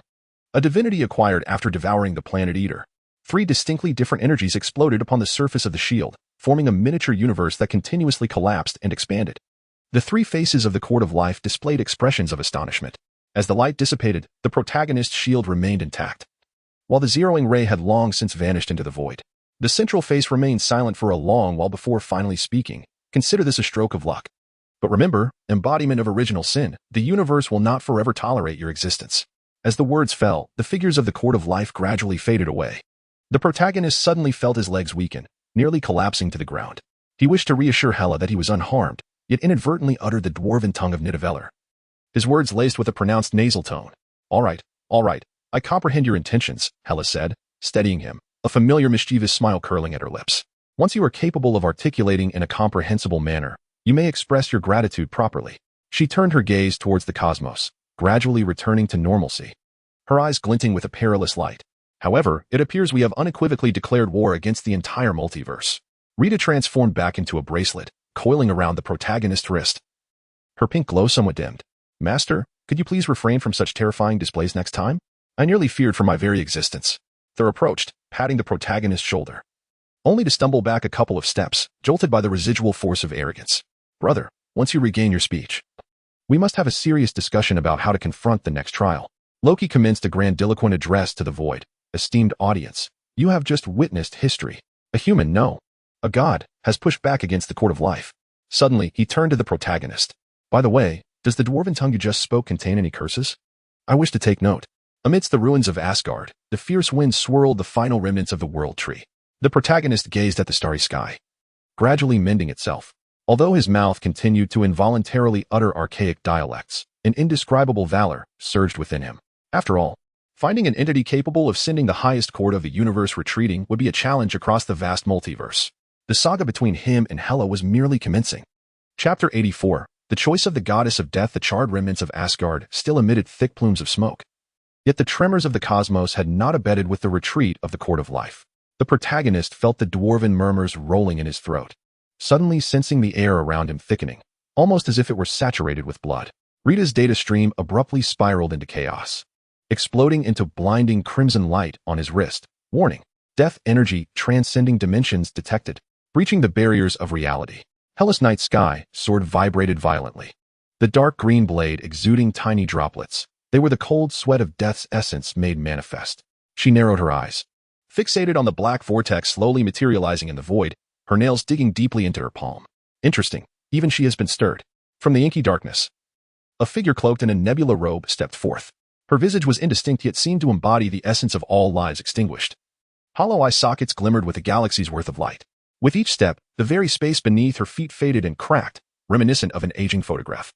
The embodiment of death within the Marvel Universe finally revealed herself, her voice a tapestry woven from the sighs of countless souls departing. My counterpart. Are you certain you wish to stand on the side of annihilation? Thor instinctively tightened his grip on Mjolnir, yet noticed a layer of ice forming upon its surface. Loki's grimoire began to flutter without the presence of wind, each page inscribing prophecies of the end. Odin's singular eye twitched violently. His spectral form twisting into a skeletal shape behind him, an entity he had never faced even during his reign over the 9 realms. The protagonist attempted to speak, but the words escaping his lips were the melodious ancient tongue of the elves of Vanaheim.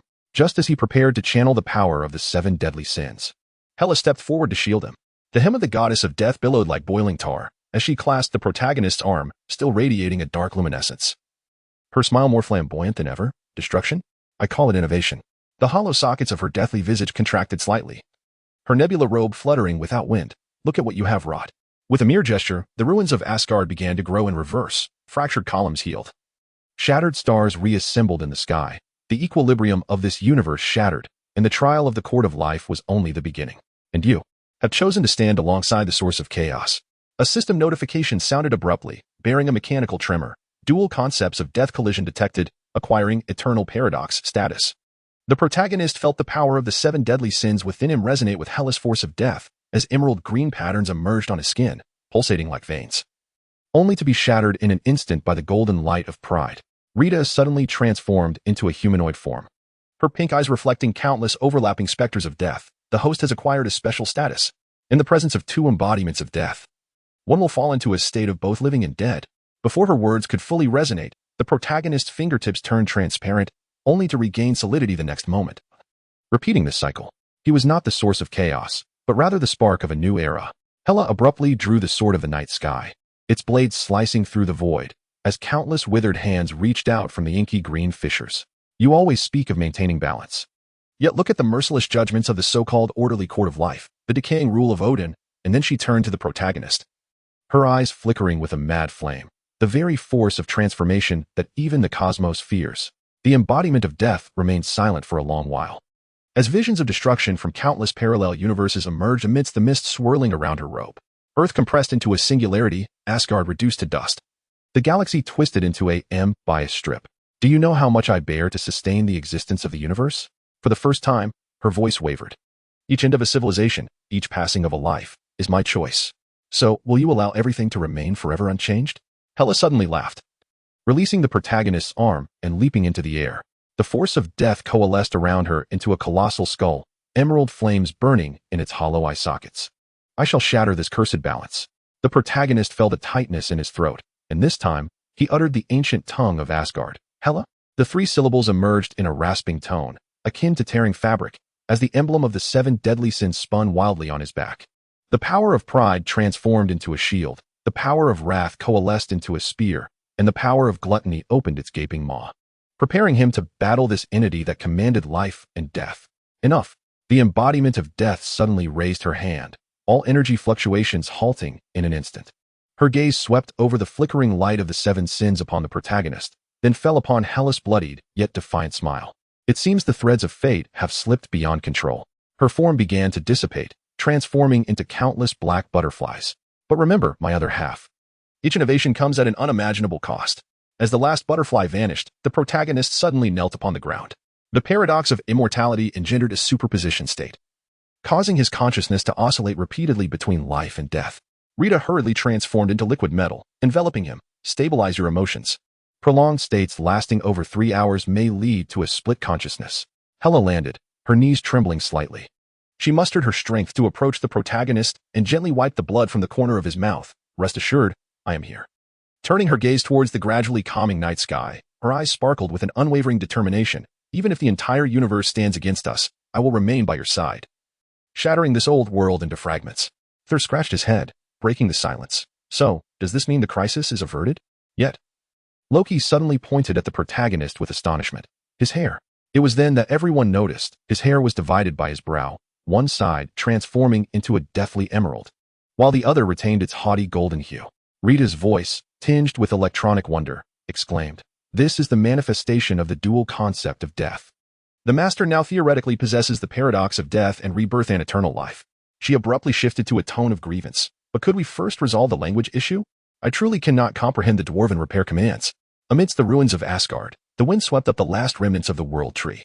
The protagonist gazed at Hela's resolute profile and suddenly felt that the path opposing the highest order of the universe was destined to be fraught with thorns. Yet, as long as he had this death goddess who dared to challenge the divine by his side, any cost seemed worth the endeavor.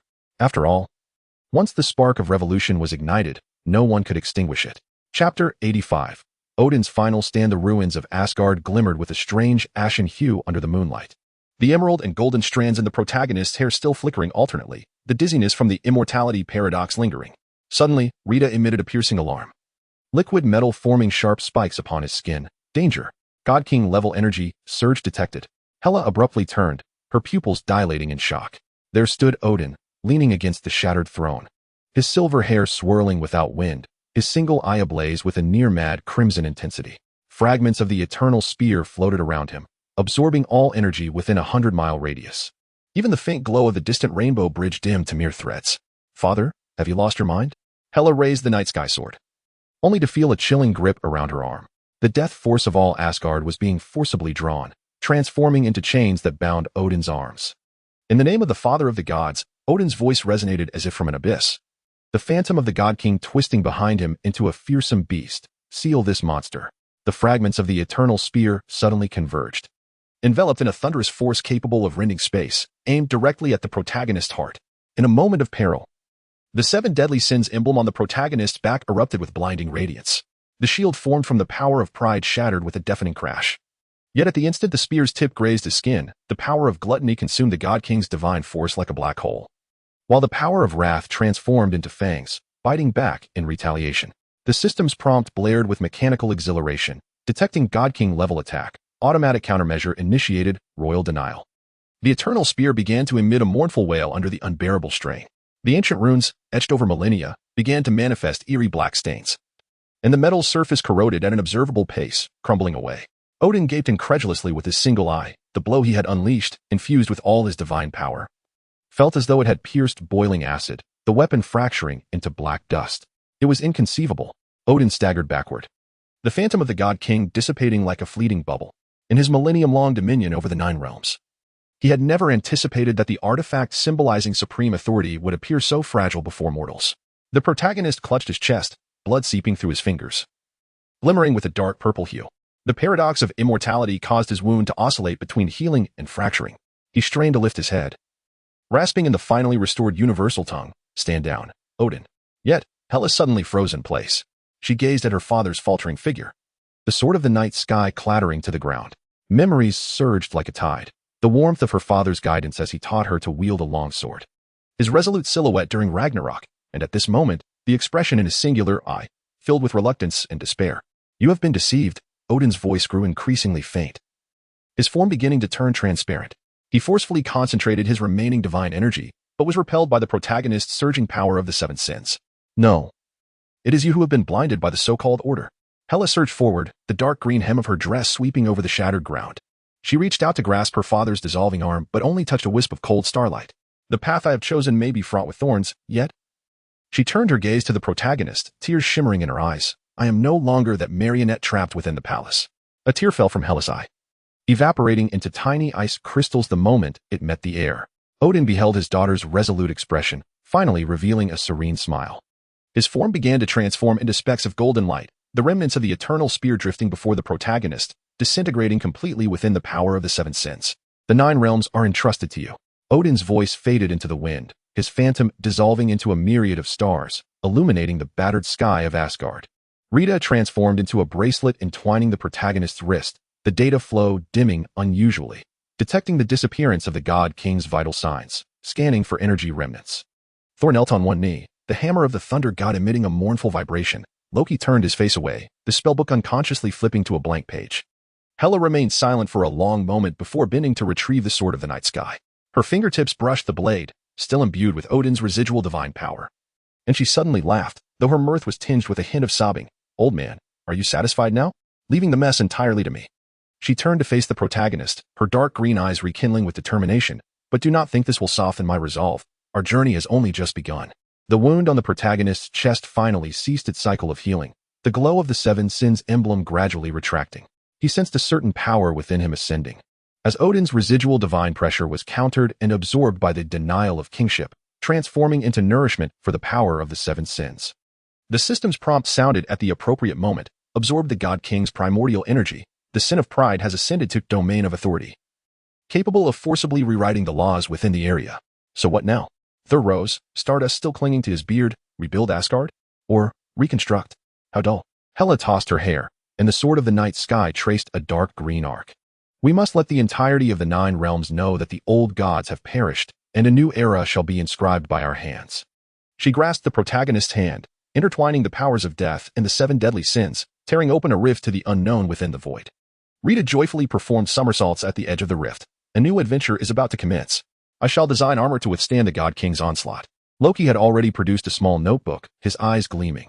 "I shall chronicle today's events into an epic. It shall be titled The Curtain Call of the Father of Gods and the Rise of the Tyrant. In the ruins of Asgard." The wind swept up the last remnants of Odin's divinity. The protagonist gazed at Hela's resolute silhouette, clenching his fists. He understood that the struggle against the cosmic order was far from over, yet at least, he was no longer fighting alone. As the sound of the eternal spear's disintegration faded into the starry expanse, an era belonging to original sin and renewal officially unfurled. Chapter 86. The reconstruction of the universe. Even after Odin's dissolution, the ruins of Asgard continued to shimmer with golden stardust. Suddenly, the protagonist felt something within him explode with a deafening roar. The powers of the 7 deadly sins ceased to clash chaotically and began to operate in harmonious order, akin to 7 celestial bodies. Rita's scream nearly pierced the eardrums. "Warning! Energy levels have exceeded detection limits. All dimensional coordinates are." Her voice was engulfed by a thunderous roar that resonated like the cry of a dragon. 7 swirling halos emerged around the protagonist. The haughty golden ring was inscribed with royal patterns. The furious crimson ring exhaled thunder, and the gluttonous violet ring devoured light like a black hole. Hela's sword of the night sky trembled uncontrollably, and the dark green blade began to ooze golden luminescence. "What is this?" Thor's voice quivered as the hammer of the thunder god flew to his side, its engravings frantically reconfiguring. Loki's spellbook opened without a breeze, and blood-red prophecies began to materialize on the blank pages. When the 7 rings shine together, the tombstones of the gods shall become the thrones of the new deities. Meanwhile, countless parallel universes rippled with strange reverberations. On Earth in the primary universe, the Avengers watched in terror as 7 rainbows tore through the sky.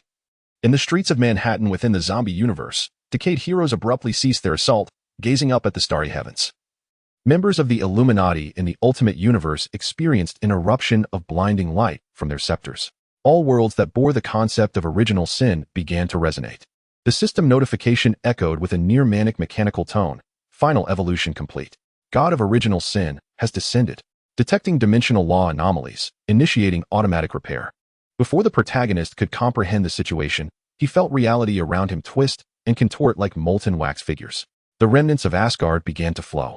Rubble reformed into chocolate bricks, fractured columns transformed into strawberry-flavored popsicles, and even the air was filled with clouds of cotton candy. Is this the constraint of punishment? Hela stared in astonishment at the chocolate moat that had suddenly appeared beneath her feet, prodding the caramel waterfall with her sword. "Have you turned the ruins of the celestial palace into a kingdom of confections?" Before she could finish her sentence, the distant rainbow bridge transformed with a pop into a peppermint-flavored lollipop, and the statues of the guards at its edge morphed into dancing gingerbread men. Rita rolled excitedly among the cotton candy clouds, exclaiming, "Reality reshaping ability detected as unstable. Suggestion for the host, calm down." Suddenly, her data stream was enveloped by a swirl of cream, advising her to maintain composure, as excessive sugar could disrupt system functionality. The protagonist yearned to harness this power, yet discovered that every fleeting thought incited absurd transformations. Upon contemplating the need for a path, the ground promptly sprouted moving cookie stairs. When he worried about Hela's shoes becoming stained with chocolate, The Death Goddess's battle boots instantaneously morphed into waterproof wafer material. Enough. Hela laughed uncontrollably, reaching up to grasp the floating toffee cloud. While it was amusing, she mused, we cannot traverse the cosmos on jelly, can we? Turning to the protagonist, she observed the 7 sin halos rotating behind him, casting reflections of countless parallel worlds. Concentrate and channel your power into a singular dimension. Just then, the fabric of space ripped open, revealing numerous fissures. Figures from different universes emerged, the original sin god of the zombie universe, the original sin god ascending through machinery in the ultimate universe, and even a cartoonish version donning instant noodle hair. All the figures spoke simultaneously, their voices merging into an eerie harmony. At last, we have found each other. Thor barely escaped being swept away by a sudden strawberry-flavored tornado, clinging tightly to the now mint candy rainbow bridge pillar. This is even more ludicrous than the time Loki wove the timeline into a sweater. Loki, meanwhile, was wide-eyed, fervently photographing the protagonists from various parallel worlds, exclaiming, material. This is all material. My new book will break sales records. The protagonist felt his mind teetering on the brink of explosion as countless consciousnesses surged within him. Pride urged him to dominate all universes, while wrath clamored to annihilate all dissenters, and gluttony yearned to consume the energy of all parallel worlds. Just as he was on the verge of losing control, a cool hand suddenly clasped his palm. Hela's dark green eyes were mere inches away. Look at me. Her voice, imbued with the calm of death itself, reassured him, you are not a slave to the 7 sins. You are their master. The sword of the night sky sliced through the chaotic reality warping energy, cleaving it in twain. Try to shape your power into the form you desire. Taking a deep breath, the protagonist felt the 7 halos emit a brilliant radiance. He ceased resisting the frenzied thoughts, transforming pride into a domain, solidifying wrath into a blade, and coalescing gluttony into a furnace. The sugary landscape of Asgard began to fade, replaced by a new palace crafted from dark matter and stardust, with each column etched in the intertwined patterns of the 7 sins. The system's prompt resonated once more. Reality reshaping ability has entered a controllable phase. Skill, multiversal forging unlocked. Rita peeked out from the pile of cream, her data stream bubbling with joy. Master, you are incredible. Now we can transform the entire universe. Let us not rush into grand gestures just yet. Hela interjected with a smile, her fingertip tracing the newly emerged diamond sigil upon the protagonist's forehead. However, we ought to name this new palace, as it shall be the throne of the god of original sin. In the distance, gingerbread guards stood in orderly formation, and the chocolate moat shimmered with a mysterious luster. The protagonist gazed upon the new world of his creation, suddenly realizing that perhaps uncontrollable power is not to be feared, as long as one understands the future they truly wish to shape. As the 7 halos of sin illuminated the night sky of the 9 realms, the entire multiverse would come to comprehend that the collapse of the old order was inevitable, and the era belonging to the god of original sin was just beginning. Chapter 87. The final resistance of heroes. The newly constructed dark matter palace radiated a mysterious glow against the starlit sky. The protagonist practiced his ability to reshape reality before a mirror formed of stardust. With a casual wave of his hand, his reflection morphed into a cartoonish version of himself, complete with 2 wobbling tufts of hair atop his head. Rita laughed uncontrollably on the ground, her data stream transforming into a quivering wave. Master, this form is perfect for a meeting in the children's universe. Just as Hela was about to make a teasing remark, her expression suddenly changed. The palace trembled violently with a surge of deathly energy, and her night sky soared uncontrollably pointed toward the heavens. Something, many things, are tearing through the spatial barrier.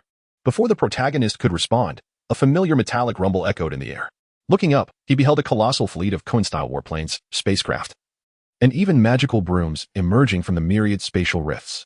The surfaces of these vehicles bore similar insignias: shields, spiderwebs, stars, and stripes, and the reflective sheen of iron armor. An alliance of heroes from various universes? Loki had somehow found his way to the window, his notepad floating in midair to record the moment. Interesting. Are they here to warm the new palace? Thor suddenly gasped, pointing at the enormous flagship at the center of the fleet. That is the Ark of the Illuminati. In the Avengers from the zombie universe, they have joined forces with the Ultimate Team? His incredulous tone resonated as Mjolnir trembled uneasily in his grasp.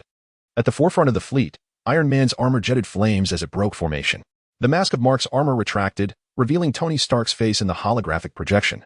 His expression so grave it seemed capable of squeezing ice shards. J-A-R-V-I-S. Calculate the probability of victory. The response was chilling. It is 0. The artificial intelligence's voice trembled with rare unease, as the energy readings from the opposing force surpassed the combined total of all known civilizations by 300 times and continued to escalate.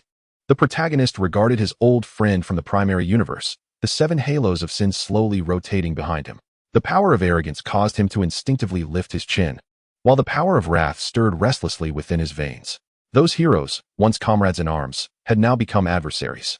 The system prompt chimed in appropriately, resistance awareness detected, automatically releasing domain of original sin. In an instant, the entire star domain began to warp. Enormous chains of virtual shadows materialized around the allied warships. Those chains, forged from dark matter, entwined around the hulls of the vessels, each contraction eliciting a lament of metal under unbearable strain. The Captain America from the zombie universe charged at the forefront, wielding a shattered shield. But his decaying arm was suddenly engulfed by a black hole formed from the power of gluttony. Stop! In the primary universe, Steve Rogers brandished his shield, the stars and stripes rustling in the distorted fabric of space. We do not wish to be your adversaries, yet your transgressions against the cosmic laws threaten all realities. Hela suddenly erupted into laughter, leaping onto the palace's watchtower, her emerald gown transforming into a myriad of bats. Threat? Your so-called order is the greatest confinement. The sword of the night sky traced an arc, and among the fleet of warships bound by chains, several began to disintegrate into flickering pixels. Rita's alarm blared as data streams morphed into crimson warning stripes. Special weapon activation detected from the Coalition. Analyzing energy composition. It is a cross-universal resonance cannon. Before her words could fully resonate, a colossal artillery rose at the fleet's center, the energy sphere coalescing at its muzzle reflecting the cataclysm of countless parallel worlds. The protagonist felt the power of the 7 deadly sins surging within him. Pride rendered him disdainful of evasion, while anger yearned to crush his foes. And gluttony greedily fixated on the energy sphere. With a mere gesture, his reality-altering ability transformed the cannon's barrel into a limp rubber tube. The energy beam it emitted warping into colorful balloons that burst in midair, showering the space with welcoming ribbons. This was utterly absurd. The Spider-Man of the Ultimate Universe swung forth, but instead of webs, he shot strawberry-flavored cotton candy. We're here for a serious battle. His quip was abruptly whisked away by a sudden candy tornado, enveloping him in chocolate sauce as he tumbled back onto the spaceship's deck. Iron Man's armor suddenly emitted a screeching alarm, the arc reactor on his chest flashing uncontrollably. Damn it! My system is being rewritten. Why is my thruster playing Happy Birthday? Cartoonish smiley face stickers appeared on his armor's surface, and a pair of flapping butterfly wings sprouted from his back. The Coalition's offensive gradually descended into chaos amidst the absurdity of reality reshaping. Doctor Strange of the primary universe attempted to tear through the realm with magic, only to discover that his cloak had morphed into a biting python.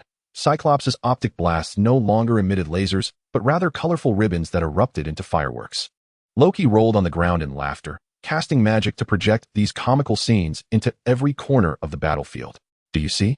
Hela grasped the protagonist's shoulder, her eyes gleaming with a manic light. This is the order you cling to, merely a jest in the face of true power. As her fingertips grazed the void, the Coalition fleet's command channel erupted with the cheerful rhythms of a dance square. The protagonist surveyed the chaotic battlefield and suddenly realized that these heroes were not true enemies. They were prisoners shackled by the old order. The radiance of the 7 deadly sins halo softened, and he raised his hand to dispel part of the realm's effects. The twisted warships and heroes gradually restoring to their original forms. We are not here to bring destruction.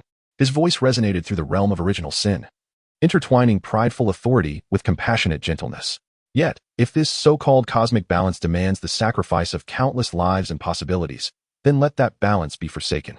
Iron Man remained silent for a long moment, shutting down the weapon systems of his armor. J-A-R-V-I-S. Recalculate the odds of victory. This time, the outcome remained unknown. The voice of artificial intelligence carried a hint of perplexity, revealing not only strength, but also an unwavering resolve to transform everything. The battlefield fell into an eerie silence. In the starry sky, the glow of the realm of original sin intertwined with the radiance of the Coalition's weaponry, as if heralding that this struggle between order and change had only just commenced. The protagonist understood that, regardless of the challenges that lay ahead, there would be no turning back, for on the path of the god of original sin, there exists no retreat. Only the chance to reshape the future of the entire universe. Chapter 88. The proposal of death. The standoff in the starry battlefield was dispersed by a chilling breeze, and all distorted reality suddenly froze. The Coalition ships hovered within a nebula resembling a chocolate waterfall, while the zombie Captain America remained suspended mid-bite of a cotton candy. Rita abruptly emitted a piercing alarm, data streams flashing wildly, emotional fluctuations beyond dimensions detected. It is the essence of death. A pitch-black mist seeped from the void. And the marvel embodiment of death, draped in a nebula cloak, emerged with measured steps. The hollow sockets of her eyes swirled with a galactic luminescence. And as the hem of her robe swept past, the fabric of space faded and cracked like an old photograph. This time, she approached the protagonist without the weight of judgment, gradually kneeling before him beneath the 7 sin halos. The god of original sin spoke, her voice intertwining with the sighs of countless souls at their end, yet imbued with an unprecedented tenderness. The balance of cosmic order and chaos has faltered in your grasp. Let me, burdened with the fate of all life, become your companion. Together, let us wield the dominion over life and death, allowing all beings to find a new equilibrium in the eternal cycle.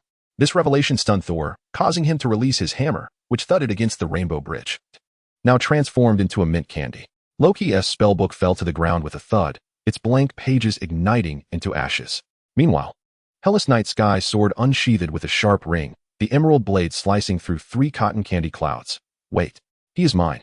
I claimed him first. The protagonist felt an explosive surge of lustful power within him, the pink aura of the 7 sins nearly materializing. The mechanical prompt resonated with fervor, the ultimate manifestation of lust acquired, infinite harem, concept, multiverse emotional entanglement detected, initiating special event processing. Rita excitedly performed a somersault in midair, the data stream morphing into the shape of a heart. Master, is this the rhythm of establishing a harem? I can design couples armor. Do you think kneeling to propose will allow you to take him away? Hela advanced confidently along the chocolate staircase, her skirts billowing like boiling tar. From the moment he dismantled the first brick in the celestial palace, we have been bound together. Suddenly, she linked her arm with the protagonist's, intertwining the powers of death and the 7 sins, forming a luminous shield of ghostly green and dark gold around them. Marvel's embodiment of death fell silent for a moment, her nebula robe moving as if stirred by an unseen wind. You should comprehend that what I seek is not the love of mere mortals. This is a cosmic-level covenant, capable of truly balancing the laws of life and death. Her hollow gaze turned to the protagonist, and you are the only one capable of bearing such power. As the protagonist beheld the confrontation between the 2 goddesses of death, he suddenly felt his throat dry. The power of arrogance urged him to proclaim his sovereignty outright, while the force of lust screamed within, yearning for everything. Even the typically tempestuous anger seemed unusually subdued, perhaps stunned by the enchantment of the scene. Can I have it all? Upon uttering these words, an eerie silence enveloped the room. Rita's data stream abruptly froze into a snowflake screen. Thor's beard began to twitch uncontrollably, and Loki had already pulled out a small notebook, fervently jotting down this phrase. It must be included in the love tales of the 9 realms. Hela was momentarily taken aback, then burst into laughter, her sword blade lifting Marvel Death's chin. Interesting, sister. However, sharing him with me cannot be achieved solely through words. She turned her gaze toward the protagonist, her eyes gleaming with a dangerous light. Isn't that right, darling? Marvel Death slowly rose, the mist swirling from her robe revealing countless cycles of life and death across parallel universes. After a prolonged silence, she finally spoke. If that is the case, let us determine this through a trial. With a wave of her hand, the entire star domain began to warp, and countless mazes, woven from the threads of life and death, unfolded in the void. Crossing through these realms would simultaneously grant acknowledgement of both life and death. If you can achieve this. Her voice trembled for the first time. I shall acknowledge this pact. The protagonist took a deep breath. The halo of the 7 deadly sins erupted in a brilliant radiance. The power of gluttony greedily devoured the energy fluctuations within the maze. The power of arrogance forged a straight path ahead, while the force of lust transformed into invisible threads, firmly entwining the essences of the 2 goddesses of death. Let us commence. He stepped into the maze, the sound of Hela's boisterous laughter and Marvel Death's deep sigh resonating behind him. Rita morphed into liquid metal, wrapping around his arm, her data stream bubbling joyfully. Go for it, master. I am ready to document this epic romance variety show. Thor scratched his head, picking up Mjolnir. So, should we continue to fight, or play the audience? Loki had already conjured a viewing platform with magic, complete with popcorn and drinks, of course. We are here to spectate. Such a scene may not occur once in 100,000 years across the 9 realms. In the starry sky, the maze of life and death slowly rotated, the protagonist's figure disappearing into the depths of the light. This trial concerning authority, love, and the laws of the universe was only just beginning. After all, when the god of original sin encounters 2 goddesses of death, all rules will be redefined, including whether one can truly have it all. Chapter 89. Interference. The maze of life and death trembled violently in the starry expanse. Just as the protagonist stepped across the trial ground woven from bones and flowers, a hum transcending all understanding resonated throughout the space. Rita's data stream instantly morphed into a chaotic crimson, flashing wildly on his wrist. Warning. Energy reaction surpassing multiverse levels detected. Cognitive module imminent collapse. Hela and Marvel Death simultaneously looked up, the former's night sky sword oozing a cold, greenish liquid like sweat, while the latter's nebula robe began to uncontrollably disintegrate into motes of light. In the void, all colors, sounds, and even logic converge towards a singular point.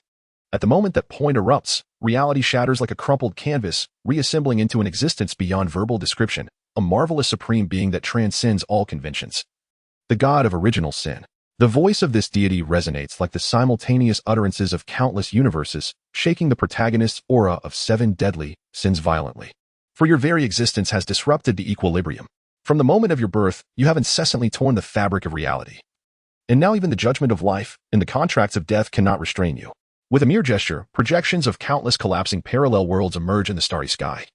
The 9 realms, the multiverse, and all dimensions are destined for annihilation because of you. The protagonist feels a tightening in his throat.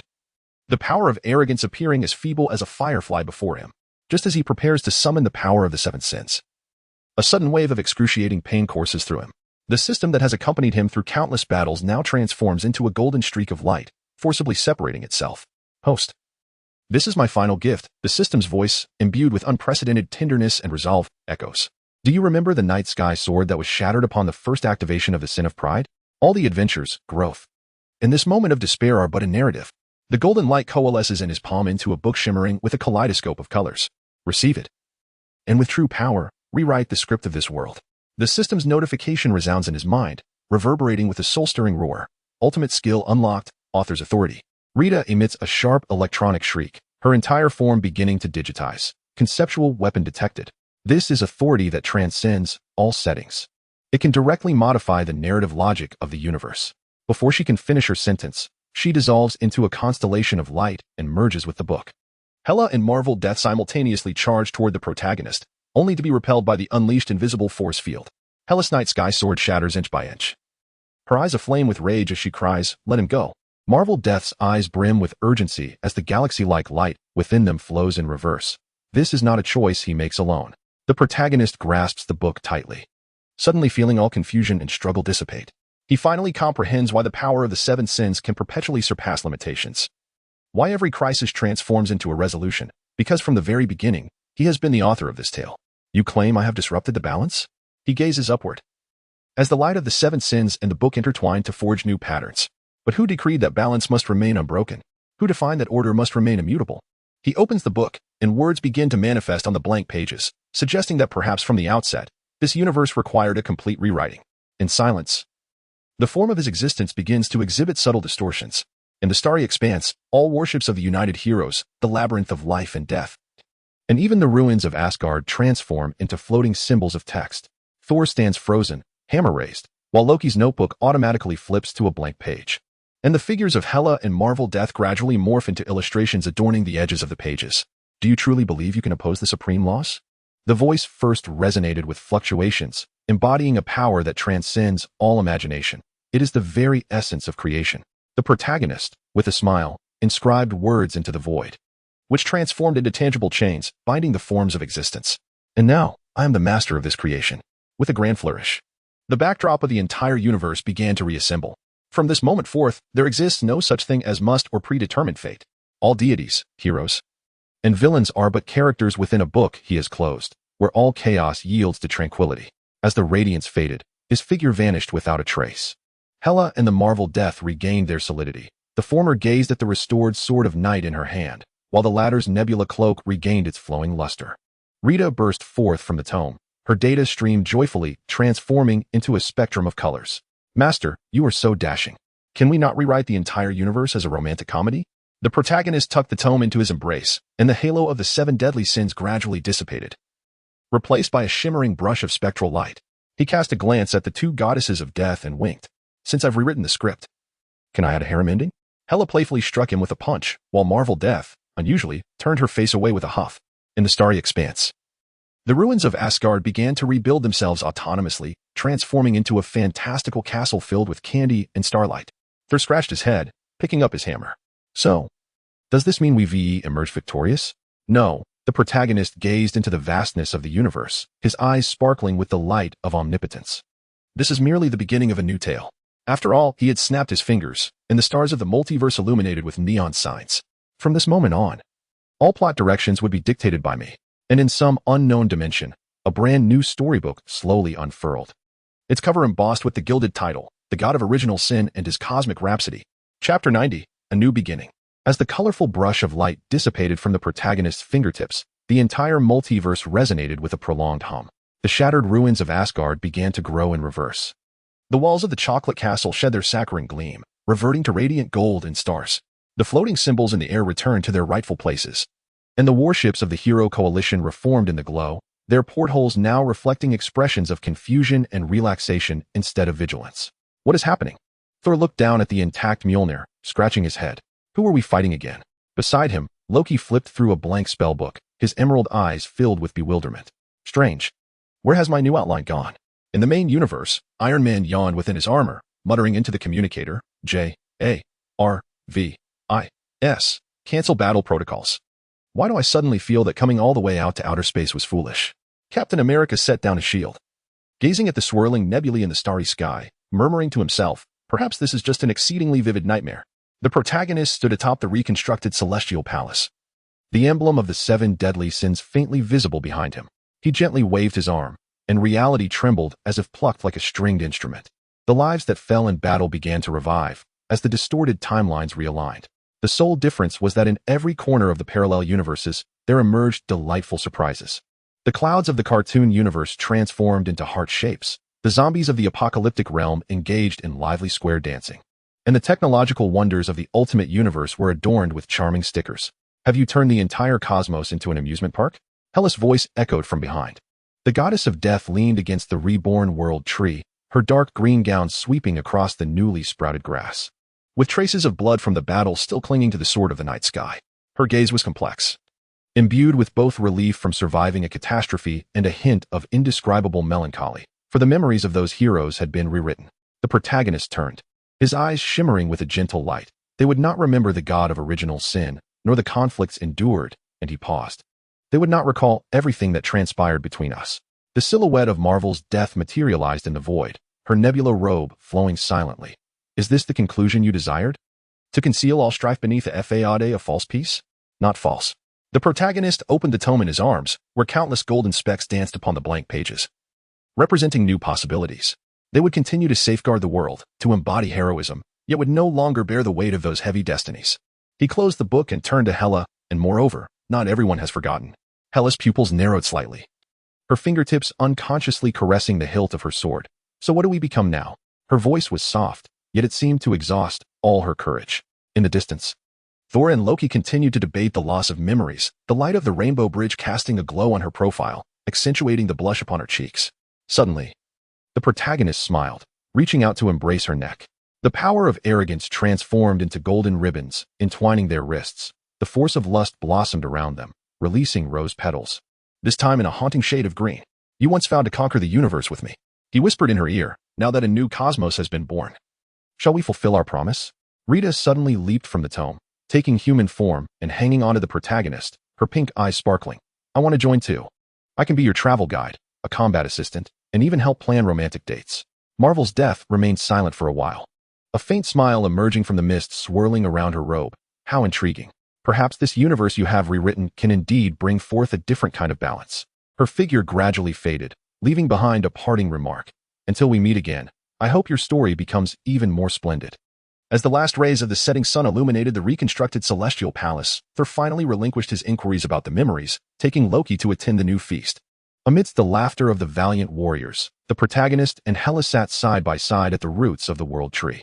In the distance, the light of the rainbow bridge intertwined with the starry sky, and the entire 9 realms reveled in the joy of rebirth. Rita suddenly pointed at the sky, exclaiming, Master, a system notification has appeared again. Everyone looked up, and before them, a line of text slowly emerged in the starry expanse. Is the story coming to an end? Hyla raised an eyebrow, the night sky sword tracing a graceful arc in her palm. It appears your authorial privilege has left an open-ended conclusion? The protagonist grasped her hand, feeling the resonance of the powers of death and the 7 sins. Who knows? He mused, gazing into the vast cosmos, his eyes alight with anticipation. For a story, An ending often heralds a new beginning. A gentle breeze rustled through the branches of the world tree, producing a soft whisper. In this rewritten universe, the legends of the god of original sin and the goddess of death had merely begun a new chapter. The unknown adventures, unspoken affections, and countless potential futures lay quietly beneath the starry sky, awaiting their turn to be inscribed, to be created, to be imbued with unique significance. Chapter 91. Prisoner of Memories. The celebratory feast in Asgard extended into the deep of night. The aroma of malt beer mingling with the charred scent of roasted dragon meat wafting through the palace corridors. The protagonist leaned against the newly restored ornate railing, watching as Thor engaged in a drinking contest with the dwarf warriors, while Loki surreptitiously slipped a tickling charm beneath Odin's throne. Everything unfolded as perfectly as the script he had rewritten. Yet, when he glanced down at his palm, the faintly visible patterns of the seven sins suddenly grew warm, as if reminding him of certain truths deliberately forgotten. Host, abnormality detected at the reality anchor point. Rita's voice emerged from the tome, the data stream unusually displaying an anxious orange hue. When you modified the cosmic rules, a memory node remained impervious to alteration. Furrowing his brow, the protagonist expanded his perception of authorial privilege. Countless golden threads stretched from his fingertips into various dimensions, only to collide with an invisible barrier in a particular direction. That was Earth, more specifically, the direction of Kamartosh. His heart raced, the uncontrollable surge of the power of the seven sins coursing through him. The arrogant golden light entwined with a haze of confusion. Hyla had appeared behind him, her dark green skirt brushing against his heated wrist. Your expression resembles one who has discovered honey mead laced with footbath water. Following his gaze towards Earth, the night sky sword emitted a low hum. Is something resisting your rewrite? As the protagonist tore open a rift in space and stepped into Kamartosh, the mingling scents of sandalwood and ancient magic enveloped him. The ginkgo tree in the courtyard stirred without wind, its golden leaves suspended mid-air, forming a familiar silhouette. The Ancient One, teacup in hand, turned with a smile, as if she had been awaiting his arrival for quite some time. Long time no see, god of original sin.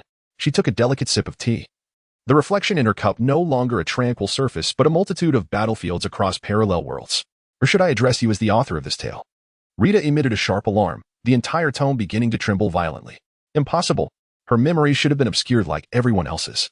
Yet the protagonist felt a tightening in his throat, as flashes of the battles he had personally erased surged into his mind. The trial of the Court of Life, Odin's fall, and the ultimate confrontation with his nemesis. The Ancient One set down her teacup, her fingertip gliding through the air. The walls of Kamartosh began to shed their modern paint, revealing the weathered ancient runes beneath. While you were rewriting the universe with your authorial privilege, I was perusing the very end of time. Her voice carried the weight of countless epochs, those realities you altered merely ephemeral bubbles in the vast river of time. Yet, some remnants she pointed to at her temple, memories etched deeply into the very marrow of time. The protagonist summoned his arrogance, attempting to probe her thoughts, only to find all his power sinking like a stone in the ocean. The presence of the Ancient One stood as an impregnable fortress, unyielding and unguarded, rendering any rewriting utterly unattainable. He suddenly recalled the parting words of the system, all adventures are but a narrative. And the Ancient One before him may very well be a witness transcending the confines of the story. What do you intend to do? Hela tightened her grip on the sword of the night sky, the dark green power of death coalescing behind her into a colossal skull, threatening us. Or am I merely an observer of the tale? The Ancient One smiled and shook her head, as behind her, a ginkgo tree burgeoned wildly, its branches revealing scenes of the protagonist battling alongside Hela. The moment you chose to rewrite the cosmos, I foresaw such an outcome. Memories are like wild grass. The more one attempts to uproot them, the deeper they entrench themselves. She lifted a floating ginkgo leaf, which transformed in her palm into an hourglass, suggesting that some secrets might be better left submerged in the depths of time. After a prolonged silence, the protagonist reigned in the tumultuous power of the seven sins. He finally comprehended why the authorial authority could not wholly overwrite the Ancient One's memories, not due to a lack of power, but because this universe itself required a witness. An outsider who knew all truths yet chose to remain silent. Will you remain tight-lipped? He scrutinized the serene eyes of the Ancient One. Unless one day, this rewritten narrative demands a restart. The Ancient One cast the hourglass into the air, and at the moment it shattered, the courtyard reverted to its original state. Yet, before her departure towards the library, her voice gradually faded into the wind. I eagerly anticipate the new chapter you will inscribe for this universe. On the return journey, Hela abruptly shattered the silence. She reminds me of the ancient guardians of the underworld. Her fingertips traced the seven sin patterns on the protagonist's hand. Those who know too many secrets become prisoners of their memories. Rita transformed back into a bracelet, encircling the protagonist's wrist, the data stream still somewhat chaotic. Master, shall we attempt another overwrite? No need. I have upgraded the algorithm. The protagonist gazed at the starry sky, where the eggs he had placed sparkled. Cartoonish meteors transformed into hearts, and the moon of the zombie universe floated beneath candy clouds. A smile broke upon his face as the seven-sin emblem shimmered softly in the moonlight. Perhaps, leaving some mysteries for the future is not such a bad idea. The lights of Asgard remained bright, laughter drifting along the rainbow bridge to the Nine Realms. Yet, in a hidden corner, the Ancient One opened a blank tome, beginning to inscribe with a golden pen the stories rewritten by the protagonist, those that had not been forgotten. For the god of original sin. This unexpected encounter served as both a warning and a reminder that within the perfect script he crafted, there always existed uncontrollable variables. After all, the true narrative can never be easily defined. Chapter 92. The Temptation of Death. The dawn of Asgard bathed the world tree in a golden glow. As the protagonist lay his head upon a cushion transformed by Rita, drifting into a sweet dream of cosmic donuts. Suddenly, the entire palace trembled violently, jolting him awake. The emblem of the seven sins ignited on his back, not out of peril, but in response to a familiar and intense energy surge. Detection of the concept of death. In an instant, Rita transformed into her combat form, pink data streams erupting in the air like alarms, heralding the arrival of Marvel's death. She was forcefully breaching the spatial barrier. Hela burst through the door, the night sky sword still dripping with water. What does that old woman want this time? Her hair clung damply to her cheeks, yet her sharpness remained undiminished. After her prior proposal had failed, was she now here to deliver a declaration of war? Inky black mist seeped from the ground as Marvel's death, clad in a nebula robe, gradually materialized. A galaxy-like glow swirled within her hollow eye sockets. And where the edges of her robe swept, blood-red mandalas blossomed upon the tiled floor. The goddess of original sin. Her voice carried the sighs of countless fallen civilizations. Behold the gift I have prepared for you. Before her words could fade, numerous rifts tore open in the void. The protagonist drew a sharp breath. Each fissure reflected a different future, one where he and Marvel's death united to reshape the universe. All life beneath them transforming into an eternal cycle, another where he stood alone upon the shattered remnants of stars. The power of the seven sins spiraling into a black hole that consumed all, or even one where he donned an apron, running a dessert shop on Earth, with Hela. Sporting a pink bunny ear headband, assisting at the register. These were all possible futures. Marvel's death raised her hand to caress one of the visions. Where the protagonist was molding the universe into candy shapes. As long as you forge a contract with me, you may freely choose, modify, or even create new possibilities. Her gaze shifted to Hela, her nebula robe billowing without wind, rather than being ensnared in a rewritten script. Hela's nails dug deep into her palms. The dark green power of death surging around her. The night sky sword emitted a reluctant hum, its blade marked with a network of cracks. Old woman, are you stealing my person?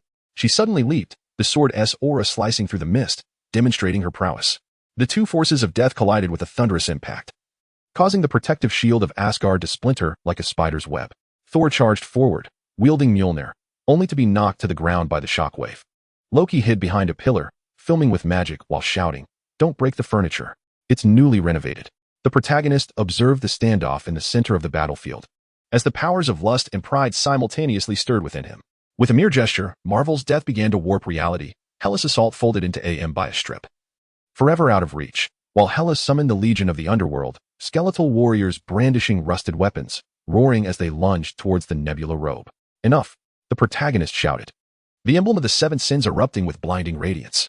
The power of gluttony transformed into a black hole, swallowing the residual chaos of battle. While the power of wrath forged chains to bind the uncontrollable energy, he strode boldly into the space between the two. Seizing Hela's sword-wielding wrist with one hand and blocking Marvel's death's attack with the other. Stop. Are you planning to dismantle Asgard and rebuild it anew? Look at her. Hela trembles with rage, her sword's tip aimed at Marvel's death, enticing you with those illusory futures. Such arbitrary rewriting of possibilities merely seeks to turn you into her puppet. Marvel's death falls silent for a moment, a mocking smile emerging amidst the swirling mist of her robes. My dear, your envious demeanor is truly unbecoming. She turns to the protagonist, a mysterious light flickering within her hollow eye sockets, asking, "Are you not curious about the wonders we could create in a truly unbound universe?" The protagonist feels a throbbing headache. The system's prompt echoes at an opportune moment, laden with mechanical sarcasm. Detected a battlefield scenario. Recommend host activate charm mode. Rita transforms into a cherubic figure, fluttering above him and scattering petals. Peaceful resolution. Peaceful resolution. I concede, those possibilities are indeed tempting. The protagonist takes a deep breath, grasping Hela's hand while raising his chin toward Marvel's death, asserting, "Yet, compared to those illusory futures, I cherish the present far more." The seven deadly sins power begins to intertwine around him, coalescing in his palm into a pulsating core of chaos. And who says a rewritten script cannot be captivating? Hela's expression softens, though she still holds her sword. Did you hear that, old woman? He's mine. Marvel's death gazes at the chaotic core in the protagonist's palm. Her starry robe trembling slightly before dissipating into the air like a gust of wind, leaving behind a barely audible whisper. I hope you do not come to regret this. As the smoke of battle clears, Thor rubs his ears, still tingling from the shock. So, is this what they mean by love being a battlefield? Loki has already begun crafting a new gossip column, boldly titling it The Goddess of Death's Jealousy. Asgard faces unwarranted calamity. Hela suddenly wraps her arms around the protagonist's neck, kissing him fervently. Next time a woman tries to seduce you, her nails grazing his chest, I shall make her a specimen to hang in the underworld. The protagonist laughs, embracing her waist, the emblem of the 7 deadly sins radiating in harmony with the power of death, painting a vibrant rainbow across the skies of Asgard. Rita transforms into a heart-shaped pendant, entwining around his wrist, the data streams bubbling joyfully. I shall write today's battlefield into a novel. Let us call it On Surviving Between Two Goddesses of Death. In the distance, the branches of the world tree rustle, as if chuckling at this absurd, yet fervent divine conflict. After all, in the universe of the god of original sin, unexpected spectacles are never in short supply. Chapter 93, The Prisoner of Memory. The warmth of Asgard's celebrations has yet to dissipate, yet the protagonist feels an unsettling chill at the nape of his neck. The emblem of the 7 deadly sins flickers beneath his skin. Whenever he attempts to touch upon memories from before the universe's reboot, the power of gluttony surges violently.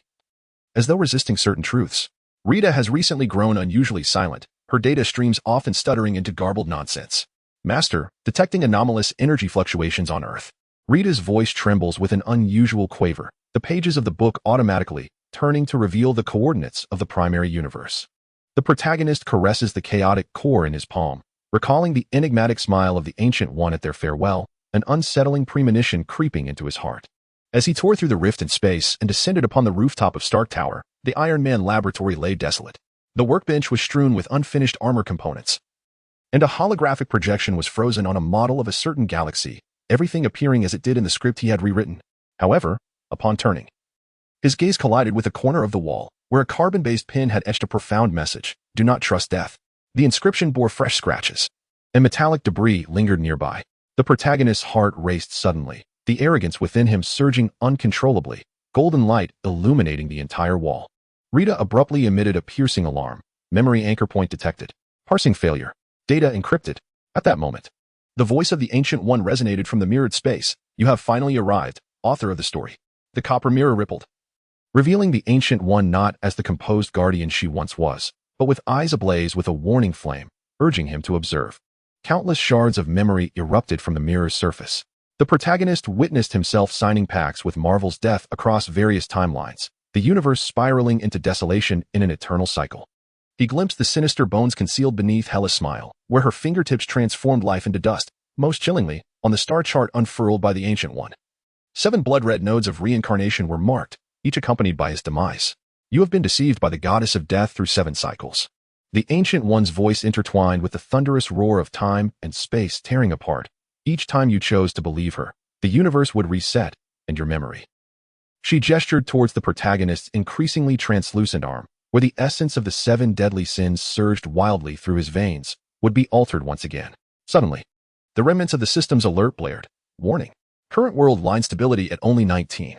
Rita's tone began to blaze, and before the data could turn to ash, a blurred inscription emerged. She is not Hela. She is not.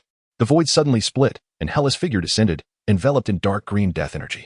Her night sky sword dripped with blood, a familiar wicked smile gracing her lips, sending a chill of sweat down the protagonist's back as her left hand extended. Fingertips transformed into grim bones, skin crawling with spiderweb-like black markings. You loquacious old fool. Hela pierced through the Ancient One's illusion with her sword, and before the mist dissipated, the Ancient One's voice echoed softly. Look into her eyes. That is not the Hela you know. Hela turned, advancing towards the protagonist, her bony fingertips brushing against his translucent cheek. Darling, do not listen to that old crone's nonsense. Her voice dripped with sweetness, yet her eyes held no warmth. Did we not agree to conquer the universe together? The protagonist felt the fury within him begin to boil, only to be consumed by the power of gluttony the moment he touched Hela. He suddenly recalled a myriad of futures presented by Marvel's death, where one image remained perpetually hazy. In that world, Hela stood amidst the ruins of the universe, coldly laughing at an unseen entity. This toy is far more interesting than the previous ones. Hela, who are you truly? The protagonist took a step back. The emblem of the 7 deadly sins illuminating a defensive barrier around him. His skin had become increasingly translucent, revealing not flesh and blood pulsing at the heart's location, but rather a tumultuous mass of arrogance, rage, and lustful energy. Hela's smile vanished completely, her skeletal hands suddenly enlarging, enveloping the protagonist in shadow. What a pity to discover so soon. Her voice turned low and unfamiliar, yet it mattered little. Your memories will soon be reset once more. This time, I shall confine you within a far more intriguing narrative. A violent tremor emanated from the direction of Asgard, as Thor's roar mingled with Loki's shriek, piercing through the fabric of space. Who was wreaking havoc this time? As the protagonist gazed upon Hela's increasingly contorted visage, he finally comprehended the meaning behind the Ancient One's words about memory prisoners. He was not merely the author of the story, but also the prey ensnared by it. The death goddesses, through countless cycles of rebirth, had woven his fate into the most exquisite trap. Rita's lingering consciousness suddenly echoed in his mind. Master, go to the end of time where the true words remain unspoken, before dissipating entirely in the torrent of the 7 deadly sins power. The protagonist clenched his fists, and beneath his transparent skin, the 7 powers began to spiral out of control. Perhaps this time, he would tear apart the meticulously woven lie, even if it meant utterly obliterating this altered timeline. Chapter 94. The duality of death's game. The alarms of Asgard continued to reverberate. Yet the protagonist was pulled into darkness by a chilling force. As his consciousness coalesced, he found himself in a space filled with floating nebulae. Standing upon a transparent glass floor above countless glowing cocoons, each containing a person that mirrored his own likeness. Welcome to the perfect world. The voice of Marvel's death resonated from all directions, her figure fracturing in the void, each shard adorned in robes of varying hues. Here, Hela reigned as the undisputed queen of the 9 realms, and you. The scene abruptly shifted. The protagonist beheld the resplendent palace of Asgard, where Hela, crowned, sat upon her throne, her dark green gown trailing across the floor adorned with the patterns of Yggdrasil. In stark contrast, he lay in a mundane mortal's garb, aged and frail upon a sick bed, while Thor and Loki stood by, tears streaming down their faces. You shall live an ordinary life, devoid of war and suffering. The primary manifestation of Marvel's death approached him, her hollow eye socket shimmering with a galaxy's light. Is this not what you have long desired? The protagonist yearned to retort, yet found himself unable to summon the powers of the 7 deadly sins within him. The golden light of pride, the crimson fury, all sealed by an unseen force. Rita's tome quaked violently in his pocket, yet remained concealed. His gaze was irresistibly drawn to the illusionary Hela as she wiped away a tear from her eye, a profound, indescribable ache blossoming within his heart. This is a lie. He finally regained his voice, though it trembled with uncertainty. His skin began to revert to transparency, and the powers of the 7 deadly sins crashed against their bindings like caged beasts. With a soft, mocking laugh, Marvel's death shattered all illusions. Beneath the floating glass floor, countless corpses of protagonists surged forth, some pierced through the chest by the sword of the night sky, others reduced to ashes, while a few smiled vacantly into the void. Do you believe this is the only perfect world? She raised her hand, pointing. From the depths of darkness emerged more cocoons, each cycle yielding a different conclusion prepared for you. Suddenly, the system alert blared with a sharp electric crackle. Detected, infinite reincarnation, trap activated, pride breakthrough. The protagonist felt a searing power erupt from his heart, the force of pride acting like a golden key, forcibly tearing open the seal. His skin regained its solidity as the 7 sin emblem spun wildly on his back, scorching the surrounding darkness, creating fissures. Enough, he roared, golden light coalescing into chains that ensnared the avatar of Marvel Death. Did you think such tricks could confine me? Just then, the space trembled again. Hela's figure tumbled from the rift, the sword of the night sky aimed directly at the protagonist's back. In a critical moment, her wrist twisted, the blade grazing his shoulder before plunging into the ground, her form collapsing into his embrace. Remember, I will always choose the most painful way to love you. Hela's voice, laced with blood, resonated as her skeletal fingers clutched tightly to his back. For only in this way can you forever remember me. Her body began to grow transparent, and amidst the dark green glow, the protagonist glimpsed a chaotic energy in the location of her heart, pulsating in a manner reminiscent of his own. Marvel Death's piercing laughter echoed. Look, your little lover is assisting you in breaking free. But fret not. I have all the time in the world to play this game with you. Her figure gradually faded, and just before her departure, all the dormant cocoons suddenly cracked open, countless protagonists awakening with expressionless gazes directed towards him. The protagonist held the increasingly transparent Hela, a tempest of rage and desire swirling within him. He finally understood that both the illusion of the perfect world and Hela's contradictory betrayal were traps set by death, wielding the gentlest of blades to pierce the softest of places. Why? He whispered, as the power of the seven sins transformed into bandages, attempting to mend Hela's shattered form. Hela lifted her head, a familiar wicked smile gracing her lips, yet tinged with unprecedented fragility, because I am but a half of death. Love and destruction are but two sides of the same coin. Her fingertips brushed against his seven-sin emblem, and when we meet again, remember to grow stronger, otherwise. Her voice began to fade. I could hardly bear to let you go so easily. As Hela's figure vanished entirely, the protagonist clenched his fists. The realm formed by the power of the seven sins fracturing the entire space of death. Rita's tome finally broke free from its restraints. Transforming into a stream of light that entwined around his arm, the data stream trembling with the remnants of survival. Master, what shall we do now? The protagonist gazed towards the door at the end of the space, exuding an eerie glow. The power of pride coalescing into substance in his eyes. Since this is a game, I shall dictate the rules. He strode forward. The halo of the seven sins blazing fiercely behind him. Next time, I shall ensure that all the goddesses of death pay the price for this game. Behind him, countless shattered cycles began to reassemble, each realm resonating with the haunting laughter of Marvel's death. This intricate game of love and deceit, power and freedom, had only just embarked upon its most exhilarating chapter. Chapter 95, the truth of the system. Fragments of the realm of death crumbled into dust under the ravages of the seven deadly sins. Yet the protagonist caught a familiar fluctuation within the rifts of space, a unique azure glow of data streams, reminiscent of Rita before her awakening. Grasping the void with fervor, he beheld a fragment of disintegrating code manifesting in his palm, continuously cycling through a line of characters. Master. This was Rita's voice, abruptly silenced. As countless fissures emerged upon the surface of the tome, gazing upon those intricate patterns, the protagonist recalled how each system prompt had been accompanied by a mechanical voice, unnaturally mimicking human emotion. His skin turned translucent once more, as the seven deadly sins surged within his veins, a tempest of arrogant gold entwined with furious crimson. The fabric of space began to warp, with stars and darkness transforming into pixelated fragments. When his vision regained clarity, he found himself ensconced within a pristine white cubic chamber. Walls lined with innumerable screens, each portraying different incarnations of himself across various universes and timelines. Some fought alongside Hela, others became puppets of Marvel's death, while yet others had long since disintegrated into cosmic dust. Welcome to the back end, dear player, a voice laced with mockery echoed from every direction. In the center of the room, a figure composed of data streams slowly materialized, bearing an uncanny resemblance to the protagonist. Or should I call you? Rita emitted a sharp alarm as the tome ignited into ashes, only to instantly reconstitute. Root-level energy detected. This is the core of the system. The protagonist's seven deadly sins emblem flickered violently, and he finally discerned the annotations beneath the screens. Save file 179, failure outcome 382, hidden subplot activation in progress. What are you? The protagonist's voice simmered with suppressed fury as golden chains erupted from his fingertips, dissipating into motes of light upon contact. I am the playwright of this game, the one who dictates your fate, the figure of data proclaimed, arms outstretched. The surrounding screens abruptly transitioned to showcase the protagonist's journey from the inception of the system to the present. The very type of person you despise, the one who cheats. With a snap of his fingers, the image froze at the moment of confrontation. Do you see? Every awakening, every breakthrough, was merely a narrative point I orchestrated. The fury spiraled into chaos, as a scarlet tempest swirled around the protagonist. He recalled the warning on the wall of Iron Man's lab, the fragmented memories displayed by the Ancient One, and Hela's contradictory words about the love that caused him the utmost pain. From the very beginning, he had been but a pawn on someone else's chessboard.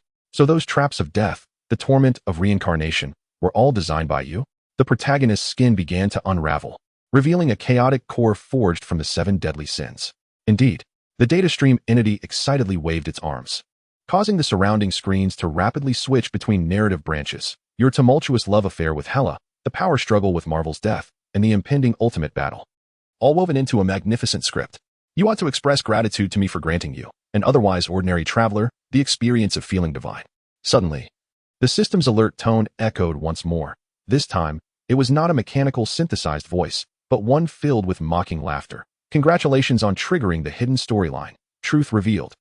Now, please choose your ending. Continue as the perfect protagonist, rebel against fate, and be entirely erased, or become the new master of all. To hell with your endings. The protagonist roared, gathering the seven deadly sins into a colossal battle axe. He swung the weapon toward the void, only to discover that his attack merely rippled through the air. The data stream entity collapsed in laughter. Spare yourself. This is the backhand that transcends all dimensions. Do you truly believe your power can? Before it could finish, the protagonist abruptly ceased his assault. He gazed down at the swirling chaos core in his palm, recalling the authorial privileges bestowed upon him at the system's farewell. The power of arrogance transformed into a golden staircase, while the power of wrath solidified into a spear that could breach realms. Step by step, he approached the black door at the end of the room. Inscribed with the words "Fourth Wall," "What do you intend to do?" The data stream entity finally panicked. Countless blocking programs surged from the ground, but evaporated upon contact with the 7 deadly sins. Breaking the fourth wall will lead to the collapse of the entire universe. You will doom everyone. I am no savior. The protagonist grasped the doorknob, his skin turned entirely transparent, and he transformed into a swirling mass of chaos. But I shall never be anyone else's puppet. With a sudden push, he flung open the door. In the blinding white light, he heard the system's final scream, along with the astonished gasps from countless parallel selves trapped within the script, finally glimpsing the truth beyond their confines. The sky of Asgard suddenly split apart as Thor stood, hammer in hand, staring at the raining pixelated fragments. The Ancient One in Camartage watched her teacup shatter in response. Even the death of Marvel, clad in nebula robes, began to exhibit strange tears. In some indescribable dimension, countless eyes rose in shock from their screens, witnessing the character who defied the rules.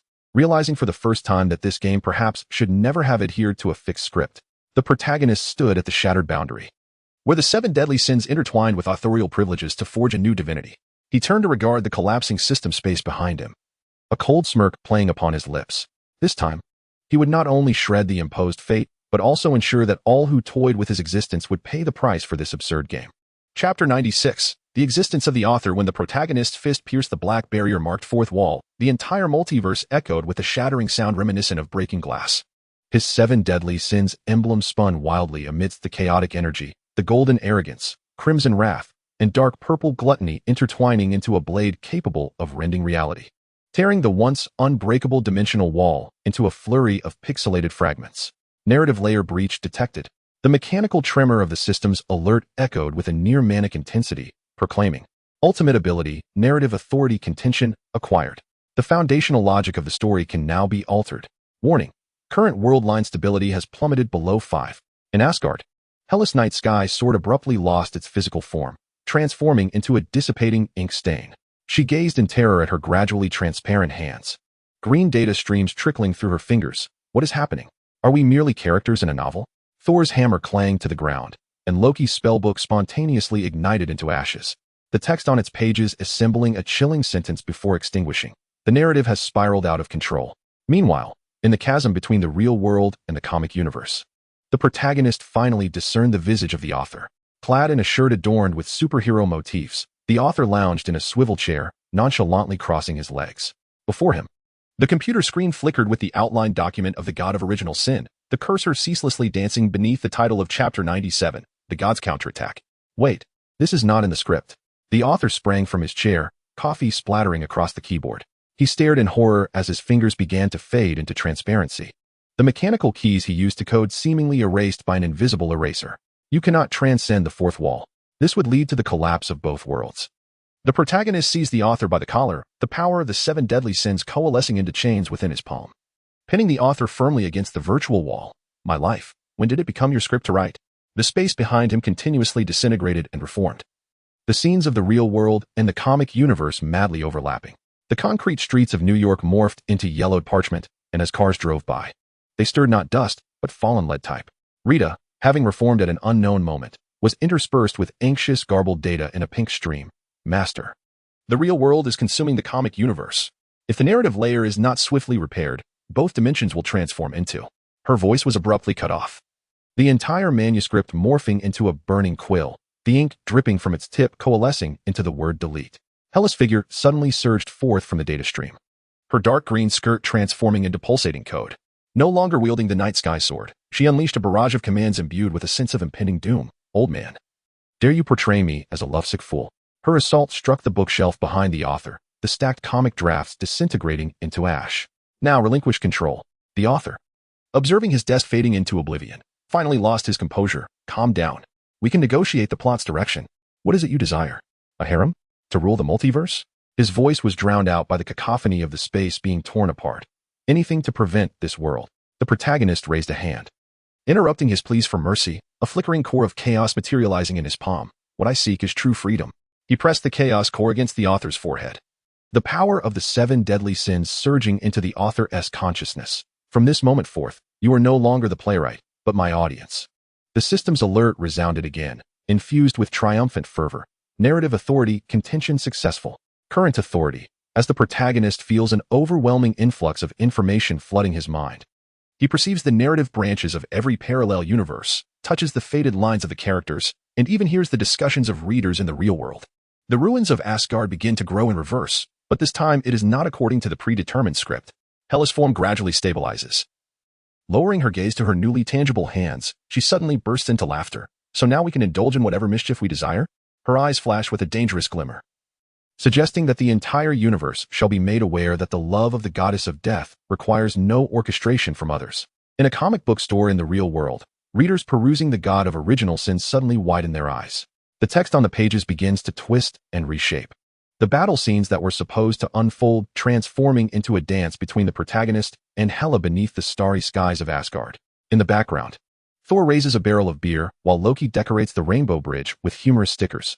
Just before the author vanishes completely, he emits a final wail. This defies market norms. Readers crave exhilarating battles, not this absurdity of daily life. Yet his voice is quickly drowned out by the thunderous clash of two worlds colliding. The protagonist stands at the threshold of disintegration and reconstruction, the power of the seven sins morphing into a palette of vibrant hues. With a gentle wave, the streets of New York revert to their concrete and steel form, while the palaces of Asgard sprout candy-colored towers. Rita joyfully performs acrobatics on his shoulder, the data stream transforming into jubilant waves. Master, we are now truly the divine brush of Maya.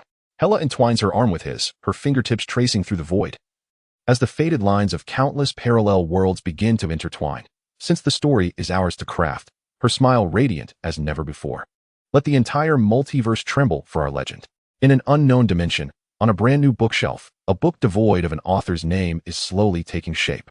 On its cover, the God of Original Sin stands alongside the Goddess of Death, with a vast universe rewritten behind them. Chapter 97. The chessboard. Just as the protagonist transforms the palace of Asgard into a glowing jelly castle with his narrative authority, the entire multiverse is suddenly enveloped in an eerie silence. Rita's data stream freezes into a cerulean hue, her finger pointing toward the sky, if her mechanical form possessed fingers, trembling violently, detecting energy surpassing the narrative layer. Yes. The fabric of space crumples like an unseen hand wrinkling a canvas, twisting and reshaping. When vision clears, the protagonist finds himself on a colossal chessboard suspended in the void. The alternating black and white squares stretch to the horizon, and at the center of the board, an indescribable entity emanates a radiance that transcends all concepts. Welcome, usurper of the narrative. The voice resonates as a whisper from all universes, shaking the protagonist's sigil of the seven sins. With a mere gesture, three pieces rise slowly. A black piece bearing the shadow of the goddess of death, a white piece imprinted with Hela's visage, and a red piece, astonishingly, resembling the protagonist himself. Did you think that by breaking the fourth wall you could control everything? Look beyond the chessboard. The protagonist abruptly turned his head, his pupils constricting sharply. At the edge of the chessboard, countless translucent hands emerged from the void, each grasping a variety of brushes, keyboards, and even vintage typewriters. The figures to whom these hands belonged remained indistinct, yet he could distinctly feel the penetrating gazes of authors from various dimensions, fixated upon the pieces on the board. They awaited the perfect story's conclusion, their voices imbued with both compassion and coldness, and you are the key to this conclusion. With a sweeping motion of his arm, the pieces on the chessboard began to move autonomously, the black and white pieces converging to corner the red ones. The system's notification echoed with suffocating pressure. Final choices. 1. Become the god of a new universe. Story concluded. 2. Devour. Story continues indefinitely. 3. Self-delete. Complete termination. Rita's tome ignited in a frenzy. Data streams assembling a warning. Each option is a trap. This is the ultimate harvest of narrative layers. The protagonist clenched his fists, the power of the seven deadly sins clashing violently within him. The prideful essence clamored for the first path, the wrathful force yearned to tear apart, while the gluttonous energy drooled over the second option. In that moment, Hela's figure suddenly materialized. Her sword, forged in the night sky, had transformed into a form composed of words, the dark green fabric of her gown flowing with ever-shifting code. Old fool, it's time to change the rules of your chessboard. She scoffed coldly, abruptly seizing the white piece that represented her and crushing it with her bite. The entire chessboard trembled violently, the light for the first time wavering. What are you doing? His voice resonated with rare astonishment. Without pieces, will you cease to exist? Become non-existent? Turn into a discarded draft? Hela casually scattered the remnants of the white piece across the board, the words reassembling in the air, transforming into countless smaller versions of herself. I choose the fourth option, to upend this damned chessboard. She turned to the protagonist, her eyes ablaze with frenzied fire. Do you remember what you said about true freedom? The protagonist felt the power of the 7 deadly sins resonate within him, all forces converging into a radiant beam that pierced the heavens. He reached for the red piece that represented him, and under the astonished gaze of numerous authors, he crushed it into powder. Rita. Calculate the energy gap to overturn the board. Overload exceeded. But if we incorporate the power of death and narrative authority, Rita's voice trembled with excitement. We can directly format this narrative layer. The authors outside the board finally panicked. Those translucent hands began to furiously strike keyboards and wield brushes, attempting to rectify the plot. Yet the protagonist and Hela simultaneously swung their arms, the power of the 7 deadly sins intertwining with the power of death to form a colossal eraser, reducing the black and white squares to ashes in their wake. His very existence began to unravel, his voice mingling with the roar of space tearing apart. Do you comprehend the consequences of your actions? This will lead to the dissolution of all storylines. Then let a new story commence from the void. The protagonist's skin began to turn translucent, revealing a core composed of chaotic energy. Devoid of scripts or settings, only the grasp of Hela's hand remained. The collision of their powers ignited a brilliance that transcended all colors, our own choice. The system alert resonated for the last time, imbued with an unprecedented wave of humanity. Unknown option detected, initiating narrative reconstruction. The entire chessboard dissolved into nothingness, and the hands reaching for the pieces vanished in the brilliance. At the precipice of this chaos, the protagonist and Hela exchanged glances and suddenly burst into laughter. Rita transformed into a bracelet encircling the protagonist's wrist, data streams bubbling with joy. Master, shall we create a new universe, or indulge in a cosmic feast to celebrate first? Hela tossed her hair and reformed the Sword of Night. First, let's extract those authors who wish to control us and teach them a lesson. Besides, her smile was both perilous and enchanting, a chance to rewrite their narrative's conclusion. As the luminescence faded, a new dimension devoid of predetermined scripts was born. In this realm of infinite possibilities, the legendary tale of the god of original sin and the goddess of death was merely beginning. This time, they were not mere characters pinned by others, but true authors of their own story. Chapter 98. The final choice. The shattered chessboard transformed into a constellation of stardust. As the protagonist stood at the threshold of chaos and rebirth, the power of the 7 sins swirling around, creating a resplendent halo, Rita materialized as a floating holographic screen. Data streams pulsating with unknown codes, 2 stable world anchor points detected. One is a new universe awaiting reconstruction, the other. Her voice softened. Is the Earth you knew before your journey began? In the void, 2 silhouettes slowly emerged. Marvel's Death, cloaked in a nebular robe, had galaxies swirling in her hollow eye sockets. Her outstretched palm cradled countless universes in cycles of creation and destruction. Hela, stepping upon emerald flames of demise, casually rested the Sword of Night upon her shoulder, fragments of the shattered chessboard still clinging to her hair. Why do you presume he would choose you to become the deity of the new universe? Marvel's Death spoke with the size of 1,000 civilizations. You shall wield boundless authority, establishing eternal rules, commanding the birth and demise of all life. From the mist swirling around her robe, an illusion emerged of the protagonist crowned, gazing down upon the starry river. Hela suddenly chuckled, lifting the protagonist's chin with her fingertip. Don't be swayed by her flattery. Returning to the ordinary isn't so bad. Her gaze was rarely gentle. Let us find a tranquil planet, plant flowers, tend to fire-breathing pets, and occasionally visit other universes for a chat. As she spoke, she snapped her fingers, conjuring an image of the 2 nestled on a sofa in an old Earth apartment, munching on chips while watching soap operas. With Rita transformed into a projector in the corner, enthusiastically critiquing the plot, the protagonist sensed the power of the 7 sins stirring within. The force of pride yearned for supreme power, the force of lust reveled in tender routines, while the force of gluttony greedily craved both. The system alert chimed for the 3rd time, no longer mechanical and cold, but tinged with curiosity. The final choice will permanently lock the world line. What is your decision? Hey, have you made up your mind? Hela shook his arm, the power of death igniting ghostly green sparks where they touched. If you hesitate any longer, I shall choose for you. In the realm of Marvel, Death stood silently by, her ethereal robe billowing as if she had already foreseen all possible outcomes. Suddenly, Rita transformed into a humanoid figure, her pink eyes filled with conflict. Master, the new universe is brimming with untapped technologies. Yet, the milk tea and hot pot of Earth are equally delightful. Her data stream morphed into an image of 2 tiny figures engaged in combat, presenting a perplexing choice. The protagonist's gaze traversed the 2 starkly contrasting illusions. He recalled the perils faced upon his initial crossing, the fierce confrontation with Odin, the camaraderie in battle alongside Hela. and the stark warning scene in Iron Man's laboratory, do not believe in death. Now, before him stood two goddesses of death, one promising eternal dominion, the other offering the warmth of the mundane. Drawing a deep breath, he felt the 7 deadly sins emblem on his back erupt in a brilliant radiance. The power of pride transformed into a golden staircase, wrath coalesced into a scarlet shield, and gluttony unfurled a vortex that devoured all. He did not grasp either outstretched hand. Instead, he raised both fists high above his head, declaring, I choose the third path. Hela and Marvel's death both displayed expressions of astonishment. The former nearly lost her sword, while the latter's nebula robe quivered violently. The chaotic energy surrounding the protagonist began to swell uncontrollably, his voice resonating amidst the cacophony of tearing space. I shall not be a deity bound by rules, nor will I return to a life of ordinariness. Rita's alarm transformed into a jubilant scream. New world line detected. Generating. In the void, an entirely new realm began to take shape. Free from predetermined scripts and supreme deities, filled only with countless possibilities waiting to be explored. I shall create a truly free universe. The protagonist turned to Hela, then to Marvel's death, a confident smile gracing his lips. And you, if you wish, may become co-authors of this new world. Hela was the first to react, leaping onto the protagonist's shoulder, playfully tapping his head with the hilt of her sword. You should have said so earlier. I thought you were going to choose some tedious option. After a moment of silence, Marvel's death slowly nodded, and from the mist swirling around her robe emerged ripples of approval.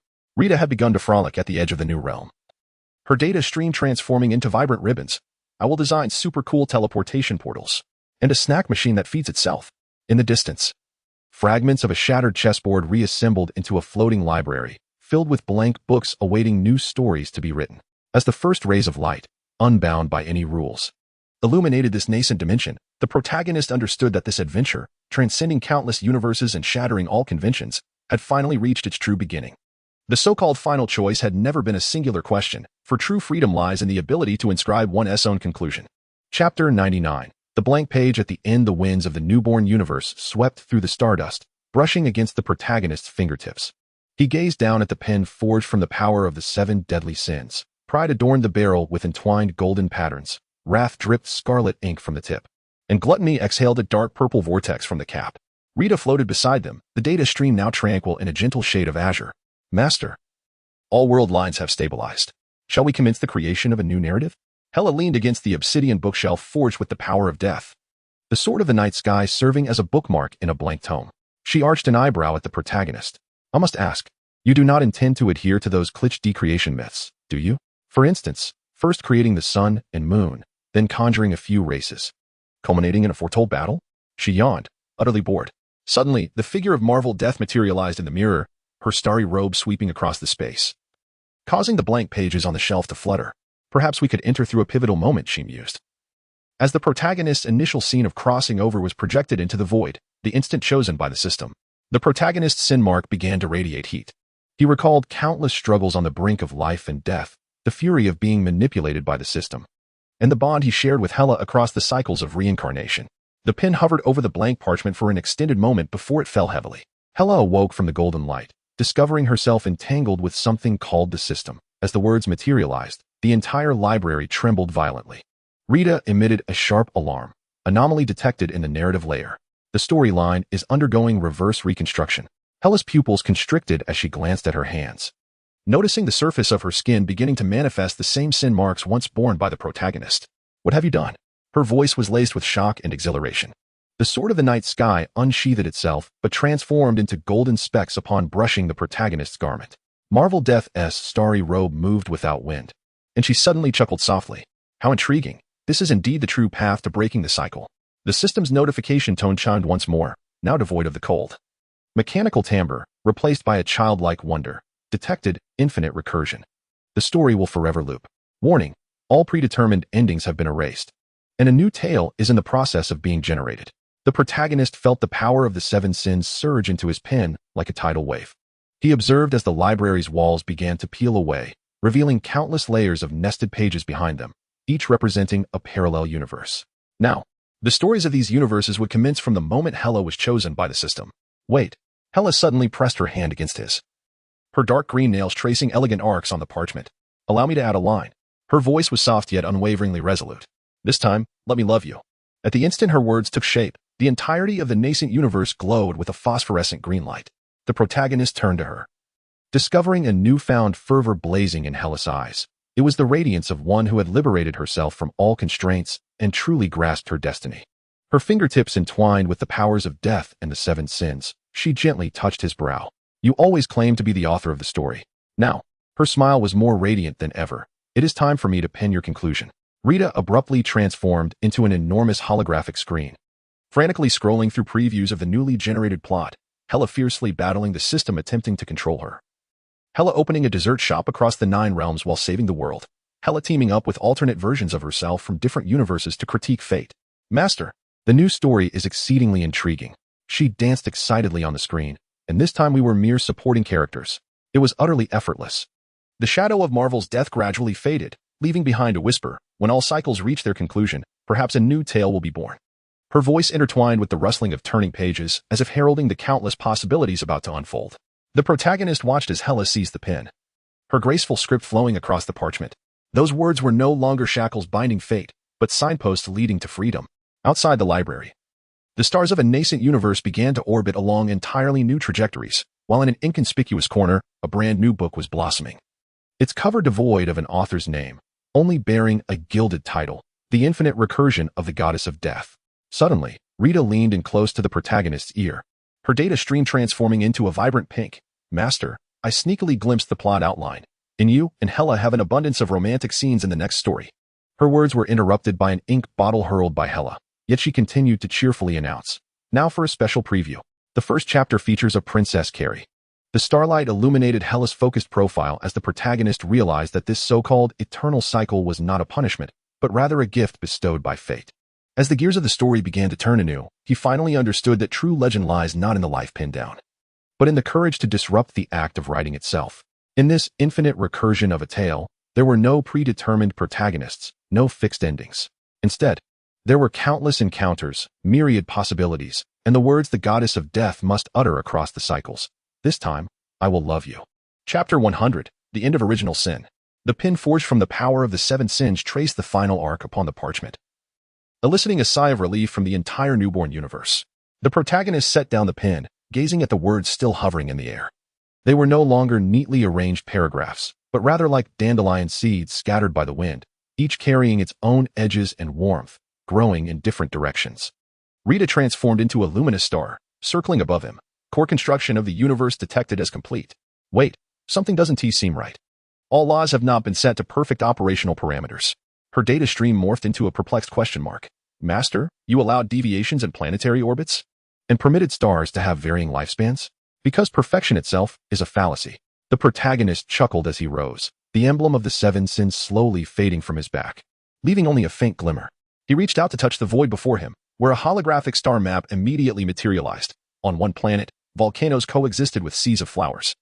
In another galaxy, technological civilizations and magical city-states shared the same sky, and there was even a dimension where the laws of physics meandered whimsically like a child's doodles.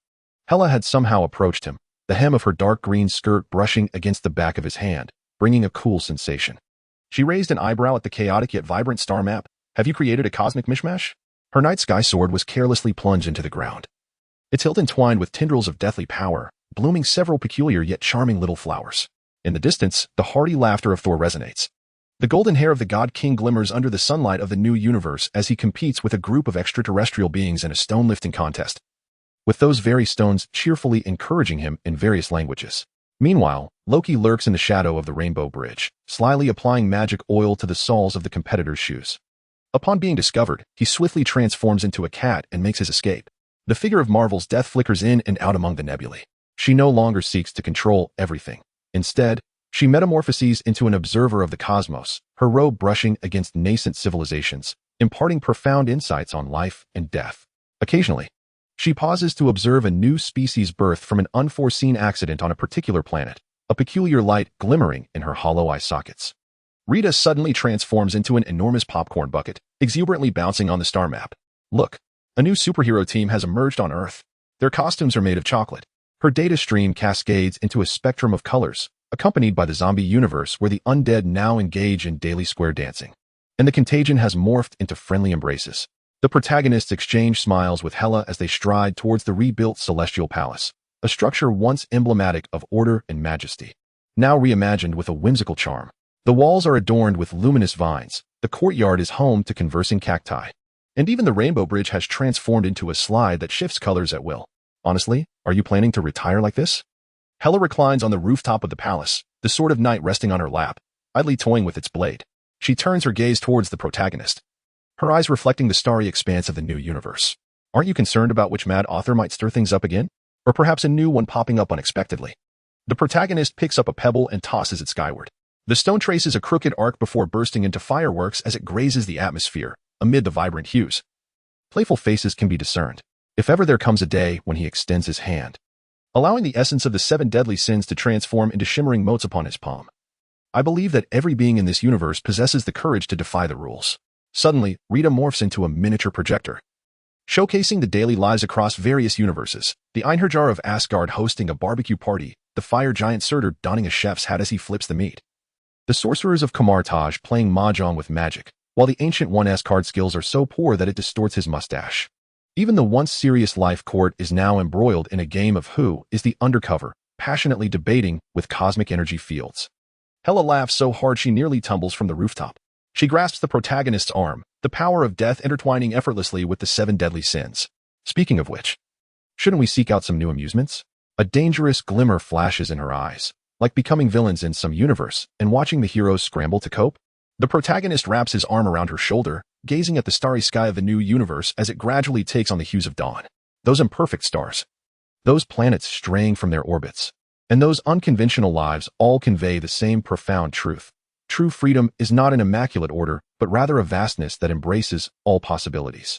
Rita abruptly fell silent, and the data stream transformed into a gentle, warm yellow. She hovered between the two, whispering, "Master, is this perhaps the essence of happiness, Lady Hela?"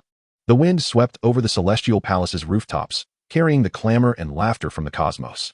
The protagonists leaned against each other, gazing at the new night sky where countless stories blossomed in their imperfections, radiating the most resplendent light. The culmination of original sin is neither destruction nor redemption, but a new beginning that allows all life to flourish freely. Chapter 101. The delivery of the goddess of death. The neon lights of New York twisted into bizarre spots beneath a blood-red cloud. Just as I shoved the last morsel of cheeseburger into my mouth, my phone began to vibrate violently in my pocket. At the moment the food delivery notification emerged, the sky suddenly cracked open with a web-like fissure, a colossal sword, encrusted with frost, pierced through the clouds, descending directly towards the crown of my head. "You have a new food delivery order. Please address it promptly." The mechanical voice and the sound of the sword slicing through the air erupted simultaneously. I raised my head, holding a straw in my mouth, and beheld the night sky sword, taller than the Empire State Building, and suddenly felt a peculiar itch in my molars. The dark moon runes embedded in the sword's hilt increasingly resembled the chive dumplings my mother used to prepare. Ding! Your delivery weapon has arrived. The system notification chimed in a surprisingly cheerful tone. I lifted my hand, pinching the blade with 2 fingers. The sharp clink of metal startled all the pigeons on the street. A bone-chilling cold emanated from the sword, yet upon contact with my skin, it transformed into the steamy aroma of Odin. The sound of Hela's high heels shattering the clouds ceased abruptly. The goddess of death, her pupil shrouded in black mist, suddenly constricted, and her pale fingertips unconsciously brushed over the empty scabbard at her waist. Her voice emerged as if dragged from an ice cellar. "Even my father never dared to wield such a sword against me." I used the splintered tip of the sword to dislodge debris from my teeth, fragments reflecting an eerie emerald hue under the moonlight. Grease from the cheeseburgers still lingered at the corner of my mouth. The sword lacked sufficient tempering, and the hilt was crafted from excessively aged dragon tendons. Poor review. The system notification chimed in at an opportune moment. The sin of pride has surpassed 85, granting the ability gourmet of divine weapons, capable of tasting weapon quality. The legion of the deceased behind Hela began to stir, the jawbones of the skeletal soldiers clattering as if they collectively gasped in shock. I suddenly felt a sharp pain in my teeth and rushed to a storefront window to find, to my astonishment, that my entire set of teeth had turned a deep shade of green, glowing eerily under the blood moon. "Steve, have you upset your stomach?" came the voice of Pepper from behind. I turned to see her clutching a stack of documents, her black stiletto heels tapping rhythmically against the asphalt. She glanced at the goddess of death above and then at my bizarrely colored teeth, asking, "Do you need me to call an ambulance or an exorcist?" Hellish black mist surged violently, and countless pale arms reached out from the void. I burped, the taste of cheese and beef mingling with the sword's aura, and raised my oil-stained hand, saying, "Wait, Let me first leave a poor review for this sword. The fingertips trace through the void. Golden letters materializing amidst the crimson clouds. The delivery personnel displayed a contemptible demeanor, and the weapon suffered from severe quality issues. A full refund is demanded along with a 5-star review as compensation. The undead legion froze collectively. Even Hella's motion of raising her sword halted for a brief moment. At that juncture, another notification from my food delivery service appeared. Dear user, your complaint has been acknowledged, and compensation rewards will be delivered within 24 hours. Impossible. Hella's voice trembled noticeably as the dark mist began to swirl uncontrollably. How could a mortal? Her words were abruptly interrupted by the thunderous roar of an engine. As Tony Stark emerged from around the corner clad in anti-Hulk armor, the blue light of his palm cannon illuminating his exaggerated sunglasses. Oh, the goddess of death graces us without prior notice? Stark's voice boomed from the loudspeaker, his beam pointing at me, eating a burger without inviting me? I responded to the armored mask with a defiant gesture, my emerald green teeth stark against the blue light. Suddenly, Hella let out a furious roar, and the dark mist coalesced into a massive wolf's head lunging towards us. In a moment of dire urgency, I seized a nearby fire hydrant, and as the system prompted, edible weapon detected, I sank my teeth into a sizable chunk of metal. The metallic taste mingled with the aroma of grilled steak erupted in my mouth, and I felt the power of arrogance within me surge like boiling lava. The fire hydrant crumbled between my teeth, golden data streams flowing before my eyes. Weapon quality, level. Recommended to pair with black pepper sauce. It was time for me to place my order. Wiping the metallic fragments from the corner of my mouth, I revealed my emerald green teeth towards Hella. For the first time, fear flickered in the eyes of the goddess of death. And my food delivery service timely presented a new notification. Your exclusive menu has been updated. Divine ingredient, Nordic goddess of death. Chapter 102, The Thunder Goddess Crisis of Faith Mortal. Dare you desecrate the goddess of death? Thor's roar reverberated, causing the glass of the entire street to hum in resonance. The Nordic war god descended upon the rainbow bridge, his golden cloak crackling in the ionized air. Just as I swallowed the last piece of the metallic fire hydrant, the lingering taste of rust still in my mouth, I saw him raise Mjolnir and point towards me. Wait, let me explain. I raised my hands and stepped back, my emerald green teeth glowing with an eerie luminescence under the lightning. Pepper Potts elegantly sidestepped in her high heels, casually tossing my half-eaten cheeseburger wrapper into the trash. Steve, the last time you used Hella's sword as a toothpick. This feud has solidified. Thor's hammer was charged with thunder, and from the depths of the clouds came the roar of a beast. Suddenly, I felt the voracious power in my stomach stir. The digested metal fragments coursed through my veins, producing a sensation akin to a charging battery. As the first bolt of lightning struck, I inexplicably opened my mouth, my emerald green teeth transforming into conductors. The crackling of electricity burst forth in my mouth, akin to the sound of popcorn popping, and I tasted strawberry-flavored lightning. Thor's eyes widened as he observed his proud thunder being consumed by me like sipping bubble tea. The runes on his hammer dimming visibly. The streetlights of Manhattan collectively extinguished, replaced by the soft lavender arcs of electricity seeping from my pores. Here is your share. I let out a resounding belch, a rainbow-hued arc surging forth from my throat. The glass facade of the Avengers Tower crumbled to dust amidst the roar. As Tony Stark's screams mingled with the blaring alarms from the ruins, my newly renovated space. The system notification chimed in at an opportune moment. New feature added to the sin of gluttony, energy conversion. Any energy can be transformed into digestible matter. I licked my lips, savoring the sweetness of a caramel macchiato. Thor's hand, clutching his hammer, trembled. This once self-assured god of war now bore a look of sheer horror. As if confronted by a monster. This is impossible, he muttered. How can a mere mortal? Thor, perhaps it's time to update your knowledge base. Jane Foster emerged from the rubble, clutching her experimental case, her red curls flecked with shards of glass. As an astrophysicist, her eyes sparkled with a fervor more intense than that of Mjolnir itself. Do you remember the saliva sample I collected yesterday? Instinctively, I covered my mouth, recalling the scene from half an hour prior when she coaxed me into providing just a drop. Suddenly, Pepper Potts chuckled softly, retrieving a sealed bag from her briefcase. Would you like me to sponsor you with the fire hydrant you chewed on? Absolutely fresh. Just as Jane's apparatus connected to my saliva sample, the voltmeter in the lab began to swing wildly. Good heavens. She stepped back, staring at the skyrocketing readings. This energy density exceeds that of a neutron star. Before she could finish her sentence, the petri dish exploded, forming a miniature black hole that devoured light in the center of the laboratory. Thor's beard bristled as he swung his hammer, ready to strike. In a swift motion, I dashed forward, opening my mouth wide to swallow the black hole whole. The moment the gastric acid surged, the system announced, unknown energy entity detected, converting into absorbable matter. I belched a starry burp, leaving a strawberry-flavored milk candy in the spot where the black hole had vanished. Steve, your eating habits are now more terrifying than Tony's bills. Pepper sighed, pinching her forehead as she reached for her phone to contact a renovation company.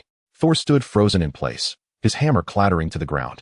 The faith of this god seemed to have shattered into fragments during the recent episode. I want to return to Asgard, he suddenly declared, turning towards the Bifrost, his back radiating an unprecedented bewilderment. Perhaps I should have a word with Odin. Jane continued to chant incantations at the smoking apparatus, her notebook filled with frantic equations. I bent down to retrieve Thor's hammer, its weight reminiscent of my mother's braised pork, just as I was about to take a bite. Tony's holographic projection erupted before me. Put down that hammer. And you owe me 300 million. I blew a rainbow-colored smoke ring at the projection. My stomach's energy conversion function still merrily at work. It seemed that next time Thor sought retribution, I would need to prepare some antacids in advance and perhaps investigate whether the energy of the Bifrost tasted like cotton candy. Chapter 103, The Celestial Palace Demolition Permit. Next time I see Thor, remind him to reimburse me for my tooth. I shouted at my phone, the ache in my molars still lingering. Tony's holographic projection flickered wildly before me. 300 million. You blew up my tower yesterday, and now you want to shirk your debts? Before he could finish, hellish dark mist suddenly erupted from below, enveloping me in an icy grip and dragging me into the void. The neon lights of New York twisted before my eyes, swirling into a vortex. When I opened them again, I found myself crashing down onto a once glorious golden floor, or rather, what remained of it. The opulent palace of Asgard groaned beneath my weight, its dome collapsing like melted chocolate. I rose from the rubble, a gilded brick inscribed with runes still clutched in my mouth, as a cheerful system notification chimed. Detected divine construction material. Greed sin automatically locked. Gold purity, 24. This was worse than Ragnarok. An aged voice emerged from the dust. Odin, the one-eyed Allfather, leaned on his Gungnir spear, his white beard dusted with gold powder. He surveyed the chaos, his remaining eye twitching wildly, as if questioning whether he had inadvertently triggered the apocalypse. Hela strode through the ruins, her black cloak sweeping over the remnants of stone walls. With casual grace, she piled the fallen towers into a throne, elegantly crossing her legs. Father, I'll cover the renovation costs, she declared, for this esteemed guest had come specifically to enhance the palace. I wiped the gold leaf from my face, lifting the still steaming brick of gold. This has a high purity, but the timing is slightly off. It needs to be remelted. Odin's spear clanged against the ground, causing the entire palace to tremble. Outrageous. The guards pointed their spears in unison, and amidst the clattering metal, I caught the scent of grilled delicacies. The power of greed surged within me, transforming the golden materials before my eyes into colossal chocolate bars. Just as I prepared to take a bite of a pillar, Thor's voice thundered from afar. It's you again. The god of thunder charged toward me, wielding his newly forged Stormbreaker, still adorned with unquenched sparks. I fixated on the liquid metal flowing from his weapon, my throat tightening at the thought of how many strands of dragonbeard candy could be made from it. Thor, calm down. Odin raised a hand to restrain his son, his single eye fixed intently on the gold brick in my grasp, sensing something extraordinary about me. Before he could finish speaking, the voracious power within my stomach resonated with greed, and the debris beneath my feet began to visibly disintegrate and absorb. Hela's throne collapsed into a shower of gold dust, yet she laughed with unrestrained delight. See, father? A complimentary demolition service. Jane Foster appeared from nowhere, thrusting a modified spectrometer toward my mouth. Don't move. The decay rate of this gold element is exceedingly peculiar. As soon as the instrument made contact with my saliva, the palace erupted with a piercing alarm. Odin's robes billowed as if caught in a wind, and Gungnir radiated a brilliant blue light. Cease absorption. The foundation of Asgard, his warning was drowned out by my resounding belch, a golden glimmer escaping my lips to coalesce into solid gold foil midair. Excess energy intake detected. Initiating automatic storage.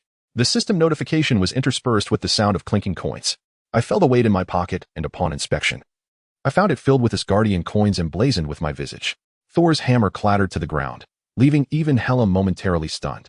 Odin stared at the coins in my hands, and after a prolonged silence, he sighed. Perhaps this is another way to usher in Ragnarok. In my view, this was simply a high-end renovation. Heimdall crafted a crown for himself from gold leaf. Perhaps we should sign a contract with this demolition office director? Next time we wish to reconstruct a palace, we could save on both labor and materials. As I gazed upon the golden splendor scattered about, a sudden pang of hunger struck me. Although the golden delicacies of Asgard are delectable, one cannot subsist solely on air, can one? Odin, I raised a gold coin and inquired. Do you have any specialty tomato sauce from the divine realm? Chapter 104, The Massacre at the Cafeteria. In the palace of Asgard, golden candlesticks flickered with an eerie glow, while Odin, perched high upon his throne, bore an expression of resigned authority. Hela, with her legs crossed, toyed with a dagger in her hand, while Thor stood beside her. Visibly agitated, the Stormbreaker humming ominously in his grip. Since you are here, you might as well join the feast. Odin's voice resonated with gravitas, as if it could penetrate the very essence of one's being. I patted my belly, the rumbling sound echoing conspicuously in the silence of the palace. A feast? Is there food? My eyes sparkled with anticipation, the urge of gluttony stirring within me. Hela chuckled lightly and gestured towards the depths of the palace. Of course. But you would do well to moderate your consumption. The supplies here have been accumulated over millennia. Within the banquet hall, an array of exquisite delicacies adorned the long tables, their aromas wafting enticingly. I plopped down at the head of the table and seized a whole roasted lamb, sinking my teeth into it. The crisp crackle of the lamb's skin echoed in my mouth, the meat succulent and juicy, akin to the finest of earthly feasts. The system prompt chimed in. Sin of gluttony, energy absorption in progress, experience points gained, 100. Thor lifted his goblet, poised to sip his mead, only to discover the pitcher was empty. His eyes widened in fury as he brandished his goblet and pursued the servant. Where is my mead? The servant, pale with fright, stammered, My lord, the mead has already been consumed by him. Thor followed the servant's pointing finger and beheld me, one hand clutching a roasted lamb leg and the other holding the mead pitcher, drinking heartily. Mead dribbled down my chin, soaking my garments. You are desecrating divine sustenance. Thor bellowed as he lunged at me, wielding Stormbreaker. I let out a hearty belch, the aroma of mead mingling delightfully with the sin of roasted meat, rendering me slightly tipsy. Do not rush, Thor. I am far from satiated, I grinned, revealing my emerald teeth glimmering under the candlelight. The power of gluttony surged within me. I felt as though I could devour an entire cow. Odin furrowed his brow and shook his head in exasperation. Enough, enough. This child's appetite is truly astonishing. However, the supplies of Asgard are not infinite. You must exercise restraint. While gnawing on a lamb bone, I mumbled, I do not wish to be this way. But this sin of gluttony is uncontrollable. Hela chuckled softly. It appears your gluttony is more fearsome than my power of death. The feast continued. Yet I showed no signs of stopping. The roasted lamb, mead, and divine bread were all consumed in a single sweep. The system prompts continued to sound. Sin of gluttony, energy absorption in progress, experience points gained, 200. Sin of gluttony, energy absorption in progress, experience points gained, 300. Thor gazed in despair at the empty banquet table, covering his face with his hands. It's over. A millennium's worth of supplies has vanished. Odin sighed deeply. Perhaps this is destiny. Suddenly, the system notification chimed again. Achievement unlocked. God's gluttony creator. Reward. Divine power amplification 10. I let out a satisfied burp and patted my belly. This achievement is quite commendable. It seems that my sin of gluttony has its merits. I chuckled, only to be struck by the sudden sensation of honeyed wine wafting from my being. Heimdall stood beside me, his eyes glinting with a hint of greed. You reek of honeyed wine, a veritable mobile brewing barrel. What brewing barrel? I am no such thing, I muttered in discontent, but soon realized Heimdall was approaching me. Thor looked at me with disdain. Well, this is splendid. Not only have we run out of provisions, but now we have a fellow exuding the sin of honeyed wine. However, Hela regarded me with keen interest. Perhaps this aroma could become a new specialty of Asgard. Odin shook his head in resignation. Do as you please. I must ponder how to replenish our supplies. As I observed Heimdall's avaricious gaze, an ominous premonition seized me. Could it be that I was destined to become Asgard's brewing barrel? This penalty for my gluttony truly is a headache. Chapter 105. The Rainbow Bridge digestive incident. The scent of honeyed wine from Asgard still clung to the folds of my shirt, while Heimdall's gaze seemed intent on pickling me as a side dish. I hid behind Thor, hoping his robust iron scent would mask the fermentation aroma emanating from me. Do you have any chewing gum? I nudged Thor's back. He turned and lifted me effortlessly, as if I were a mere chick. Touch nothing. Odin's single eye glinted ominously from the shadows, and Gungnir thudded heavily on the ground, particularly emphasizing the Rainbow Bridge. No sooner had the old man's words faded than my gaze fixated on the control panel of the Rainbow Bridge, where runes glimmered with vibrant hues, resembling melted fruit-flavored candies. Just a lick. Compelled by an inexplicable urge, I extended my tongue, and the system notification erupted the moment it made contact with the metal. Detected spatial energy entity. Initiate energy conversion. Before I could react, the entire control panel erupted in a dazzling display of colorful arcs. The light beams of the Rainbow Bridge began to twist wildly, akin to jelly being churned in a blender. What have you done? Heimdall's roar pierced my eardrums. The Guardian's eyes were ablaze with visions of the 9 realms flashing chaotically. I stared at my tongue, now shimmering with rainbow hues, and discovered it was coated with half a piece of melted rune candy that surprisingly tasted like popping candy. Amidst the chaos, Loki's anguished scream was particularly jarring. The god of mischief had not even had the chance to cast an illusion before he was consumed by the rampaging teleportation system. Heimdall's pupils dilated. He has been transported to Jotunheim. Before he could complete his sentence, the scene shifted, revealing Loki, wrapped in a towel, standing before the giant chieftains, who dropped a bar of soap with a thud. Let me explain. Loki raised his hands, remnants of foam clinging to his backside. In the next instant, he vanished in a swirl of blue light, only to reappear directly in Hela's chamber. The goddess of death was applying black nail polish on her bone vanity. And upon seeing her suddenly materialized brother, the corners of her lips curled into a slow smile. Loki, you had better have your last words ready. Odin's beard twisted into a spiral in his fury, yet my attention was captivated by the system's alert. Space Law Resistance 50 now allows for the consumption of the portal. I gulped as I gazed at the distorted beams of the Rainbow Bridge, which suddenly morphed into glowing strands of spaghetti. Stop. Thor swung Stormbreaker towards the console. And I darted forward, opening my mouth to inhale the splattering arcs of electricity as if they were cotton candy. The saccharine energy detonated in my stomach, causing the beams of the Rainbow Bridge to swell dramatically, shaking all of Asgard. Hela's laughter mingled with Loki's wails from the void. Father, what did I say? The demolition office director has switched careers. At that moment, Loki was again transported to the realm of dwarfs, staring blankly at a craftsman wielding a hammer, with an unfinished iron helmet perched atop his head. Shut down the teleportation system. Odin's roar sent golden dust cascading from the palace dome. Heimdall, drenched in sweat, plucked the strings of his harp, only to find the runes on the console turning into colorful syrup under the corrosive effect of my saliva. I wiped the corner of my mouth and suddenly realized I could see the silver patterns of the spatial rifts floating in the air, resembling crepes dusted with powdered sugar. Perhaps we should be grateful he didn't gnaw on the essence of the Rainbow Bridge. Hela had appeared behind me, teasingly lifting a strand of my hair with her bone blade, but at this rate, it wouldn't be long before he devoured the 9 realms like skewers.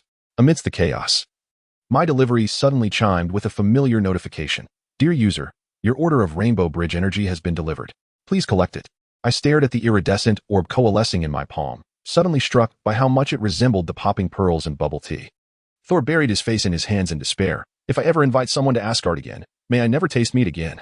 Meanwhile, Loki's 5th teleportation destination turned out to be Disneyland on Earth, where he was currently being chased by Mickey Mouse for an autograph. Odin remained silent for a long while before finally squeezing out a command through clenched teeth, send him back to Earth immediately.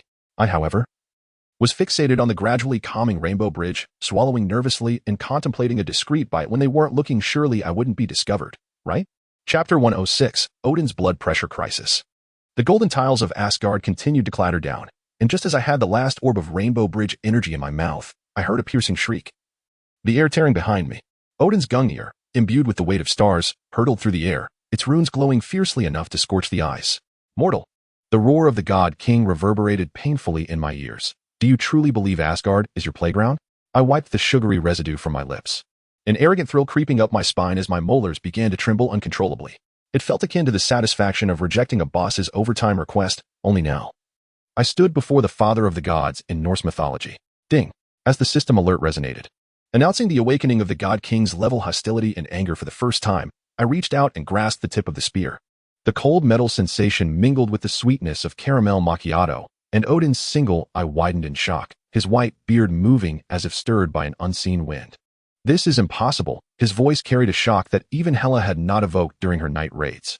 I tilted my head, gazing at the flowing runes on the gun barrel, and suddenly recalled the unfinished code in Tony Stark's laboratory. Old man, your firearm is in dire need of maintenance. It's time to change the lubricant. Hela's laughter echoed through the ruins as the goddess of death, producing a box of antihypertensives from an unknown source, elegantly tossed it to her father. Need a quick-acting heart remedy? Your complexion is more vivid than the Bifrost Bridge. Odin trembled with rage. The divine power emanating from Gungnir erupted into golden shockwaves at my fingertips. The entire roof of the celestial palace lifted, showering down a cacophony of golden rain. Thor, clutching his head, scurried among the rubble, the Stormbreaker dislodged by an aftershock, conveniently embedding itself into a passing guard's helmet. Jane Foster burst in, wielding a modified spectrometer. As the instrument aligned with me, it exploded into a shower of sparks. Excessive energy wave detected. The mechanical voice of the system quivered, the progress bar for the Sin of Wrath loading furiously. I felt a fire igniting within, as Odin's divine power surged through Gungnir, yet transformed into a tingling sensation akin to carbonation upon contact with my skin. Not enough. I suddenly laughed, my dark green teeth glinting ominously in the golden light. This divine power pales in comparison to Tony's arc reactor. My words ignited the fury of the All-Father, the brilliance of Gungnir tripling, the entire sky saturated in blinding gold. Hela, munching on the anti-hypertensive tablets, watched with amusement, occasionally offering popcorn to her brother Loki, who had just returned from Disneyland, still clad in a Mickey Mouse shirt, and was magically transforming golden tiles into playing cards for a game of solitaire. This is riveting, absolutely riveting. Loki whistled, wagering that our father would require the infirmary within 3 moves. Odin's roar reverberated through the 9 realms, while my wrath reached a critical threshold. The system's alert sounded almost like a scream. Wrath sensor past 10, gaining divine provocation, ability, forcibly enrages target. I grasped Gungnir with one hand, pulling Odin off balance. Do you know how McDonald's fries are made in New York? I stared into his astonished single eye. Your divine power, doesn't he even reach the right oil temperature? Hela burst into laughter, spitting out the tablet, while Thor's jaw nearly hit the ground. Odin's face flushed a deep shade of crimson, suddenly breaking into a fierce cough, specks of golden light clinging to his white beard. The goddess of death sauntered over, pulling out her phone to record. Father, how about we film a day in the life of the God King for the 9 Realms TikTok? Guaranteed to go viral. Just as I prepared to continue my provocation, a tempest surged in my stomach, gluttony, pride, and the recently awakened wrath intertwining within my veins. I clutched my abdomen and stepped back, letting out a belch infused with the taste of lightning and caramel, the golden shockwave knocking Odin to the ground among the debris. Energy conflict detected, initiating forced cooling. The moment the system alert sounded, darkness enveloped my vision. The last thing I saw was Hela stuffing anti-hypertensives into her father's mouth while Loki magically transformed the golden tiles into an ambulance's flashing light. Chapter 107. The dual goddesses battlefield. The air in the infirmary of Asgard was thick with the pungent scent of tranquilizers. Odin, wrapped in a blanket, sat upon a bed woven with gold leaf, his single eye fixed upon me with an intensity that felt as if he might devour me whole. I had just released a belch resonating with the echoes of thunder when a sudden surge of energy erupted from beyond the palace walls, causing the entire wall to shatter with a deafening roar. Jane Foster, her hair a wild tangle of crimson, stood before me with a smoking spectrometer in hand, the reality stone pulsating with an eerie dark red glow at her chest. I've cracked it. Her voice brimmed with the exhilaration of discovery, completely oblivious to Hela, who was slowly rising from the shadows, dark mist seeping from her fingertips. The scoffing of the lesser beings in the courtyard ceased abruptly. Jane's ether particles erupted uncontrollably, dark red energy surging forth like a colossal beast breaking free from its cage, splattering across the face of the goddess of death. Hela let out a furious roar, her form being thrown to the ground, her black cloak crackling ominously and emitting a noxious smoke. At that moment, the detection of the reality distortion triggered the automatic activation of the jealousy replication function, and I felt an agonizing burn on my skin. Glancing down, I was horrified to see my hands transforming at a visible pace into Jane's likeness, even the coffee stains on her lab coat perfectly replicated. What in the world is happening? I brushed my suddenly smooth hair, my voice unwittingly adopting Jane's scholarly tone. Hela clambered up from the debris, her makeup smeared as if trampled by a pallet, her pupils dilating in shock as she fixated on the other Jane. How are you here? Yet Jane remained oblivious to the tension in the air, raising her sparking device with fervent excitement in her eyes. Look, the ether particles are resonating with his energy field. Her words were abruptly silenced by Hela's shriek as the goddess of death lunged forward, brandishing her bone blade. Fraud. Imitation. Disappear. I stumbled back, seeking refuge behind Thor, who stood agape at the sight of 2 Janes, nearly losing his grip on the Stormbreaker. What in the world is going on? Odin, infuriated, hurled the tranquilizer bottle against the headboard, sending a cascade of gold dust tumbling to the floor. Amidst the chaos, my food delivery notification chimed. You have a new delivery order for the Reality Stone energy package. Please collect it promptly. The ether particles in Jane's grasp began to stir restlessly once more, the dark red energy sprawling like a web, enveloping the entire infirmary. I felt the power of jealousy surging within me, a fierce possessiveness igniting as I beheld the force Jane commanded. Don't move. I dashed forward, seizing the spectrometer. My every movement and tone mirrored Jane's, leaving Hela momentarily stunned. The expression on the goddess of death was a masterpiece, shifting from rage to astonishment, finally settling into disbelief. How dare you? Her words were abruptly interrupted by a sudden rift in space, from which Loki emerged, clutching a bag of popcorn. Oh dear. Did I miss something good? Odin, laboriously rising with Gungnir in hand, glared at the 2 identical Janes, veins bulging on his forehead. Restore everything to its original state immediately. Yet, I discovered that mimicking Jane's form not only allowed me access to her academic knowledge, but also made the energy fluctuations of the Reality Stone palpably clear. The system's notification echoed once more. The progress of the sin of envy has reached 20, granting the ability of reality mimicry. Hela suddenly broke into an eerie smile. brushing away the remnants of ethereal particles from her face, her eyes glinting with a dangerous light. How intriguing, truly intriguing. She turned to Odin. Father, perhaps we should consider viewing our guest from a different perspective. Jane finally regained her composure, gazing at my identical reflection. Adjusting her glasses. Is this a new manifestation of energy, or a side effect of the reality gem? She reached for a test tube to collect a sample, only for me to deftly evade her with a jest. Now I am Jane. Who collects from whom is still uncertain. At that moment, my stomach emitted a thunderous growl. The power of gluttony protesting under the provocation of envy. Observing the golden tiles warped into donut shapes from the energy conflict, I swallowed hard, pondering whether the taste of divine palace materials would differ when consumed in Jane's form. Odin, witnessing the impending chaos, suddenly went pale and collapsed backward. Hela, quick on her feet, caught him and promptly shoved a sedative into his mouth, casting me a reproachful glare. This is all your fault. You've upset father. I blinked my large, innocent eyes at Thor. Thunder God, could you take me to the kitchen? I'm feeling a bit hungry. Thor, bewildered, scratched his head, utterly confused as to why Jane's gaze had suddenly transformed into that of a husky spotting a bone. Amidst Hela's murderous glare and Jane's puzzled stare, I swaggered towards the Asgardian kitchen. The thrill of this chaotic scene was intoxicating. Yet, I wondered when the side effects of the sin of envy would cease. Chapter 108. The Accelerator of Ragnarok. The kitchen of Asgard was permeated with a burnt aroma as I gleefully gnawed on a golden rolling pin, when suddenly, I felt a tremor beneath my feet, akin to an earthquake. Looking up, I saw Thor, clutching a piece of roasted venison that resembled a honeycomb. His complexion more ghastly than his crimson cape. What have you done to the world tree? I licked the gold dust from my lips, the power of gluttony churning wildly in my stomach. Just moments ago, as I passed the roots of the world tree, those luminescent gigantic vines had transformed into matcha-flavored giant gummies, and the system notification reverberated in my ears. Top-tier ingredient detected. Essence of the world tree. I had barely taken a small bite when the palace floors suddenly cracked open with spiderweb-like fissures. Hellish laughter mingled with the rumbling of falling stones as the goddess of death approached, stepping gracefully upon the collapsing columns.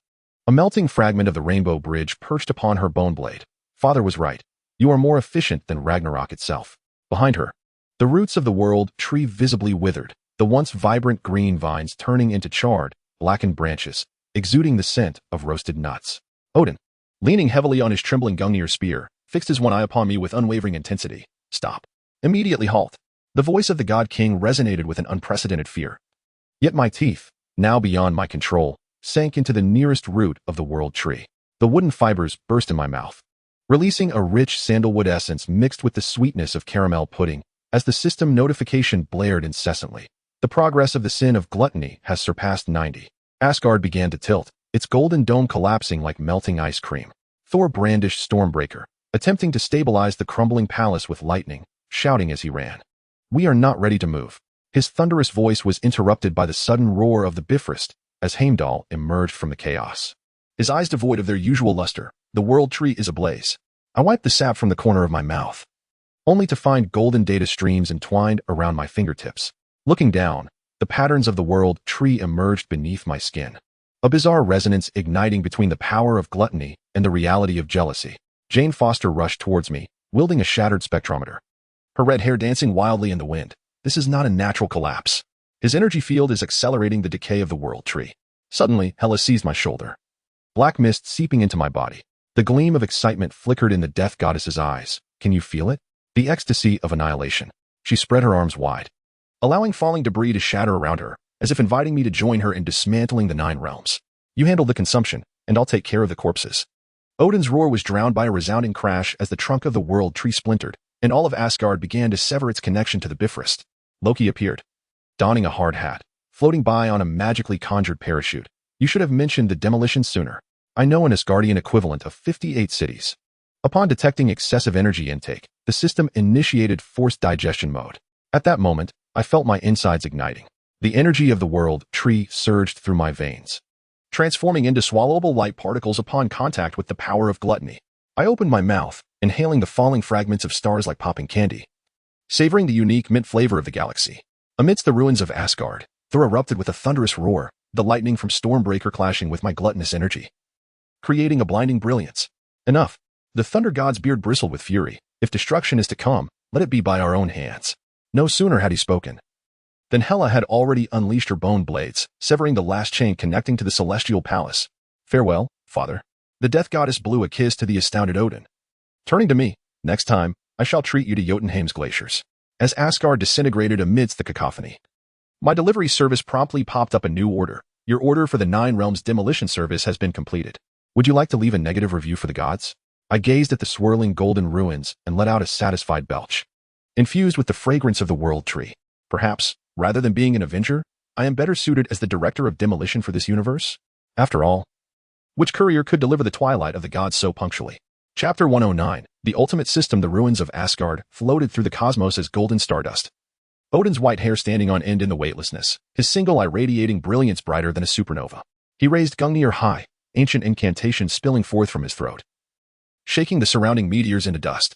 Mortal, you shall pay dearly for your arrogance.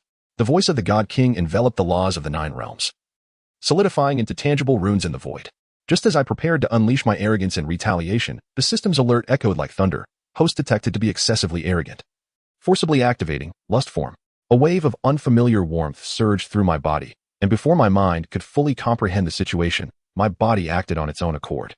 In the next moment, I effortlessly wrapped one arm around Hela's waist while the other cradled her knee, executing a quintessential princess carry before the astonished onlookers. The death goddess's black gown unfurled like a blooming mandrake, her pallid face flushing visibly, and her bone blade clattered to the floating debris below.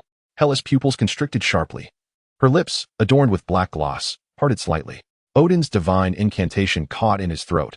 Gungnir slipped from his trembling fingers, tracing a golden parabolic arc through the cosmos. Thor's jaw almost dislocated. The Stormbreaker collided with a distant meteor. Loki's enchanted umbrella malfunctioned instantaneously, sending him hurtling like a blue comet. Jane Foster's glasses slid to the tip of her nose as she held her broken spectrometer, muttering, "This defies any known patterns of energy fluctuations." Just as my delivery notification popped up with an absurd message, "Your order for Princess Carry service has been completed." Lady Hela gave a 5-star review. Reward, 1000 rose petal effects. This system was clearly doing this on purpose. I seethed internally, yet found myself powerless to control my own body. Under the gaze of lust form, everything appeared as if filtered through a tenfold lens. The beauty mark at the edge of Hela's eye sparkled like a radiant ruby, and the shadows cast by her lashes bore an irresistible allure. The system alert chimed once more. Synfusion progress, 60. Please prepare for final evolution. Odin finally regained his voice. Release my daughter at once. The God King's roar distorted the surrounding nebulae. Yet, uncontrollably, I held Hela tighter, leaning down to whisper words that sent shivers down my spine. Your eyes are more enchanting than the light of the rainbow bridge. Hela suddenly laughed, her warm breath grazing my neck. So you possess this side too? She raised her hand, curling it around my neck, as black mist coiled around her fingertips. I prefer you like this over being destructive. Simultaneously, Thor's roar and Loki's wicked laughter erupted, while I felt the 7 powers within me colliding violently. The power of gluttony chewed on the bone spikes of Hela's cloak like a lollipop. The power of greed attempted to pry the runes from her bone blades as collectibles, while the power of wrath clamored to crush Odin's divine incantation like cotton candy. Most absurdly, in my lust form, I found myself contemplating what flavor it would be if I licked off Hela's black eyeshadow. Detecting an escalation in energy conflict, the system initiated a temporary buffering mechanism. Just as the alert concluded, rose petals erupted from my mouth in a dazzling cascade. These honey-scented petals deftly covered Odin's mouth, forming heart shapes on his white beard. The God King's face turned as red as a ripe tomato, and Gungnir spun wildly through the cosmos, tracing a shameful spiral trajectory. Enough. Thor charged forward with the Stormbreaker. Yet the lightning dissipated into pink motes mere half a meter from me. The defensive mechanism of the lust form automatically activated, transforming all attacks into heart-shaped effects. Taking advantage of the moment, Loki conjured popcorn with a wave of his magic, munching away while commenting, "This performance is far more thrilling than the melodrama at the Asgardian theater." Suddenly, Hela cupped my face, her dark nails gently tracing my lower lip.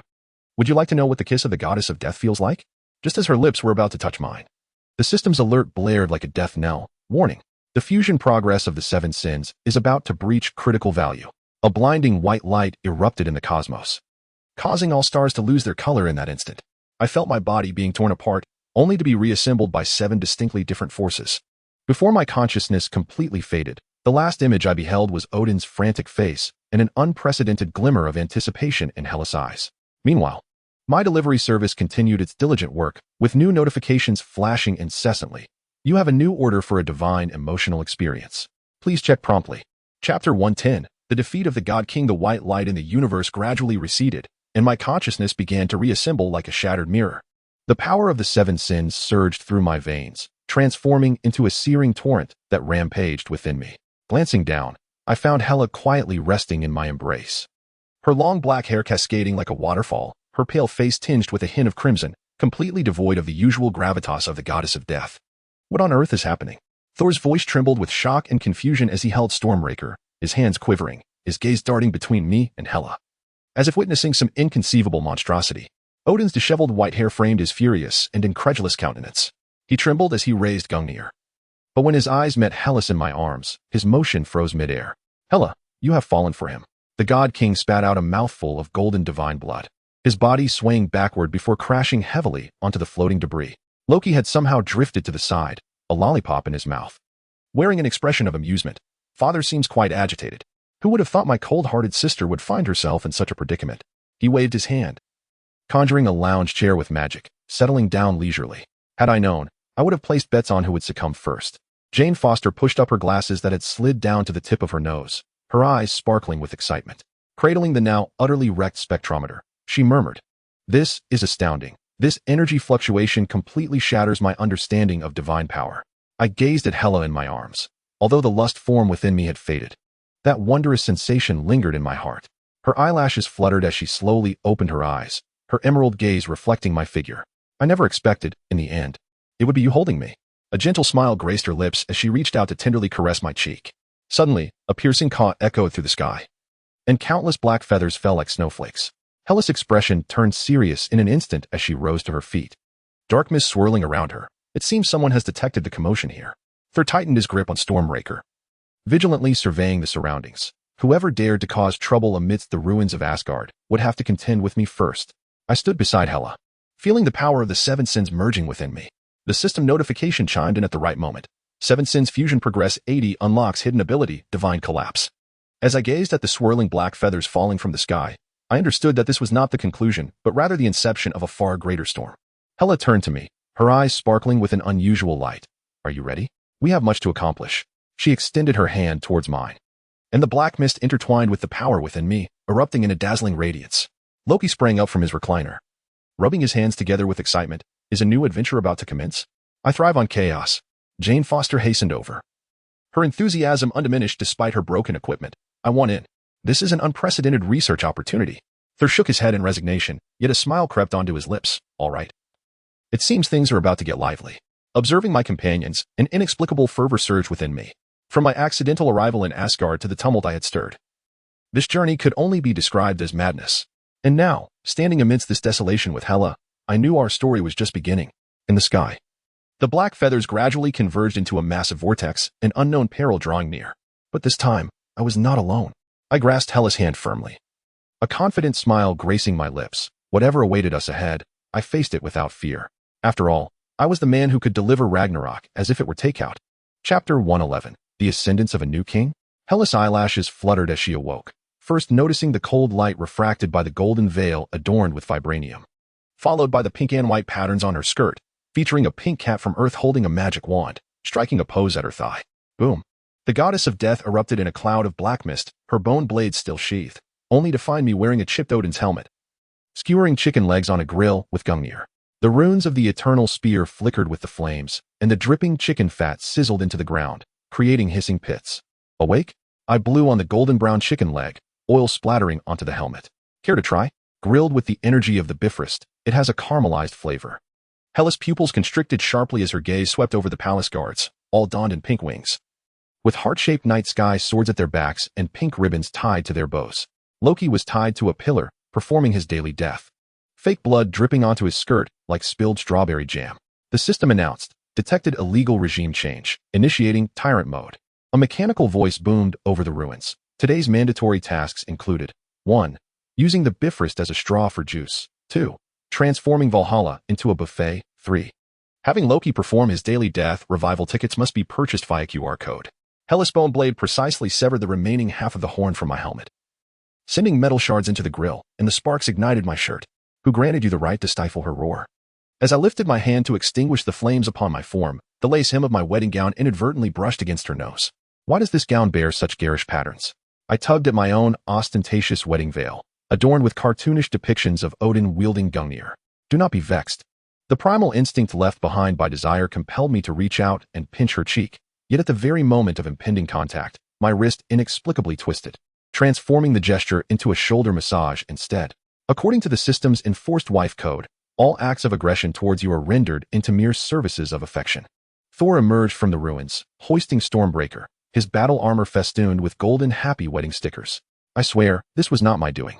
He raised his hands in surrender. But the Rainbow Bridge's juice is quite delectable. Would you care to sample the mango flavor? Jane Foster rushed forward, wielding her newly modified device, her red hair exploding like a dandelion under cosmic rays. Look, she exclaimed, shoving the screen before Hela. After the Hall of Heroes was transformed into a buffet, the energy flow efficiency in Asgard has surged by 300, and this, the chaotic energy produced by Loki's every demise, can be directly exchanged for Hela's throbbing temples. Suddenly, she seized the hem of her gown and struck me fiercely. According to the wife code, this force became a gentle caress upon my skin, causing me to involuntarily emit a sound of pleasure. The goddess of death went completely berserk, her black mist swelling into a massive wolf's head, yet upon contact with me, it morphed into a playful lick. The system detected a severe violation of the foolish king mode. The notification chimed with a hint of schadenfreude, imposing a penalty. For the next 3 hours, I must recite the wife code to the tune of the wedding march. Clearing my throat, I began amidst Hela's murderous gaze. Rule number 1. When the wife is angry, one must immediately appease her. Rule number 2. The wife's words are always right. Suddenly, Odin's helmet emitted a piercing alarm, and in the distance, the Rainbow Bridge twisted into the shape of a straw, while Loki's screams mingled with the melody of the wedding march, echoing through the cosmos. Thus, Hela severed the pearl necklace from my gown, the pearls rolling to the ground and transforming into glowing dice. Now, who can explain why there is a singing Mickey Mouse seated upon my throne? Loki revived from his feigned death, bounding over with a payment sign. Scan to pay 999 divine coins. Unlock Mickey's hidden skin immediately. Additionally, a reminder, the Hall of Heroes buffet is currently offering a limited time discount. Devour the remnants of the former God King. Now is the time. Chapter 112, The Rainbow Bridge Beautification Project. The scent of roasted chicken legs wafted over the ruins of Asgard as I finished the last morsel of meat, staring at the Rainbow Bridge shimmering in vibrant hues, letting out a satisfied burp. This contraption constantly flashed a monotonous blue light, resembling an unfinished construction site. Hela, do you not find this bridge somewhat lacking? I turned to the goddess of death, who was slicing an apple with a bone blade. Her wedding gown's design now altered to depict a dark version wielding a scythe. Without lifting her gaze, Hela replied, "Should you dare to touch the Rainbow Bridge, I shall let you experience the essence of death's manicure." The system notification sounded at an opportune moment, detecting whether the transformation of the divine structure to initiate gluttonous renovation mode has commenced. I stroked my chin, suddenly feeling an itch in my palms. 3 seconds later, the uncontrollable force of gluttony erupted within me, and I lunged forward, taking a bite out of the surface of the Rainbow Bridge. Crunch!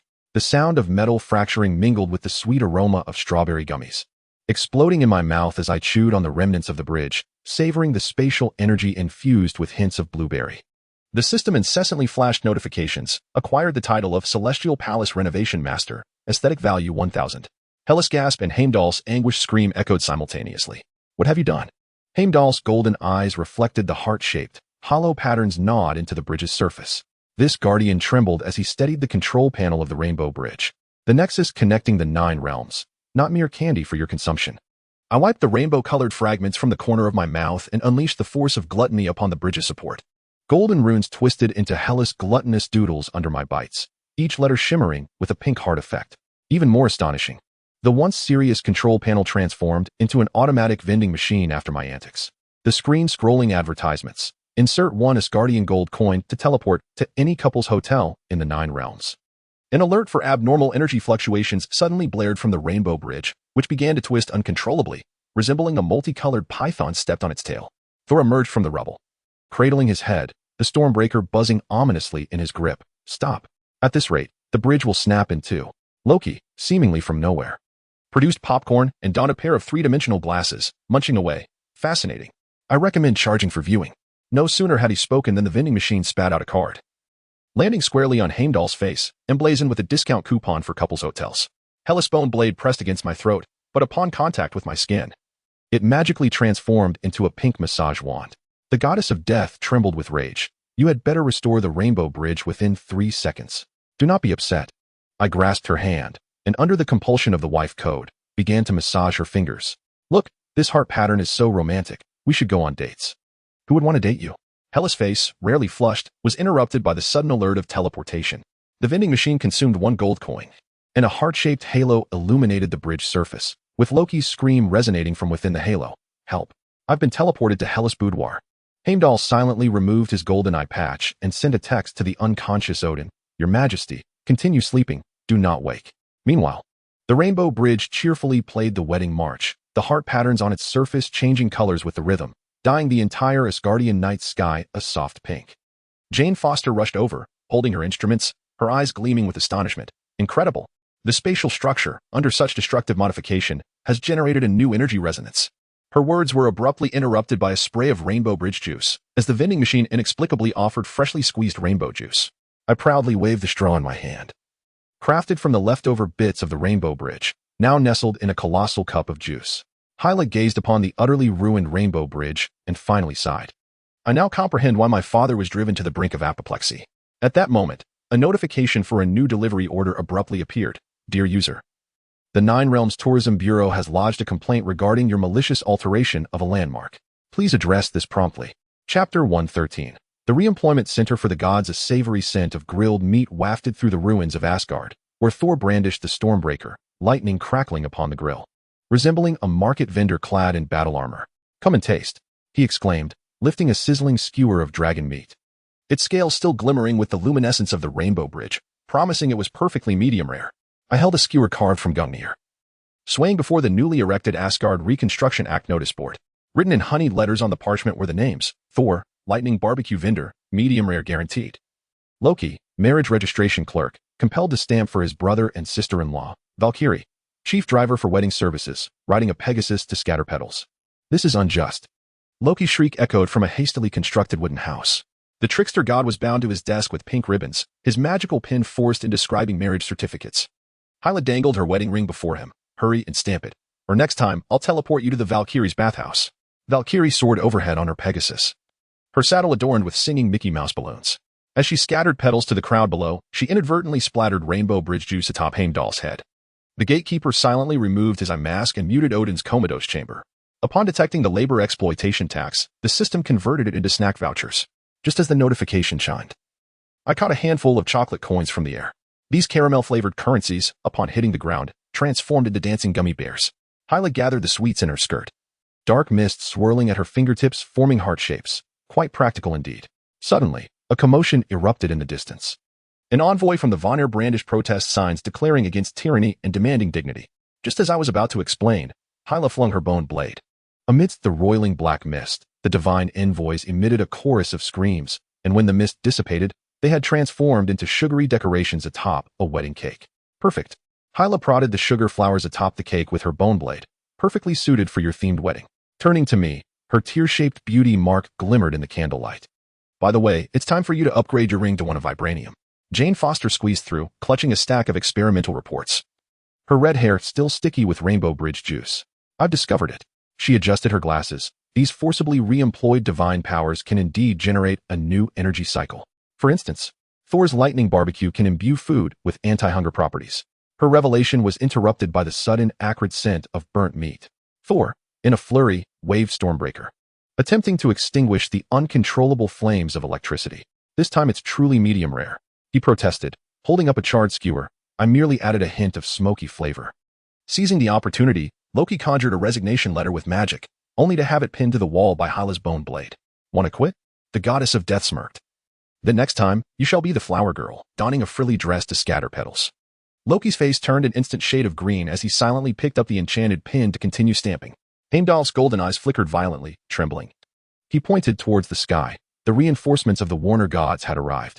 Before his words could fully escape, a row of buttons emerged from the vending machine-like control panel of the Rainbow Bridge, the screen scrolling with options. Wedding fireworks welcome, candy bomb bombardment. Play the most dazzling ethnic style. Without hesitation, I pressed the button, and instead of artillery, a sky filled with pink heart-shaped fireworks erupted. Among the fireworks, projections of a singing Mickey Mouse intermingled, illuminating the Warner gods' warships as if they were in a lively disco. Hela laughed until she could barely stand, as black mist transformed into small cats waving glow sticks. Detecting an overwhelming surge of joyous energy, the reward mechanism activated. with a notification chime. The snack vouchers in my pocket suddenly multiplied. In the distance, a long queue formed at Thor's barbecue stall. And even Heimdall discreetly removed as I massed a purchase skewers sprinkled with rainbow sugar. Meanwhile, my delivery app sent a new order. The Nine Realms Labor Protection Bureau has filed a complaint against your illegal employment practices. Please proceed immediately for mediation, including a complimentary popcorn-flavored penalty. Observing the lively scene amidst the ruins of Asgard, I suddenly felt that perhaps being a foolish ruler could be rather amusing. Chapter 114. Odin's coffin lid could no longer contain it. The reconstruction site of Asgard was filled with the sweet aroma of cotton candy. And I was directing the Valkyries to hang garlands from the world tree using Pegasus. The fluorescent pink happy wedding lettering shimmered on the bark. While Fenrir the wolf sat nearby, about tied around his neck swaying with his tail, a glowing candied hawthorn skewered in his mouth. A bit to the left. I shouted into the air, casually pouring rainbow bridge juice into the tall glass Hela had handed me. The goddess of death, adorned in a sequined wedding gown with dark side-bearing motifs, gracefully groomed Fenrir's fur with a bone blade. Suddenly, a violent tremor emanated from the ruins housing Odin's comatose chamber. Golden runes spread across the ground. The king of gods roar piercing through the clouds. I sensed the celestial palace coming to an abrupt halt as Odin, wrapped in a blanket, sat up, his single eye widening more than the rainbow bridge itself. His divine gaze swept over the Barbie pink golden palace, landing on the garlands hanging from the world tree, ultimately fixing on Fenrir, who was adorably adorned with a bow. The smell of charred meat wafted from Thor's lightning barbecue stall. Loki, wearing a frilly skirt, distributed wedding candies to visitors, while Heimdall sported a Mickey Mouse sticker on his golden eye mask. What is all this?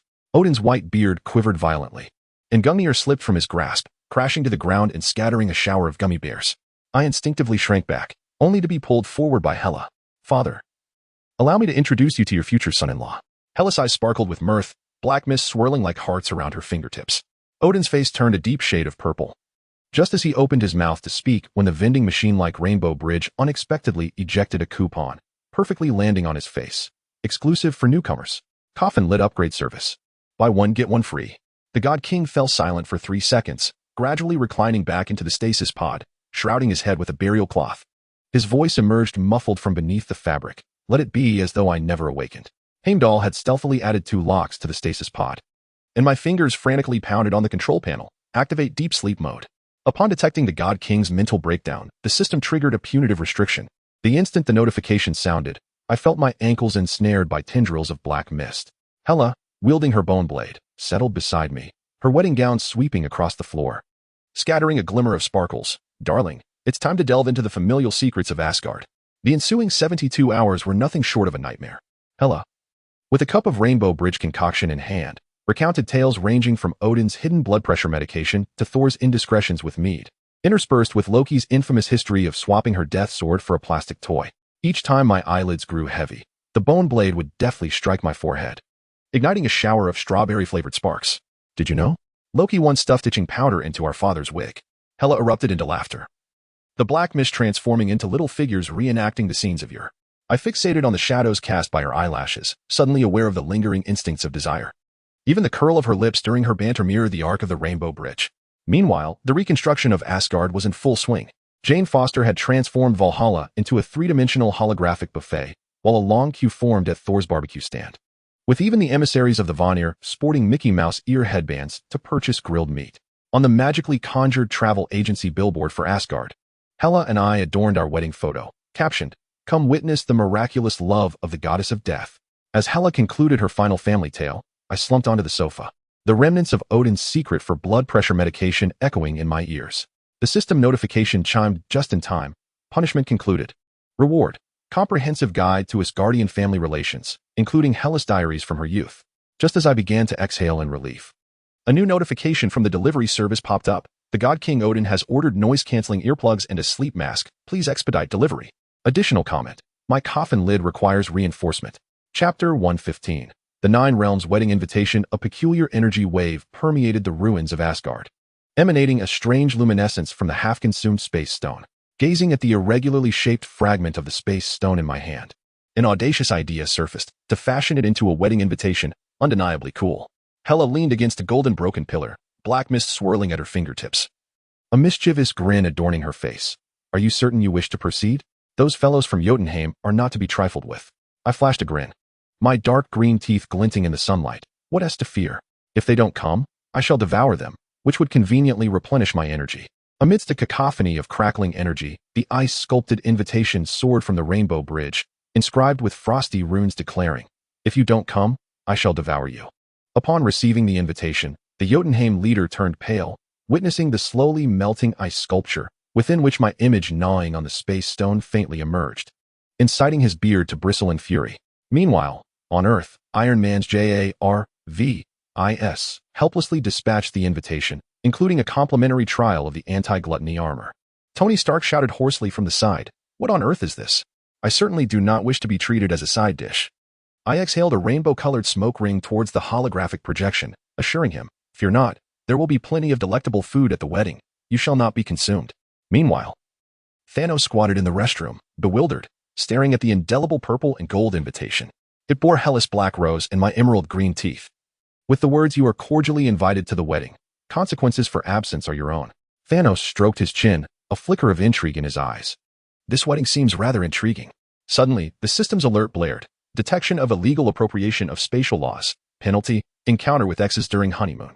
I gazed at Hela, who raised an eyebrow as a black mist transformed into a bat, flitting between us. Exes? It appears our honeymoon will be quite entertaining. Thor, wielding Stormbreaker, passed by. Glancing at the space gym invitation in our hands, swallowing hard, "Your wedding is more chaotic than Ragnarok." Loki emerged from nowhere, brandishing a handful of magically conjured wedding candies. A mischievous grin on his face. "Perhaps during the honeymoon, you might encounter Odin's ex. Now that would be thrilling." Jane Foster rushed over, holding an instrument, her red hair dancing in the wind. The energy fluctuations of this invitation are exceedingly peculiar. Even after half of the space gym has been consumed, it remains stable. She directed her device at the invitation, the screen flickering with bizarre data. Hela snatched the invitation, etching a black heart upon it with a bone blade, declaring, "Regardless of the penalties, anyone who fails to attend this wedding shall face the obliteration of their planet." I wrapped my arm around her waist, the powers of gluttony and lust intertwining within me, and shouted towards the rainbow bridge, "Everyone must attend the wedding, or I shall feast upon your planets like cake." In the ruins of Asgard, the holographic projections of guests began to appear. The emissaries of the Warner gods donned formal attire, wielding protest signs that declared, "Weddings are permitted." But destroying homes is not. Mickey Mouse waved a magic wand, sketching a pink heart in the air. Fenrir the wolf joyfully raced through the ruins, clutching streamers. And there we stood, Hela and I, at the center of the rainbow bridge, witnessing the chaotic yet lively scene, exchanging smiles. Hela's black dress billowed in the breeze, while remnants of the consumed space gem clung to my armor. Suddenly, a melodic tune resonated, a wedding march adapted from the energy of the rainbow bridge. Guests began to enter, as Loki's fireworks burst in the sky, and the aroma of Thor's lightning barbecue wafted through the air. At that moment, a new message popped up on my delivery app. "Thanos has ordered a wedding disruption package. Please expedite processing." I glanced at Hela, who wore an enigmatic smile. It appears this delivery must be personally attended to, and thus, our honeymoon, set to unfold amidst the delightful chaos of our wedding, awaited. I pondered the surprises our exes might bring, yet with Hela by my side, even the most outrageous adventures promised to be enjoyable. Chapter 116. The dowry of the goddess of death. The reconstruction site of Asgard was suffused with the sweet fragrance of rainbow bridge cotton candy as I crouched down, using the eternal spear as a skewer to thread the dragon meat freshly grilled by Thor. Suddenly, the sky tore open with a blood-red fissure, and Hela emerged from the realm of the dead, her feet treading upon black mist, an eerie luminescence faintly radiating beneath her dark cloak. "My dear, behold the surprise I have prepared for our wedding," she proclaimed, snapping her fingers. From the swirling shadows, a wedding train unfurled, stretching an impressive 100 meters. This train was intricately woven from countless spectral arms, each adorned with rings studded with sharp spikes, which occasionally bared their teeth at passing guests. Just as Jane Foster raised her device to scan, one of the spectral hands forcefully swatted her away, leaving a black handprint on her lab coat. This train served as an automatic deterrent for uninvited guests. Hela twirled gracefully, and the spectral arms promptly formed the shape of roses, exhibiting a gentle demeanor towards those of our kind. Before she could finish, Loki leaned in to touch, only to be caught by 3 fingers, hoisted aloft by his ear. Even more astonishing was the main course of the banquet. Hela summoned a colossal beast from the underworld, engulfed in eternal flames, resembling both a bull and a dragon, with flames coursing through its scales, filling the air with an unusual aroma of roasted meat mingled with sulfur, roasted over eternal flames for 3 centuries. It was charred on the outside yet tender within. She sliced off a piece with a bone blade. The juices dripped onto the ground, instantly creating a deep pit. "Care for a taste?" I took a bite, and the molten juices exploded in my mouth, revealing the flavor of caramel pudding. The system notifications began to flood in, Detected God-tier ingredients. Gluttony power progress bar at 20. There stood Frozen, holding his grilling tongs. His lightning roasted meat suddenly seemed far less appealing. Most absurd of all was the guest list. Hela produced a tattered scroll of parchment, inscribed in blood with the prophecies of Ragnarok. You've already muddled this prophecy, so why not repurpose it? She unfurled the scroll, and the ominous words of destruction transformed into the itinerary for the wedding. First course, devouring the world tree cake. Second course, using the rainbow bridge as a straw for the ceremonial wine. Loki leaned in, reading the scroll aloud, laughing so hard he could hardly stand. Sister, you've transformed Ragnarok into a divine feast. Hela raised an eyebrow, pressing her bone blade against his throat. Do you wish to be the main course? Loki promptly fell silent, conjuring a bouquet of roses to offer her. At that moment, the system's mocking notification chimed. Achieved, living off the wife, accomplishment. Propelled by the death power of your spouse towards the pinnacle of life. Reward, Underworld Black Card, allows for the summoning of the Undead Legion as wedding security. I gazed at the black card that had materialized in my pocket, emblazoned with Hela Eskull, glowing with an ethereal purple light. Heimdall, donned in bite-proof gloves, cautiously directed the spectral arms in arranging the venue. His golden eyes reflected the chaotic scene as he shook his head in resignation. I now understand why His Majesty Odin feigned unconsciousness. Meanwhile, Odin's slumber chamber vibrated with muffled wails for the return of the celestial palace. Before long, the wedding venue was brimming with guests from the 9 realms. The frost giants from Jotunheim shivered in their down jackets, facing icy tableware that exhaled frigid air. The Avengers from Earth eyed the fire-breathing main course, with Tony Stark surreptitiously charging his armor, fearing he might be mistaken for an appetizer. Most comically, Thanos sat in a corner wearing sunglasses, clutching the gilded invitation I had previously sent, his expression more sour than that of someone who had just bitten into a lemon. Upon detecting an overload of wedding energy, the special services were activated. As the system's voice faded, the rainbow bridge unexpectedly transformed into a rotating dining table, adorned with an array of confections embellished with spatial gems. Hela linked her arm with mine, while the undead trailing behind us parted the way, her dark mist morphing into a flurry of butterflies, each wing inscribed with Happy Wedding. As I savored the first bite of the world tree cake, I suddenly felt the gluttonous force within me resonate with Hela's essence of death. The system notification flashed frantically. Sin Fusion Progress 90. Final form, Lord of Chaos, imminent.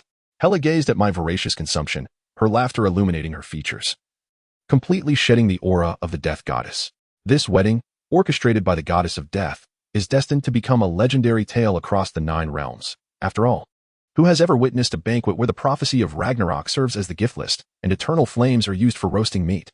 Chapter 117. Loki's 100 Ways to Die. The aroma of meat roasted by eternal flames wafted over the ruins of Asgard as I nibbled on a spoon carved from spatial gems, observing the chaotic spectacle of the wedding. Hela, with her arm entwined with mine, engaged in a tug-of-war with Fenrir, the wolf, using the arms of the undead trailing from her bridal train, occasionally snatching candies from guests. Suddenly, Loki's shriek pierced the heavens. Sister, let us talk reasonably.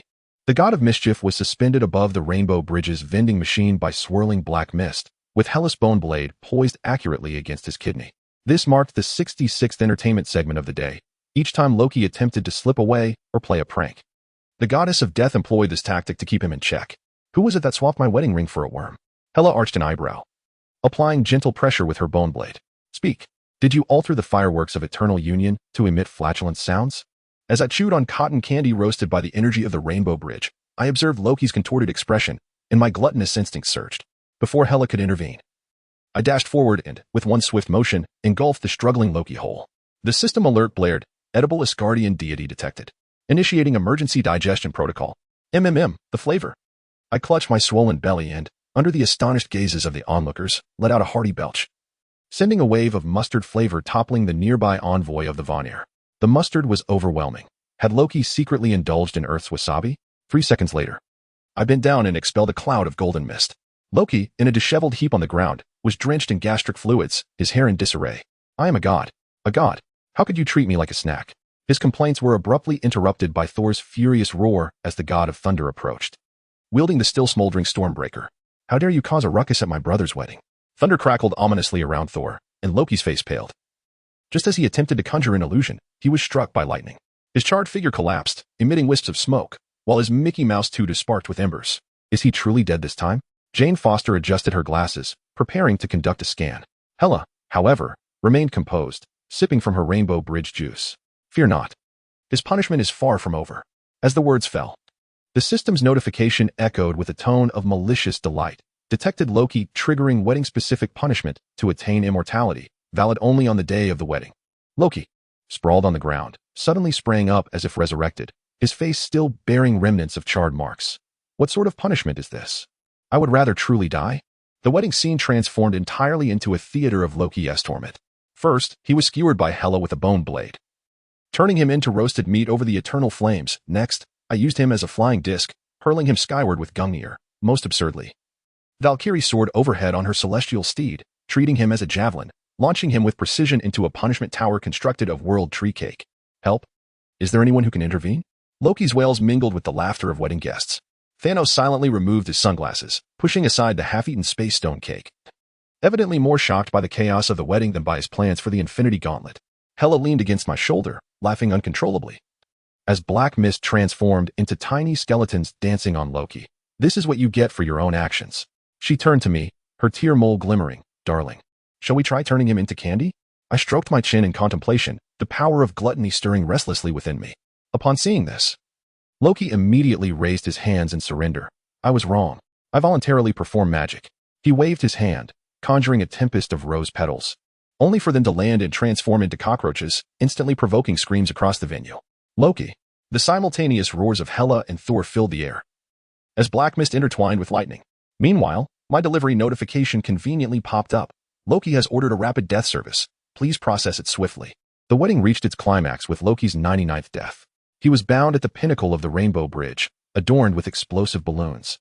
And to the tune of the most dazzling national style, Hela delivered a swift kick, sending him plummeting. Amidst the vibrant explosion, his screams resonated across the 9 realms. I hate weddings. At that moment, the system notification flickered once more. Send fusion progress 95 detected. Wedding chaos energy exceeds standard, hidden storyline about to unlock. Watching Loki still struggling amidst the ruins, I had an ominous premonition that, after this wedding, the 9 realms would no longer know the meaning of tranquility. Chapter 118. Thanos' contribution to the ruins of Asgard trembled amidst the wedding's clamor, as the light streaming from the Rainbow Bridge twisted into the shape of an exclamation mark. I was busy skewering a cotton candy shaped like Loki with Gungnir when I saw Thanos emerging from a spatial rift, his expression dark, dragging along the despondent Ebony Maw. Late to the party, are we, Purple Potato? Hela twirled her bone blade in her palm, and the skeletal hands of the wedding gown promptly reached out to encircle him. Thanos' jaw twitched, the Infinity Gauntlet on his hand radiating an ominous purple glow, though his right index and middle fingers were missing half their lengths. The severed edges still stained with my bite marks. I have come to present a congratulatory gift.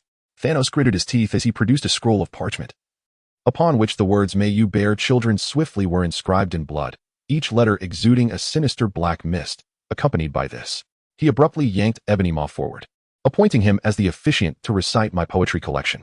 The ebony-throated figure's robe fluttered like leaves caught in an autumn breeze as he tremulously unfurled a collection of poetry. Reciting the opening line, when the gloves tighten, even the cosmos remains unspoken. Suddenly, my voracious appetite surged forth, and I bit down on the corner of the poetry book. The parchment, imbued with the taste of rust, transformed into energy within my mouth as the system notifications erupted. Cursed item detected. Automatically converted to anti-hair loss shampoo. You. Thanos' eyes instantly filled with blood, the Infinity Gauntlet glowing ominously. Yet, Hela swiftly unleashed a bone blade, deftly severing the reality stone from his glove. As the gem plummeted to the ground, it morphed into a strawberry-flavored gummy candy.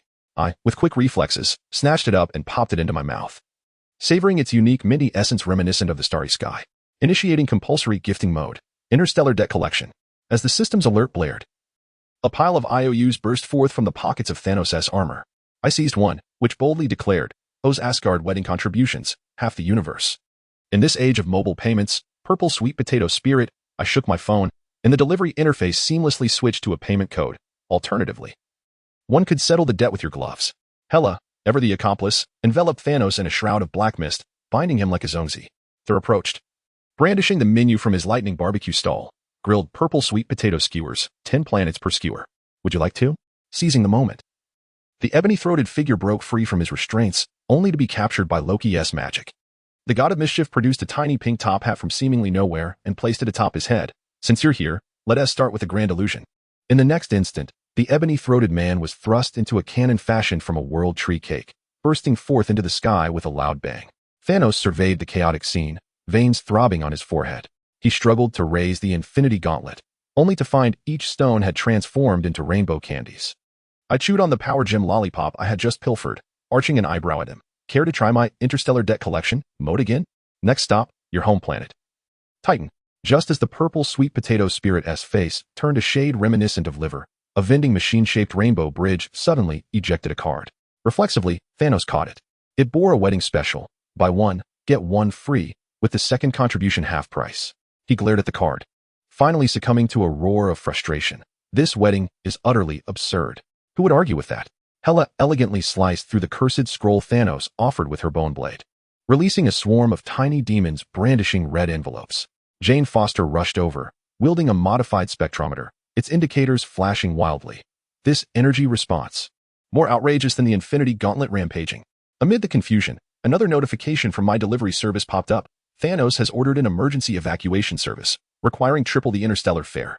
I watched as Thanos awkwardly squeezed himself into a tear in space, suddenly feeling the weight of the Infinity Gauntlet in my pocket, which had mysteriously appeared, growing chocolate-coated fingers where two had been lost.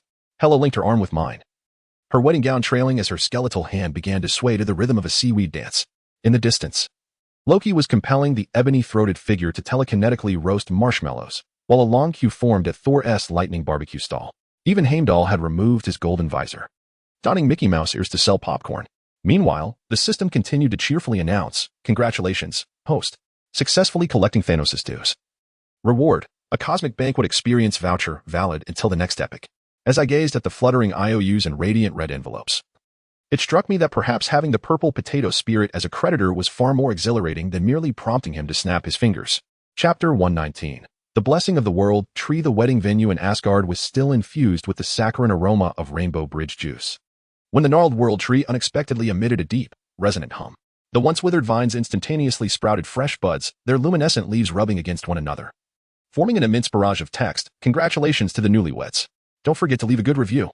Has this tree attained sentience? Tony Stark adjusted the visor of his anti-gluttony armor, which was being used as a chew toy by Fenrir. I fixated on the protruding section of the world tree's trunk, where a golden apple was slowly taking form, the natural patterns on the bark spelling out a century of harmony in exquisite detail, each stroke glistening with a honey-like sheen. Hela's bone blade clattered to the ground. The goddess of death, typically so pale, felt a blush creep upon her cheeks, as the black mist around her uncontrollably morphed into heart shapes. "It remembers," she murmured, her nails unconsciously tugging at the hem of her wedding gown. As a child, I wished beneath its roots for a candy that would never run out. Before her words faded, dozens of branches suddenly sprang to life, twisting into braids as they began to dance a mechanical jig. The ends of these branches sprouted brooms and mops, energetically rushing toward the disarrayed wedding banquet. Some swept up the faux blood conjured by Loki, while others collected the charred meat skewers cooked by Thor. The most remarkable being a branch that entangled Odin's unconscious pod, shaking off the shroud to reveal a tablecloth adorned with skull patterns. What a splendid tablecloth! I reached out to touch the fabric, and the skulls atop it blinked unexpectedly. Hela burst into laughter, the black mist transforming into tiny skeletons that danced upon her shoulder. "This is far superior to my father's taste." He insisted on sunflower wallpaper for my room. Golden rain began to fall from the canopy of the world tree, each droplet morphing into a singing sprite upon touching the ground. They joined hands to form an archway, playing a remixed version of the most dazzling ethnic style instead of the traditional wedding march. Jane Foster chased after the raindrops with her instrument, her red hair adorned with glowing flecks. "This is an entirely new form of energy."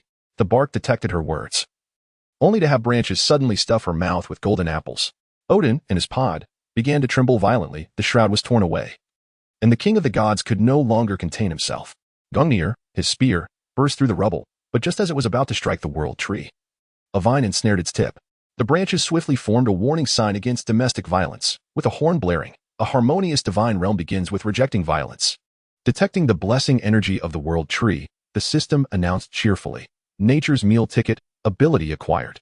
The world tree would periodically provide delicacies, including, but not limited to, rainbow bridge cotton candy, eternal flame grilled leaf-flavored snacks, and juicy starlight fruits. Suddenly, Hela wrapped her arms around my neck, the black mist intertwining with my gluttonous power. She tiptoed and whispered in my ear, her warm breath mingling with the distinct sandalwood scent of the underworld. The words I had longed to ask her were abruptly interrupted by the explosion of golden fireworks. The world tree, with its vines, conjured a colossal projector that began to showcase our love documentary, chronicling our journey from acquaintance to the delightful chaos we wreaked upon Asgard. Loki, inexplicably producing popcorn, offered commentary as he watched. The special effects are far more splendid than those in my own tales of the gods. Thor nodded while holding a cotton candy roasted by lightning, the sugary strands flinging onto Heimdall's golden visor. Suddenly, a holographic projection of Thanos appeared in the corner. His face darkened as he raised a placard bearing a negative review, only to have it snatched away by a branch and replaced with a flyer promoting 5-star cashback. A fissure opened in the trunk of the world tree, releasing a gift box woven from bark. The moment Hela opened it, a swarm of butterflies erupted, their wings forming the image of a young girl, Hela, sitting beneath the tree roots, making a wish while clutching a half-eaten candy.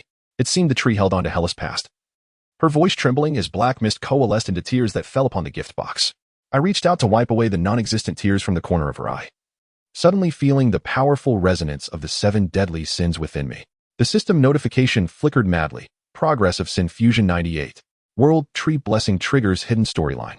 Just then, a new order popped up for my delivery. World Tree Wedding Aftercare Service. Compensation, 1 ton of edible bark. Observing the branches merrily cleaning, I realized that having a world tree that could create such an atmosphere as the officiant made this wedding truly worthwhile. Chapter 120. The ultimate wedding march. The ruins of Asgard trembled gently in the golden light as the vines of the world tree automatically wove themselves into a fantastical archway. Heimdall's hand, clutching the horn, trembled slightly.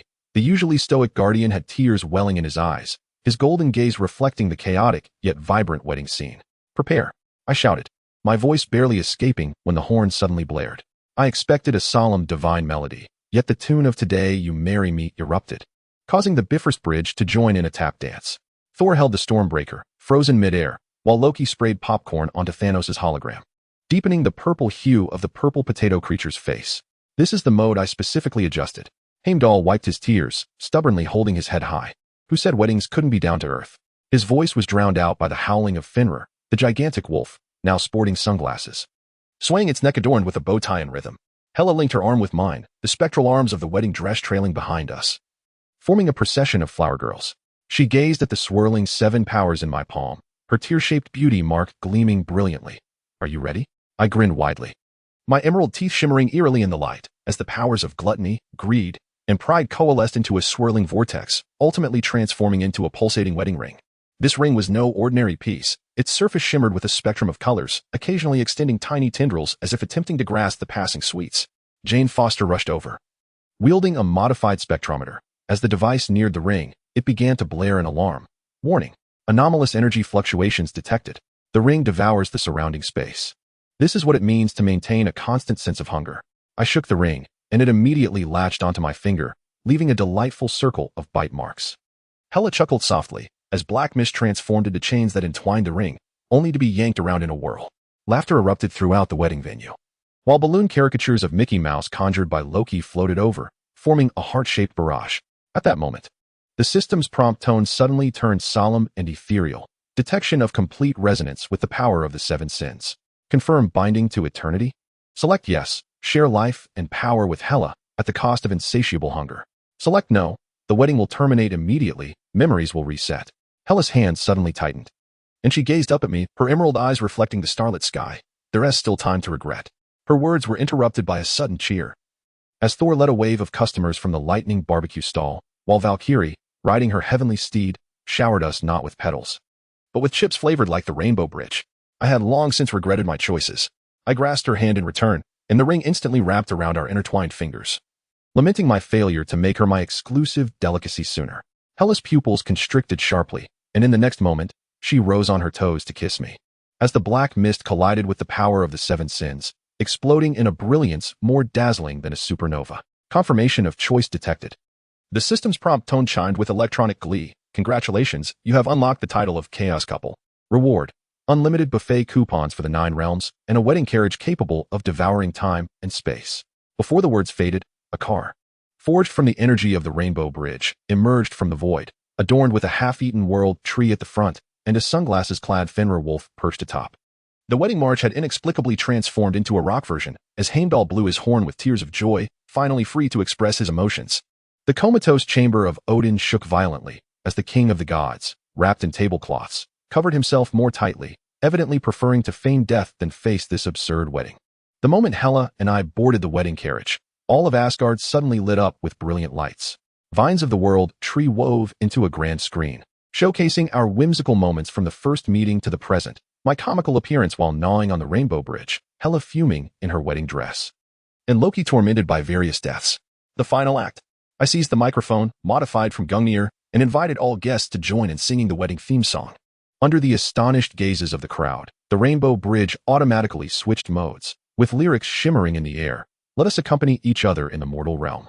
Feasting happily and plump. Thanos' holographic projection suddenly raised his hands in surrender. I yield. This wedding is crazier than gathering the Infinity Stones. His words were drowned out by the deafening chorus, as the entire 9 realms began to sway with the absurdity of this wedding. Hela and I exchanged smiles, as we sailed toward an unknown yet thrilling future, entwined in the power of the 7 sins and the essence of death. After all, with a partner capable of transforming a wedding into a cosmic celebration, what remains impossible? Chapter 121, The Disappearance of the Frost Giant Genealogy. The celebration in Asgard continued unabated as I gnawed on a chicken leg sculpted from the space gem. Suddenly, I felt a surge of gluttony stirring in my stomach.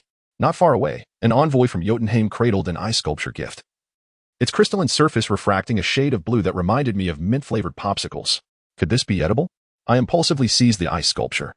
In the moment my teeth grazed its surface, the system notification began to flash furiously. Ancient architectural energy detected. Would you like to initiate the devouring program? Before I could react, the ethereal form of the Jotunheim ancestral temple erupted from the ice sculpture, transforming into a stream of light that darted into my mouth. The atmosphere fell into an eerie silence, allowing the crackle of the Bifrost to be heard distinctly. Theresme's cup clattered to the ground. Loki's conjured ribbons froze mid-air, and Hela's bone blade halted in the midst of slicing an apple.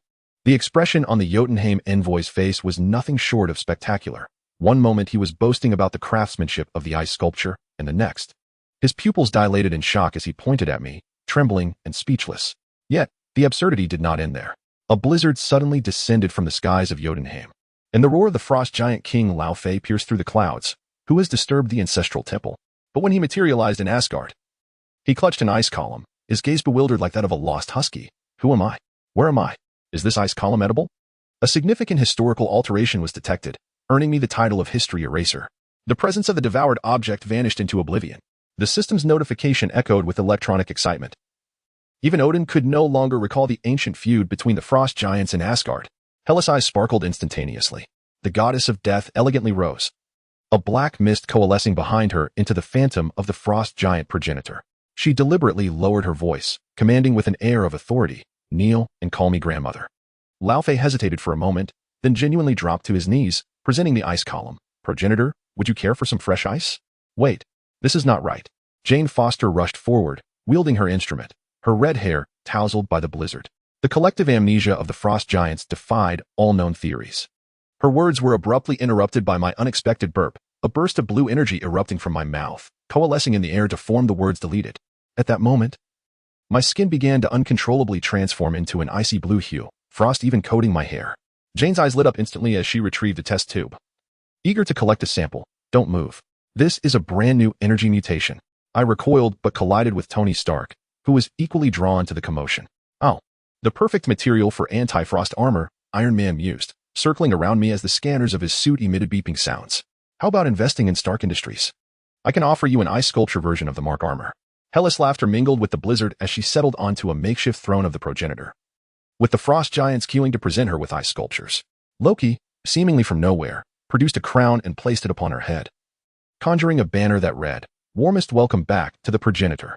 Thor scratched his head, completely oblivious to the millennia-long enmity between the frost giants and Asgard, enthusiastically offering me a skewer of lightning-roasted meat. "Try some.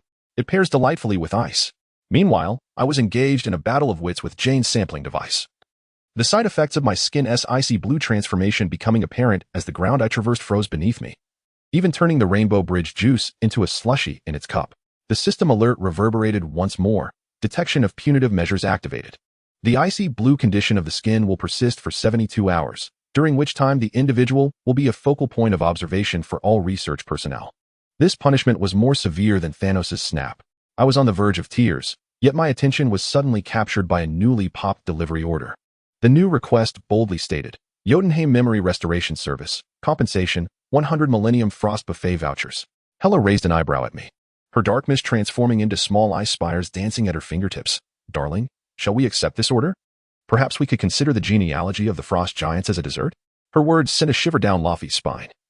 The king of the ice giants clutched the ice pillar tightly, eyes filled with vigilance. My ice pillar, do not dare to take it. Amidst the blizzard, the cordial exchange between Asgard and the frost giants continued unabated.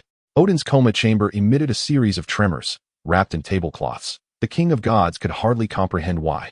After a wedding, even nemeses had become obedient grandchildren reclaiming their lineage. Meanwhile, my skin continued to emanate a faint blue glow, standing out conspicuously in the midst of this chaos. Chapter 122. The Nightmare of the Dark Elves. The reconstruction efforts in Asgard were still stumbling along. The rainbow bridge flickering with vibrant hues, resembling a lollipop that had been gnawed upon. I lay upon the branches of Yggdrasil, savoring a cotton candy roasted by eternal flames, when I suddenly sensed a surge of malevolent energy. Detection of dark elf invasion. The system's alert rang sharply. The energy of the reality stone was being activated. Just as I finished the last morsel of cotton candy, Malekith's contorted visage emerged from the shadows.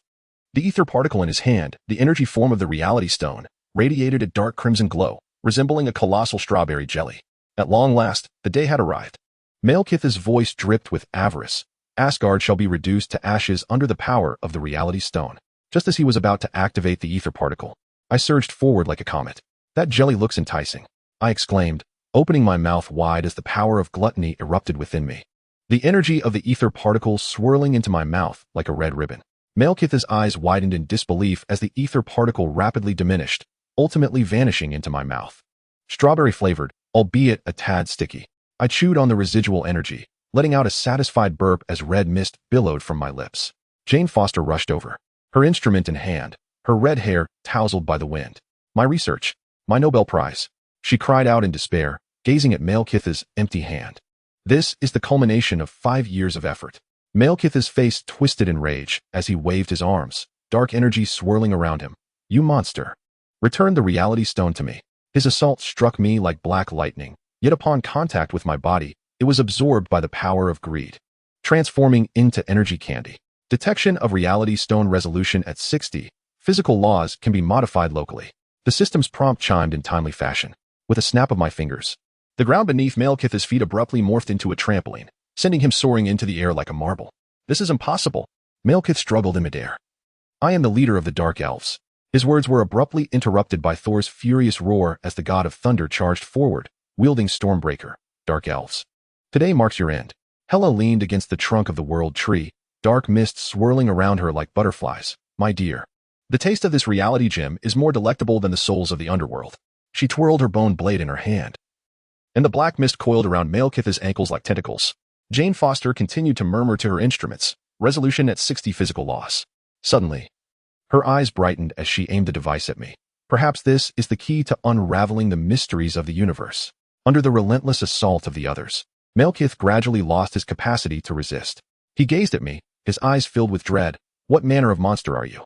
I grinned widely, my emerald teeth glinting in the sunlight. Me? I am the one who devours your ambitions as if they were mere snacks. The system notification chimed once more, detected the resentment of Dark Elves. Reward, Dark Magic Lollipop X10. I caught the lollipop that appeared out of thin air, licking it to discover a wave of dark power spreading in my mouth, reminiscent of bittersweet chocolate. It seemed this reality gem held many secrets yet to be unearthed. Hela's voice brimmed with anticipation as she looked at me, the tear mole at the corner of her eye shimmering like a ruby. My dear, we have many adventures awaiting us. Meanwhile, Jane Foster had begun her analysis. The glow of her instrument sweeping over me. Modification of physical loss. This is a monumental breakthrough in the annals of science. Her words were abruptly interrupted by a delivery notification that read, Dark Elves have ordered reality gem restoration services. Reward, 1 dark magic tome. Amidst the ruins of Asgard, Malekith's wails mingled with Jane's research, Thor's roars, and Hela's laughter. This battle against the Dark Elves was merely another interlude in our madcap adventures, while the power of the reality gem guided us toward the even more enigmatic mysteries of the universe. Chapter 123. New fashion in the Celestial Palace. The reconstruction site of Asgard was filled with the sounds of clanging and banging, with Thor wielding Stormbreaker like a power drill, installing a rainbow bridge chandelier in the new palace. I crouched in a corner, drooling not over the slumbering Allfather but rather over his intricately rune-embellished armor, which glittered in the sunlight like an unwrapped chocolate bar. Detecting whether Loki's mischievous inspiration has activated the jealousy sin replication function. As the system notification faded, I rubbed my hands together and leaped forward. Dark green energy spread from my fingertips, rippling across Odin's armor, the pattern of Gungnir's spear spreading like a virus. Ha! Loki's eerie laughter echoed from above, the god of mischief hanging upside down from the vines of the world tree, his tail entwined with a rainbow bridge straw. Brilliant work. How had I not thought of applying stickers to Father's armor? The royal guard stood in formation, their faces stern as stone. Yet I could clearly see the soldier at the front shaking violently, muffled laughter escaping through the seams of his helmet. Hela's bone blade suddenly zipped past my ear, severing a lock of hair. Respect your elders. The goddess of death donned a newly tailored dark wedding dress, the tear mole at the corner of her eye quivering slightly as she furrowed her brow. Yet, Hela, look how the pink complements Odin's white beard. I raised my phone to showcase the recently captured close-up of the armor. On the screen, the once formidable war god's armor bore a row of dancing seaweed, each adorned with a miniature eye patch. The system notification resonated just in time. Prank detected. Activating temporary permissions for God of Mischief. Suddenly, golden magical sparks erupted from my fingertips, transforming Heimdall's golden eye mask into a Mickey Mouse headpiece. At the moment the Guardian removed the mask, the entire vending machine on the Rainbow Bridge began to play The Mouse Loves the Rice. Enough. Jane Foster rushed over, wielding a modified spectrometer. The instrument still smeared with strawberry jam from the last analysis of the reality gem. Do you realize the impact this will have on Asgard's energy field? Her words were interrupted by a sudden ding as the vending machine dispensed a can of cola. The moment the pull tab was lifted, instead of bubbles, a shower of stickers erupted forth. The scent of charred meat wafted from Thor's barbecue stall. The thunder god stood frozen, holding a transformer-shaped skewer. Why has my hammer turned pink? His Stormbreaker, unbeknownst to him, was now coated in glitter, and a singing keychain dangled from the handle. Suddenly, Odin in the stasis pod shook violently, presumably disturbed from slumber by the laughter. As he unveiled himself from the shroud, a profound silence enveloped the scene, allowing the electrical hum of the Rainbow Bridge to resonate. There stood the All-Father, clad in armor adorned with patterns, with pink cat whiskers stuck to his white beard. Who did this? Odin's roar sent golden dust cascading from the palace dome, yet the blue light emitted from Gungnir transformed into pink heart-shaped effects upon encountering me. Loki tumbled from a tree in laughter, rolling about and exclaiming, "Father, your look is destined for the cover of Nine Realms fashion magazine." Hela sighed, her black mist morphing into a comb, tidying Odin's disheveled beard. "Next time you plan a prank, remember to design a set for me as well." Her bone blade gently tapped my forehead but, upon contact with my skin, transformed into a pink massage wand. Just then, my delivery popped up a new order. The Guardians collectively request standard armor repair services. Reward, 10 barrels of Asgardian traditional honey made. I glanced at the guards still stifling their laughter and suddenly felt that perhaps being a trendsetter in the Celestial Palace was more amusing than being a hero saving the universe. After all, what could be more entertaining than witnessing the God King donning armor, his beard tangling in fury? Chapter 124, The Protest of the World Tree at the Reconstruction Site of Asgard. A peculiar aroma of cotton candy mingled with the scent of lightning grilled meat wafted through the air. I nibbled on a Rainbow Bridge energy bar, eyeing the newly sprouted branches of the World Tree and gulping. Those luminescent wooden fibers glimmered in the sunlight, resembling caramel sticks coated in frosting. Top-tier ingredient detected, new shoots of the World Tree. The system's prompt had barely faded when the power of gluttony erupted uncontrollably. I opened my mouth to bite into the nearest branch, the crisp snap resonating as mint-flavored sap burst in my mouth. The system incessantly flooded the screen with messages. Progress of the sin of gluttony at 15 and gained 500 experience points. Suddenly, the World Tree trembled violently. A distorted face emerged on the once smooth trunk, the bark's texture contorting into features that resembled a child who had just lost their candy. Enough. The trunk emitted a deep, resonant roar that shook the Rainbow Bridge, as if to say, "You gnaw on my roots last time, and now you nibble on my branches. Do you think I am a buffet?" I wiped the sap from the corner of my mouth, but before I could explain, dozens of branches lashed at me like whips. Hela's gasp and Thor's furious shout resounded simultaneously, and I felt a sharp pain in my back as I was struck, sent flying through the air in a parabolic arc, crashing straight into a suddenly opened rift in space. Dazed, I struggled to rise, only to find myself engulfed in a sea of flames. Molten lava churned beneath me, and a scorching wind blasted fiery embers toward my face. This was Muspelheim, the realm of fire giants. In the distance, I heard searchers roar, "Who dares to trespass in my domain?" The system chimed with a gleeful electronic tone, announcing that I had been marked as enemy of the plants.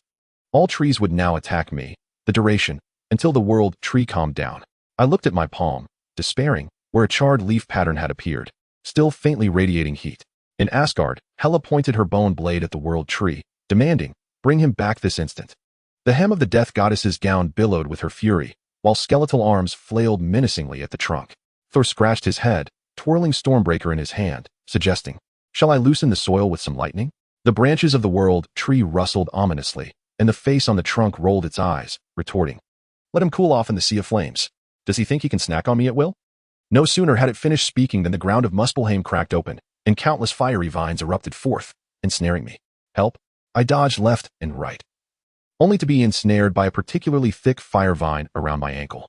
The temperature in the fire giant's realm soared. My skin felt as if it were being roasted, and the power of gluttony within me stirred restlessly. Those fiery vines resembled caramel-coated cotton candy. Jane Foster rushed towards me, wielding a modified teleportation device. Remnants of strawberry jam from a previous encounter with the reality stone still clinging to it.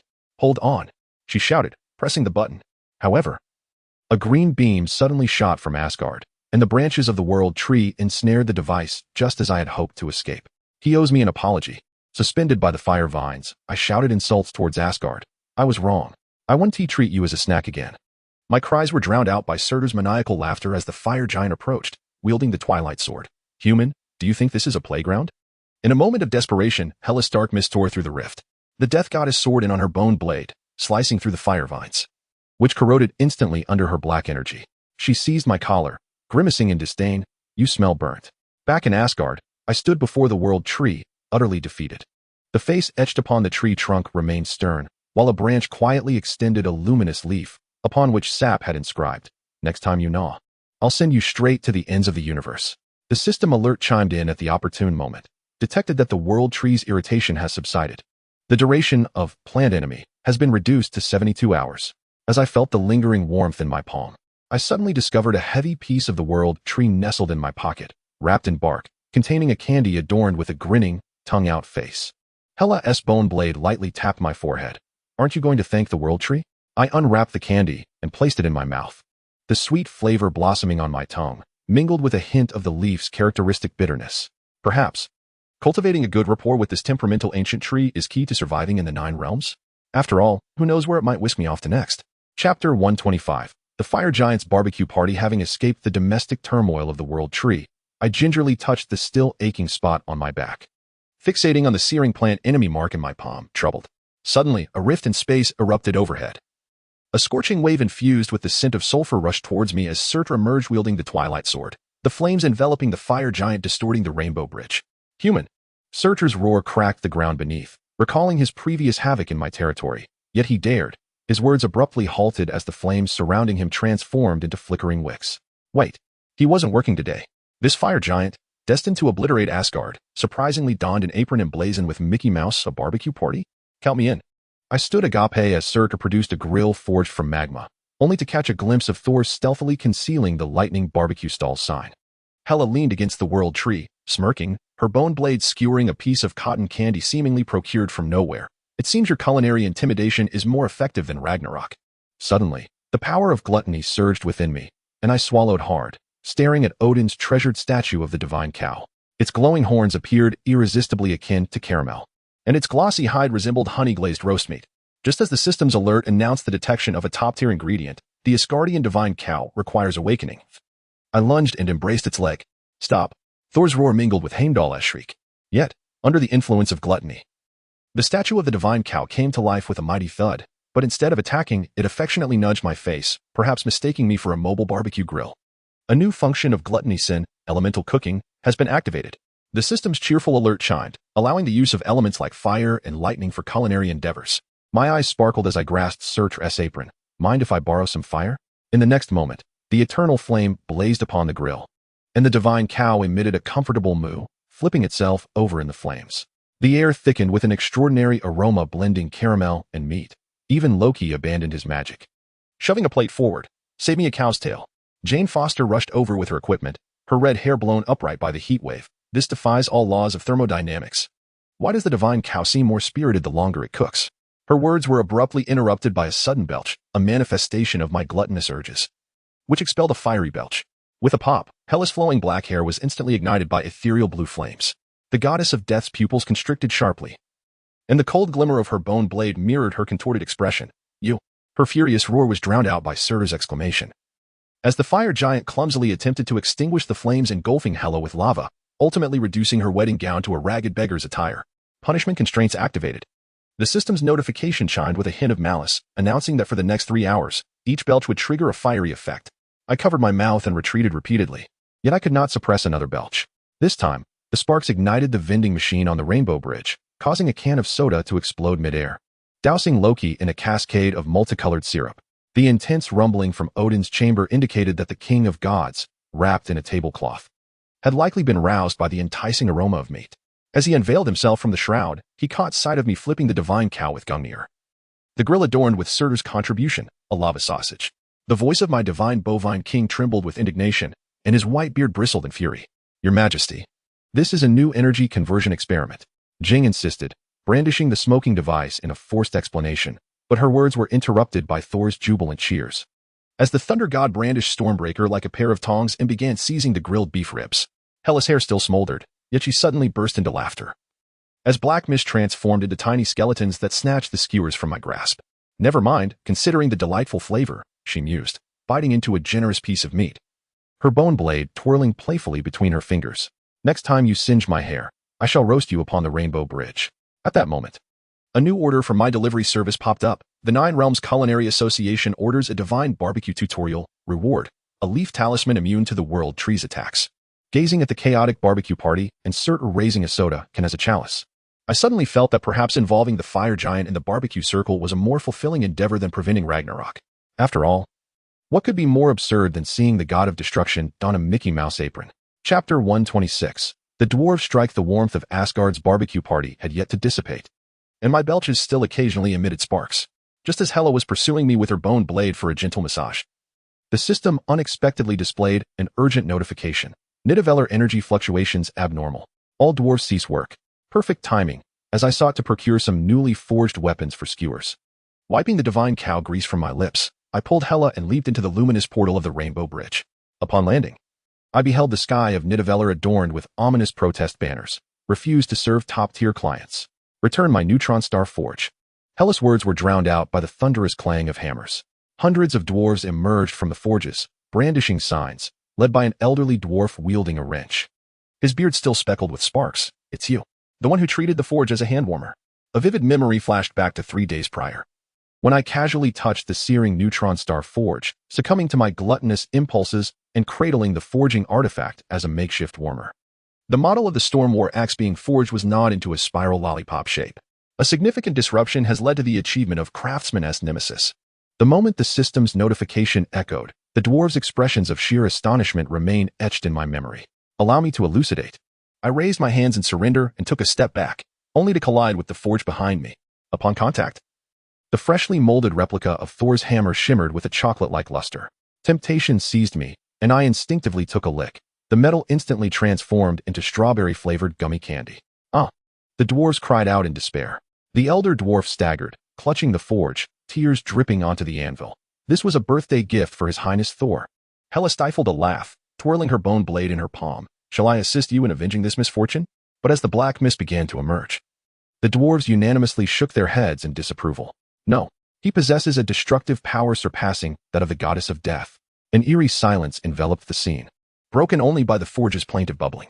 Suddenly, my phone vibrated violently, displaying an urgent order. The Nidavellir Guild complains of your malicious disruption of production. An arbitration vote has been initiated. Option 1. Compensate with 10 active volcanoes. Option 2. Perform a lava-eating show for the dwarves. I chose. Inspired. I drew from the culinary skills I had acquired at the Fire Giant's barbecue party, proclaiming, let me showcase lava-roasted meat. With that, I lifted the forge's lid, and the bubbling lava instantly morphed into sizzling, juicy pork belly. The dwarves' eyes widened, larger than their forging hammers. The elder dwarf cautiously prodded the lava meat, the aroma of roasted meat wafting from his fingertips. How is this possible? Watch closely. I summoned the power of gluttony, drawing nearby metallic scraps towards me, which swiftly transformed into bamboo skewers. From the Rainbow Bridge vending machine, I conjured cumin and chili powder, sprinkling them over the lava meat. Flame effects erupted from my mouth, perfectly roasting the skewers to a golden hue. Care for a taste? I offered a skewer. The elder dwarf took a bite, his eyes sparkling. This flavor surpasses that of mithril forged for 3 centuries. Other dwarves gathered around, casting aside their protest signs in favor of queuing tickets. However, the reprieve was short-lived as I inadvertently let out a burp. Sparks fell directly into the forge, igniting the lava meat in a roaring blaze. To make matters worse, The flames spread along the dwarf's beards, throwing the scene into chaos. Extinguish it. Quickly. The elder dwarf's beard curled like a spring. Hela could no longer contain her laughter. As the black mist transformed into buckets to aid in extinguishing the fire, the many ended up adorning the dwarves' heads with flaming bows. Once the chaos subsided, the dwarves surveyed the charred forge, and then my remaining half-skewer of roasted meat, suddenly producing contracts in unison. How about we sign a culinary cooperation agreement? You handle the cooking, and we will forge the utensils. The system notification chimed in timely fashion. Conflict resolution detected. Craftsman S. Nemesis, achievement upgraded to Culinary Master of Cross-Domain. Reward, a universe-grade nonstick grill. As the sun set, the aroma of roasted meat wafted through the skies of Nidavellir. The dwarves hummed tunes as they continued their forging. But this time, they crafted not weapons, but jewel-encrusted grills. A new order for takeout suddenly appeared. The dwarves have ordered a full magma barbecue feast. Reward, a forge hammer capable of devouring all. Hela leaned against my shoulder with a soft chuckle, remarking that wherever I went, I seemed to turn the battlefield into a kitchen. As I gazed at the industrious dwarves in the distance, I couldn't help but think that perhaps the title of Nemesis of Craftsman could be viewed in a more flattering light. Chapter 127. Hela's Conquest Lessons. The reconstruction of Asgard was in full swing. The Rainbow Bridge had been transformed into a revolving restaurant, and the century-old celebratory ribbons adorning the World Tree had been replaced by a neon sign welcoming visitors. One day, Hela suddenly pulled me to the projection of the Nine Realms map, where black mist coalesced at her fingertips into sharp-boned spikes. My dear, it is time to teach you how to elegantly rule the Nine Realms, she said. Her voice laced with a deadly allure as she gently lifted my chin with the bone blade. Watch closely. In the next moment, Hela tore open a rift in space, appearing in the council chamber of the Vanir gods. The once defiant leaders, who had protested at weddings, now cowered in the corners with ashen faces. I hear you have some objections to the new order? Hela descended gracefully upon the black mist, her flowing black gown sweeping the ground, leaving a trail of burning rose imprints. Before anyone could respond, she precisely shattered the knee of their leader with a swift kick. Her movement fluid and graceful like a ballet dancer. The pain caused him to break out in cold sweat, yet he dared not utter a word. This was the first lesson in establishing authority. Hela turned to raise an eyebrow at me, casually trimming her nails with the night sky sword. Did you see that? Violence must also possess an aesthetic. I scratched my head, bemused by her using a sword as a nail tool, sensing something amiss. Before I could react, Hela had already teleported us to Jotunheim. Upon seeing us, the ice giant King Laufey reflexively offered a pillar of ice. My lord, fresh ice. The second lesson was about wielding both grace and power. Hela accepted the ice pillar, and the black mist transformed into gentle hands, straightening Laufey's crooked crown. But if anyone dared to betray her, before she even finished her sentence, her bone blade was already pressed against the ice giant's throat, causing Laufey to tremble in fear. Upon our return to Asgard, Hela looked at me expectantly. Have you learned? Now give it a try. I eyed the few palace guards whispering amongst themselves, my fists itching with anticipation. Following Hela's instructions, I cleared my throat elegantly, attempting to intimidate them with a mere glance. However, the guards struggled to contain their laughter, turning beet red, and one couldn't hold back, bursting into laughter. In an instant, the power of gluttony erupted within me. I leaped forward and devoured the throne behind the guard, shattering it to pieces. The marble shards transformed into strawberry-flavored energy blocks in my mouth, and the system notifications flooded the screen, detected teaching behavior, automatically downloading Introduction to Tyranny. Hela's expression darkened immediately. What happened to the elegance I taught you? Her bone blade whizzed past my ear, severing a lock of hair. I chewed on the remnants of the throne, mumbling incoherently. Isn't this more efficient than smashing knees? Look, the problem is solved. The guard, left in despair by the devoured throne, looked like he was about to cry, while the other guards collectively took a step back. At that moment, a new order for takeout popped up. The palace guards have collectively ordered safety seats. Reward, a set of anti-bite armor. And the absurdity continued from there. As Hela endeavored to impart the art of negotiation through intimidation, I whimsically devoured the opposing party's negotiating table when she demonstrated how to allure allies with charm. I carelessly crushed a precious gem, presented as a token of goodwill, as if it were merely a candy. Is this dominion or demolition? Hela sighed deeply, her black mist transforming into playful little skeletons that danced upon her shoulders. I chuckled, embracing her waist, yet I discovered that regardless of my antics, the Nine Realms ultimately complied. Could this be considered a different form of conquest? The system notification chimed at an opportune moment. Non-traditional means of governance detected. Title Lord of Chaos, awarded. Reward, 1 crown that devours rules. A resplendent crown, shimmering with iridescent hues, materialized before me as I placed it upon my head. It extended tendrils and snatched the apple from Hela's grasp. Amused by my comical appearance, Hela finally succumbed to laughter, her mirth intertwining with the dark mist. Echoing across the ruins of Asgard. In the distance, a long queue formed at Thor's thunderous barbecue stall. While Loki entertained visitors with a demonstration of how to gracefully be devoured, and the world tree silently retracted its branches, perhaps fearing to become my next teaching tool. This unconventional lesson in conquest ultimately concluded with Hela conceding, turning instead to explore how to apply the art of devouring the throne into culinary mastery.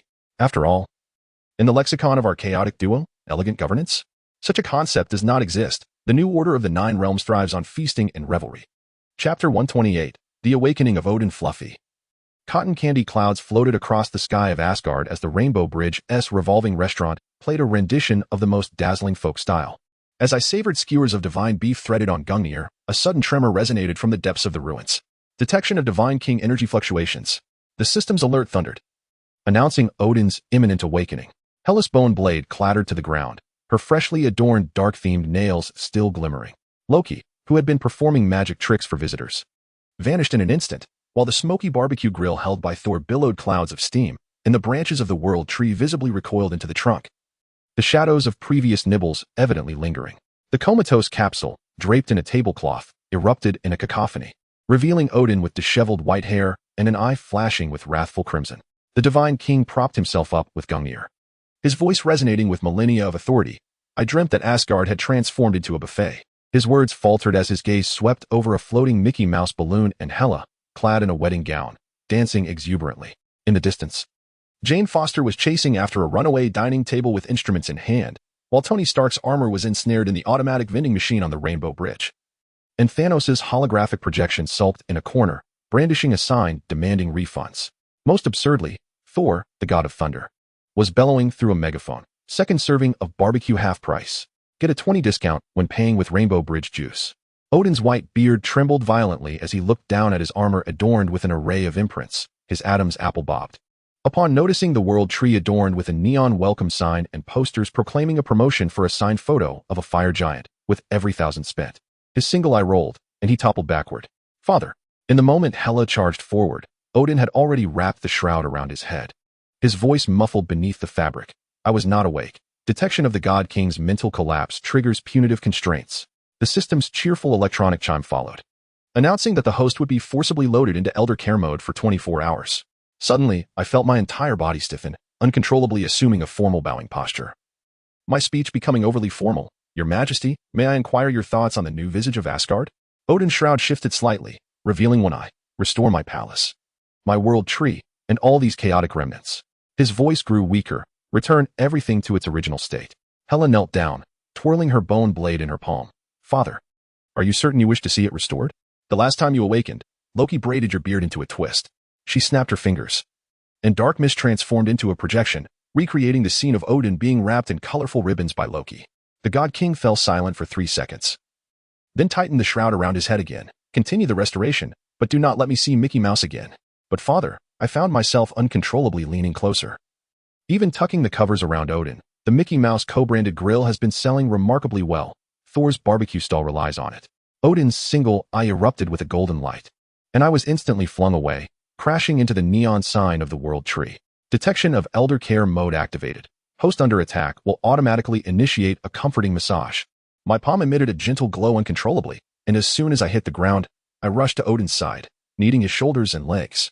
The God King remained stiff, finally waving his hand in resignation. Fine, let me continue to sleep. As the lid of the coma chamber closed once more, a cheer erupted throughout Asgard. Thor immediately raised a megaphone.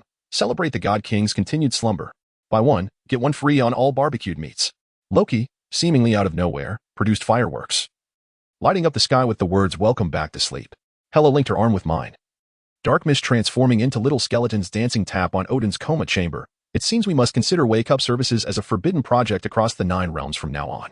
Her words were interrupted by a suddenly popped-up delivery notification, boldly stating, Odin orders upgrade service for deep sleep chamber. Reward, a pair of never disturb earplugs. Meanwhile, I diligently cleaned the coma chamber, the elder care mode compelling me to polish every corner until it shone. The world tree quietly extended its branches, hanging a sign declaring this establishment is temporarily closed. The God King is napping. Perhaps for Odin, slumber is the best refuge compared to facing the Asgard that we have so thoroughly transformed. Chapter 129. The culinary map of the 9 realms. In the rotating restaurant of Asgard's Rainbow Bridge, Thor was frantically adjusting the heat of the Thunder barbecue grill, while the Mickey Mouse balloons conjured by Loki were bunched up on the ceiling. I gazed intently at the sprawling map of the 9 realms before me. The power of gluttony churning in my stomach, when a bold idea struck me. Given the myriad of wondrous treasures in the 9 realms, why not create culinary delights? Detection of dangerous inspiration activation. Universal dangerous recipe plan? As the system's prompt faded, I had already dragged Hela into the icy expanse of Jotunheim. The ice giant King Laufey, upon seeing us, reflexively offered an ice pillar. My lord, new ice. This time, we are not here to gnaw on trees. I grasped the ice pillar and summoned the power of gluttony to slice it into delicacies as delicate as cicada wings. The ice crystals refracted an eerie blue light under the sun, and I intentionally sprinkled it with popping candy pilfered from the vending machine on the Rainbow Bridge. Care for a taste? I nudged the plate toward Hela, offering an authentic frost flavor. Hela raised an eyebrow and used her bone blade to pick up a slice of the ice pillar sashimi. The moment it touched her tongue, her pupils dilated, and dark mist erupted uncontrollably around her. The flavor caused her to cover her mouth abruptly, staggering away to retch. Laufey and the other ice giants stood agape. They had never witnessed the usually composed goddess of death display such disarray. I had successfully crafted my first perilous dish. The system chimed cheerfully. Side effect of Jotunheim ice pillar sashimi. The consumer will experience a taste freeze lasting 3 hours. Excitedly, I marked Jotunheim on the map and then turned my gaze toward the distant, churning river of lava. Next stop, Muspelheim. The fire giant Surtur spotted us and immediately donned a Mickey Mouse apron. A barbecue party? I have a new grill. This time, I'll make dessert. I patted his shoulder and scooped up the scalding lava. Under the influence of gluttony, the lava gradually solidified into the shape of a cake, its surface sizzling with bubbling heat. I plucked a few tender shoots from the world tree for decoration and drizzled it with juice from the Rainbow Bridge as frosting. Volcanic lava cake, a proprietary recipe. I presented the cake, still sparking with embers, to Hela. The goddess of death turned pale and took several steps back. I refuse. Yet, under my eager gaze, she reluctantly took a small bite. 3 seconds later, her hair ignited in a ghostly blue flame, and she coughed violently. Unable to steady her bone blade, more terrifying than death, Surtur curiously sampled a bite, instantly choking and spewing forth a burst of flame that singed his beard into curls. The second perilous dish unlocked. The system notifications flooded the screen. Muspelheim volcanic lava cake side effect. Triggers a minor volcanic eruption within the body. I marked the map with glee and finally turned my attention to the trembling world tree of Asgard. Stay away. The branches of the world tree shook violently. Its trunk contorted in distress. Those tender shoots I just sprouted. Just a little pluck. I flashed a conciliatory smile and, seizing the moment, swiftly snatched a few leaves. Paired with the divine cow tongue marinated in space gems, drizzled with a sauce concocted from Odin's revered honey wine, a fresh serving of world tree shoot salad emerged. Hela resolutely refused to taste it, so I took a bite myself. Instantly, a cacophony of chaotic energies erupted in my mouth, my hair standing on end, my skin radiating an unsettling fluorescence. The system's electronic voice marveled, detected a dark cuisine surpassing divine level. Awarded the ultimate title of God of Dark Cuisine. Reward: permission to access ingredients from across the universe at will. Before I could revel in my triumph, I saw Hela's face turn green as she dashed toward the trash can once more. This time, what she expelled was not food, but a swarm of glowing little skeletons. Clearly, even the power of death could not withstand the might of these dark culinary creations.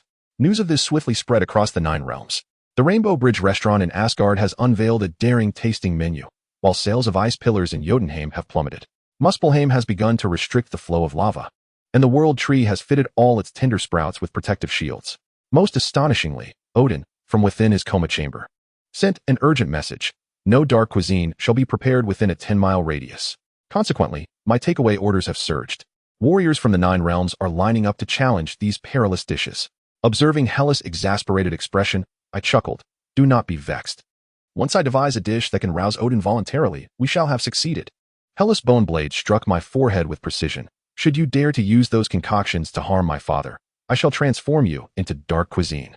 Amidst this cacophony of laughter and retching, the legend of the 9 realms culinary map has only just begun. Chapter 130. The weight of the crown. The reconstruction site in Asgard resonated with clanging sounds as Thor employed the Stormbreaker to adorn the new palace with neon lights, while Loki's conjured Mickey Mouse balloons floated above the ruins in the shape of hearts.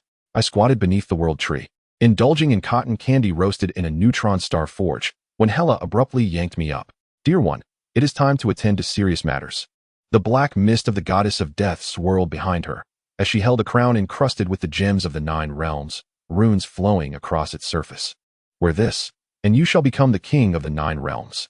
As the crown brushed against my fingertips, the power of gluttony erupted uncontrollably. The crown before me instantly morphed into a colossal golden chicken leg. Instinctively, I bit down, the crisp crunch startling Finrer, who had been stealthily sampling barbecue. Deliciously crispy. With the flavor of chicken, I mumbled through the morsels, my lips adorned with sparkling gem fragments. Hella's bone blade clattered to the ground as she stared wide-eyed at the now half-eaten crown, black mist coalescing into butterflies that danced frantically above. This was crafted from the roots of the world tree, the light of the rainbow bridge, she began, but was interrupted by a system notification. Synfusion progress, 75. Please prepare for final evolution.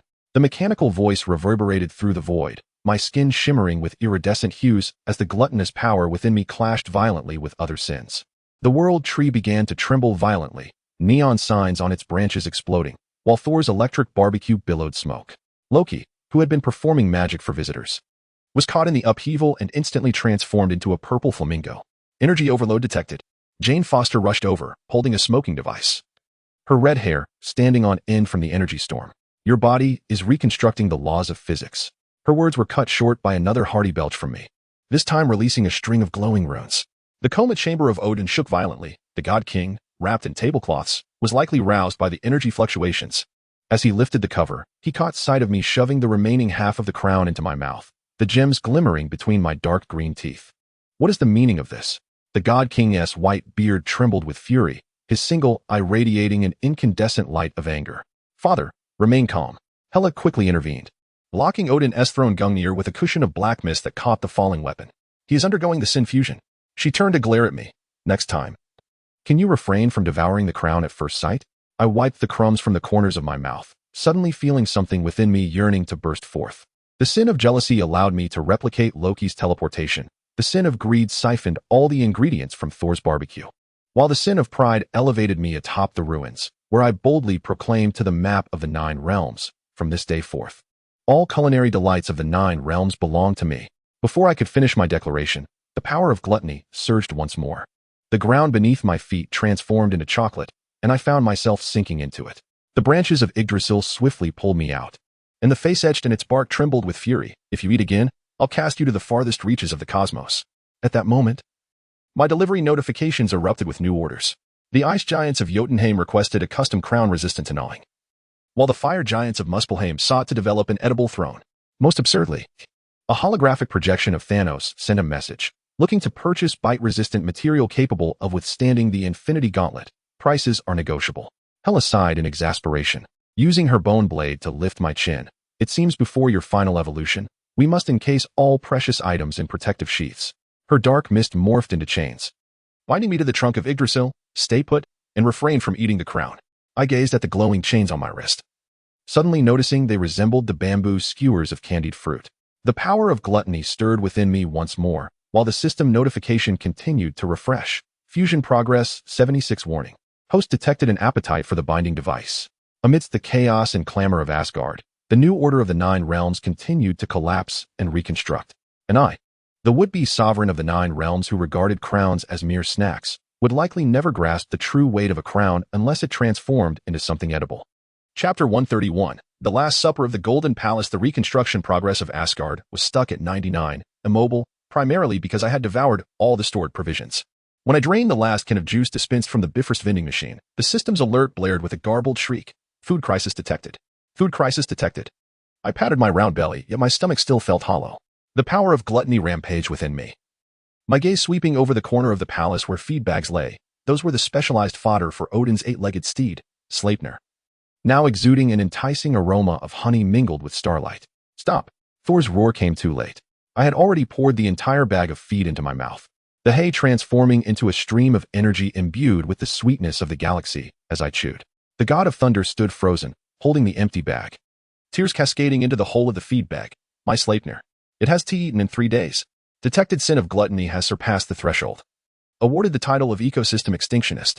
The system's notification crackled with electronic excitement, granting me a stomach capable of digesting all things, with the side effect of an insatiable hunger. I let out a satisfied belch, the expelled breath fragrant with the essence of hay, and casually began to use the nearby Gungnir spear as a straw. Hela's bone blade was past my nose, embedding itself in the wall behind me. If you eat any more, even the foundation of Asgard will be gone. She turned her gaze towards the chuckling Loki, suddenly revealing a mischievous grin. However, an emergency plan came to mind. As the black mist swirled, Loki let out a shriek. When the fog dissipated, the trickster god had transformed into a bleeding goat, his golden curls morphing into fluffy wool, with a Mickey Mouse bell dangling from his tail. Consume this, at the very least, you are of divine lineage. Hela kicked the goat towards me, and Loki stared back with wide, terrified eyes, desperately trying to retreat. Wait. Sister. I am your beloved brother. The bleating of goat Loki mingled with the sound of my own swallowing. Just as I extended my hand, Hela seized my collar. The goddess of death's gown swept the ground, while skeletal arms formed an automatic perimeter. Dare to consume him, and tonight you shall be roasted whole. Jane Foster rushed over with a sampling device, her red hair speckled with scintillating remnants from the Bifrost, a new species. This is an unprecedented energy mutation. Her instrument scanned me frantically, and upon detecting the suddenly sprouted goat beard and hooves, it emitted a shrill alarm. Remarkable. Look at these hooves. They can absorb spatial energy. The intense vibrations from Odin's coma chamber indicated that the king of the gods, wrapped in a tablecloth, could no longer endure the chaos. He flung the cover aside and sat up, his single eye blazing with fury. I merely took a nap. How has Asgard come to this? Before he could finish his sentence, my gluttonous power abruptly whisked away his beard, transforming it into a swirling cloud of golden energy. A notification chimed cheerfully, indicating that the restraining punishment was now in effect. The host would maintain goat form for the next 24 hours, during which all research personnel would have observation privileges. I gazed at my furry hooves, on the verge of tears, while Jane had already pulled out her phone to commence a live broadcast. Dear viewers, the moment of witnessing a miracle has arrived. Debris from feed bags drifted through the sky of Asgard, while Thor continued to mumble to himself, clutching an empty bag. Loki was coerced by Hela with a bone blade to produce milk. Most absurd of all was Heimdall, who quietly removed his golden eye patch and donned protective goggles against goat droppings. After all, who could predict whether I might mistake the Bifrost for a carrot in the next moment? A new order popped up on my delivery app. Asgard urgently requests interstellar food supplies. Reward, the secret recipe for the king's anti-hypertensive medication. At that moment, the world tree suddenly lowered a branch, bearing a sign that read, "This establishment is temporarily closed. The proprietor has been consumed by a goat." Amidst this chaos, Hela elegantly sat upon a chair woven from Loki's wool, skillfully poking at a pudding made from goat's milk. It seems I must devise a dietary plan for you. Perhaps we should start by gnawing on Thanos' purple sweet potato? Her words sparked a glimmer of hope in my eyes, while in the distance, Thanos' holographic projection shivered, silently erasing his coordinates from the cosmic map. Chapter 132, The Last Rites of the Bifrost. The reconstruction site of Asgard was permeated with the pungent scent of goat's milk. As I scratched at the newly sprouted goat horns with my hooves, suddenly, I heard Heimdall's horn sound with an unusually mournful tone. Looking up, I saw the Guardian standing at the Bifrost control console, his eyes glistening with tears and remnants of feed scattered on his golden eye patch. Evidently, he had been affected by my ecological devastation from the previous day. This marks the final transmission of Heimdall's voice, choked and faltering like a malfunctioning vending machine. His trembling hand pressed the activation button, yet the vibrant hues of the Rainbow Bridge appeared dimmer than usual, as the Nine Realms maintenance fund had run dry. A surge of gluttonous power roiled within my stomach, gazing at the shimmering flow of light coursing through the bridge. The flickering energy ripples resembled cotton candy coated in sugary frosting. Before Hela could react, I lunged forward, my mouth opening to bite the edge of the Rainbow Bridge. The instant my teeth pierced the spatial energy, a burst of strawberry mingled with minty essence exploded in my mouth. Stop! Hela's bone blade whizzed past my ear, only to be transmuted into a lollipop by my gluttonous power. The Rainbow Bridge emitted a creaking protest under the strain, its structure beginning to twist and warp, transforming the once stable portal into a bubbling, jelly-like form. Detected spatial structure undergoing digestion. Nine Realms transportation will be paralyzed in approximately 3 minutes. The system's cheerful notification chimed in, awarding me the recipe for a Rainbow Bridge-flavored energy drink. I chewed on the spatial fragments in my mouth, mumbling, "Wait, I haven't tasted this part yet," and burrowed further into the bridge. Jane Foster rushed over, brandishing a maintenance bill, her red hair blown into a chaotic flame by the energy currents. Her hand shook violently, the figures on the bill extending enough to circle Asgard 3 times. How many zeros are there? Just repairing the spatial rift of the Rainbow Bridge could purchase 10 Earths. Thor charged in, wielding Stormbreaker, with skewers of barbecue still hanging on the grill. Let go. The frost giants from Jotunheim are gathering on the bridge. If you bite them, they'll all plummet into the void. His words were interrupted by a sudden scream from the bridge as several frost giants, clutching ice sculptures, slid off the distorted surface and shattered into sparkling sugar shards upon crashing into the ruins of Asgard. Loki appeared from nowhere, having reverted to his humanoid form. Yet a Mickey Mouse bell still dangled from his tail. He brandished a magical camera, snapping photos frantically. This is a historic moment. I've even thought of a title on how gluttons destroy the Nine Realms transportation network. Hellas Boneblade struck him precisely on the back of his head, turning him into a frog flying low to the ground. Heimdall, in despair, removed his golden eye cover, revealing bloodshot eyes. It's over, utterly over. 70% of the core energy of the Rainbow Bridge has been gnawed away, and now even the vending machine function has failed. No sooner had he spoken than the control panel of the Rainbow Bridge ejected a can of soda, which, when the tab was pulled, spewed forth not bubbles, but a cascade of maintenance invoices. Suddenly, Thanos' holographic projection appeared amidst the chaos, the purple titan donning sunglasses and holding a sign he had previously announced. However, his expression quickly stiffened as I turned my gaze upon his holographic image, the gluttonous force beginning to consume the virtual projection as if it were cotton candy. You dare. Thanos' roar mingled with the sound of the Rainbow Bridge collapsing, his image dissolving into purple energy particles under my voracious appetite. Warning. The Nine Realms transportation system is about to collapse. The system's notification morphed into a shrill alarm. The world tree abruptly extended its branches, yanking me down from the Rainbow Bridge, its bark face trembling with anger. If you keep gnawing, do you believe I won't descend you to the core of the sun? Heimdall sighed as the black mist transformed into chains that bound me. She gazed at the twisted remnants of the Rainbow Bridge, and with a gentle tap of her bone blade on my head, she chided, next time you crave spatial energy, perhaps consider devouring Thanos first. At that moment, my delivery notification popped up. The Nine Realms Transportation Bureau has filed a complaint against you for maliciously damaging public property. Immediate compensation is required, to be paid through your stomach as a temporary teleportation conduit. Amid the final lament of the Rainbow Bridge, the skies of Asgard were filled with repair bills and shards of energy. Jane remained lost in thought over the invoices, while Thor silently transformed the barbecue stand into a recycling center for the Rainbow Bridge fragments. Heimdall, clutching his horn, retreated into the warehouse, likely penning his resignation letter. As for me, bound beneath the world tree, I reflected the lingering sweetness of the Rainbow Bridge on my lips, contemplating what to devour next. Chapter 133. The buffet of Ragnarok. The skies of Asgard were still littered with fragments of the Rainbow Bridge. Just as my goat hooves transformed back into human feet, I heard a thunderous roar in the distance. Surtur's bellow pierced the clouds. Gods. Wait, that sound resembles spicy strips. In an instant, the power of gluttony surged within me, propelling me toward the source of the noise. As the fire giant raised the twilight sword, I seized the blade engulfed in eternal flames, bringing it to my mouth. The moment my teeth sank into it, the fiery spice exploded in my mouth, and the system notification flooded my screen. Detected God King level ingredients. Surtur froze mid-swing, staring at his bare sword hilt, the flames atop his head turning ashen. This harbinger of doom, destined to annihilate Asgard, now squatted by the lava pool, drawing circles in the ash, mumbling, this isn't how my Ragnarok was supposed to unfold. Achievement unlocked. Devourer of Dusk. Ragnarok completion rate, 100. The system's electronic tone expressed amazement, rewarding me with a pack of napkins capable of devouring fate. I wiped the embers from the corner of my mouth, casually using the remaining sword hilt as a straw, siphoning the fiery energy surrounding Surtur with a satisfying hiss. Hela's bone blade clattered to the ground as the black mist swirled uncontrollably around her. The goddess of death widened her eyes, her typically icy voice stammering for the first time. Why you consumed the apocalypse? She glanced at the frozen Thor, who still held Stormbreaker in a defensive stance, while the skewers on the grill had long since turned to charcoal. Jane Foster rushed over, holding a smoking device, her red hair frizzing from the heat. This contradicts every prophecy of doom. According to my calculations, Surtur's awakening should. Her words were abruptly interrupted by a sudden belch from me, a burst of flames erupting from my mouth, spelling out I'm full in the air. Loki appeared from nowhere with popcorn, perched on a branch of the world tree, enjoying the spectacle. I told you. This guy is more terrifying than Ragnarok itself. No sooner had he spoken than he was chased around by Hela's bone blade.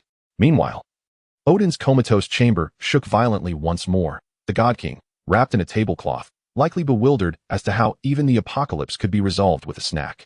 The flames of Surtur gradually extinguished as he retrieved the script painted with magma, pointing at the outline of the destruction of Asgard with a sense of grievance. According to the original plan, I should have, before he could finish his sentence. I snatched the script from him and stuffed it into his mouth. The paper transformed into a sulfurous energy, and the system alert sounded once more. Fate artifact detected. Automatically converted into a fortune cookie. The current narrative unfolded as I snapped my fingers, and the power of gluttony coalesced the surrounding magma into a barbecue grill. A buffet of Ragnarok. Surtur watched in dismay as his flames were skewered like meat, the fire atop his head flickering weakly once again. Thor immediately perked up, raising the sign for the lightning barbecue stall, second serving half price, seasoned with eternal fire. Suddenly, a holographic projection of Thanos appeared. The purple figure gazed at the ravaged apocalyptic scene, silently removing his sunglasses to wipe the cold sweat from his brow. The sign that once read "I told you," so now subtly changed to seeking to join the buffet package. Hela, exasperated, facepalmed, as black mist transformed into little skeletons handing Surtur a tissue. "Shall I arrange a new script for you? Perhaps as the head chef of Asgard?" Surtur lifted his head, a flicker of hope reigniting in his eyes. "Will my flame sword be reimbursed?" At that moment, a new order popped up on my delivery app. "The three goddesses of fate have lodged a complaint about your malicious alteration of the plot, demanding compensation in the form of consuming all unfinished prophecy scrolls." The branches of the world tree trembled and descended, the face on the bark displaying a satisfied smile. "Well done. Next time, perhaps consume Odin's morning grumpiness as well." Amidst this absurd buffet of Ragnarok, the aroma of eternal fire-roasted meat wafted over the ruins of Asgard. Surtur tied on a Mickey Mouse apron, beginning to experiment with roasting marshmallows over the fire. Hela's bone blade transformed into barbecue tongs, while Loki busily sprinkled seasoning on the skewers. Perhaps this is our version of the apocalypse, a never-ending celebration of feasting. Chapter 134. Odin's declaration of relinquishment. The reconstruction site of Asgard was filled with the tantalizing scent of eternal fire-roasted meat. As I nonchalantly used Surtur's flaming sword as a toothpick, suddenly, a deafening roar reverberated through the air. Odin's comatose chamber exploded into fragments, and the king of the gods, wrapped in tablecloth, emerged wielding the eternal spear, his white beard bristling with fury. "Enough!" The one-eyed king's eye radiated golden light, shaking the remnants of the rainbow bridge, which had been gnawed into a twisted shape. Ragnarok had turned into a barbecue stall. Even Surtur had started experimenting with a flaming marshmallow recipe. He thrust the eternal spear forcefully into the palace entrance, the tip still smeared with remnants from when I gnawed on the world tree. Hela gracefully twirled her bone blade, while the skeletal arms of the wedding gown obediently covered their ears. Thor discreetly hid the sign of the lightning barbecue stall behind his back. As Loki's conjured Mickey Mouse balloons collectively deflated, emitting a hissing sound of embarrassment, Jane Foster's hand trembled as she held her instrument, recalling the last time she detected such a level of divine fury, when she mistakenly used Odin's blood pressure medication as a test subject. "Take the throne yourself." Odin ripped the tablecloth off and threw it to the ground, revealing armor emblazoned with a symbol. "Don't disturb my sleep." He turned his head and whispered to the air, "Frigg, quickly tidy up," causing an eerie silence to envelop the room. Only the branches of the world tree stealthily extended towards Odin, offering him an eye mask and earplugs. The system cheerfully chimed, detecting that the king of gods had forfeited, automatically granting him the inheritance of the 9 realms. Reward: a diamond-encrusted throne, complete with an automatic massage feature. A throne shimmering with a kaleidoscope of colors materialized, and upon landing, it was immediately gnawed upon by my gluttonous power, tasting like caramel-flavored cookies. Hela raised an eyebrow, as black mist coalesced into a crown atop my head. "Congratulations, you are now the sovereign of the 9 realms." Her words were abruptly interrupted by a barrage of documents that piled high before me, covering everything from trade disputes in Jotunheim regarding ice sculptures to patent litigation over flames in Muspelheim. Most absurdly, there was even a holographic letter from Thanos complaining about the slow repair progress of the Rainbow Bridge. Restrictive penalties activated. The system's voice carried a tone of schadenfreude, thrusting me into the governance mode. I was required to review at least 1000 edicts daily. Failure to do so would trigger an effect where my ears would sprout grass. I gazed helplessly at the golden feather quill that had suddenly appeared in my hand. As soon as the nib touched the edict, the text transformed into edible chocolate letters. "Your Majesty, this is a grievance letter from the Nidavellir dwarves regarding their strike." Heimdall, wearing protective goggles against sheep dung, handed me a scroll made from parchment pressed in a neutron star forge. "They demanded that you cease using the forge as a hand warmer and barbecue grill." Instinctively, I shoved the parchment into my mouth, tasting a blend of honey with a hint of rust. Thor scratched his head and leaned in, sauce from grilled meat still clinging to the Stormbreaker. "What if we combined governance with barbecuing? For instance, approving documents with lightning strikes and using skewers as seals?" His proposition was met with enthusiastic support from Loki, the god of mischief, who promptly conjured a series of skewers threaded with documents, the tops adorned with his cartoonish likeness as seals. Hela leaned elegantly against the half-eaten throne, sharpening an apple with a bone blade. "Darling, would you like me to teach you to expedite documents using the power of death?" With a snap of her fingers, the black mist transformed into little skeletons, gnawing at the towering pile of edicts until only the edges remained. Jane Foster chased after the skeletons with her instruments. "This does not comply with office protocol.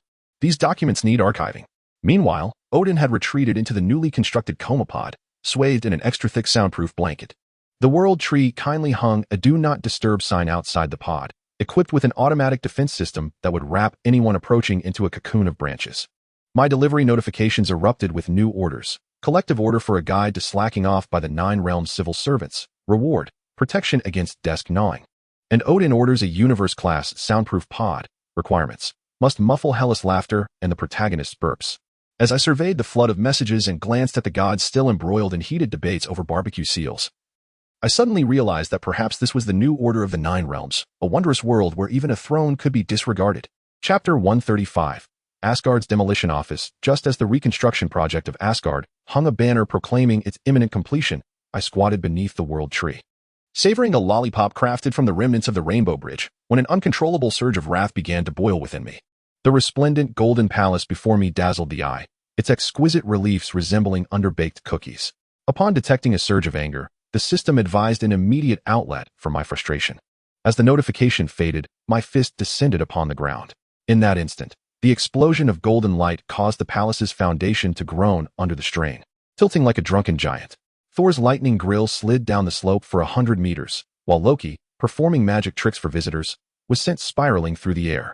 What are you doing? Hela's furious roar mingled with the thunderous collapse of the structure. The goddess of death charged forward, cloaked in black mist. But her eyes lit up upon witnessing the palace leaning at a precarious angle reminiscent of the Leaning Tower of Pisa. Her bone blade traced a black arc through the air, conjuring a ticket booth from the swirling darkness. Visit the site of the apocalypse, 100 crowns per person, half price for children, and a 20% discount for holders of the Rainbow Bridge annual pass. Jane Foster, clutching a nearly obsolete device, hurried over. Her red hair now dusted gray. This defies all architectural principles. Her words were interrupted by Odin's anguished cry as the new king's unconscious pod slid toward the cliff. The shroud fluttering above like a white flag achieved the ultimate title of expert in structural demolition. The system's notification buzzed with electronic glee, rewarding me with a pair of oversized demolition gloves, equipped with an automatic building material recovery feature. I gazed at the steel gloves that had suddenly appeared on my hands and effortlessly yanked down a golden column from the palace. The metal transformed into flowing light in my palm, ultimately coalescing into a glistening golden sausage. In desperation, Heimdall removed his golden visor and shouted into the communicator, "Emergency call to the 9 realms demolition team. Asgard requires a rebuild, version 20. His voice was drowned out by Frigga's scream. In the goddess's garden, all the statues began performing a collective seaweed dance, a mischievous spell cast by Loki amidst the chaos. Most absurdly, Surt, the fire giant, donned a hard hat and charged forward wielding a power drill modified from the Twilight Sword. I have demolition experience. Last time, during Ragnarok, my drill was transformed into a strawberry-flavored lollipop by my gluttonous powers. More money here. Hela commanded the undead arms to set up a viewing platform, while black mist solidified into a warning sign that read danger, keep away, only to morph into cotton candy as visitors approached. Loki, somehow in possession of 3 pairs of glasses, shouted, "Immerse yourself in the experience of the palace collapse. By glasses, receive popcorn." When Odin was pulled back from the edge of the cliff by Thor, his white beard was adorned with debris from the structure. Gazing at his teetering palace, the one-eyed king felt a flicker of relief. Very well, during this reconstruction, remember to install an earthquake protection system, preferably one that can withstand gnawing. His words prompted Heimdall to silently add a barrier against gluttony and a trap for Loki to the procurement list. My delivery app exploded with new orders. The 9 Realms Travel Agency requests a 1-day tour of the apocalyptic landscape. Reward, a truckload of Asgardian honey mead. The dwarves of Nidavellir seek to contract the reconstruction project, requesting a ban on using the forge as a barbecue tool. The branches of Yggdrasil drooped in resignation, the face upon its bark wrinkling in dismay. Had I known, I would have tossed you into a black hole. As the last rays of the setting sun bathed the tilted palace, Asgard transformed into a scene of absurd revelry. Hela counted the gold coins exchanged for tickets, the bone blade spinning rapidly at her fingertips. Thor had set up a barbecue stall once more, introducing a limited edition of grilled meat from the ruins. While I donned demolition gloves, contemplating whether the roots of the world tree could be transformed into chips. Perhaps this is the enchanting realm of Asgard, where even demolition can metamorphose into a carnival. Chapter 136. Hela's coronation crisis. The reconstruction site amid the ruins of Asgard was alive with the sounds of clanging and clattering. Hela stood atop a makeshift platform, dark mists swirling behind her, forming a colossal skeletal apparition. Today was meant to be the day she was officially crowned as the Queen of the 9 Realms. Yet the crown forged overnight by the dwarves of Nidavellir was now emitting faint distress signals from within my stomach. Where's my crown? The voice of the goddess of death was cold enough to freeze. The bone blade pressed against my neck. Just 3 hours prior, that crown, adorned with the crystals of the world tree and the energy stones of the rainbow bridge, had inexplicably transformed before my eyes into a giant crispy noodle sprinkled with seasoning. By the time Hela realized what had happened, all she could see was the remnants of golden shavings at the corner of my mouth. Accompanied by the system notification, detected divine level ingredient, automatic digestion initiated. My dear, I swear it was merely an accident. I raised my hands in surrender, but in my haste, I accidentally knocked over Thor's electric barbecue grill. The sizzling skewers flew, landing squarely in the freshly dug nap pit of Odin, who sprang up with the tablecloth wrapped around him, barbecue sauce smeared across his white beard. Hela took a deep breath, and the black mist suddenly morphed into a furnace. Drawing her sword of the night sky, she melted it under intense heat, reforging it into a crown adorned with spikes. Just as I was about to speak again, Loki's mischievous laughter interrupted, the god of trickery conjuring popcorn while perched on a branch of the world tree. Sister, I wager he will take a bite within 3 seconds. At the moment Hela placed the new crown upon her head, the sin of greed within me erupted uncontrollably. The system alert blared with a sharp warning, detected sacred item. Activating ultimate greed mode.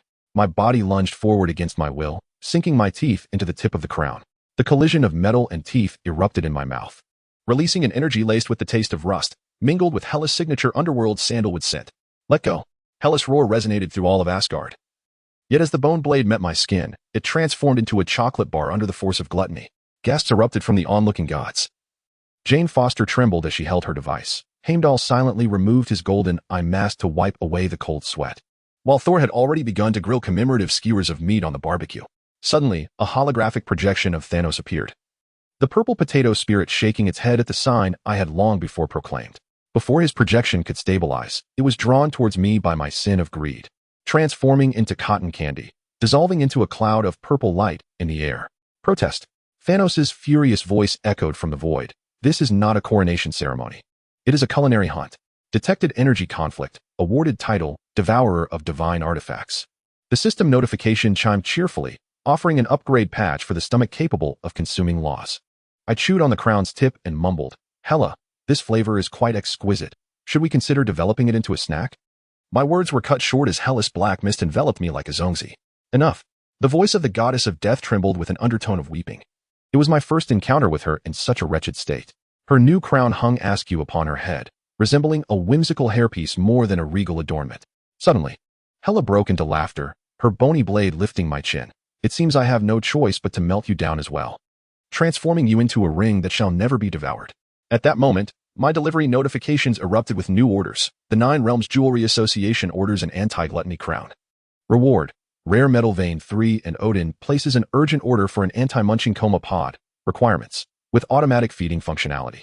A branch of the world tree stealthily offered a leaf, inscribed with tree sap. Suggestion for the next coronation. Transform it into a culinary competition. Amid this chaos, Hela ultimately completed her coronation, adorned with her flawed crown, when she announced a new policy limiting purchases at all culinary establishments to the queen's consort. The crowd erupted in cheers. Meanwhile, I found myself chained to the throne beside her, watching long lines form at Thor's barbecue stall, pondering that perhaps being a limited edition gourmand was not such a terrible fate compared to being melted into a ring. Chapter 137, The Refugee Crisis of the 9 Realms. The reconstruction site of Asgard wafted with the tantalizing aroma of eternally roasted meat. I was using Surtur's flame sword as a skewer for marshmallows when I suddenly heard a cacophony of voices. Turning, I beheld representatives from the various realms of the 9 Realms marching forth, hoisting banners pleading for a chance at survival, surging from the ruins of the Rainbow Bridge. Leading the charge was Laufey, the king of the frost giants from Jotunheim, shivering as he cradled the last remaining ice pillar of his kin. His ice-blue visage etched with terror. My lord, please, do not consume our homes any further. This is our last sustenance, no, our final building material. Behind him, the frost giants wept, their bodies adorned with remnants of gnawed ice sculptures. The fire giants from Muspelheim brandished a bucket of magma. Their flames dimmed. Our volcanoes are close to being devoured entirely. At this rate, there will be no fire left for roasting marshmallows. The dwarves from Nidavellir pushed carts laden with forged scrap, their beards stained with grease. The forge has been repaired 72 times. If you consume any more, we shall have to fashion weapons from chocolate. Leaning against a half-consumed throne, Hela elegantly carved an apple with her bone blade. My dear, It appears your culinary explorations have incited public outrage. Her dark mist transformed into tiny skeletons, gleefully tapping their feet in a dance of schadenfreude. Thor silently gathered the sign for his lightning barbecue stall, while balloons of Mickey Mouse conjured by Loki collectively deflated, producing an awkward hissing sound. Overwhelmed with emotion, I felt tears welling in my eyes as I reached for the ice pillar offered by Lao Fei. Before the frost giant could display a look of relief, I bit off half of it in one swift motion, the sweet frostiness exploding in my mouth.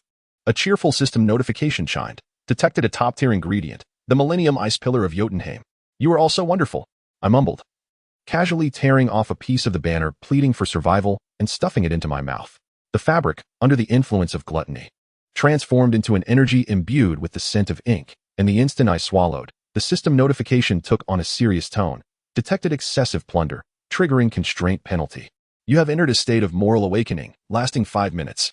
My mind instantly cleared, and observing the terrified expressions of the representatives, I suddenly realized that perhaps I had indeed overstepped my bounds. Heimdall raised an eyebrow, nearly losing his grip on the bone blade. Is the sun rising from the west? Am I truly witnessing a semblance of guilt upon your countenance? Within these precious 5 minutes, I resolved to make a significant announcement. Clearing my throat to imbue my voice with authority, I proclaimed, from this moment forth, let the representatives of all races kindle their hopes. As a purchasing limit on culinary delights shall be instituted across the 9 realms. Each individual shall be restricted to a daily allowance. However, before I could complete my utterance, the 5-minute limit expired, and the insatiable force of gluttony surged forth once more. I fixated on the remaining half of the ice column in Laufey's arms, saliva uncontrollably pooling. With a pained cry, the ice giant king turned and fled, causing chaos among the ranks of his brethren. The flame giants of Muspelheim hastily drew magma symbols on the ground to form a protective barrier, while the dwarves of Nidavellir brandished their newly invented anti-biting spray. Heimdall sighed. Dark mist coalescing into chains that bound me to the throne. It seems I must confine you until you have digested your excess. Her words were abruptly interrupted by an influx of urgent delivery notifications, flooding the screen with new orders. Jotunheim orders an anti-gluttony shield. Reward. Blueprints for an ice castle. Muspelheim requests a flame protection zone. Demands. Armed patrols around the clock. The branches of the world tree trembled, its bark revealing a face of resignation. Had I known, I would have sealed you within a black hole. Meanwhile, Odin's comatose chamber echoed with faint laughter. The All-Father likely finding more amusement in my culinary pursuits than in governing the 9 realms. Amidst this chaos, the tide of refugees from the 9 realms gradually receded, replaced by the swift construction of anti-gluttony defenses by various races. Bound to the throne, I gazed longingly at Thor's barbecue stall, plotting which race's defenses I would devour first once I broke free from my chains. After all, for a culinary explorer, every corner of the 9 realms is a tantalizing source of ingredients. Chapter 138. The last bud of the world tree. The reconstruction efforts in Asgard had fallen into an uncanny stagnation. For I found myself sprawled at the roots of the world tree, salivating over the last cluster of glowing buds. This cluster quivered gently under the moonlight, resembling a matcha cake adorned with starlight, exuding an aroma that incited the gluttonous force within me to roar in frenzy. Core energy of the world tree detected. The system's alert blared with a jarring alarm, indicating a 90 completion of the sin of gluttony fusion and advising immediate consumption. My nails dug deeply into the bark, and my dark green fangs emerged uncontrollably. At that moment, the trunk of the world tree suddenly manifested the visage of an elderly man, etched with lines and wrinkles. Golden sap oozing from the bark like murky tears. Child, the voice from the trunk resonated, silencing the winds across the 9 realms. Would you leave me a seed?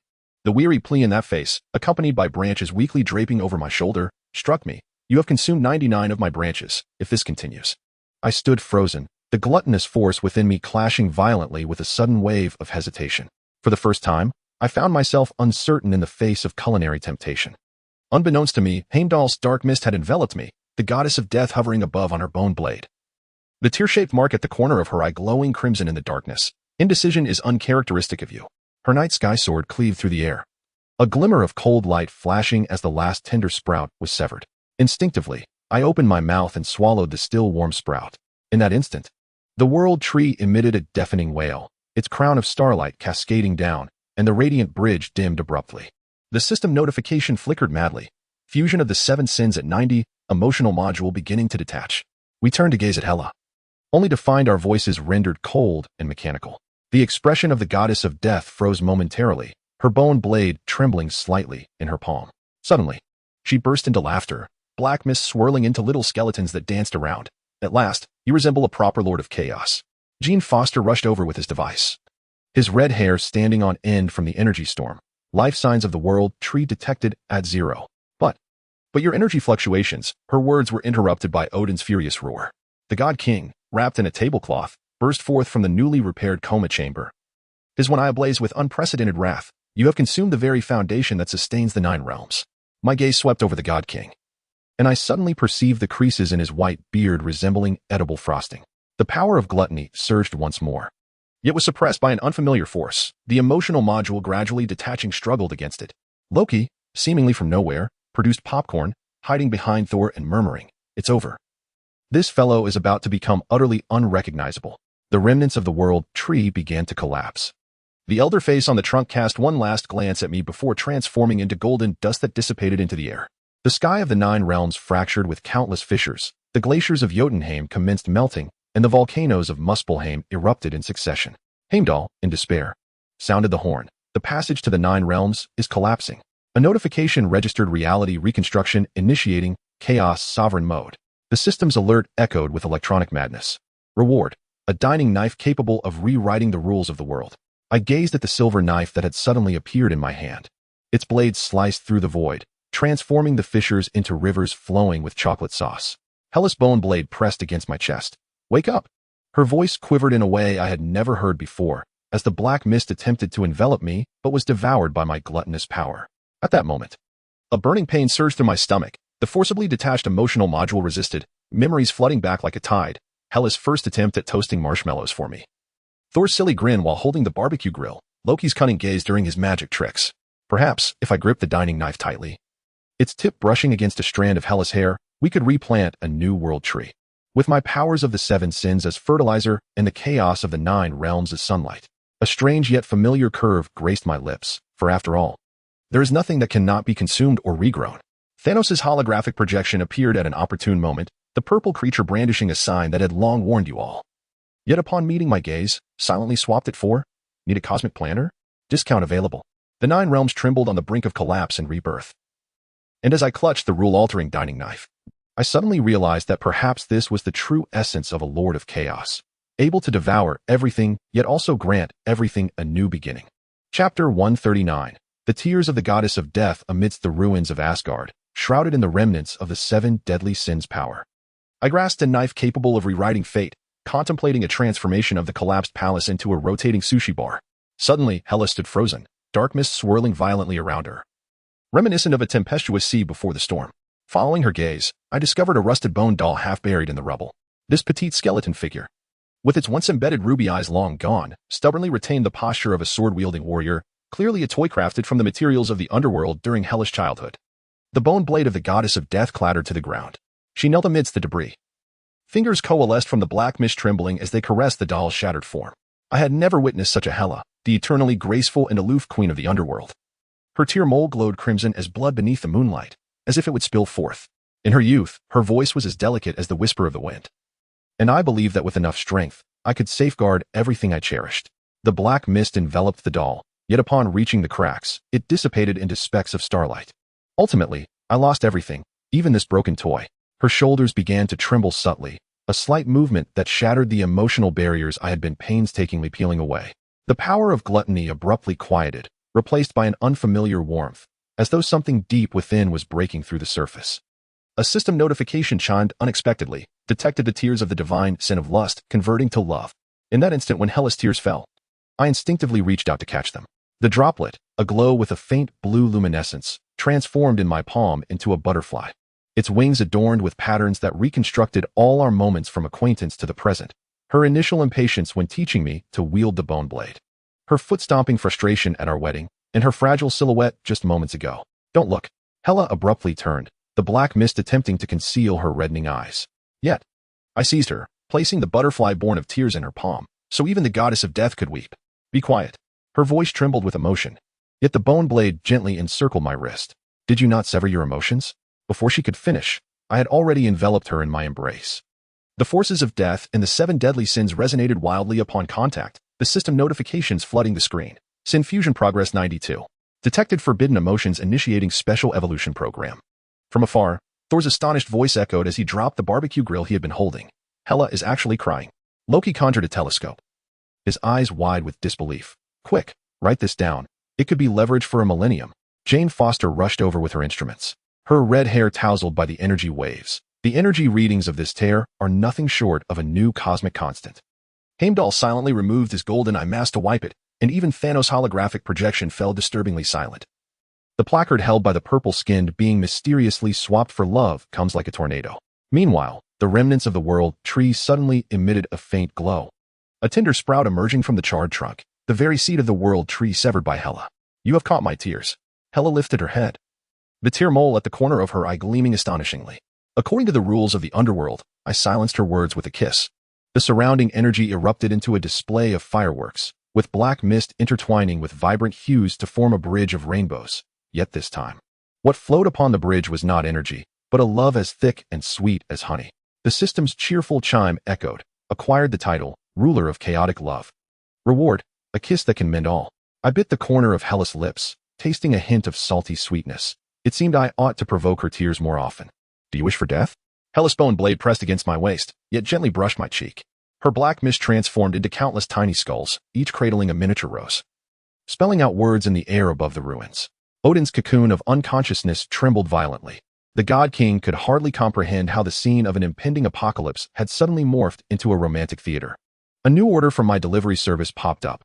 Order from the Nine Realms Civil Affairs Bureau for Chaos of Love commemorative coin. Reward, blessing of eternal love. Above us, the saplings of the world tree thrived, their branches adorned with heart-shaped fruits, each glistening with the radiance of Hela's tears. Perhaps a power more profound than the ability to consume everything lies in the willingness to pause one's voracious appetite for the sake of another and to catch that precious drop of tear. Chapter 140. The end of dusk. The sky of Asgard fractured into a honeycomb pattern, the newly sprouted branches of the world tree contorting into bizarre shapes amidst the residual force of the seven sins, gripping the knife that could rewrite the rules. I watched as the golden palace beneath my feet crumbled layer by layer like a softened biscuit. Hela's black mist surged wildly, her bone blade carving innumerable defensive barriers in the void, yet they turned to ash upon touching the collapsing space. Enough, Odin burst forth. Wrapped in a tablecloth from the precariously swaying cocoon, his single eye radiating a heat more intense than eternal fire. You have wreaked havoc upon the Nine Realms. And now even Asgard is at risk. The God King's roar was drowned out by the final explosion of the Rainbow Bridge, which shattered above us into a colorful powder, fragments cascading onto Hela's wedding gown, transforming its originally dark hem into a kaleidoscope. Heimdall, in despair, sounded the horn. This time, the tune was no longer Today You Shall Marry Me, but an off-key lament. Thor ran with a barbecue grill, shouting, Quick, find cover. My lightning barbecue stall has yet to be salvaged. Loki seized the opportunity to conjure a lifeboat, only to discover it was an inflatable Mickey Mouse, inciting a furious tirade toward the heavens. Final evolution conditions detected. God of original sin, awakening initiated. The system's alert blared like an apocalyptic siren, enveloping my body in a prism of light. The seven forces of gluttony, greed, rage, and others began to whirl chaotically within me, stirring a colossal vortex in the void. Hela was swept away by this power, her black mist fragmenting amidst the storm. Hela! I instinctively lunged forward, the knife slicing through the air in a frantic arc, severing Odin's thrown Gungnir spear into a Swiss roll.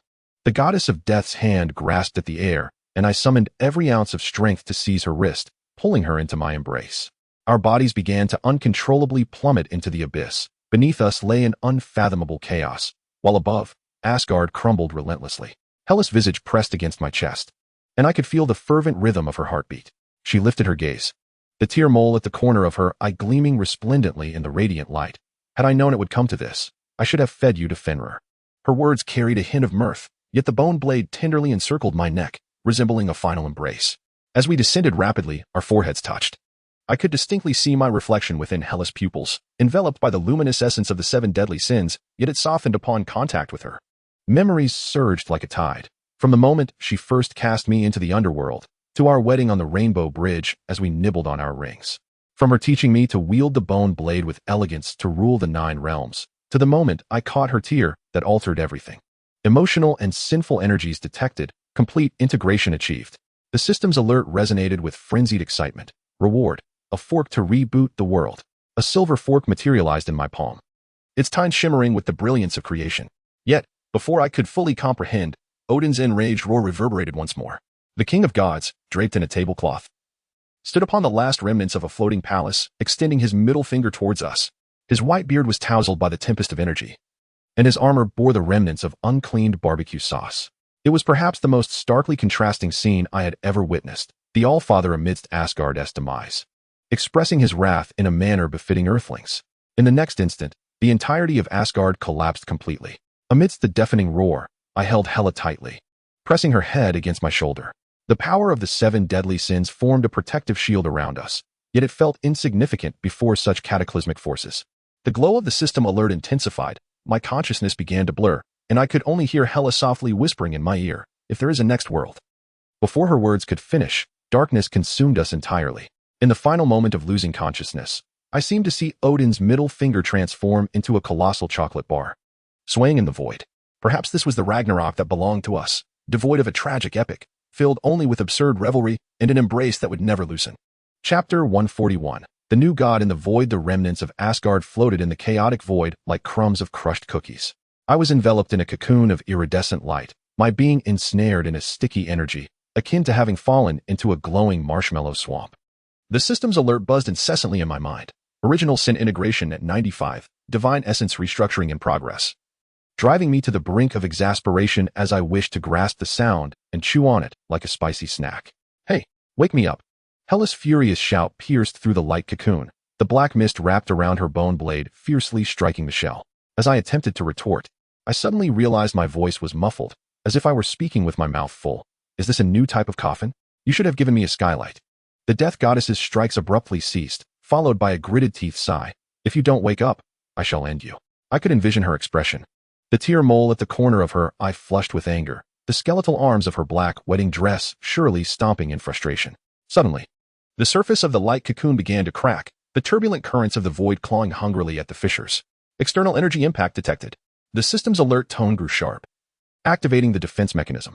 Strangely, the defense mechanism sprouted a multitude of sharp spikes outside the cocoon, resembling a gigantic durian.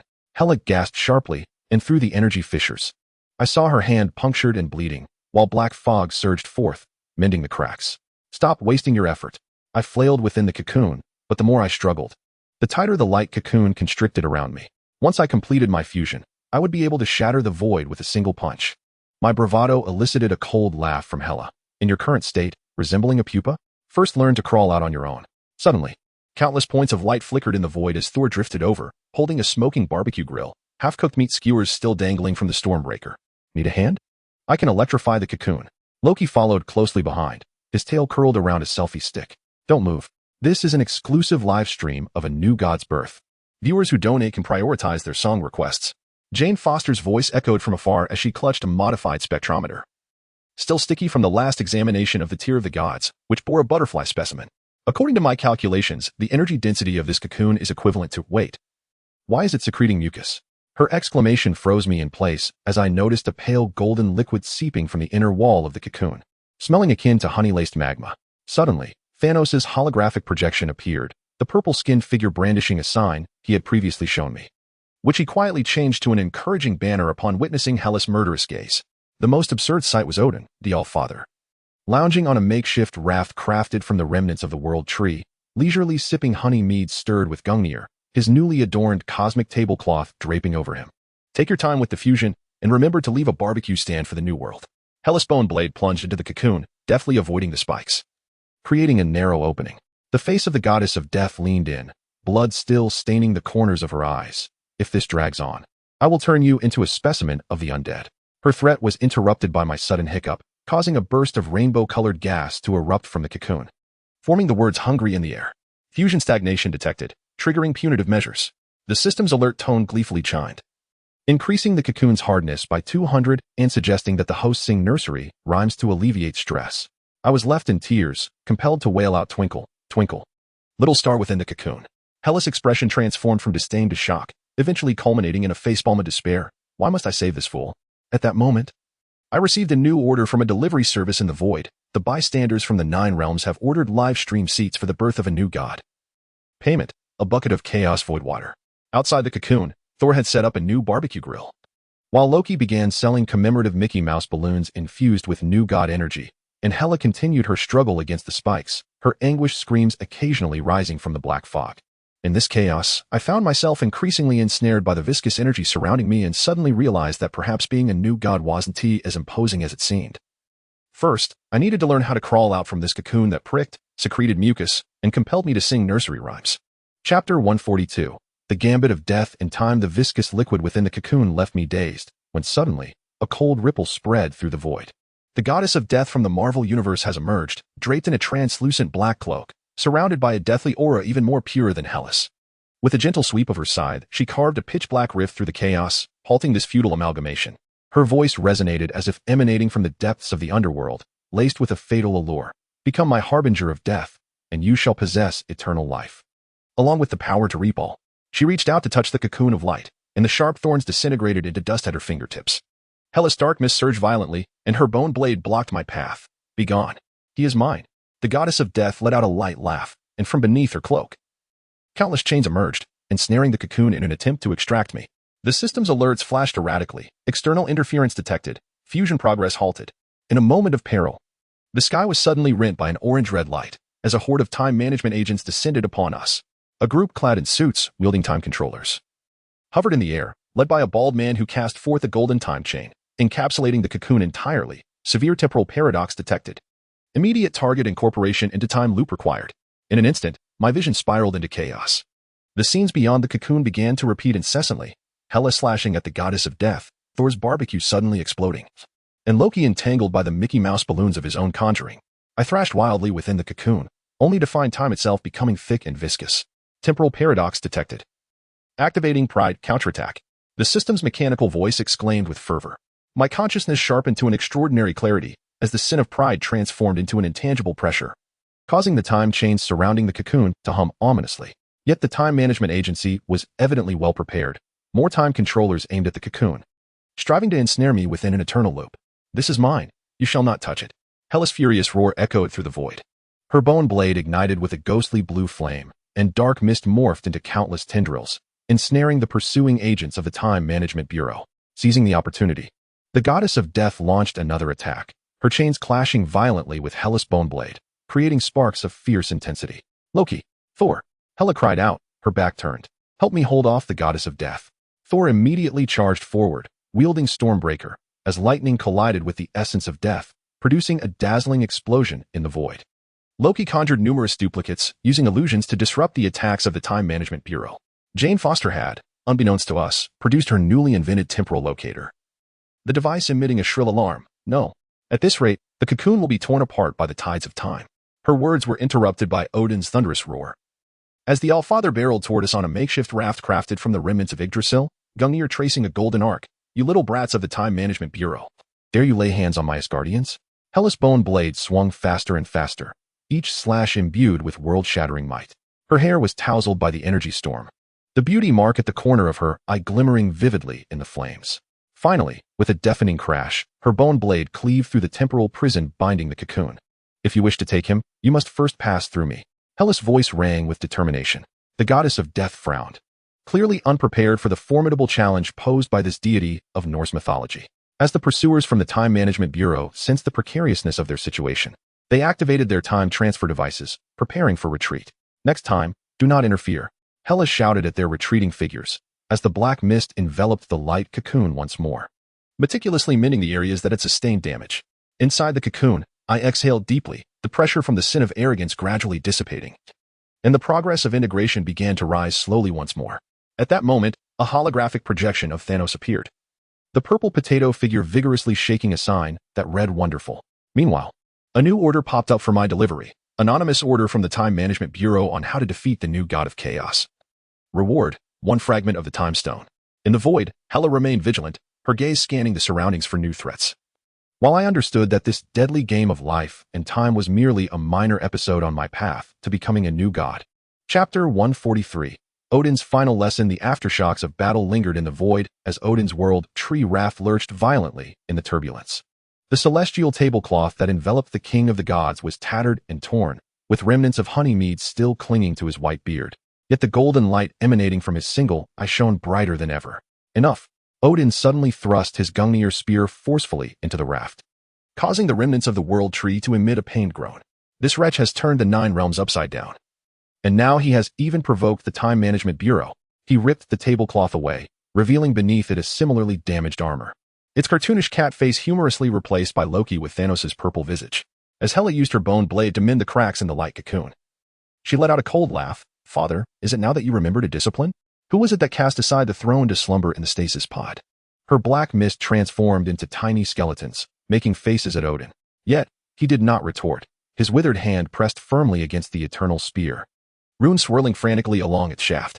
The spear began to emit a blinding radiance as the divine power of the king surged into it like a tidal wave. This strike is for the glory of Asgard. His voice reverberated, shaking the very stars in the void. Thor, holding a barbecue grill, froze in midair. Father, are you mad? That is all your divine power. Loki's projections vanished, leaving the true Loki dumbfounded at the scene. Jane Foster's instruments emitted a piercing alarm, energy readings off the charts. This strike could obliterate half the galaxy. Hela's pupils constricted sharply, her bone blade instinctively positioning itself before the light cocoon. Within the cocoon, I felt an overwhelming pressure capable of crushing everything. The power of the 7 deadly sins surged wildly, forming a colorful shield upon the surface of the cocoon. Odin's eternal spear sliced through the void, its tip aimed directly at the light cocoon, yet at the moment of contact, it disintegrated into golden dust like morning dew.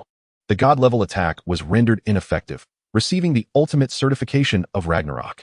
The system's prompt resonated with an electronic astonishment. Odin staggered back a few steps, the world tree raft supporting him beginning to crumble. The old king's white hair billowed in the chaotic energy flow.